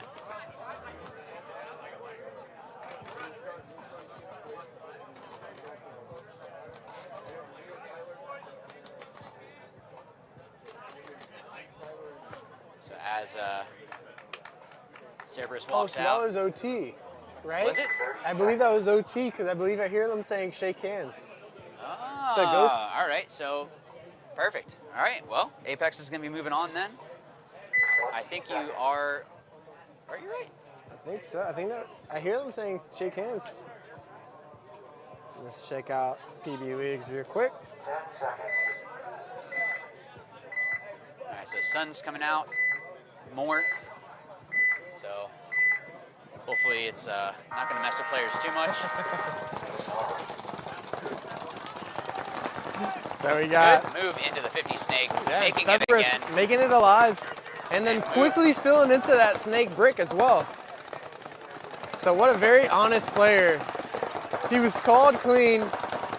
Why did he get the minor though? He was so honest for that. Yeah, I don't know about that one. But I guess once you're into the Ochos. That's a penalty. That's just gonna leave 3 players left for Cerberus. 3 versus 4. I can't see the 4th player I'm on very Ghost confused though. about all that. Oh, I picked Ghost. the wrong time. What a beautiful read, though. When you know that player is out there He in got that shot break. coming through. That should be a penalty for And he was ghost shooting. stops. Although Cerberus still has a player alive. It's at least a one-on-one. I don't know if there's another player on the Dorito side for ghost stops. Yeah, it's a 2-on-1.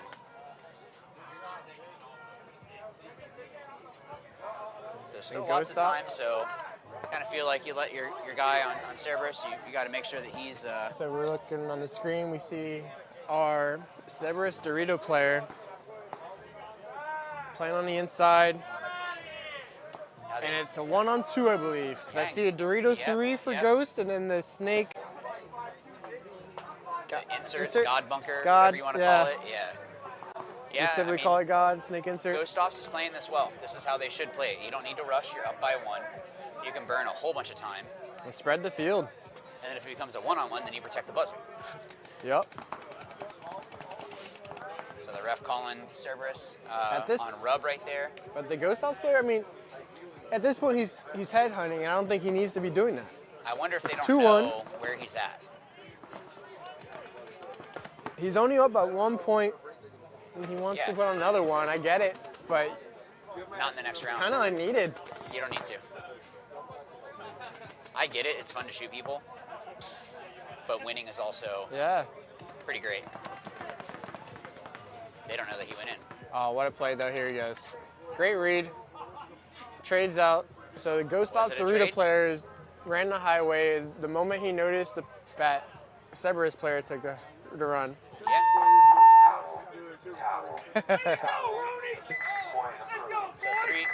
3-1, but there's still 3.5 minutes. But yeah, it was the end of the other match because we're in X-Ball right now. So Effect. Effect. So we got 1:45, so we're in X-Ball. The other match for the split deck format had finished. So whenever that happens, you just have 2 minutes in between each of the different points. And like we said before, 2 minutes seems like a long time when you're watching. It feels like 40 seconds, not even 30 seconds when you're trying to get everything ready and you're like, oh my gosh, I still have to run out to the field. And then when you have to make that run out to the far side. Yep. Which I think both these teams are going to have to do. Or no, they're going to short side. They're it's the going short straight side, side. yeah. So they're lucky. But still, it's not easy. But yeah, if you guys are looking to improve your game, head over to howtoplaypaintball.com, or you can check out my YouTube channel, youtube.com/howtoplaypaintball. I also do clinics, so if you want to hit me up about that, Greg at howtoplaypaintball.com. And I also now have online coaching. So even if you're in another state, you can send me footage, and I can go through, critique it, help you out, whether it be individual or teams. There's options for everyone, so you guys are able to do that. So check it out, howtoplaypaintball.com. So Ghost players are trying to call a timeout, and they got it just in time. I don't know that they needed the timeout. They still had 30 seconds. They had some gun issues, and they're going to the near side. Yeah, it's the close side. Yeah, so I'm not too sure why, but All right. I did see one of their players. They had like one of those clear. I guess I wouldn't say clear because clear is illegal to use, but like this. Have you seen those hoppers? Like they're Smoke-ish. smoke, but it's clear. Yeah, I would. I don't get the rule book on that. Right. Well, I mean, you're just asking for a bad dive to break paint in your loader and then get called out. On that. It's kind of like having yellow pods. Like, it's not good.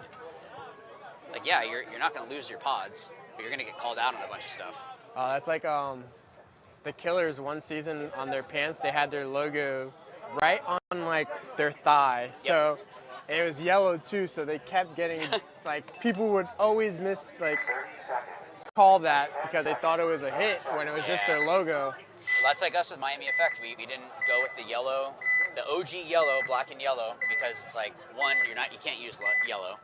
But if it's enough yellow, I think it has to be less than 10% of the logo. Yeah. I don't want to get called out on something that is within my control. As much as I want to have as much of the OG stuff. So minor on the Ghosts. Yeah, and so it's a 4-on-3 in favor of Cerberus. Cerberus did lose a player off the break. I think I saw a Cerberus player move out to the Dorito side. Yep, they're in the Dorito 1, so did a really good job of filling out wide. And all the players for Ghost Ops are kind of stuck in those middle. Oh, he make it out. Yep, so Ghost Ops made it out to that Dorito 1. This just comes down to that zone control. How is it that I can keep this guy from moving? How can I stop moves like that? So now Ghost Ops has been able to kind of open the field up more, and it's going to be harder for Cerberus to pinch them. It becomes more of a gunfight, although great move by Mario, Cerberus to number get in 26. there. Got into that snake 4. He needs Looking to get for down his and shots. crawl. Get down and crawl. Yeah, when you don't feel that pressure, no guns Just on go. you, you And just you're need down to by go. 2. There you go. And he got the There shot you in go. on the hopper. So great shot by 26 there on the Dorito side wedge, picking up that Get in. kill.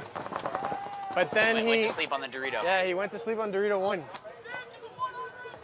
Jesse, I believe his name Yep. is, with the Yeah, cross field shot from the Dorito 1. Just look on the inside and shot out that snake 50.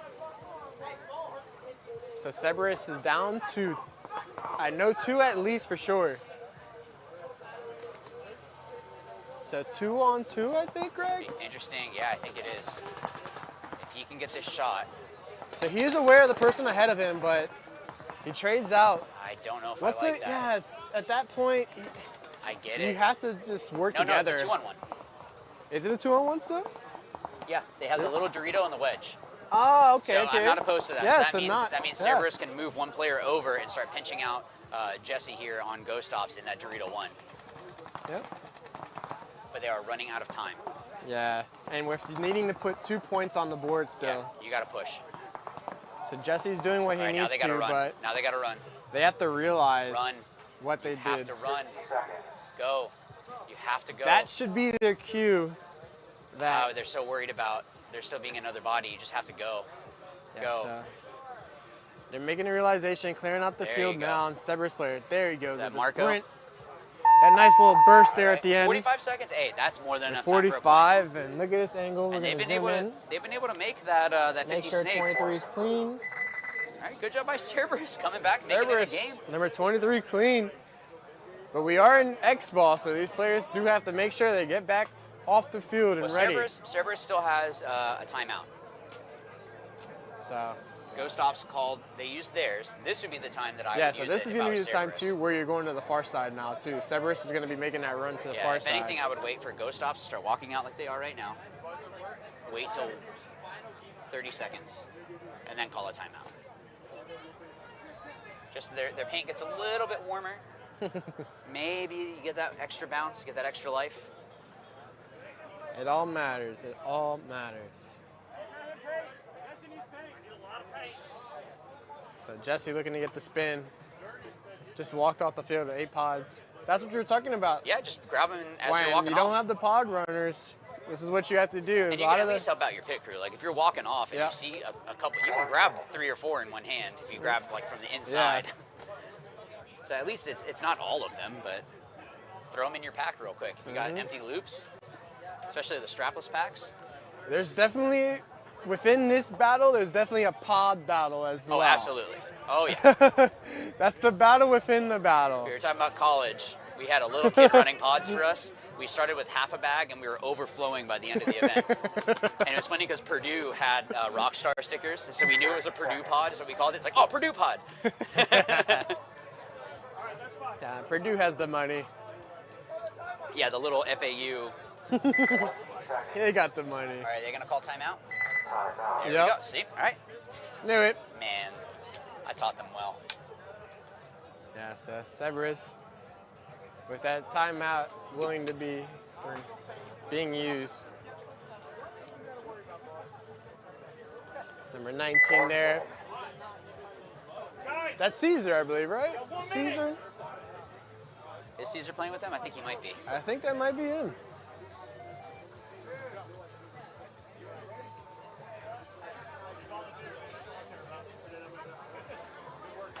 So as we're coming up on 40 seconds here, another shout out to Carbon, to Die Paintball, to DLX Paintball, Dirty Dan Paintball, and Tiki's Paintball for their support of the MVPS. Got to say a huge shout out to the refs here. Having to stand out in the sun all day. Getting shot at, can't shoot back. 45. 45 seconds. Yeah, 45 seconds, yeah. They ain't got it. This team doesn't. Wait, you're live, aren't you? That's Dreads of Shock, semi-pro.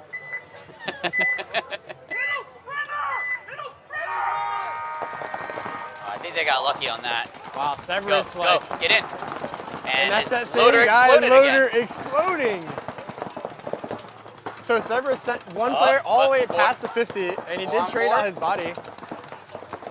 Severus losing another player, 3 alive.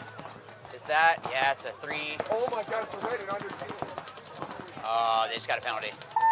Yeah, that's it. That's it. So under 60 seconds, a major is going to be an automatic point for the other team. So Cerberus ended up getting a major. I'm not sure exactly for who. The Dorito side player. I saw that he was like he was kind of deep up there. So I don't know if he got hit and just tried to take those extra couple steps and shot a player. But under 60 seconds, it's an automatic swing point. So that's going to give it to Ghost Ops to give them the win 4-2. Cerberus putting up a good fight though. Those guys, I see them working. You know, they just love paintball. A lot of them are like family, so it's cool to see that. So. So let's see. That should confirm the win. So penalty. Just waiting for the point to go up. Okay. Unless it was on Ghost Ops. But let's see.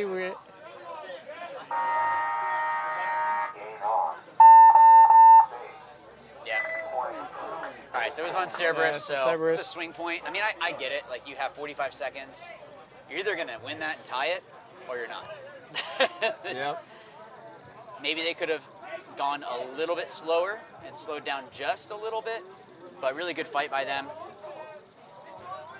And so that makes Ghost Ops moving on, and Apex Factory going to move on. All right. We already saw Apex and Ghost Ops played each other earlier, didn't they? Yep. And so I think we're going to be headed to the quarterfinals. So thanks again to Carbon, DLX, Dan, and Tiki's Paintball Park for supporting us and sponsoring. We'll be right back. Just a quick break.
Tiki's Paintball Park, the Tampa Bay area's premier paintball park.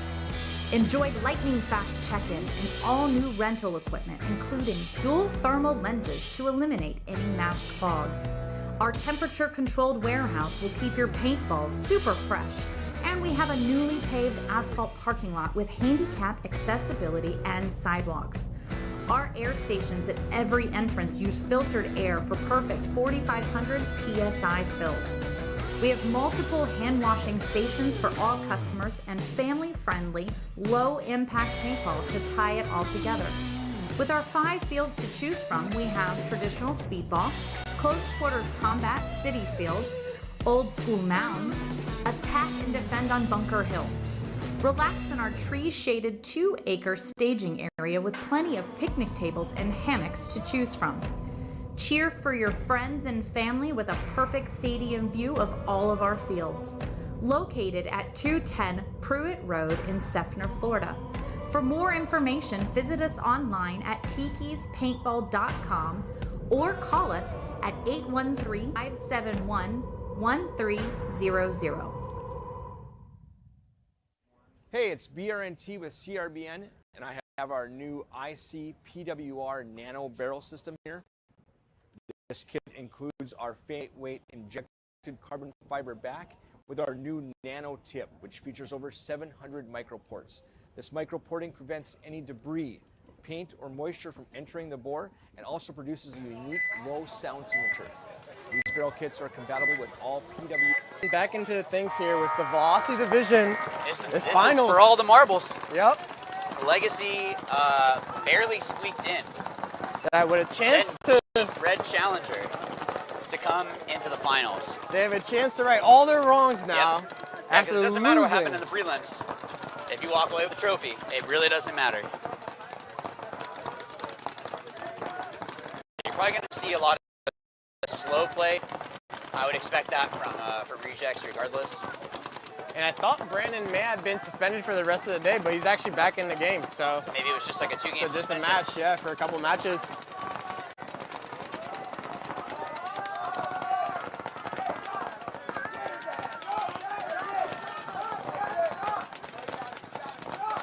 Yeah, so a lot of slow play. I think it's 5 up, 5 on 5 for both teams. I don't think anyone's dropped a body. Yeah, it's still 5 alive. I realize sometimes it can be kind of boring in the finals. You can see Legacy trying to get ready to make a move. Because every move matters. Oh, he's going to go. Good move. He timed it right. I believe he can actually still keep crawling.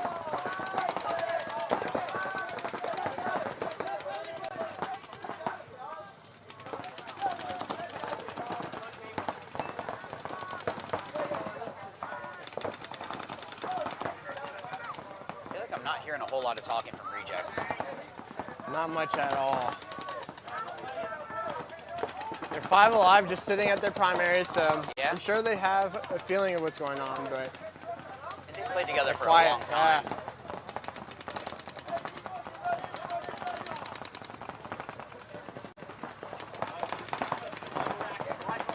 Wondering if this Legacy player is going to try to crawl Trying up. to push the issue a little. He's trying to look to see if he can get underneath it. Yeah, the moment there's a break in that shooting, and he makes his way through. Good, and he didn't bump the snake. That's, so I don't know that Rejects know where he is in the snake. Yeah, and I don't think they know that now that there's a Dorito brick player as well for Legacy. Yeah. Doesn't really seem like they know about that. He's going to be able to pick up on someone. Good move. Yeah, so getting underneath that paint like that, if you can catch someone off guard and then start wrapping, that's going to be huge for Legacy. Trying to make that corner shot on Dorito 1. Wasn't able to, Nate. His gun sounded a little bit weird. Yeah. Almost like it wasn't getting the ball out. Right? Yeah. Or something, right? Yeah. I don't think it is. Maybe he has some prototype bolt in there or something. Only uses 4 PSI.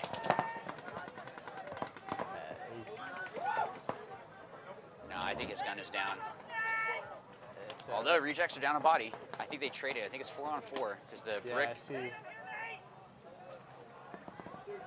Markey talking to Nate there, saying like, "Hey, I got you. Don't you worry about it." Yep. It sounds a little bit better. So maybe there's just like a weird. You know what? Maybe he has batteries that are dying. Didn't change them. That's one thing, guys. Word of advice: when you go to a tournament, I don't care if you just change the batteries the weekend before. Change them to brand new batteries. Perfect. The night before the event or the day of the event, change the batteries. know that they're 100% fresh. So Legacy lost another player. I think it's Looks just like a 2 2 on alive 4. now. Yeah.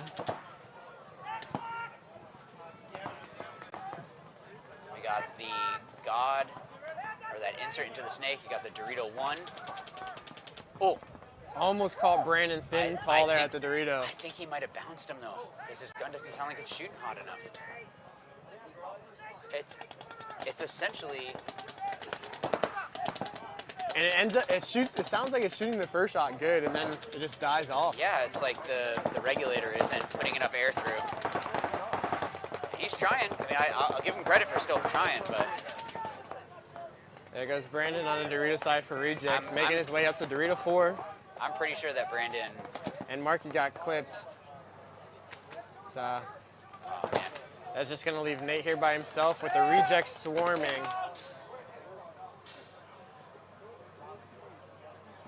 He took a good one.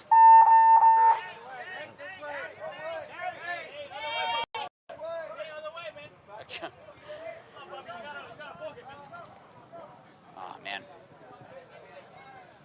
So good first point by rejects. I feel like, though, if Nate's gun worked, it would have been a different game. That point would have been completely different. I think he... Game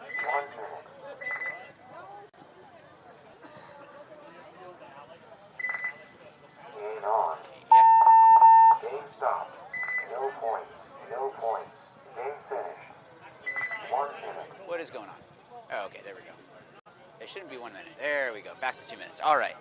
So, I personally feel like if that player on Legacy, if his marker was shooting the way that it should have, he would have eliminated, for sure would have shot Brandon.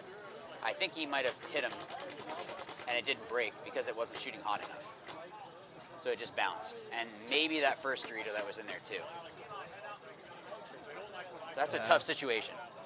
Okay, so couple comments here on the Twitch stream. Where is Onell at? Onell's everywhere. Onell's You don't need Onell. You got Greg and Christian. You don't need anybody else. Don't you worry. Onell's doing everything, and yes, this is at Austin Tindall Park. Yep. I believe all the events this year will be at Austin Tindall Park again. Yeah, as far as shout I know. out Austin Tindall. TJ85 on the Twitch stream is asking about you, Onell. Onell's worried. You can get a little bit of overcast here, so this is kind of nice. I'm sure the players are appreciating that.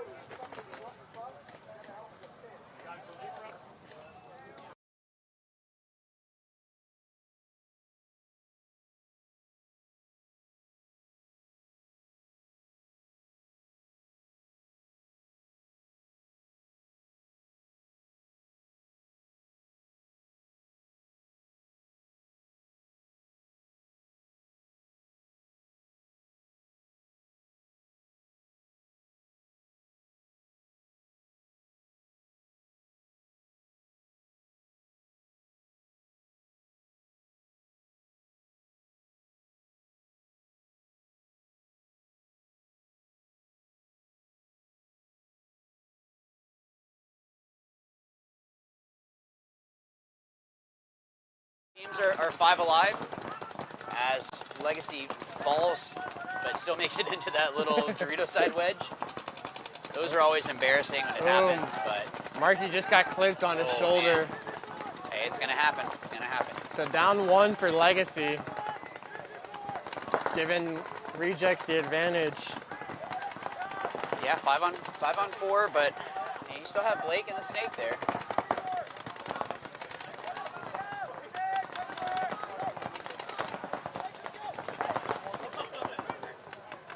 Good job. Yep. So snake or Blake for Legacy made a great move moving into the snake there, making that bump. You could even hear Brandon all the way up over here saying, "Hey, the snake's gonna go," because he got put in. So they know that he moved. Now it's just, where did he go? Yeah, so Rejects losing their first player from the Dorito side. Blake winning that battle against Jez there. Big gun battle. Yeah, that's not an easy gun to shoot. But Blake puts in work, man. He's definitely got a heart for the game, and just wants to keep improving. That's a great shot as he moves up the field. Yeah, great job moving in like that. Rejects 3 alive, bumping out to that small Dorito Aztec. Blake is on it. He Is he made the shooting read. at the Aztecs, shooting at Cody there? And oh my God, look how far that Dorito can is. Brandon is doing anything he can to stay alive. Yep. He knew he had to bump out, and he does. It makes it in clean. But at the same good time, they shot. lose their front attacker, Cody. So that's just going to leave 2 rejects players. How many? Are they at least 2? Do they have any on the Dorito side? Does Legacy have any on the Dorito side? I think it might be a 2-on-2. No, so Legacy there does is a have play. Dorito he 4. needs to get down on his gut, just crawl. Or just shoot the guy in and go. You can do that too. Oh, so there's 4 alive for it's a Legacy. 4-on-2. Yeah, 4-on-1 now. And Brandon's the only one.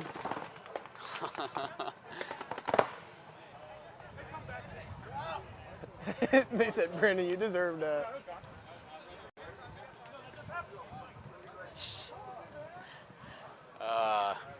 It's funny we got all these teams that play each other on a regular Yep. basis. Just talk a bunch of trash to each other.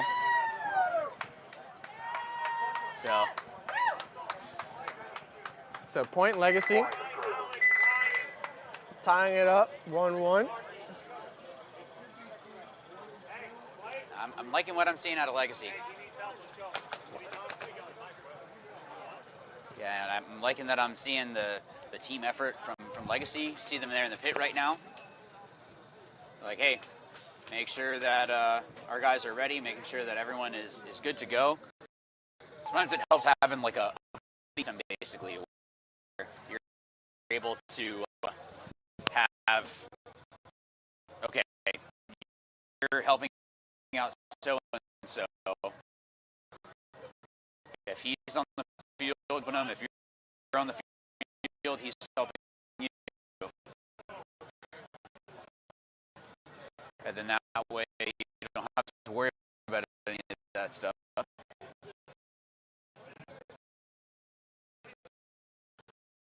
Got Jason Edwards in the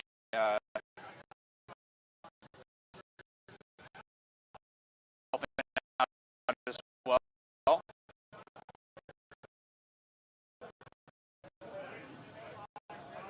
And one of the managers and I believe owners as well over at Legacy Sports, so taking care of his factory team. I'm sure that he's happy to see them in their first event for Velocity to make it to the finals. And so we did find out a little bit about like how Legacy was actually able to the finals, into the playoffs altogether, because I guess there's like a contingency with the amount of limited teams we have that the rejects, all their points and whatnot, didn't count. It's a rule book thing. Yeah, Somehow. I guess whoever gets the bye, Yeah. they move on, and then the other 3 teams, it's just based on how they did. Yeah, so it was after that, it was just based on point spread, and Legacy had a better point spread than Tiki's. And hey, it doesn't matter if you squeak. Actually, the teams that squeak in are the ones that you got to worry about usually. Yep. Usually those are the ones that are going to be fighting harder. The guys that got in easy, they might think that they got a smooth ride, and then they come against a real scrappy team like Legacy right now, and you got a tied score of 1-1. So both teams. 5 alive. I don't know that anyone. Oh nope. Markey. Oh, Legacy losing 2. 2 real quick. So that's a 3-on-5. No. Ooh. Not yet. And 2 players gone. So, Yeah, Dresser? Cody. No. Dresser? That tower got shot. Yeah, I In hear the in head ref. loader. He wants to check. He's telling him to He's gonna check it get a for major. sure. If he has to run over like that, Oh, and now he's running from the ref too. yeah, that's, Cody. he definitely got hit and pushed it into the bunker. But if he can't find anything, And did he get rid of it? you got lucky. He might have gotten rid of it in time. All right. Connor. All right, shoot him again, Connor. Just keep shooting him. What a great shot. He got into that, he engaged in the snap battle. Blake. It's another battle, Blake. Markey thought he traded out and did end up finally trading took out 2 with bodies Blake. with him, though. So great move by Blake there. Technically, Staying that was alive. 3 kills. tower got shot. Again, it's really hard having a ref paintball. So I don't, maybe you guys even saw it on the stream. He definitely got shot in the loader.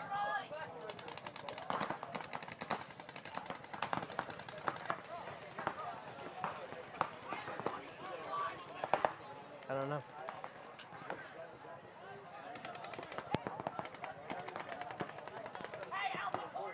Hey, do I still sound like a human now? Appreciate you guys not just letting me talk like a weirdo. Maybe I am having helium. Do I sound better now?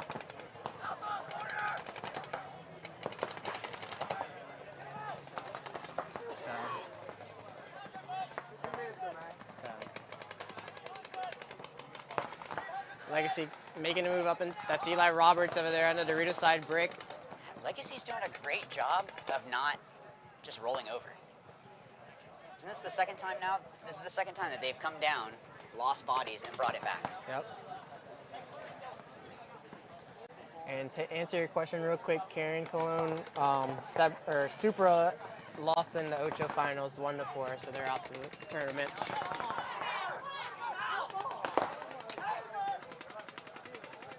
So Brandon is staying alive. Yeah, but I'm here in the sideline. The whole, saying, the they saw it hit. the crowd thinks differently, but he's in there tight, making it hard on Legacy to peel him off.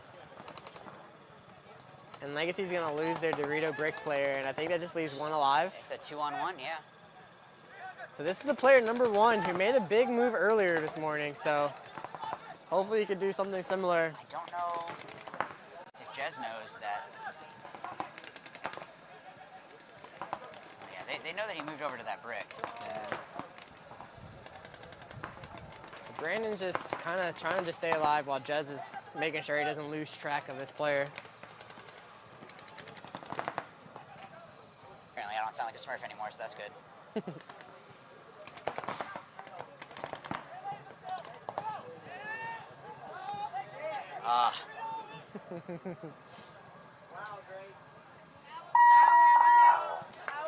Man, this is a good back and forth. So 3 minutes and 36 on the clock, with Rejects having the lead now 2-1.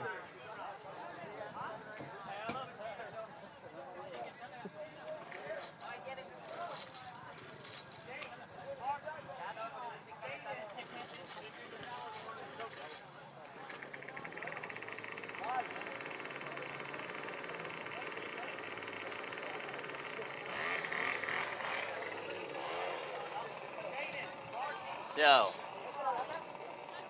this is a finals match. This is absolutely a back and forth. There's no blowouts. I think if Legacy can stay alive off the break, they are probably stronger right now than Rejects. I'm not saying Rejects are not a good team. It's not what I'm saying at all. But the fact that now it's been twice that Legacy almost came back after being down 5-3 shows that Legacy is definitely they got something going on, and I think that's definitely good for that organization, and should be definitely a bump in their morale.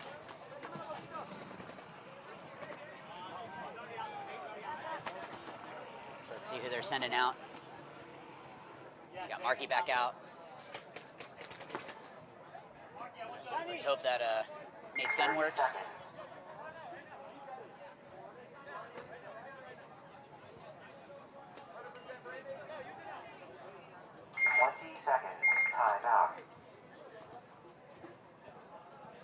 I wonder if Marky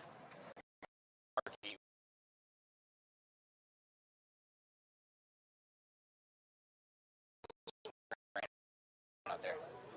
He's got one up on him, right? Brandon got down to their side and shot him, so.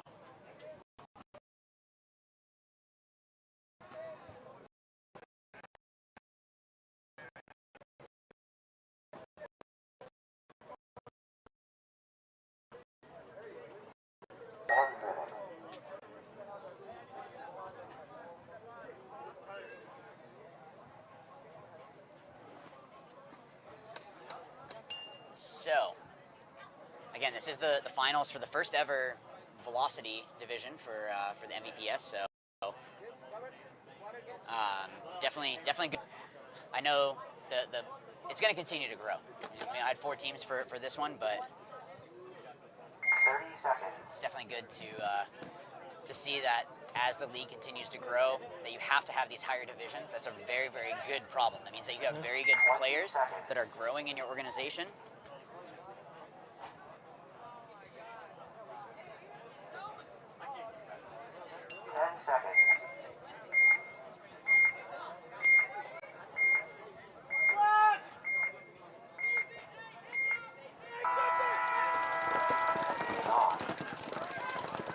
So breakout here, 5 alive with Legacy or Rejects here on your right. Legacy losing their first body off the break, and so did Rejects. So 4 on 4.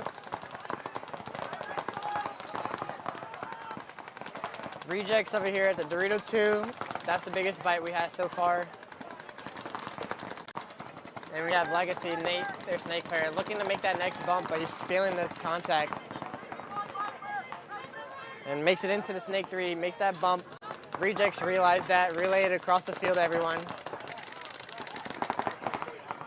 And Marky fills out to the snake corner, so you have Marky behind Nate in the snake there with Jez making the same move that Marky did and matching him in the corner. So we have Jez here in the corner for Rejects, Cody at the tower there in the center, and a couple players on the far side in Dorito that I can't really tell from here, so I apologize. Gotta make a move into that Dorito 4. Yeah, so Dorito 4 now for the Rejects. And then that snake tower, or I mean the snake corner, and then the center tower. Marky just keeps bouncing back and forth between that snake corner and that God bunker. Yeah, just trying to make it difficult probably just for the other team for Rejects to understand where is he at, you know, how can he best help Nate here in the snake, which again, hopefully his gun works. Gonna have a battle here between Nate and Cody, it looks like. Cody's over there in the Dorito wedge, kind of blocked out from your view right now. But he's posted up cross. He's waiting for that snake to pop up. He might be able to get the shot blind to shoot into that snake corner. So they realize that the snake 50's hot now. Now how will Rejects contain it?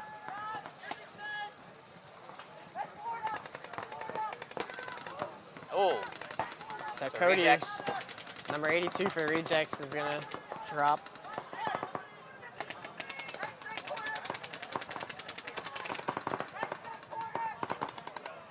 Is that the only body? Or is there someone in that brick? Oh, never mind. Rejects had someone in their Dorito.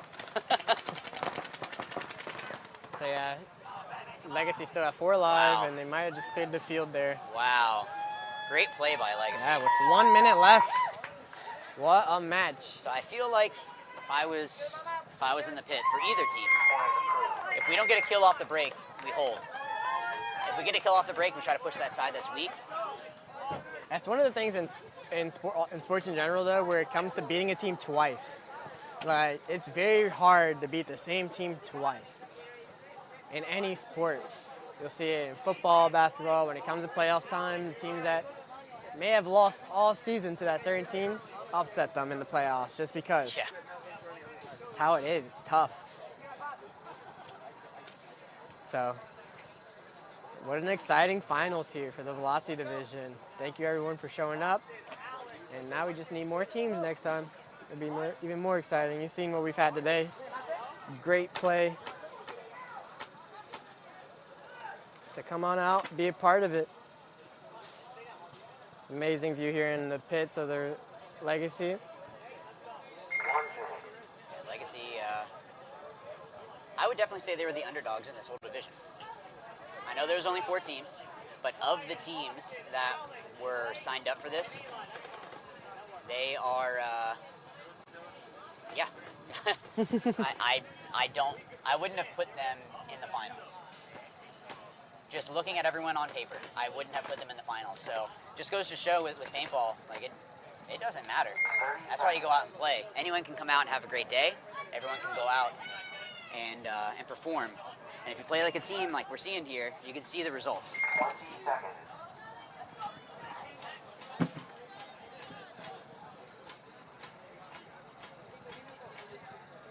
10 seconds.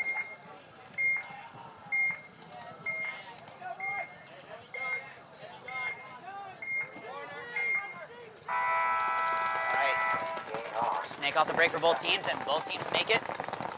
Down to 60 seconds. Legacy with a little bit bigger bite on the Dorito side. I'm just trying to see if maybe they can make something happen. Yeah, they have Dorito 2, Dorito 1, and up here at that center tower. But they lose their snake clear. Yeah, but that's okay. There's 40 seconds. 4 on 5. I have a feeling this is going to go to overtime. 3 on 5 now. Maybe. So Rejects might got 20-something seconds. They have to start putting things together and realizing the time. Unless they want it to go to overtime. Yeah. Maybe they want to take it to overtime and have a full 5 minutes. So just 20 seconds under. Ooh. Legacy loses another player. Yeah. But they only have 10 seconds. So unless someone gets a major. Brandon making the run, but he stops up short. And I don't think they're going to have enough time to put this point on the board. We are going to overtime. So OT. Great. This is good. This is what you want to see. The OT in the finals. Love it. It's been back and forth now. Legacy have a lot to make up for. They lost their match against Rejects earlier today, 5-0. So they're really trying to prove that that was just a fluke.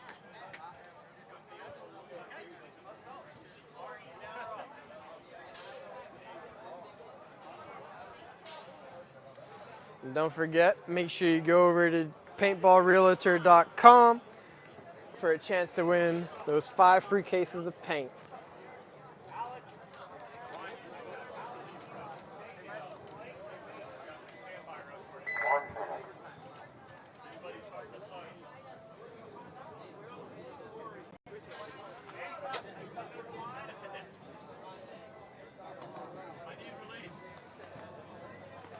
So we got 46 seconds.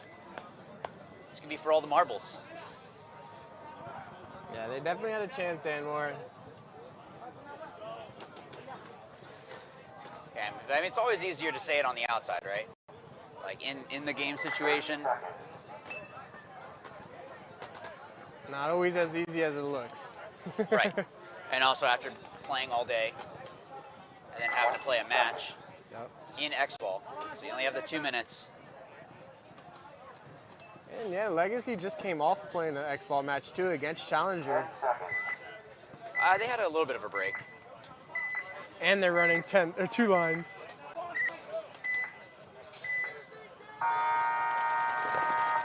All right. I think it looked to me like Legacy got shot off the break, but it could have just been the slide or maybe something broke off, something else. He's getting He asked rechecked for a again, check. yeah. He asked. He looked at the ref. So good. I mean, you can tell that they're like, look, this is it. So if one of you get a penalty and make it where we lose, this is on you. And a big OT point here, 5 alive. Yeah, both teams 5 alive. Blake with his signature flying eagle run. Kind of just puts both arms out. Like, what are you doing that for? But hey, if it works, cool.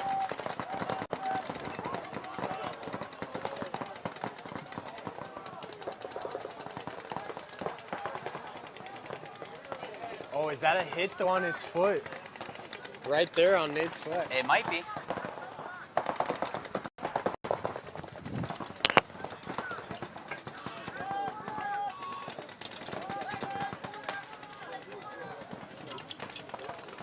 Again? See, Christian's getting all these gifts and hasn't given me anything. So he's got like a whole like pit crew for the commentating up here. I'm over here bringing my own water. Over here bringing my own energy drinks. Off a little bit of sleep because the 2-year-old Ben was waking up in the middle of the night. And I'm just like, I don't even know what's going on. My alarm goes off. I woke up at like 4 something. Then I'm like, oh, the alarm's gonna go off in a little bit. Why did I even look at the time? It's always gonna be like 20 minutes before you have to wake up. Yep. But this is really good paintball. You know what? This is good for Florida. I think with these teams, this is going to be really great. I believe both of them are going to be playing in Tampa. So Yeah. the fact that they're able to get this kind of a practice, essentially, this is like a warm-up for NXL. So NXL, it's going to be in 2 weeks for the layout practice, and then 3 weeks for the tournament. So, wow, it is 3 weeks, isn't it? Ooh. Just around the corner.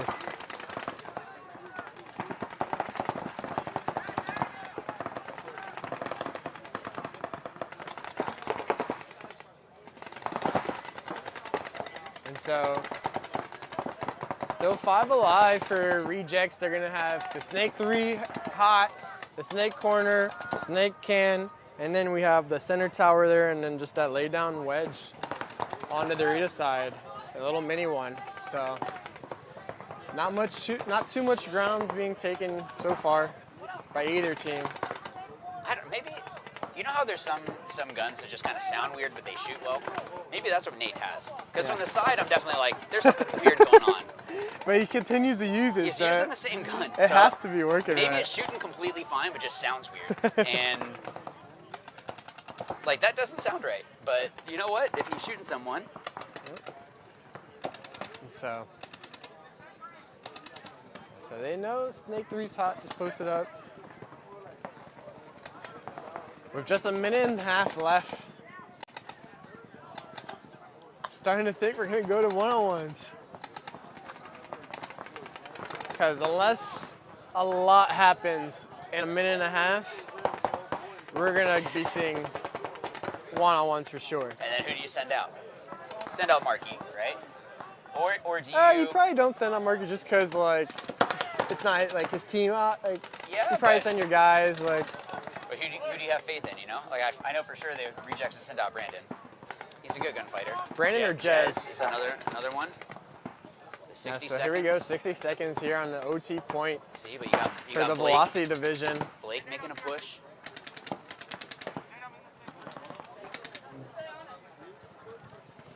So Blake trying to work with Nate here. Yes, please. You gotta go. Blake realizing that a move has to be made. Yeah, 35 seconds. This is And Nate's seriously. just posted up on by Marky though. He is not letting go. See, I don't know that I like that Blake and Nate are both down the wire. Yeah, if anything, If one of them someone had made to a make move- the move in the brick or something If in the someone middle made of a the move field. like that into the inside, they're both dead. Yeah, so No one can pick up on that. Legacy There you losing the go. first That's body on the better. field. Oh, penalty. Minor. Oh, 10 seconds. We're just 10 seconds though. So that's not going to that's leave it. much time left for One either on team ones. to One get on anything ones. done. Or is it double overtime? And it's going to go into one-on-one. Or is it double overtime? Is there one more overtime? Or is it one-on-ones? I want to say one-on-one, but this is a new division, new rules. True. So who I knows? didn't even know until like the second match that it was race to 5. So. Yeah.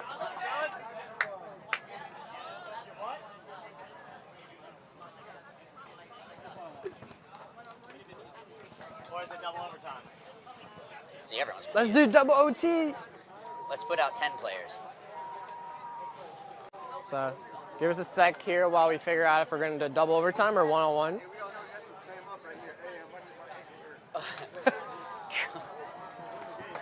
That was a boring game. Look, yes, there were some boring points, but at the same time, them breaking everything down is great. Hey, be So ready, because we don't know if it's a double overtime. Get right out there. Let's go. Hey, everyone get it. Oh, shoot.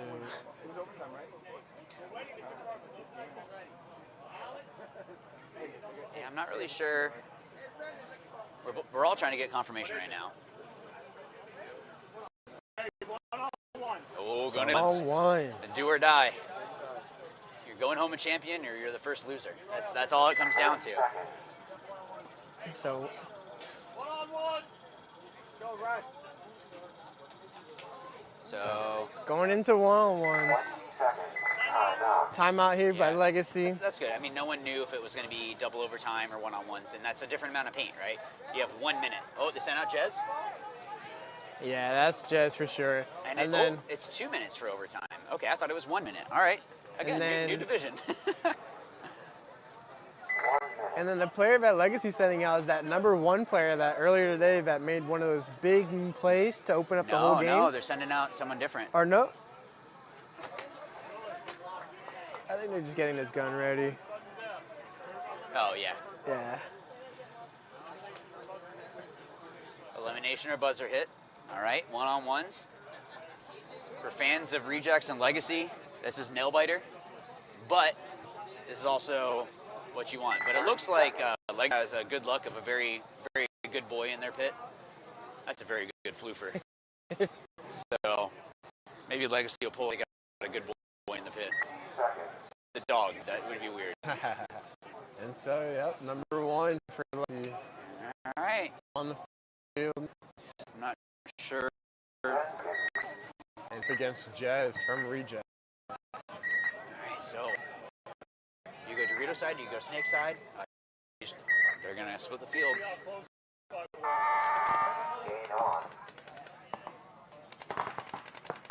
man. Oof.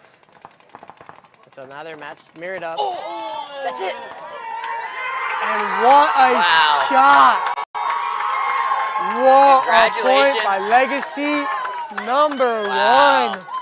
Crossfield, coast to coast. Coast to coast shot. Yeah, you got to feel good after that one. Wow, clutch shot. Big time If play that man there. is over 21, buy him a beer. If he's not, give him some extra water. #1. I wish I could pronounce his last name. The team that, on paper, I would have said is not going to do great against them, but on paper, ends up winning the match. The team that we didn't even think was going to make it into the They playoffs. squeaked in. Fantastic. Legacy, glad for those guys. That's a great big boost. Now we got Ghost Ops and Shock. So this is gonna be a one. That was Alec Dennison. Alec Shout out Dennison. Alec Dennison. Maybe, a huge victory maybe- for his team there in the Maybe I need to have one-on-ones. Chris Asoya message all the Hormesis guys and be like, we got another one-on-one guy for you. So Alec Dennison coming up clutch. And just 2 minutes, short little break here. Shout out to Carbon, DLX, Dan, Tiki's. Thank you all for the support. And Give we'll us be a right break. back.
Okay, so we're coming up here, our match against Shock and Ghost Ops.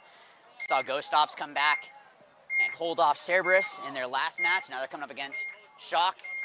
Let's see who's gonna pull it out here.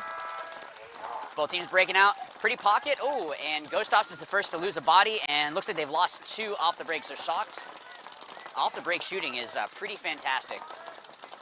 And I believe some of these guys are going to be playing on the semi-pro team for Shock, so for them to come out and compete, hey, as long as the points work out, you're in the right division, then great. But again, we just saw Legacy beat Rejects, and they were definitely on paper not the team that should have won that, but that grit, determination, working as a team, all of that, that's what makes the difference. So we're going to see who wins out on this one here.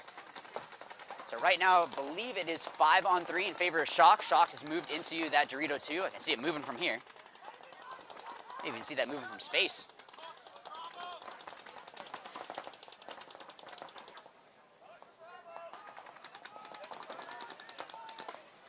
And both teams are just content to sit. Now that Dorito side did move up. My guess is that he felt a bounce. So for him to get into that Dorito clean is definitely going to be ideal, obviously. I saw the ref call him clean, so he might have felt a little bounce. Just ask for a check, especially when you're getting into deeper into the event. You want to make sure that you're not going to make any stupid decisions. Now Ghost Ops getting checked out here in that wedge. Totally clean. And Snake enters in for the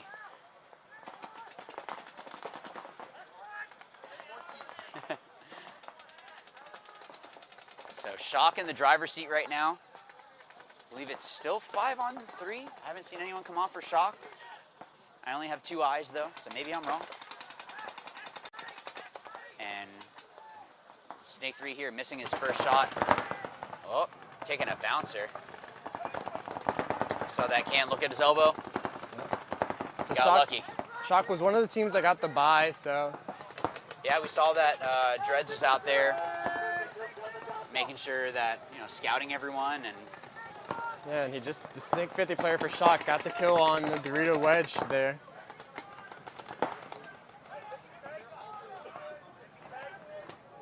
So we got Shock just trying to play whack-a-mole over here.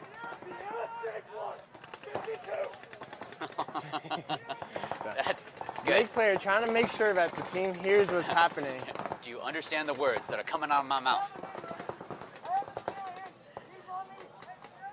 So good move through the middle, trying to cut this field off, cut it in half. And I don't necessarily, there we go. Yep, good job.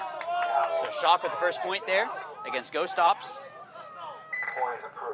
Can't get too confident. That's only the first point. So you want to make sure that you're still nice, calm, cool, collected. Make sure that you're not going to get too crazy. And in our split deck here, the other match that's going on is Apex Factory versus Rejects. I believe this should be, is this for the finals here? This is quarters, This is quarters, okay. So these teams all have to fight to move on. I'm sure Rejects want to see redemption for their top team in the Velocity division, not getting, missing the cut there for the first place trophy. Still second place for the first time in the Velocity division is nothing to shake a stick at. Is that whatever the saying is? My mom used to say, better than a stick in the eye, or whatever. And I'm like, what is it? It's better than a stick in the eye. Her mom said that. Doesn't matter. I might be getting loopy. So Reject Snake off the break. And Apex out to the Snake corner, opting for a wider rather than deeper break. As the ref runs in, that center tower is not good. Oh. Make sure you're checking him. And he's clean. All right, so. Also, the ref came in and checked their D1 player as well, and he's called clean, so. Yeah, but I think, isn't he that one that keeps looking like he's hit when he walks up? Yep, every time. If I was that ref, I would just be looking at him, just be like, you're hiding something. I don't know what you're hiding, but you are. Yeah, it's just been good paintball all around. If the whole season is like this, man, every event's going to sell out. This has been fantastic paintball. Rejects snake one player's wanting to make a bite, but Rejects lost a player. Yep. They dropped a player on the Dorito side. I'm not sure exactly from where, but I see a player walking off for Rejects. Apex is still 5 alive. You can see that they're slowing down. I mean, you can see the snake bunker there. You can see how much it's getting hit. So someone's shooting that cross shot into that gap, trying to stop the snake from making the move. Because once he makes it, like right there, he's good. Yep. He has a lot more freedom. Yeah, so he made it into snake 3. At the same time, Rejects move out to the snake corner to counter his move. Yep. And now the snake tower, or I mean not the snake tower, the center tower there for Rejects, looking over the snake way to snake 3 to stop any more progression. I like the talking from both of them. I think are doing a good job. I can hear the player from Rejects just talking about like, hey, I think I have 2 guns this way. I'm just trying to explain what it is in front of him. Yep. Nate, number 55 for Apex, making his way into that snake 3. And Rejects made it into that snake, or I mean not snake, but the Dorito 4 alive. Ooh, just dodged that one. Nate's looking to maybe hop the inside and I work his like way. that move. I think that's something that some players forget, is that you don't have to take the tape side to make the move. Wow, another 2 bodies coming off the center tower and someone on the Dorito side for Rejects. And So, Apex getting a minor. Yeah, minor on Apex. But I think it's a 3-on-2. I think Apex is in favor right now. I don't know why these guys are both in the back when they have someone in the 50 snake. And the they Dorito lost 1 is the Dorito gone. 1, yeah, so. I mean, Mac might be back down to a 2-on-2. I think it is. And that's a good move to fill out that way. Now, he should have probably told the snake player, hey, you're an island. Yeah, so. I don't have your wire anymore. Good shot. What a great heads-up play, and he's going to go and trade out his body. I thought he got him clean for. Oh, I see the hit on the inside. Trade out his body, Right picked up shoulder. 2 though, and that just leaves it in the hands of his teammate to There you go. realize the situation. Yeah, good job. See, this is the Apex that I was saying I liked earlier. Yep.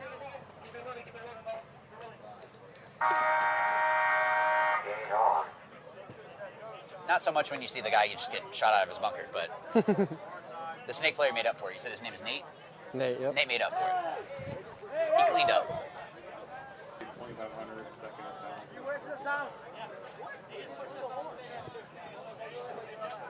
Some confusion on the field. Hello. Did they not concede? I thought they conceded. I thought I heard a concession too, but all right. Well, now it would be really bad as if he had rub and it looked like a hit, and all of that for nothing.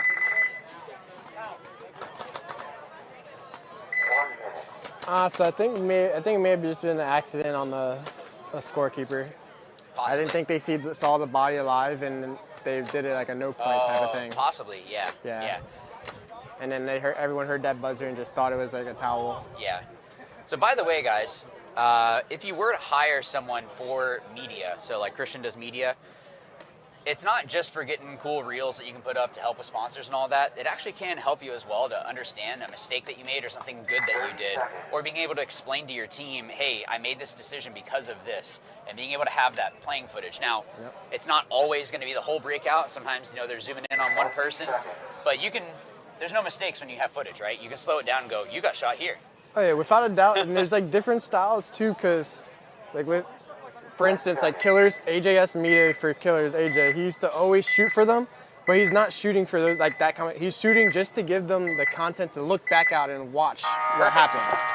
Like it's not more as for the release of the hit footage. Yeah, I think Russian Legion or Red Legion back in the day, they used to film every match, and they'd be able to see that. Now with Go Sports, you can go back and watch it. So Shock losing 2 quick bodies on the break. That just busted open their whole snake side. That's why you can't get cocky and start chirping after 1 point. Not that they can't come back.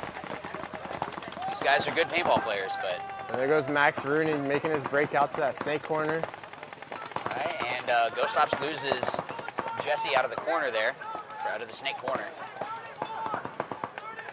So 34. Yeah, they know. They're on the ball at the cook count. So we'll be having awards here shortly again, so you'll see the picture-in-picture. Yeah, you're gonna so bear hear our with us voices with the get sound cut out. being muted, but O'Neill doesn't like us. we want to make sure we congratulate everyone else as well. He just wants to hear himself. I believe it's going to be the Velocity Division we'll be using for the awards. So I believe so, and then maybe because they already did what D5. D5 was earlier, yeah. So I don't know if there's other divisions that are getting awards, but we'll just see. Yeah. So shout out to all the people who participated in the Velocity Division. Appreciate y'all. Yeah, maybe I'll have to jump in next time. It's a lot of fun. It looks like, especially with a layout like this. Oh yeah. Oh yeah.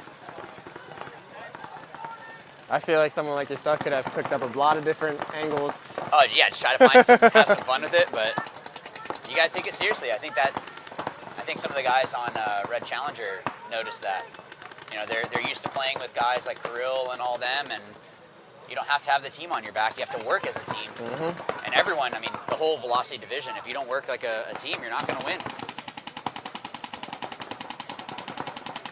Now we're getting the shadows in the opposite direction too. So right now Ghost Ops is looking into the sun a little bit. So technically Shock has an advantage with that, but I think they're down bodies. Yeah, I want to say they're down one 3 on body. 2. I hear someone on the Dorito side. I can't see him. All right, so second award ceremony of the day here. We are doing the awards for our highest division. We brought this back for this season, Velocity Division. It's basically an open division. You could be D5, D4, D3, D2, D1. You could be a pro. We opened it up because there's plenty of players that still want a place to play close to home here in Orlando. So with that being said, we had a total of 4 teams. And in third place today, battling the heat and a bunch of competition, give it up for Red Challenger. Come on up. Way to be excited, guys. Here's some medals. Pass those out amongst yourself. You're grown. You guys get $500. Paint, half off entry into the next event. Exalt bayonets and motivation to do better. Absolutely, a lot of lessons learned. Motivation. Shout out MVPS. Thank you guys. Boom. Third place, Red Challenger.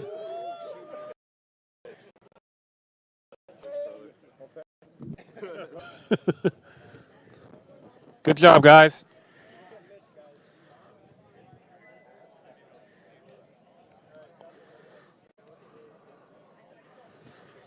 Ten more seconds, and then get out of there.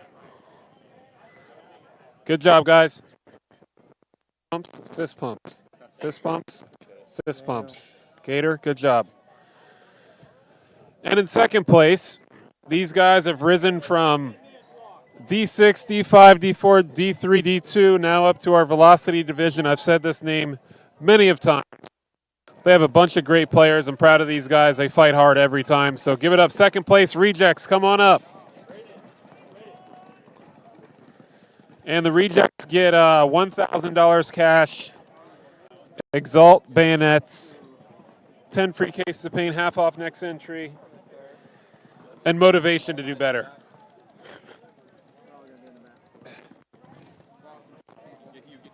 I think this is 1,000. They're going to dump it on.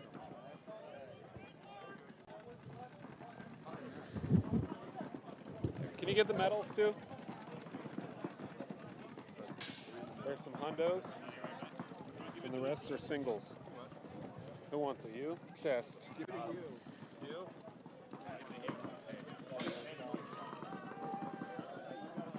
You just throw them at him. Boom. Good job. You get to pass those out.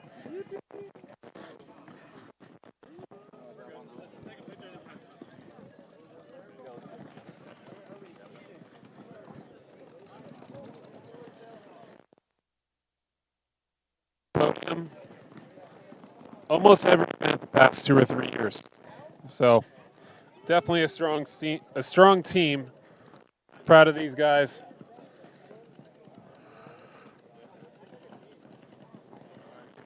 They don't look happy. Yep. Good job, guys. Thank you guys for everything. take this. Thank you, thank you, thank you.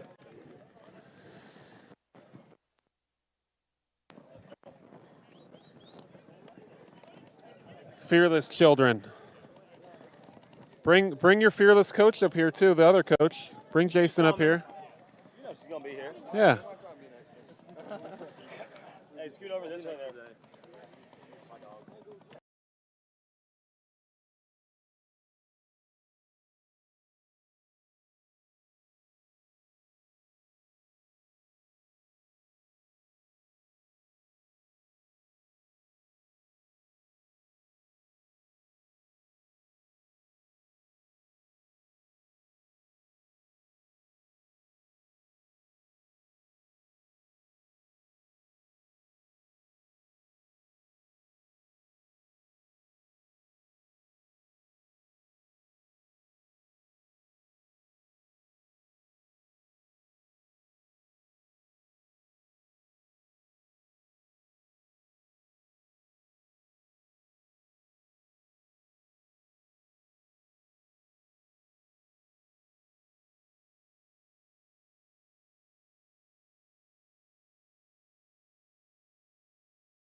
That's really good. Shows that they care about the league, shows that they care about the game.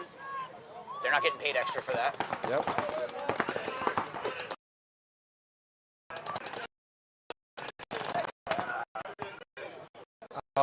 This is your... So Amazing Nate, yep. Number 55. Oh, no, I Give him think a he look. traded, though. He might have traded with that Judo. No, So if I see the other guy walk off, I'm like, all right, at least I got that. So multiple bodies walking off right now. Both teams trying to realize what actually happened there. Chaos. I see 2 bodies for sure for Apex and 2 as well for Rejects. I can't see the other ones though. Yeah, you can't. So you there's gotta one, play off the chaos for sure. Yep, so one body there in the Dorito Aztec for Rejects. You see him there on your screen on top left. Rejects are just going to lose their snake corner though at the same time. So also Rejects still have their snake player. Yeah, 50 snake, and they have the Dorito side wedge. Yep. But Apex has the Dorito one, and now the snake. Oh. So S3 called out to the snake 50 player.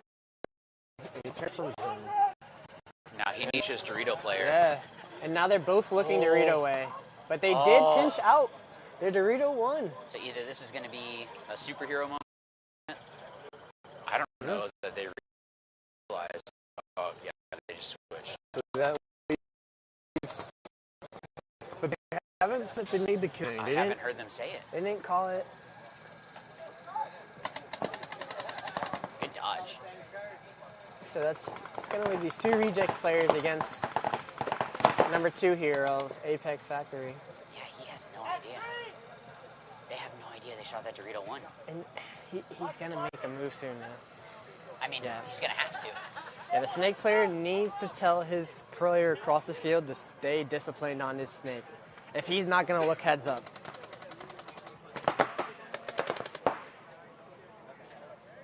Wow. So this is why you want to have someone that can see the pits. So you can call what I call the all days. So you can know, hey, I know we called kill 3, but I saw kill 2 all day. I saw 2 bodies. Okay, I just saw a 3rd body walk in. Kill 3 all day.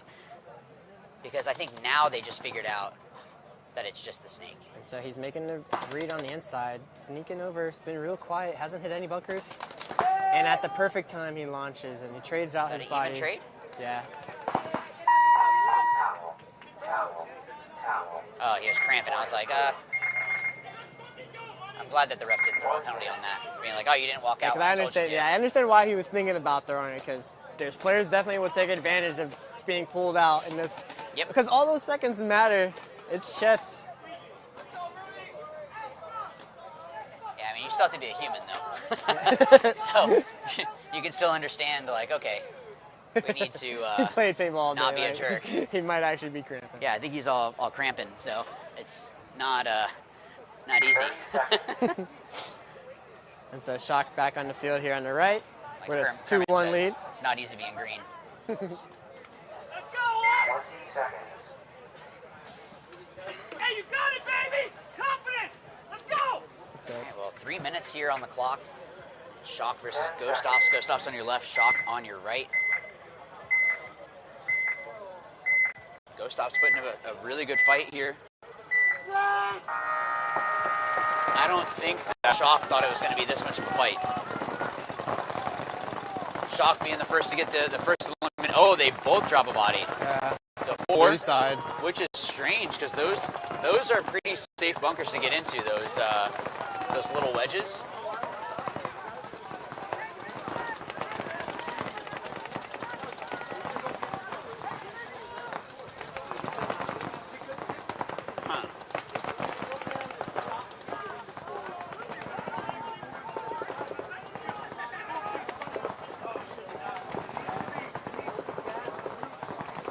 Still some good paintball. I mean, both these teams have dropped players, and they're all standing nice and calm, cool, collected. That's really all it is.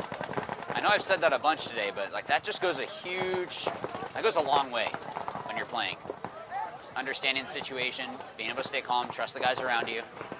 If someone drops the ball and you get run down, that's when you can talk to that player and go like, hey, come on.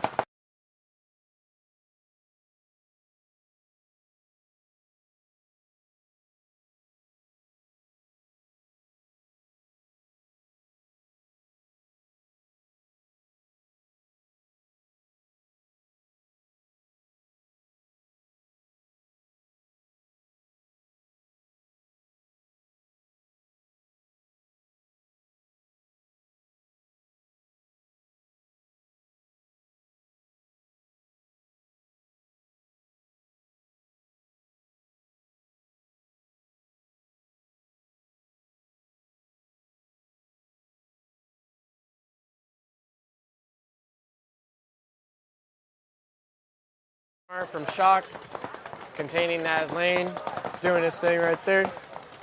And their Dorito player bumping up the field.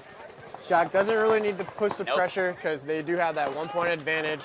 And just with just a minute left, the ball is in Ghost Ops' corner to make a move. Yeah, but if Shock gets a major, according to the rules, anything under 60 seconds, if it's a major, is a swing point for the other team.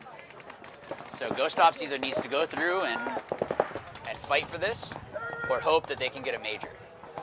Oh, Ghost Ops snake corner player getting checked out. Called clean. And just 20 seconds left. Ghost Ops really needs to make a move. At this point, you look over and you see 15 seconds or whatever, and you just go, I'm going. Yeah. But you can see this brick is trying. He's trying to shoot at what he can, and there you go. You're going to get torch going through, but hey, yeah, at least he made the move. Oh, and then you see...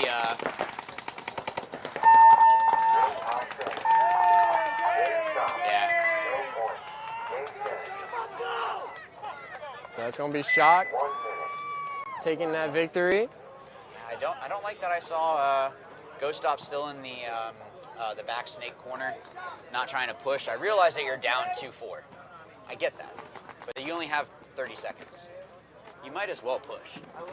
It's either you're gonna get that and get lucky, or you're gonna lose. But right now you're losing because you're not moving. So you're gonna lose either way, but at least if you move, you have a chance of squeaking a win.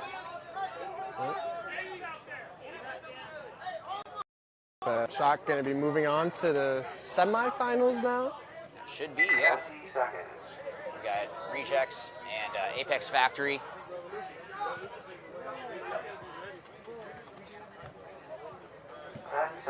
Ten seconds.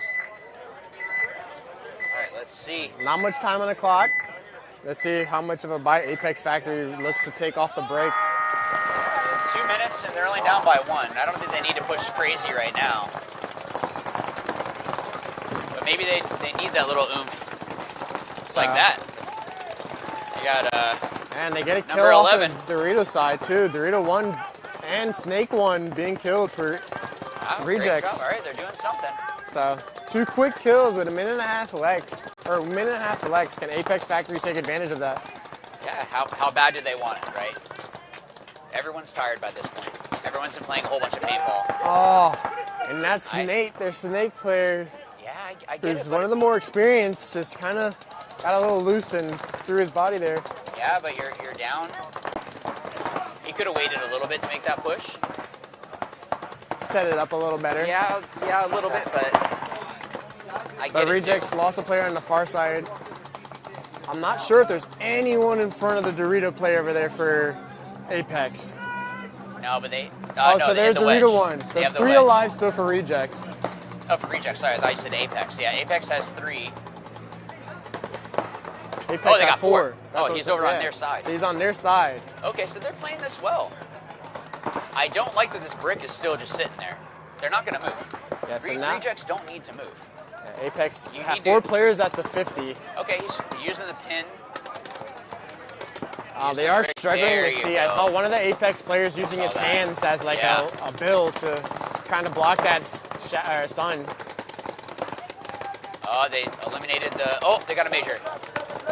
Oh, and it's a major under 60 seconds. I think that went to... And that's going to be on Apex. That's what it looked like. I saw the ref point that way. Yeah.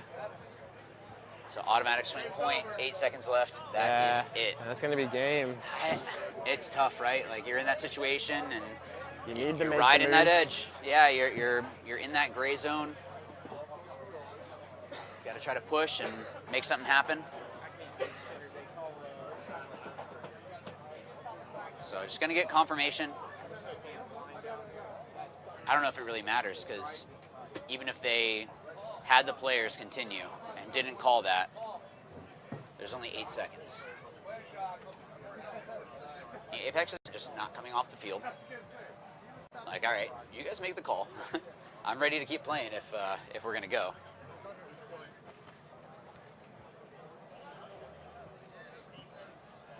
Let's see what we got here.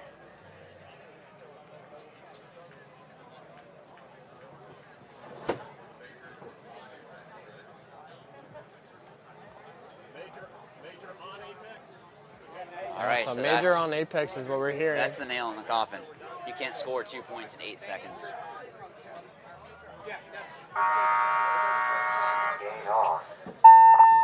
That is it. Wow. So that's going to send Rejects into the semifinals. So congrats to Rejects. Maybe they can have some redemption for their program. Just got to move on into the finals, of course, but good for them. I don't think that we have, I don't know when they're going to roll the next set. So what we're going to do is we're going to throw it to a commercial. Thanks again to our sponsors. So Dirty Dan, you can see him on the screen right there, laying down, lounging. Carbon Paintball, DLX, Dye Paintball, and Tiki's Paintball. So we will see you guys in a couple minutes.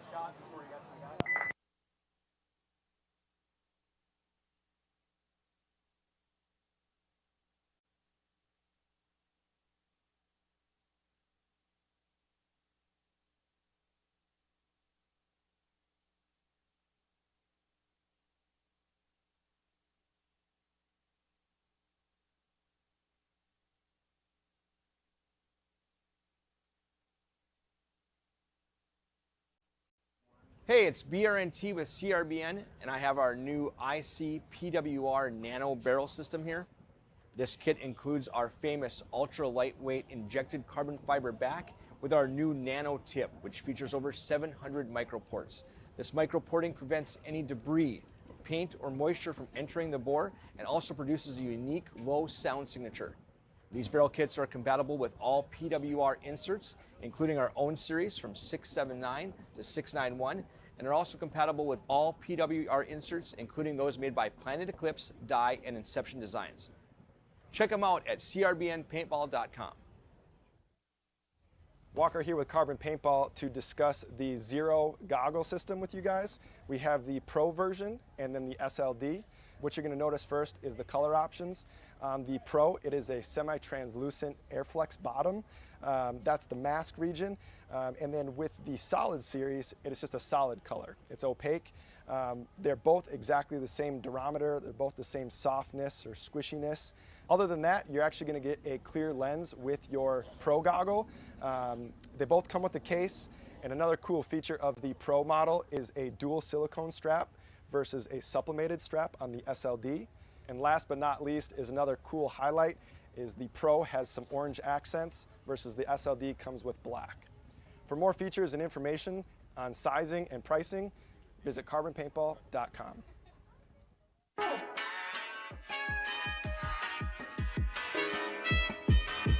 The Missouri All-Stars have been playing together out of Kansas City for about going on 5 years.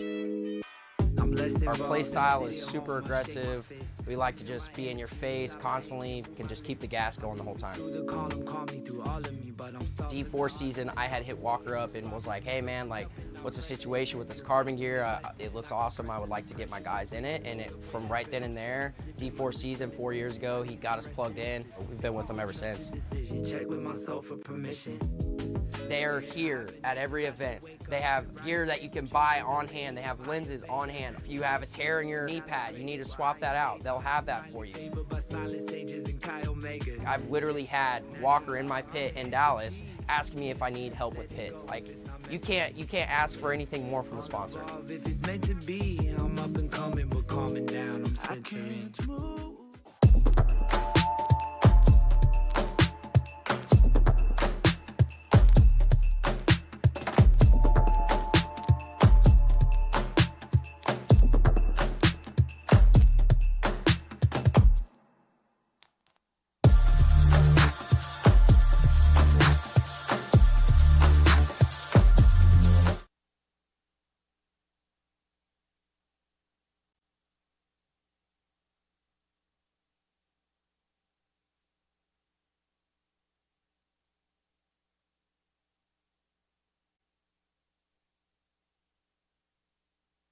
Hey, what's up everyone? This is Walker with Carbon Paintball, here to show you the difference between the SC and the CC harness.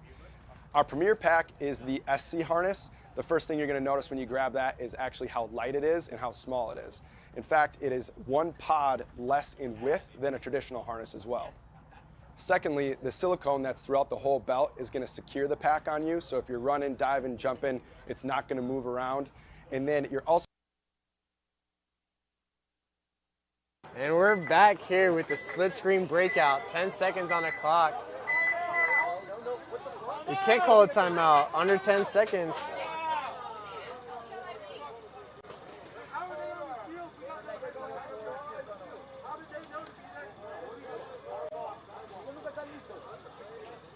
All right, so what a great start.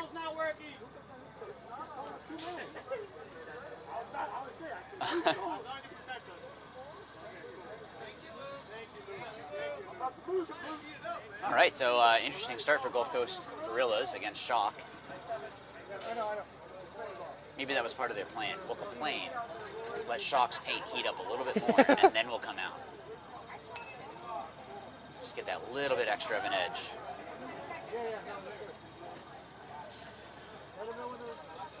So they're going to be rolling it a little bit here. You can see some of the bunkers are deflating a little bit there. You see as the sun starts to set. It really has been a gorgeous day here. Beautiful. Shout out again to our sponsors, Carbon for this beautiful field, DLX, Dan, and Tiki's Paintball Park. This all couldn't be done without y'all, so thank you so much. Absolutely.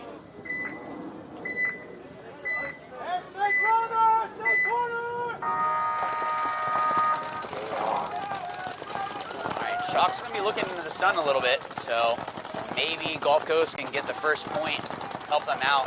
The breakout 5 alive. Yeah, I mean, on paper, if I was going to say, and again, sometimes on paper means nothing, but on paper, I would say that Shock probably has the better roster. Yeah. But I've also seen Gulf Coast really, like, they're out there all the time. Smitty helps with them, and he puts them through drills, and like they kind of just grab the field, and they're just like, we're not coming off. And they just are constantly, I see them working, and clearly it's working out for them to come this deep. We're in the semifinals right now, so Quarters. So for them to get so deep into the event, or no, those semis, right? Yeah, it is semis, semis, right? semis now. Yeah, sorry about that. So for them to get so deep, I mean, to be guaranteed top 4, Yep. that's solid. That's definitely nothing to be upset about. I'll take that. It's better than a stick in the eye, right? Yep. Here with the Big move D4X by division. Gorillas. Big move by Gorillas to get into the Snake 3, sorry. Yeah, so Gulf Coast Gorillas coming off a victory over Tampa Bay Merman to send them into the semifinals. Wow. And we saw them play earlier, and they are no pushover team. Yep. You see Coach Smitty in the pit for Gulf Coast. I don't know if Smitty ages. I think he's like one of those guys where he's going to be like 84, but still look 27. And look like he just got out of the water for the ocean, off surfing. For sure. For Shock, creeping his way up into the Snake, trying to be sneaky. Oh, penalty for Gulf Coast. And that's going to blow up their Dorito side. Yeah, someone needs to, well, the Snake side, Snake can see that Dorito, you just can't see, like, if they get into that Dorito 4 and crawl, he's not going to be able to see him. But what's not good is that Snake corner also looking, it's hard for me to see where exactly they're looking, so. Snake corner is looking on the inside. Now he's outside. Yeah, they,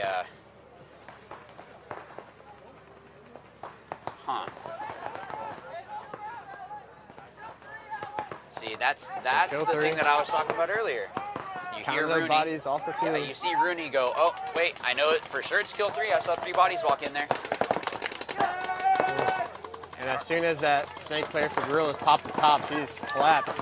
I wonder if he thought that he was coming to come bunker. And he was trying to pop the top just to try to catch him. Yep. This isn't going to be, they should. So they're going to be owed one, because I don't think Gorillas had any other players alive. So we're going to have to get confirmation on that. I wonder if the player was talking or something. Yeah, I think he was talking, dead player talking. He was eliminated. And yep, we're in the semifinals. We just saw Shock versus Gorillas. Next up, we have Rejects versus Tiki Revo. Is this the red tikis or the black tikis? This is the black. Black Revo? Black jersey Revo?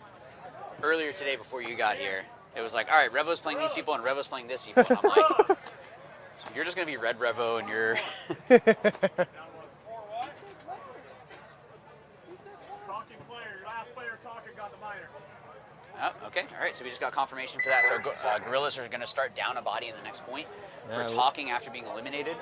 So once you're eliminated, that's it. You can't talk. So we'll see. And you can hear their pit going, hey, shake it off. Sometimes you're going to have bad calls. Maybe you disagree with the call. Doesn't matter. The ref is the authority. It's kind of like if you try to argue with a police officer if you get pulled over for speeding. It's not going to help if you're saying, well, I was only going this. They're going to go, okay, well, it's not going to go well for you. Rejects with a huge, oh my goodness, Wow, did he make it alive? Still went all the way to that Dorito 50 and made it clean. I think he was surprised. The way that he was running made it kind of seem like he was even like, why am I still alive right now? And Tiki's Revo has one player walking off the field. I'm sure they're going to have a lot more because all of a sudden there's going to be a guy in their side on the Rejects Dorito is already side. all the way down their field. Another one as well. Wow. That's two rejects players down to the rear side, but they both actually They just both got get stopped. shot, though. So, how many does Revo have? Yeah, that was smart. I'm not too sure if that was the smartest though, because Revo had one. One? Okay, so I thought maybe he had two. No, Revo had only one, and then Rejects had two. I wasn't too sure. The chaos was all over the place there with Tico's Revo's losing body, and they quickly got dropped down to one and toweled. I mean, that Dorito player is the one that gets the MVP on that one. I think he broke open so much that they had to look at him. Caused it all, yeah.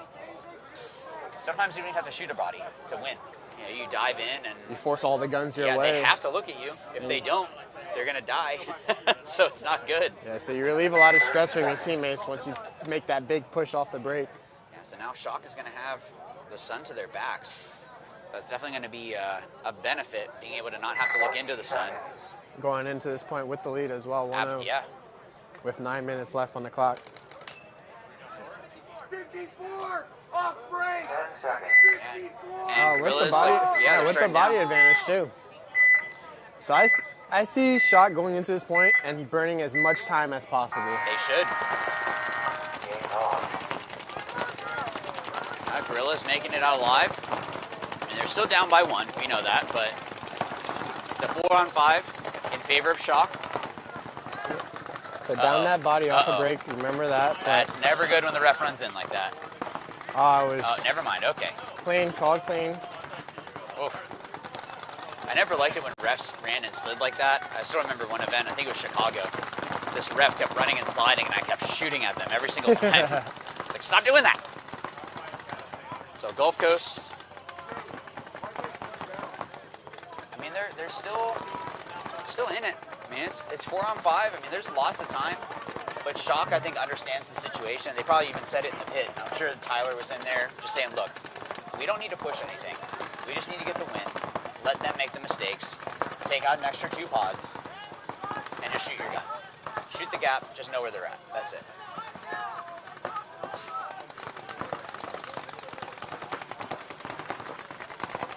Essentially on a power play here, Shock is up 5-4. Yeah. Also up 1 point.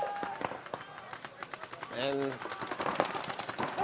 oof. Oh, and now it's even. And it's even. Losing their snake player. Dorito moved up. Which I don't know why he was trying to fight so much. Yeah. You guys are up. I realize it's only 1 point up. It's only a 1 point lead. I get that. But fighting like that isn't necessary. Shoot into the next gap where the guy wants to go to. It's boring, absolutely. But no one can take away a medal from you. And you can see your Shock rolling their guns here.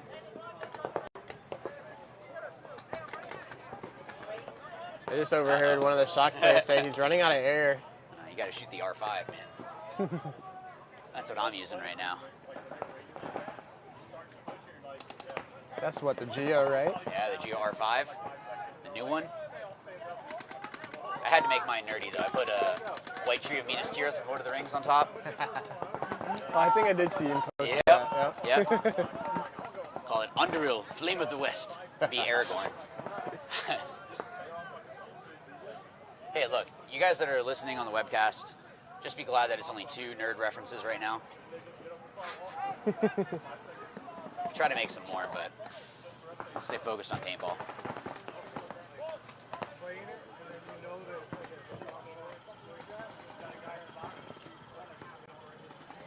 Things have really slowed down here.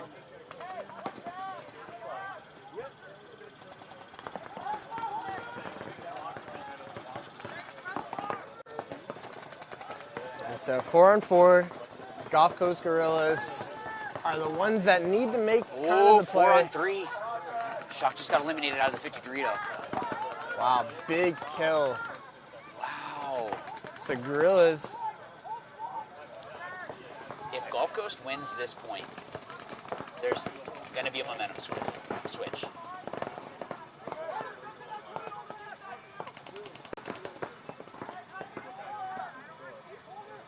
Yeah, so one of the Shock players has no air. Ugh. Which means that either they ran right back out and he didn't check that, which is either on him or on the pit. Yeah.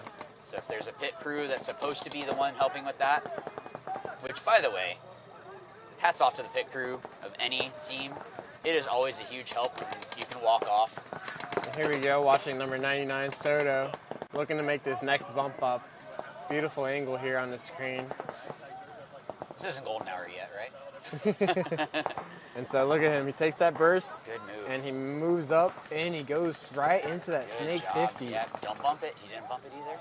And he goes in clean job. without Right. anyone He's realizing. going to catch this tower that we're looking at right now. I think if he comes out.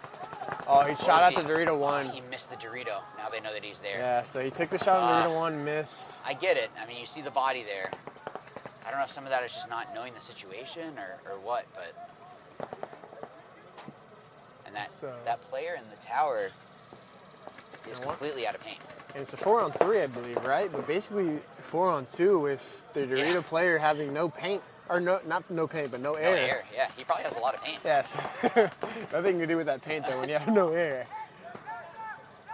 He's got a mouth, though. Now, I'm glad that I hear him still talking. Yeah. Because as long as you stay talking, you're still a threat. They don't know that your gun's down. Right. And Gulf Coast just lost another player, so now it's 3-on-3, or I guess 2.5-on-3. So Shock staying very disciplined, and I want to say I feel like I just heard another gun over here though on the Gorilla side that might be running. Like it might be dropping off a little bit. So number 90, not sure that his player is staying behind him. So guys, that's the kind of communication that you want, and also trusting. Oh yeah, it's definitely Soto. His gun is no more. He lost his air. And keep up the comms, because he can set up a trap here. He's great on the comms.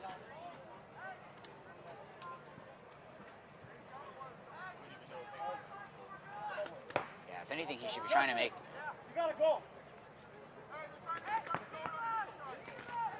Cool. Man, Gulf Coast, you can see when they're the teams that put in the work. Both of these teams put in work. Shock plays a bunch. Gorillas play a bunch. There's a reason why these guys are so deep into the event, fighting to go in to play for the finals. It's still basically 3 minutes.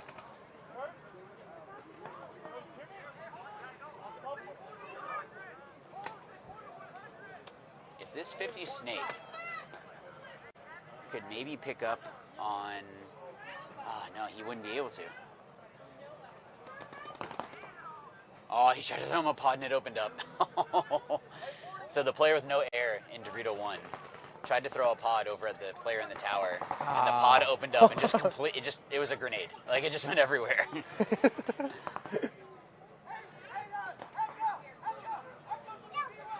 And so I see number 99 here for Soto.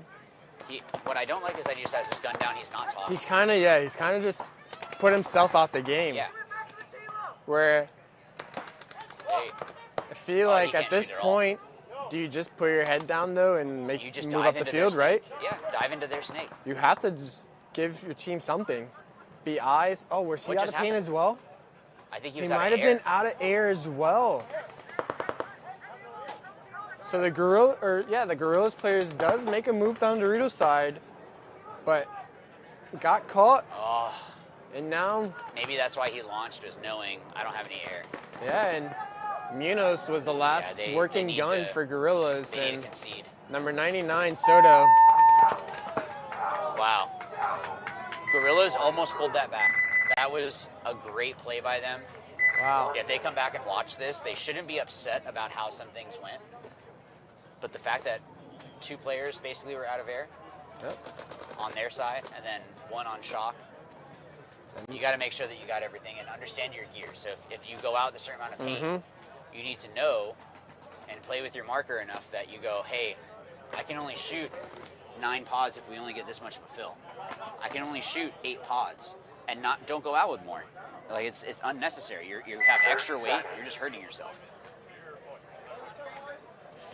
Or you can be like me and just use a 88 and shoot the R5.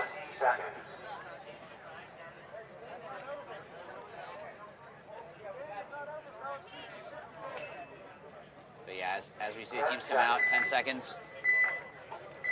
Tiki's Revo and Rejects. They got a nice long break. Took a little nap, had a massage. Revo looking to take the snake off the break. Oh, but he read the paint and made the adjustment to just go straight up the field to the center brick. Good job. You can see the experience level changing, right? Like you see these guys that go deeper into the event, they're going to pick up on those things. Like there's a reason why that's the little things that I'm talking about, is reading the paint, understanding what's going on. It's better for you to be alive than to, if you see a lane, just run through it. Revo lost a body here. So Rejects are up by 1. I'm doing my math right here. Up by 2, so it's a 5-on-3. Yep. Up 4-on-3. Dorito ended up getting shot on Reject's side. Little retreat by Revo there. Rejects making it all the way up to the snake 50 now. Yeah, good move. Instantly gonna pick his gun up and look at that wedge over there on the Dorito side. I'm sure you could probably barely just see his back. Oh. Maybe shot a little too early and gave it away. That is one thing, is like, do I shoot right now or do I he wait may for have the shot better a shot? little too early because he gave away his shot and the guy tucked back in. Whoop. The way to head check that for the Tiki's Revo player, to know that he still has that gun on him. So yeah, these games have definitely slowed down a whole bunch. Yeah, so Revo has a player alive in the snake corner. Snake can just moved up to that center tower and got blasted on the way up. Doing his job there. That's why you always got to be moving with your guns up. Yep. Looking down the field. Gonna get shot in the loader here. Yep, there it is. Way to lean or like push back some off of that bunker and get that shot in on Dorito. Yeah, you snake guys that are watching right now, don't feel like you need to always push up into whatever the brick or, can, whatever it is that's there in the snake. You can play the whole beam. I've seen someone wrap the back end of a laydown beam and shoot someone. And I'm like, what was that? It was Paya with the ML Kings. Okay. I'm watching him. Rabikov is set up on him. So again, it's Rabikov set up on him. He backs up. Paya's like 6'7", Tall guy, 6'8", whatever. Crawls, wraps the back end of the beam, and just like 2 balls and just shoots Rabikov. And I was just like, oh my gosh, dude, why are you so good? But again, he caught him off guard because that's not something that you should, quote unquote, do. Yeah. That doesn't make sense. But understanding the situation and doing something maybe unconventional is helpful. So, 1.5 minutes here for Shock versus Gorillas. Gorillas gonna need 2 quick points here to make any sort of chance happen. Yeah, let's see if Gorillas can come back. I mean, it's not impossible. 1.5 minutes and only 2 points. You're gonna have another overtime.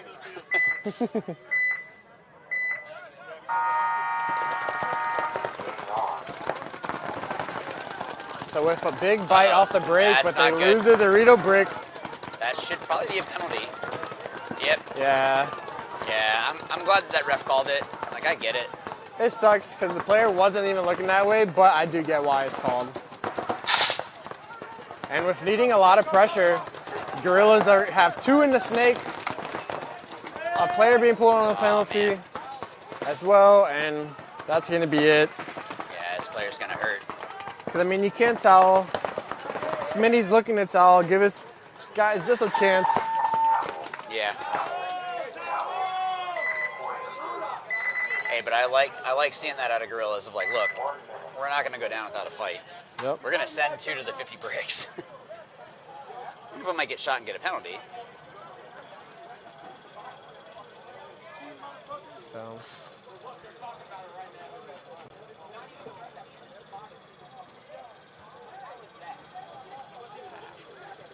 Of course, it's always the ref's fault. Mm-hmm. Talking penalty? Oh, wait. Oh, they're asking if it's a talking penalty. No, you got the player on the Dorito side brick for Gorillas, I believe, got shot on the way up there and then continued to play. So as the ref is calling him out, which I realize it's not fun when they're talking to the back of your head, but they still are signaling to you, player, you are hit. You're changing the game when you stay in after that, so that's a penalty. It's kind of like saying, like, oh, I only face mask for half a second. It's like, you still face mask. You can hurt the dude. You can break his neck. The rejects breaking out to that Dorito wedge. Losing the body, though. Both of them. Yeah. On 4. So 1 body for each team walking off the field off the break.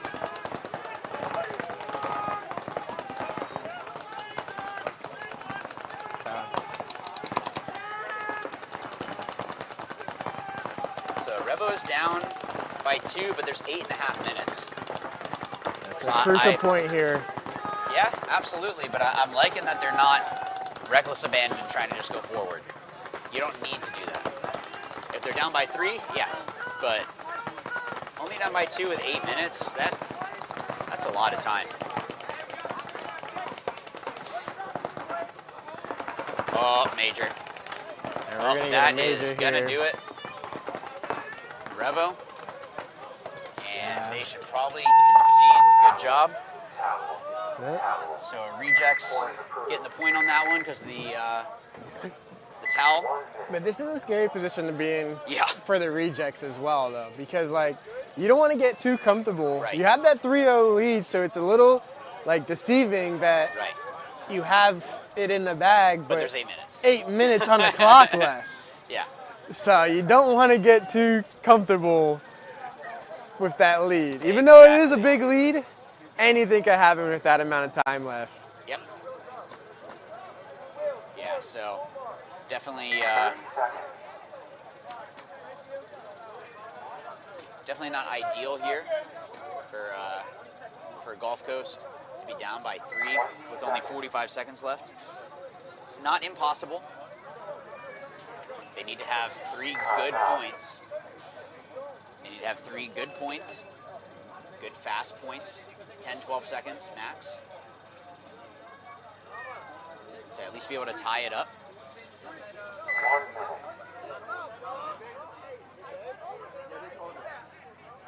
Rudy!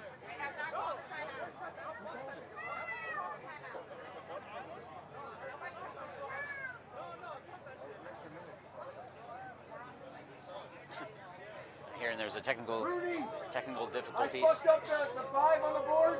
Make the play. But Corey doesn't deviate from the plan. Corey goes where Corey goes. 30 seconds.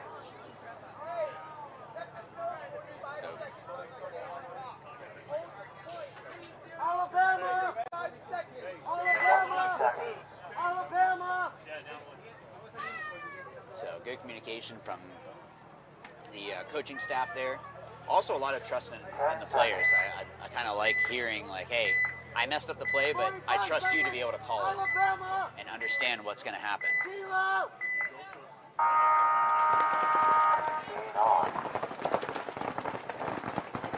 Yep, good move. I like that shot player being ready to match the aggression.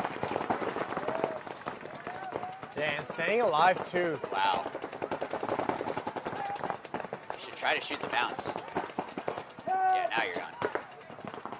All right, so they got eliminated 2 players from Shock. They dropped, is that 2 or 3? Shock losing their player that would try to break out wide to the snake corner there. He's got to go. He's got to go. Shot in the arm. That's a major. That's a throw it. That's a major. He just tried to get rid of it. Yeah, that should have been. That definitely should have been a major. And I will let him know that should have been major because I know you, Omar. So he got hit and tucked in. I'll make sure.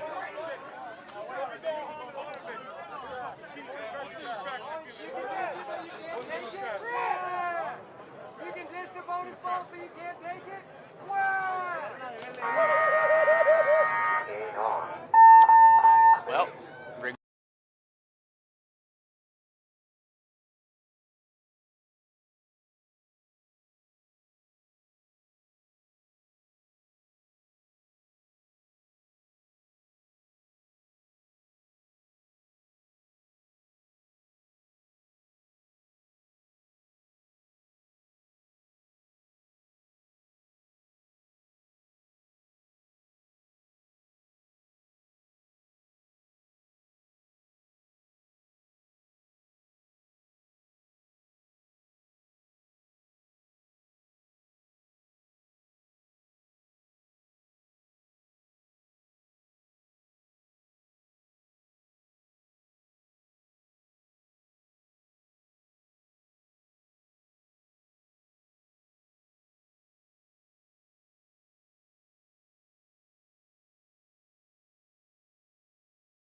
We've got an assortment of guys now, kind of a rebuild from our semi-pro days. A pretty aggressive team. We usually identify our opportunities very quickly and then try to exploit them as soon as we can. I would say working with Carbon is unmatched in the industry. From the first day that we joined the program, I felt like I had a voice. I think the thing that sets Carbon apart is just the constant desire to improve. From the time that I get a product, I'm constantly getting bombarded with phone calls, text messages, emails from Walker personally, asking me my thoughts, asking me for my feedback, and I just don't think that you see that elsewhere. I've been at other companies and I've never had that type of interaction. Where you see other brands, they're putting their pro athletes up on the pedestal and they're the ones marketing the product, but at Carbon, you can get your photo up on the website and you can see yourself holding the new product and taking promotional shots, and it's just kind of a cool thing that puts their divisional athletes in the limelight. If you look around here at the NXL events and across the country at regional events, you'll see more and more teams showing up in Carbon jerseys, and there's a reason for that. They're innovating and making new products, which is great. I just think it's the best.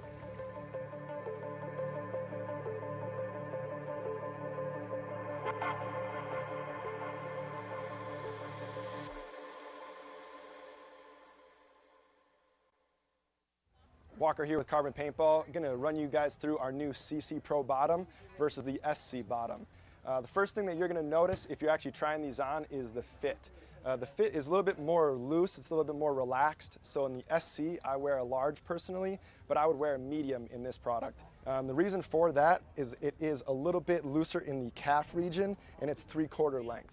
So if you're a skinnier guy like me, I would still suggest the SC Pro bottoms with the full length. It's just gonna be a little bit better coverage for you so it's not moving around. But if you're a little bit of a bigger guy, these do go all the way up to 3XL. And then the last feature to note is our new knee region. It's got a Cordura weave on top of our padding. So if you're not wearing a paintball specific pant, this is probably gonna be a little bit more durable for you. If you have any more questions, you're looking for any more info, visit carbonpaintball.com.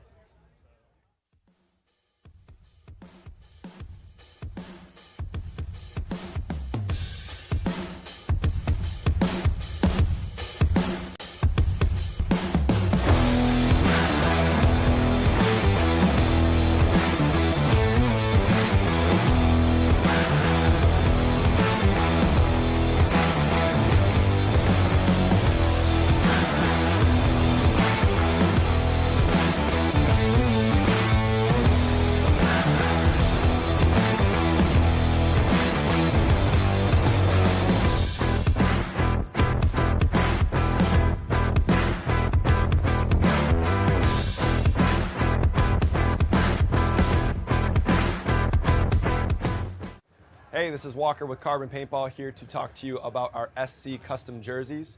To start your team's design, head over to crbnpaintball.com, fill in some team information, including what colors, what template you want to base your jersey off of, upload your main team logo and any sponsors, enter your name and your number, and we're going to kick you back a 3D image of your jersey. The custom jersey is built on a 5-panel design that's all customizable.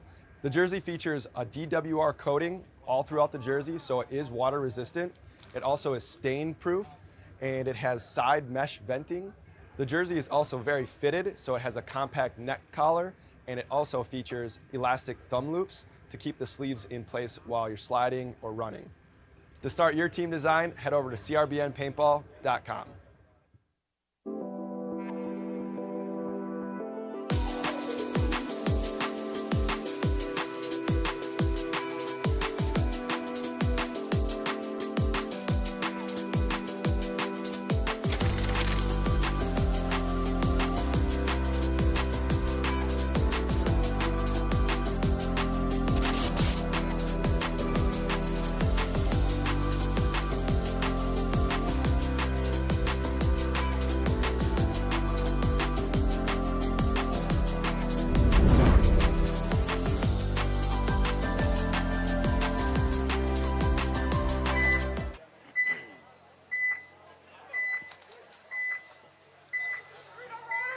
So we are out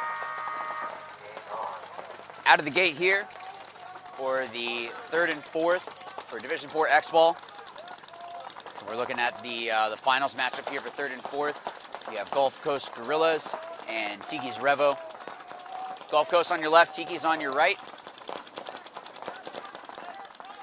I would say there's definitely an advantage to being on the right side. You can see that the sun kind of goes a little bit more intense to that Dorito side on the left, but I guess the incentive to get a little bit closer, get into the shade, be able to see a little bit better there, but that's just paintball. So looking at our breakouts here, I haven't seen anyone come off. So it looks like it's 5-on-5. Again, this is for 3rd and 4th. Gulf Coast is going to be in the gray on your left. Tiki's in the black on your right. On your screen here, you're looking at Gulf Coast Gorillas. They're snake side. We're going together. They're crossed up here. Soder now looking like he wants to make that bump. Oh, actually, Gorillas just made it into the 50 Dorito, and ooh, and is he gonna tear up that guy's back? Well, one of them is. Yeah. I don't think either of them know that they went there. I think the 50 Dorito might have switched when the player from Tiki's was diving in. Oh, now they know. Yeah, so Tiki's lost a player. Did he stay alive? He might have. Wow, great job. So I think he might have actually been the one that eliminated the other player on Tiki's. As well in that can? I think. It might, I'm not that there couldn't have been someone else, but he's pretty far up the field right now. So him being able to get those 2 kills. He made his way over to the Tiki side too. Yeah, great job by whoever that is on the Gulf Coast Gorillas, getting into the 50 Dorito, and now into their Dorito 4. Yeah. And getting another, actually that might have been the snake that shot him. Snake just got blown up. And there's just that one Dorito player left over there. Yeah, I don't see anyone else. Revo. Yeah, you know both of these teams are upset because they're like, we should be playing in the next set. And you do not want to go home with a loss. The last match being a loss. At least you go home with some hardware. But 4th place, you're just, yeah, not good. Not good. Nice little top shelf call. I haven't heard that in a while. That was a call that the Killers used to use all the time. That's when you know that Smitty was one of the coaches. It's been a little while since I heard that. So Gulf Coast should be putting a point up, just checking on their player. I mean, it's the finals. Again, it's the consolation 3rd and 4th for them, but you want to make sure that you get the win, right? Yep, and this D4X ball we're in.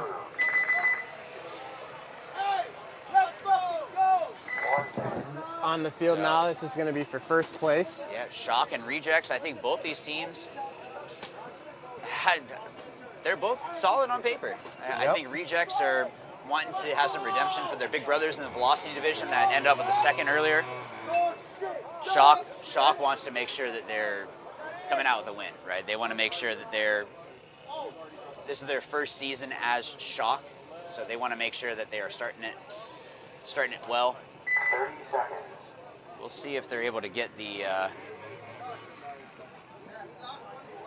trying to get the bunkers inflated here. So again, as the sun goes down, they're not going to be able to keep all the air.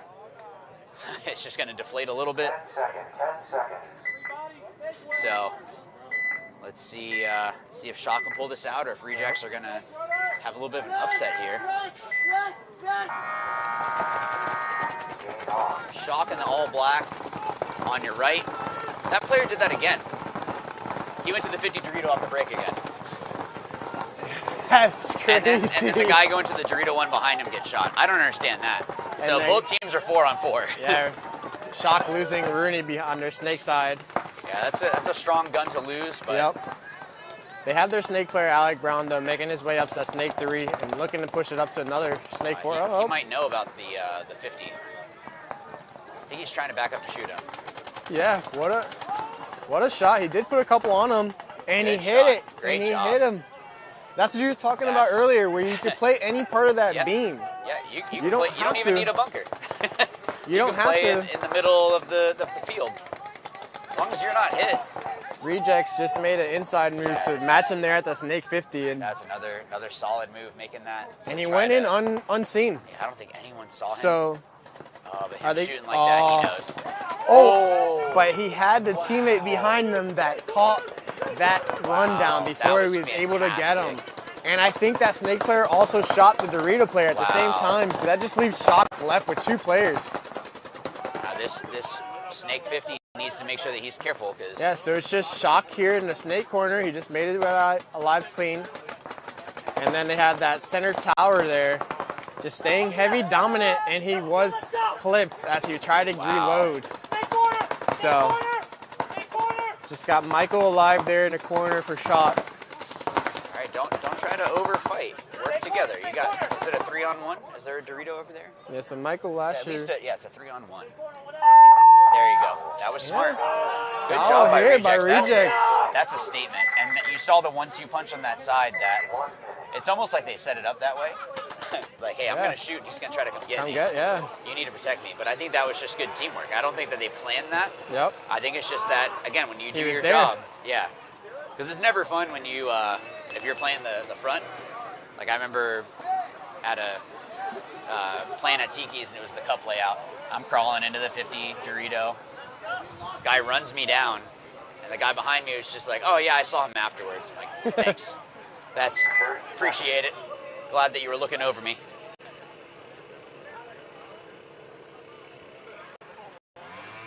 So let's see if Gulf Coast is able to continue the momentum. Again, neither of these teams want to be here. They want to be playing in the other set. But at least this is for pride. At least going home with some hardware. At least have some pride, you know? Yep. And actually one of the players' name on Gorillas is Pride. So Gorillas already have some pride, but they want more. And they break out 5 alive, pushing it to the Dorito 1 in a snake corner. While Tiki's are also 5 alive. They took the snake corner. That's the farthest they're up. Oh, big run. And I believe, he's getting called clean. He lost all of his paint though. So how do you feel about that? So you see, are you a strapless player or do you use straps when it comes to pod packs? Because he just pulled out a pod, had no paint in it. And now he's down to 2 left. Yeah, but that's part of the game sometimes. Even if you have a strapped pack, you can still, it's gonna limit it, but I don't know. So we're using with Miami Effect the Pro DNA packs, so they're the strapless. When I was at the Kings, we used the Bunker King ones, so I like strapless. I mean, I used the Die Attack pack for a while. I mean, I just get used to whatever year it is. I think that's what it is. So you could make the argument that, yeah, but I can lose paint. It's like, yeah, but the pods on the outer loops that aren't strapped, you can lose those too. So just dive correctly and you don't have to worry about it. Yeah, I lean more towards strapless as well. Yeah, I'd like them. And this is a convenience thing. Yeah, it's just easier to just get all the paint in your pack, especially if it's a turn real quick. It's just done, and you're back out on the field. So 7 minutes and 40 seconds on the clock, and we have, I see 3 bodies for Gulf Coast. Yeah, I'm seeing Snake, the little Dorito, and the Snake corner. Dorito and 1 just popped up, yeah. So 4 bodies alive for. He just almost did the derby or the derby with the face in the. He's got a visor though. The visor's gonna push your head up a little bit higher. He tried to. It's not the same, quite the same with the JT Flex visor on. Nah, you can't do it with the visor. See, yeah, this Snake player doesn't know what is going on. Just by his body language, he's not confident that he knows what's going on the field.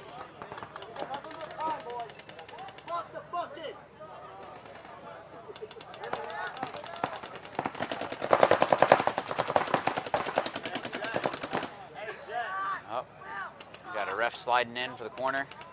Called out. Lucky that wasn't a penalty. Snake corner. When they have to run like that and slide in, you're lucky it's not a penalty. Oh, they have to. They're asking where the last body is. I don't think they realize that there's more than 1 body. And he just makes a move blindly. Yeah, he didn't have any information and just goes. Just trying to shut the door, but there was a doorstop. The salesman put his foot in the door, you know? Like, no, give me another minute. Gulf Coast doing a good job here. Just trying to cross up. I mean, hey, they're in the lead. I mean, they could technically hold it for 6 minutes. I don't see that happening. That's true. But Tiki's just lost another body. Now is it a 2-on-1? Yeah, this is when you I know that they have. It's a 2-on-2. So Gorillas have brought it back from a 4-on-2 to a 2-on-2. He just retreated to the snake corner, breaking out wide.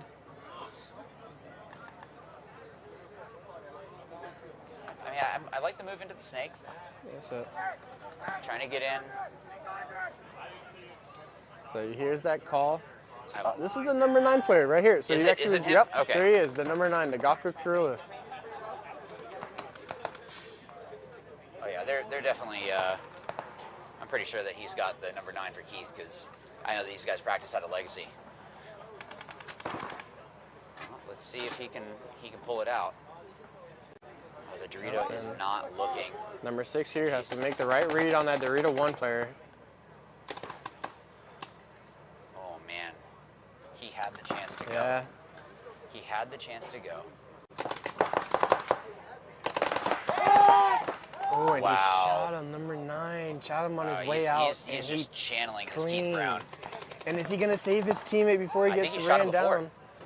Oh, but he decides to just go for the buzzer. I'm not opposed and to he that. ran straight to the buzzer. Oh, did he make it?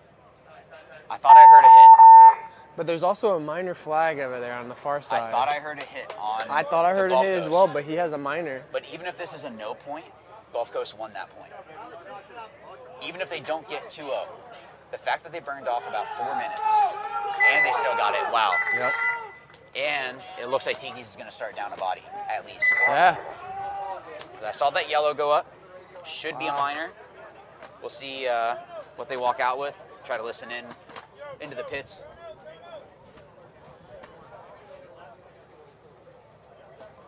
Let's see Shock and Rejects. Michael, listen for the call. Just realized this is only their second point.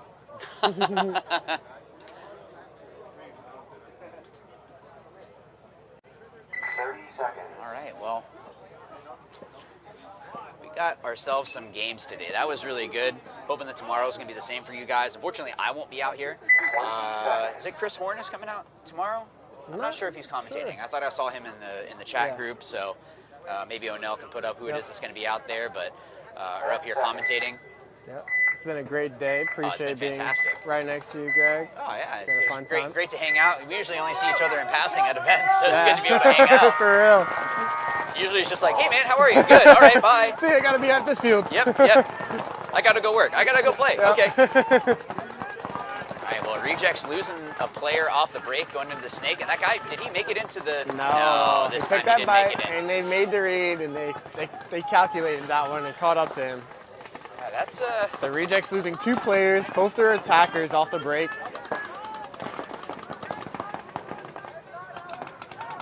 And Chris Horn will be up here tomorrow.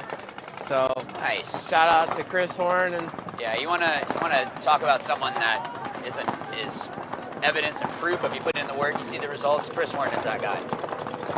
I make fun of him now because he walks out with more paint. 'Cause I remember before he played with Damage, like he's like, man, I don't got no paint sponsor. He'd walk out with like 2 pods, but he'd make it work. And now it's like, oh, you got a full pack now, huh? You got a paint sponsor now. But like he put in the work and clearly made the progress. And I mean, Joey will put him in. It's not a, oh, we can throw you in for whatever now. You don't just get on to Damage. And Shock just lost their center player right there, their center tower. So Yeah, but Rejects lose another body as well, so Shock is so- probably going to tie it up here, unless something crazy happens. Shock has 4 alive. Rejects Something losing real another crazy has one. happened So right I think that's just 1 alive for Rejects right there in that Dorito wedge, kind of a little blocked off from Is him. it? Yeah, I'm always blocked out from that, so I can't see it. Oh, and here comes Michael coming to rain the pain. Just shoot his own.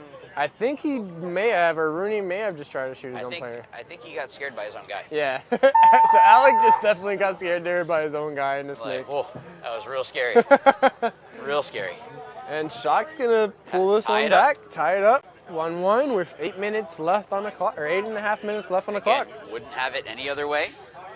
It's always good when there is a fight. When it's back and forth, it's always better to watch. What a great ending of the day we're having here. Weather is beautiful. Oh, it's fantastic. And right now, everyone is in the same boat. Hopefully everyone has like the either yellow or clear lenses they can throw in. Yeah. Because low light conditions.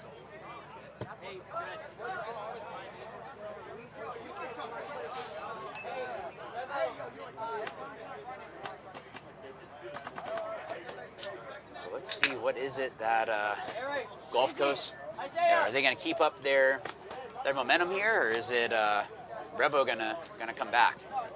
You know, or Tiki's going to be able to come back and put a point on the board, make it a game. There's still, what, 4 minutes? A little over 4 minutes left on the other match. I know we haven't. Well, we'll change over the score on your screen in a little bit here.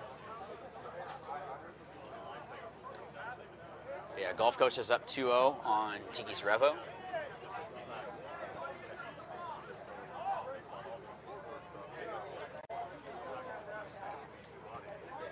Is there some confusion? Yeah, so the other game, 4:22 left. 4:22, but I'm hearing someone saying the body needs to come off. Yeah, someone.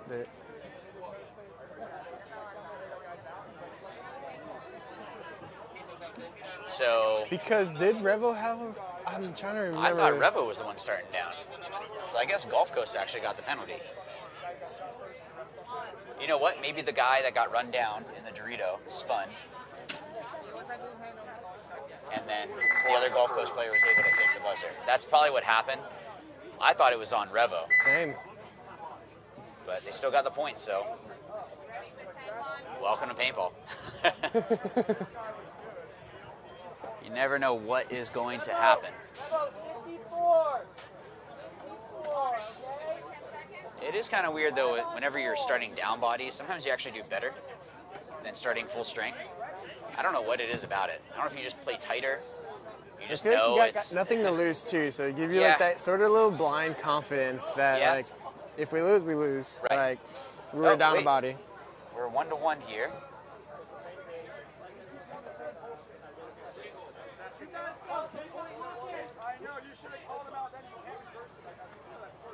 Yeah, I'm a little confused there because I thought that they gave the point to Gulf Coast. I thought I saw a thumbs up.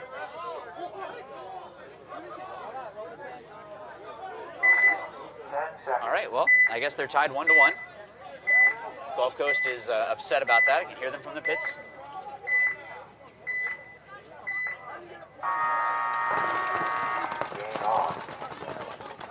And 50 snake off the break for Tiki's Revo.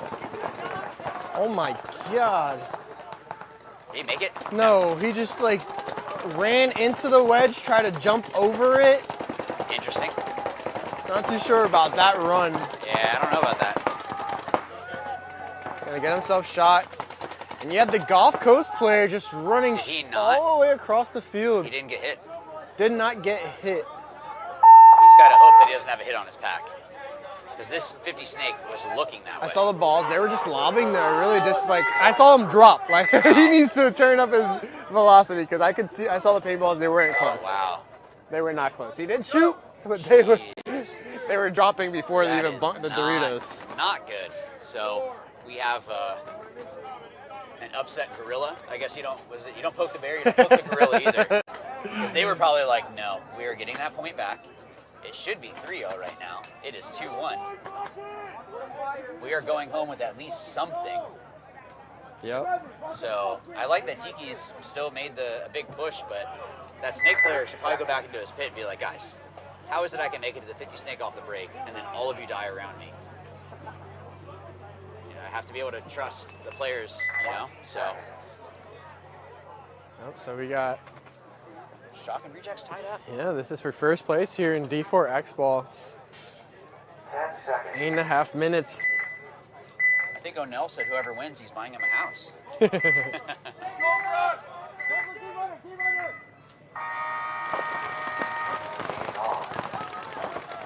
And they killed the Cobra off a break. What a beautiful call. They made that call off the break saying that he was going to go to that snake corner and they shot him. That's why you don't want to set up too early, because if you show going to go into that deeper route, you're giving it away. Yep. So, I mean, it's been 3 weeks of practice, right? So there's been 3 weekends that you can have to practice on this layout. So if you know that shot is there and you practice that, you're going to get that guy. Yeah, so don't give them the upper hand. So way to take advantage of that shot. And Rejects make it in clean to that Dorito 4. Yep. And he's probably crawling his way up to Dorito 5, or Dorito 50 if I had to guess. I don't know if the can or the tower can shoot down on that. I didn't walk out on this field. I should have. By the time I got here, everyone, I was already jumping up in the booth.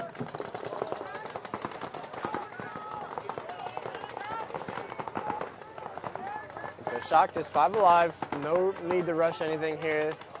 Making sure they pick up another body, I bet, before they start making those moves. I like that Shock. It's just, look, we're just going to tuck in 7 minutes. Yep. Why do we need to push? And they have that body advantage now, so. Right. Might have to roll out some lights pretty soon.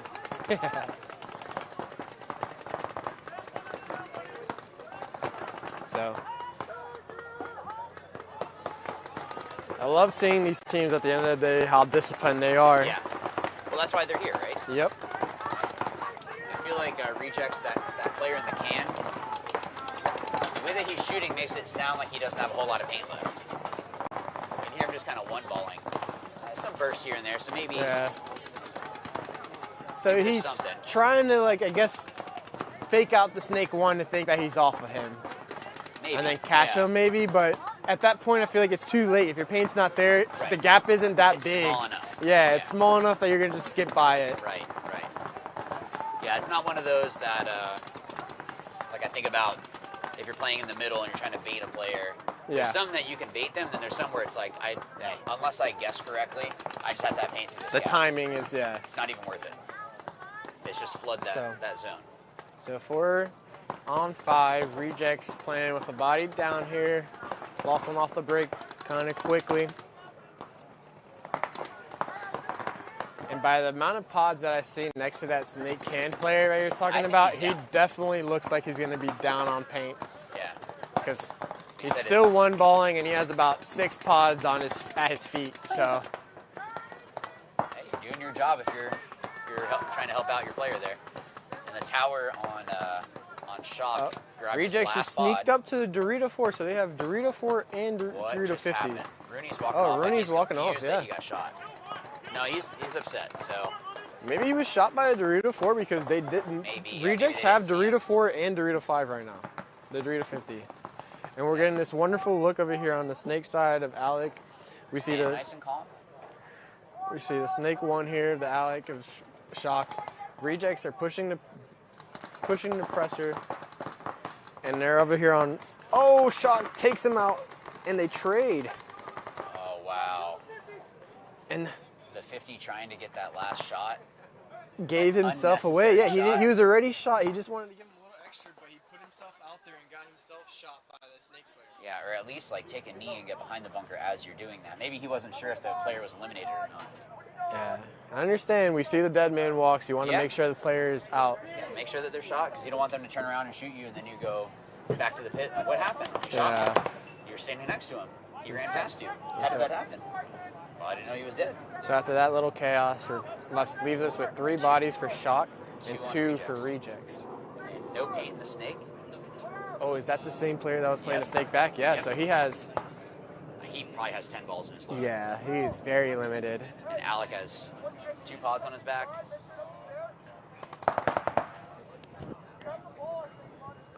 And Alec at first. Oh, he just realized the Shock player was in the 30, Dorito.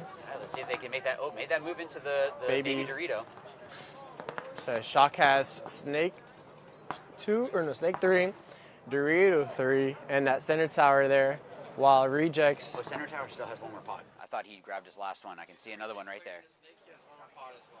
Okay, so he's being smart with it. Make sure that when you dump that last one, all of them go in. It's not one of those situations where it's just a Shock quick. Just refilling his last pod there at the center tower. Oof. Got a couple center at him, so. Oh, man. This is just a waiting game here. Yep, so. Oof. He's pinched there at that middle bunker, the center tower. Maybe the rejects might be able to pinch him out and bring this back to a 2-on-2 because they are down a body. Oof. Oh, he's trying to find him. He's searching, number 7. Doesn't want to get too antsy though, but he knows he knows he has a kill coming up. Oh, good job on the inside. What a chess match here. Oh my God. Both of them should get a penalty. Well, I think they both kind of missed their shots. I don't know.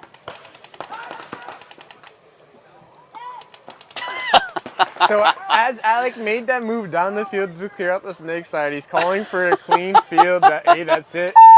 Thanks, guys. And his team, the team sends a shot at him. Yeah. So.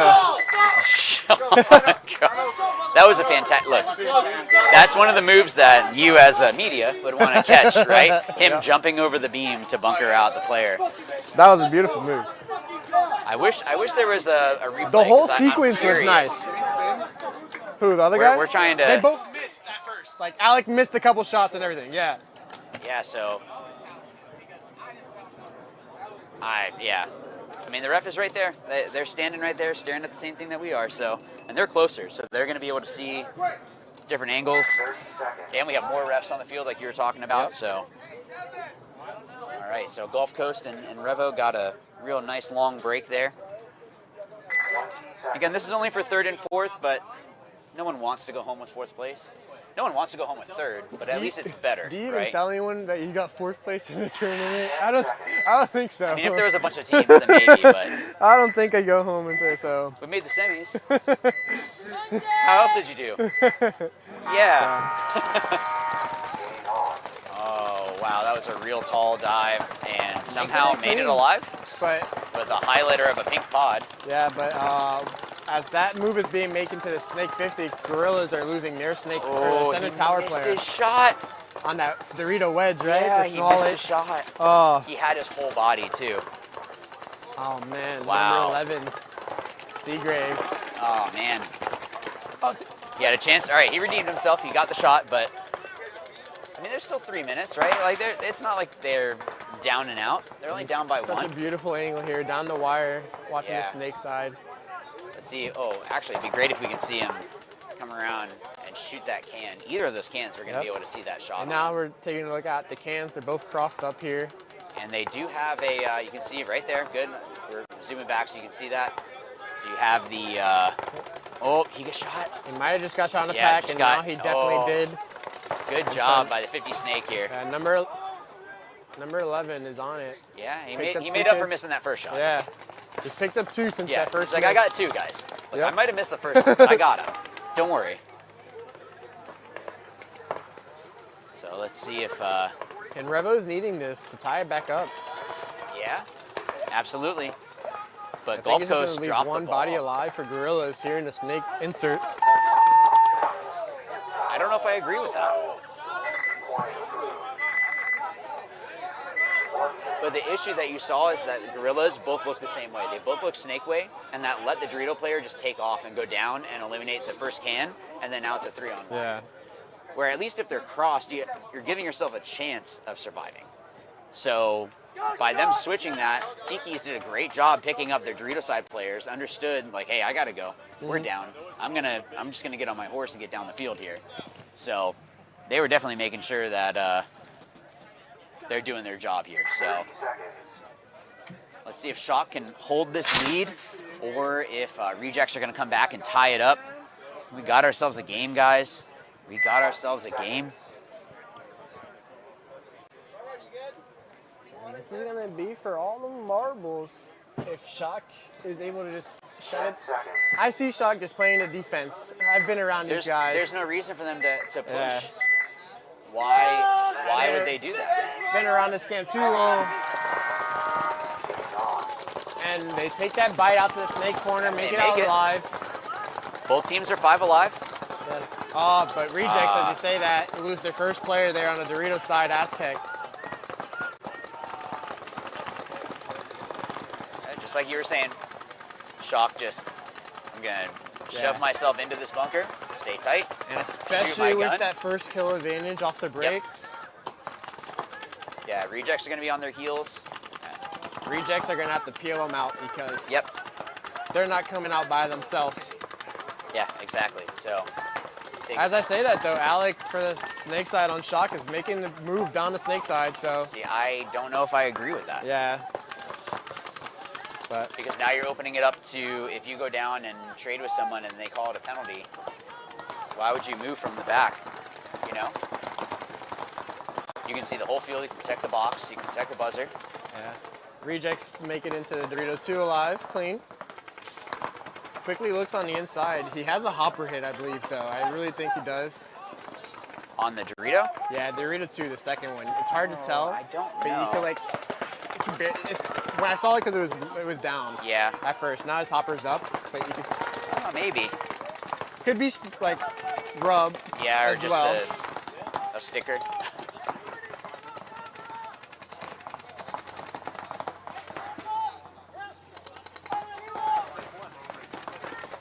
So Rejects with Snake 1, that center tower there, and then they have 2 there on the Dorito side. Now he just moved up to Dorito 4. Yeah, they got 60 seconds, so they got, 50. So this move by Rejects is needed. Yeah, and You got Shock the loses elimination. 1 right there. So oh, this is not good when the ref runs in like that. Okay, he's clean. Called him clean. Oh, he just now got clipped, but he's still playing off. And if he doesn't get called now, I don't know. I definitely saw that one, but. Wow. Oh, and he's called clean. Called clean somehow. And he's still making his move down the field. Shock. 20 seconds left. Oh, and the Shock player was able to shoot him. Wow. We are going into overtime again. Let's go, Reject! Wow.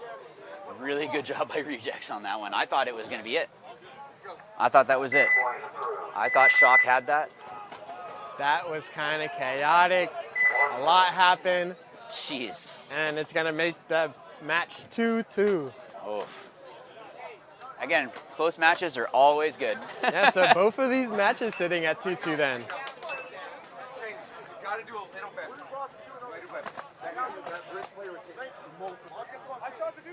Yeah, you can hear some players arguing about it, but it's like, I also saw your guy get shot in the arm and rub it off, so. So, yeah, they can complain or.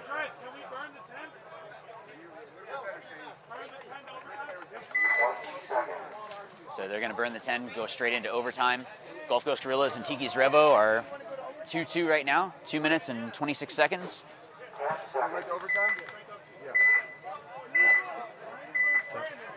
So we're going to go straight into OT with that finals match. This is good. It's good when both sets are good. Yep. Big move by Tiki's. Getting into the Snake Alive. Gorilla's losing the first player. Oh, that is not good, but we've already seen that they can bring it back. So they've been, like I said, I've seen them doing work at Legacy when I have gone out there. So it's a battle of the fields here because we got Tiki's out of Tiki's. Thanks to Tiki's for sponsoring this MVPS. And then Gulf Coast Gorillas out of Legacy, just down the street. So competition in paintball is a good thing. So I think it's great when there's a whole bunch of people playing paintball. It's better for the sport. Competition between fields forces everyone to have to make sure the playing conditions are all good, make sure that everything is tip-top. There's only one field and it falls off. That's not a good thing. So we're taking a look at the Gorillas side here. The Snake side cam we have. Their Snake corner, we have the Snake can, and then the center tower. They're all pretty defensive right now. I believe they're down on the bodies and definitely on the positioning here. If he finds that as a hit. Okay, it's rub. All right, I was about to say, if he finds that as a hit. Are we going to go into 2 overtimes here? How many do we have on Gorillas? Gorillas? Is it 4-on-4? I know at least 2 bodies and Snake 1, so 3. All right, so it's a 3-on-4 in favor of Tiki's right now. Yeah. So if they can play this right and time it right, Tiki's could pull this out. Yeah, so Gorillas have the center tower there, Snake can, and then Snake 1. And only 30 seconds, so. Ooh. Oh, and Revo player is going to get clapped as he hopes the top of that center brick there.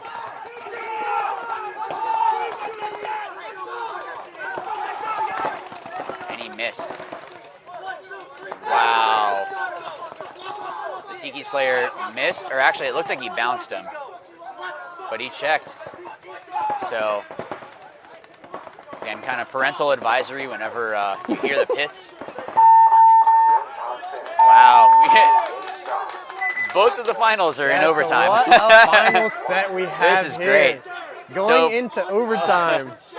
Yeah, you can see Shock getting hyped there.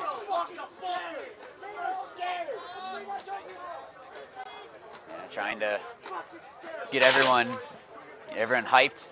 Make sure that everyone's ready for this overtime point.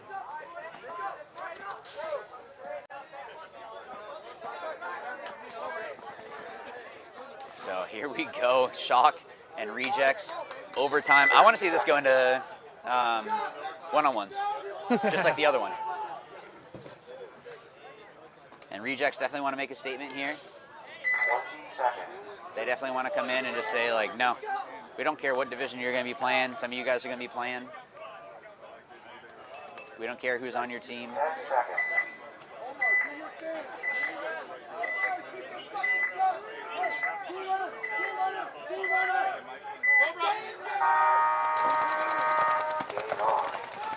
I'm seeing 5 alive on Shock and a body drops on Rejects. Trying to make that bigger run on the Dorito side. Trying to make something happen. I totally get it. You know, trying to maybe throw kind of a curveball. As Rejects fill out into that Dorito 1. The ref is running in to check the Shock player in the tower there. So if he has something there, you're going to see a flag. Wow, he got lucky there wasn't a flag. Yeah, so Shock losing their center tower player, making it 4 bodies alive for Shock. Yeah, you got Rejects 4 on 4. at the same time, yep. 50 Dorito for Rejects. Rejects bumped all the way up into that 50 brick over there. Body. So 3 bodies alive for Rejects, 4 for Shock, as Alec makes his way into that Snake 50 here. Rejects, they know that he went in there. He saw him go in, so that's just good heads-up play. And so we take a look here on the screen. We got... It's a 3 on 4. Got... Yeah, they don't know the exact call.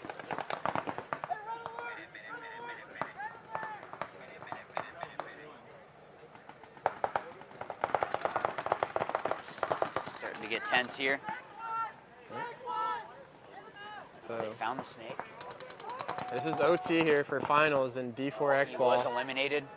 And Rejects are going to lose their Dorito player that was onto Shock's side and their Snake 1 at the same time. That's it. That is going to be the nail in the coffin unless Alec's gun completely stops working.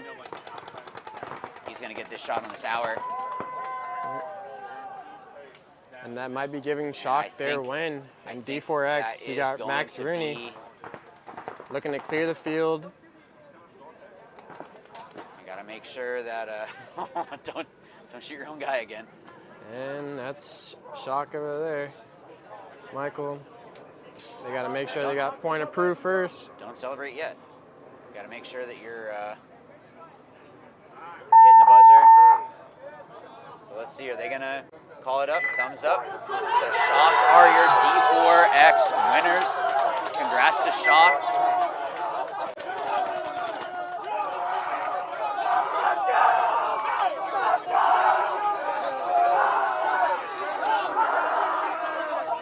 So congrats to Shock, winning the first event of the year for D4X Ball.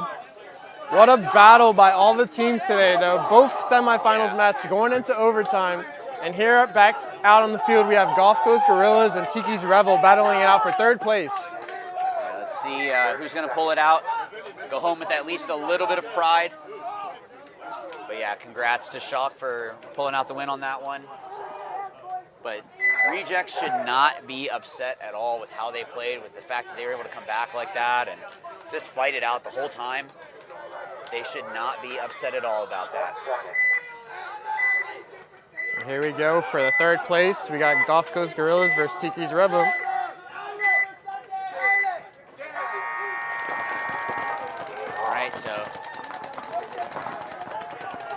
All right, Tiki's the first to drop a body, it looks like. Eliminate that player trying to make the run over far onto the Dorito side. Yeah, so down 1 for Revo. Gulf Coast definitely have the advantage here. Ricky, shout out Ricky. Look at the camera, Rick. Here you go, Ricky. This is from you, bro. Appreciate you. So playing it smart, not trying to push anything too hard.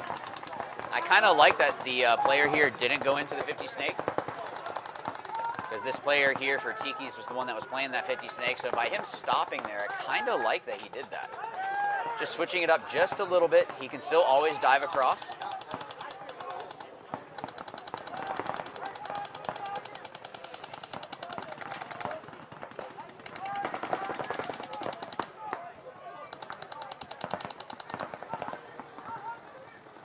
And on the screen here, we have a beautiful shot of that Gulf Coast Gorilla player making his bump up into the brick. Good move. Good move. You can cut up that Made it Dorito alive side a little too. bit.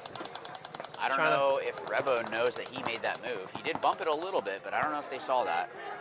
With the sun going down the way that it is, you know, it's gonna be a little bit harder to see, and some of these guys still have tinted lenses in. That's why you want to have a clear or a yellow or something that's gonna help you if you're playing these long day tournaments like we have at the MVPS. You need to be ready for everything. Have your visor, have your rain lid for your loader. You have to have all of that. Because you're at a disadvantage if you don't. It's back to this 50-yard line screen. And Gulf Coast getting Gulf eliminated Coast out of the middle. 3 minutes on the clock still. Tiki's Tiki's diving bumping out. onto that snake corner. Make it in live. So I think that's 4 bodies for Tiki still alive, right? I believe so, and I think it's just 2 for the Gorillas. Yeah, and Tiki's bumped into Dorito 3 now, that baby Dorito over there, so. I think unless Gorillas have a game. But Tiki's lost their center presence of that tower. Because you got that tinted lens, it's going to be hard to see when the sun starts going down.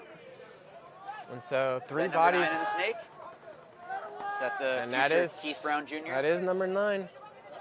So, I mean, he's pulled some stuff out already today, playing smart. So, can't count anyone out, especially when it comes down to this is do or die.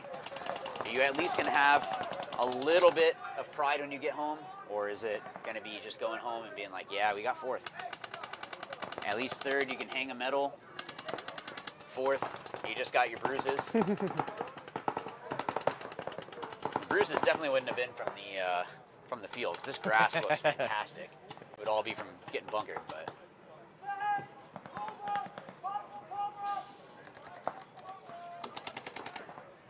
Okay. Oh, there's 3 for Gorillas. I didn't see the Dorito 1 player over there, so. Is it a 3-on-3? Yes, unless there's a body hiding for rejects. Yeah, we got the player here, number 9. Yep, number 9 here for Gulf Coast Gorillas.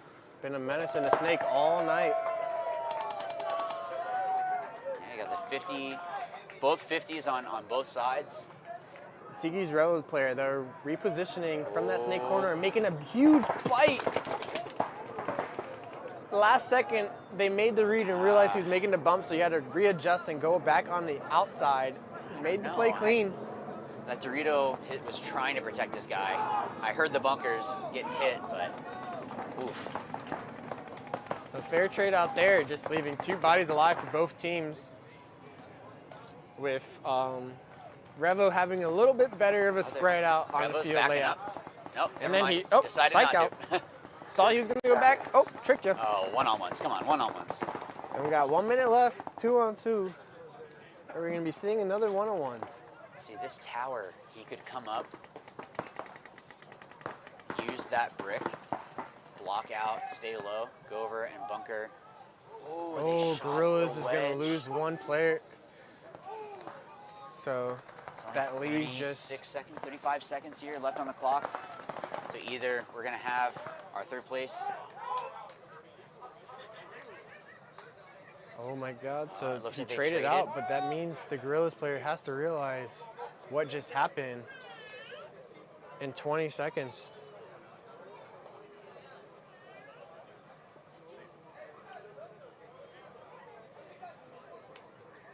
So sure that he hits this clean. There's only 6 seconds. And yep, he ends up making it to the other side. Put the things together. Wow. And as long as this is a clean hang, Tiki's Rebel is up. going to be 3rd place.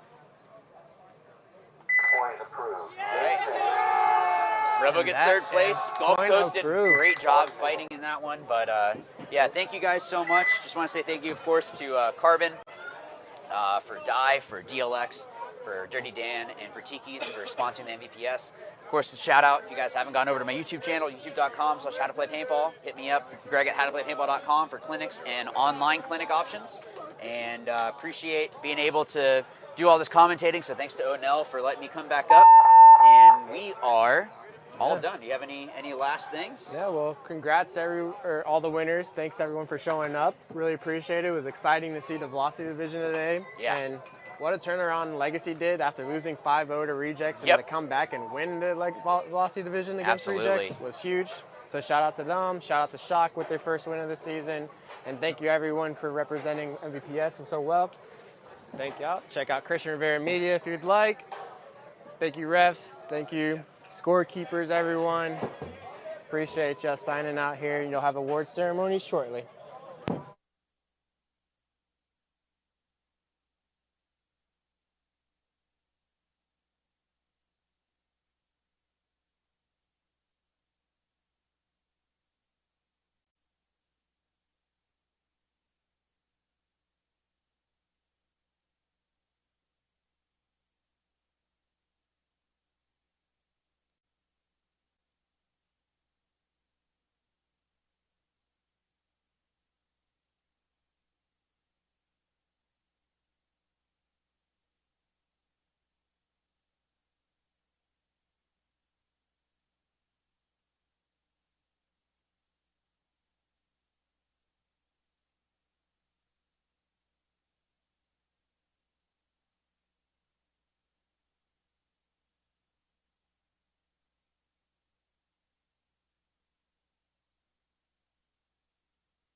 Tiki's Paintball Park, the Tampa Bay area's premier paintball park. Enjoy lightning-fast check-in and all-new rental equipment, including dual thermal lenses to eliminate any mask fog. Our temperature-controlled warehouse will keep your paintballs super fresh, and we have a newly paved asphalt parking lot with handicap accessibility and sidewalks. Our air stations at every entrance use filtered air for perfect 4,500 PSI fills. We have multiple hand washing stations for all customers and family-friendly, low-impact paintball to tie it all together. With our 5 fields to choose from, we have traditional speedball, close quarters combat, city field, old school mounds, attack and defend on Bunker Hill. Relax in our tree-shaded 2-acre staging area with plenty of picnic tables and hammocks to choose from. Cheer for your friends and family with a perfect stadium view of all of our fields. Located at 210 Pruitt Road in Seffner, Florida. For more information, visit us online at tikispaintball.com or call us at 813-571-1300. Hey, it's BRNT with CRBN, and I have our new IC PWR Nano Barrel System here. This kit includes our famous ultra lightweight injected carbon fiber back with our new nano tip, which features over 700 microports. This microporting prevents any debris, paint, or moisture from entering the bore and also produces a unique low sound signature. These barrel kits are compatible with all PWR inserts, including our own series from 679 to 691, and are also compatible with all PWR inserts, including those made by Planet Eclipse, Dye, and Inception Designs. Check them out at crbnpaintball.com. Walker here with Carbon Paintball to discuss the Zero goggle system with you guys. We have the Pro version and then the SLD. What you're going to notice first is the color options. All right, so it is currently 6:30 p.m. And today was a fun day. We had perfect, really damp, which was good because it was easy to see the paint shot great. We are doing the award ceremony for the D4 X Ball winners. In third place, D4 X Ball, we have Revolution. Revolution, they get 10 free cases of paint, half off entry into the next event, third place medals, and some Exalt bayonets. Good job, guys.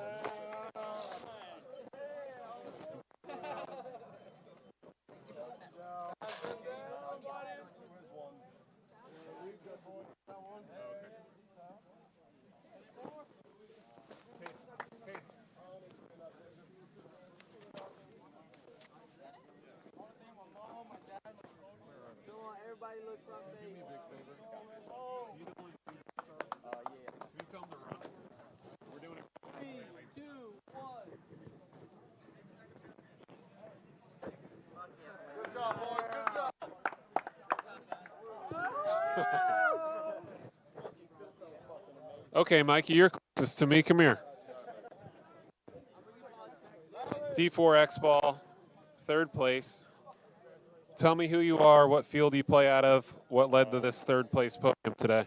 So my name is Mikey. We played out of probably one of the best fields. Pause. Hold on. You smell really bad. All right. All right. Okay, so we play out of the best field, Tiki's Paintball Park, located out in Sefner, Florida. So, but been a roller coaster with this team. Last season, I think we ended up doing either sixth place. So, I mean, this it's not first place, but it definitely feels really good to be bring something home. You know. Third, the gold. I bet. All right, and in second place, I said this earlier, I said last event, the year before that. No stranger to the podium. Come on up, Rejects. Second place, D4 X Ball. Rejects get 1,000 cash, 4 medals, 10 free cases of paint, half off next entry, and Exalt bayonets. Good job, guys. Let me get your cash. Yeah, we're not taking this picture without Chance. All right, give me a second. Get your ass over here, Chance. Who's holding the money? Hey, talk to Who's the holding the money? The money's calling. There should be 9 of them. There's 9 of us. Should be boom. There we go. There we go.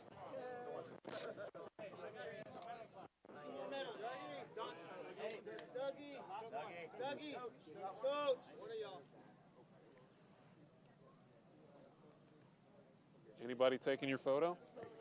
Sorry about that, boys. You're good. Hey, take one for the group chat. Got it? You can't get in the picture. Dave, you don't have to get in the picture. Come on, Dave. Come on, Dave. Dave. Hurry up, bro. No. Let's go. Ready, 1, 2, 3. Boom.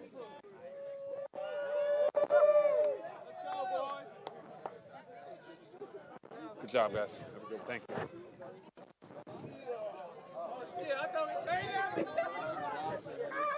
All right.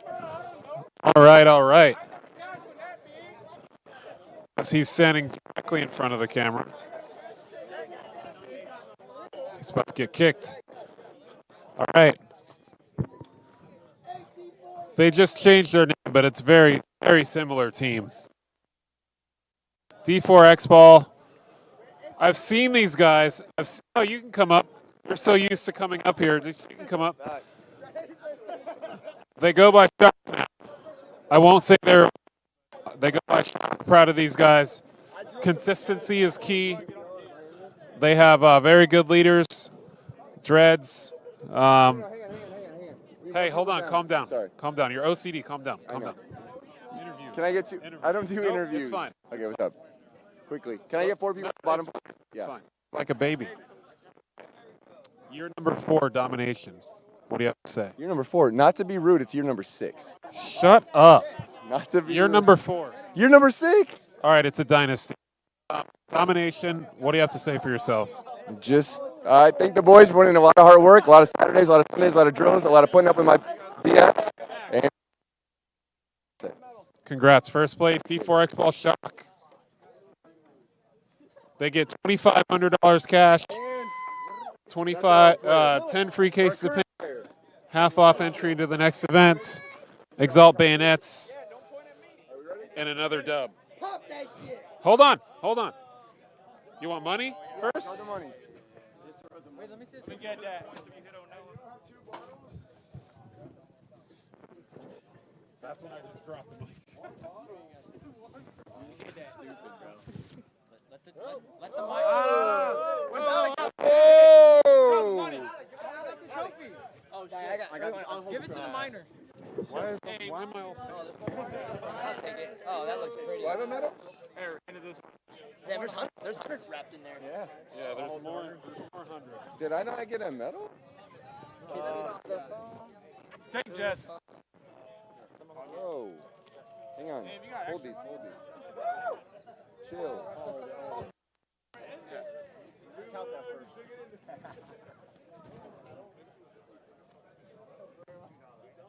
Come on.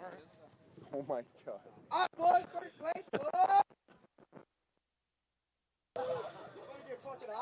There we go.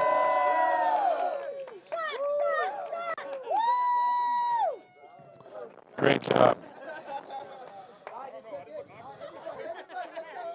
Get everybody in there. Look how many people they have. Gotta zoom out. Wow. It's a big camp.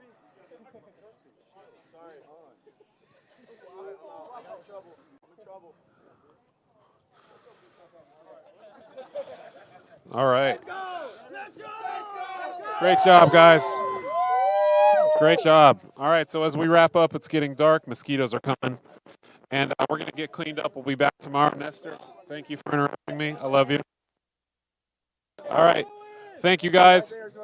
We're going to sign out. We'll see you tomorrow, 7 a.m. Gen X, thank you. GI, thank you. JT, thank you. Tiki, thank you. G1, thank you. Maximum Concrete, thank you. Planet Eclipse, thank you. Carbon, for me. Okay, Badlands. Okay, let's go from the top. Badlands, Ninja. Weapons, Hormesis. Empire, thank you. Yeah. Jet. Oh, what's up, buddy? What do you think about today? We don't care. See you tomorrow, guys. Walker here with Carbon Paintball to discuss the Zero goggle system with you guys. We have the Pro version and then the SL.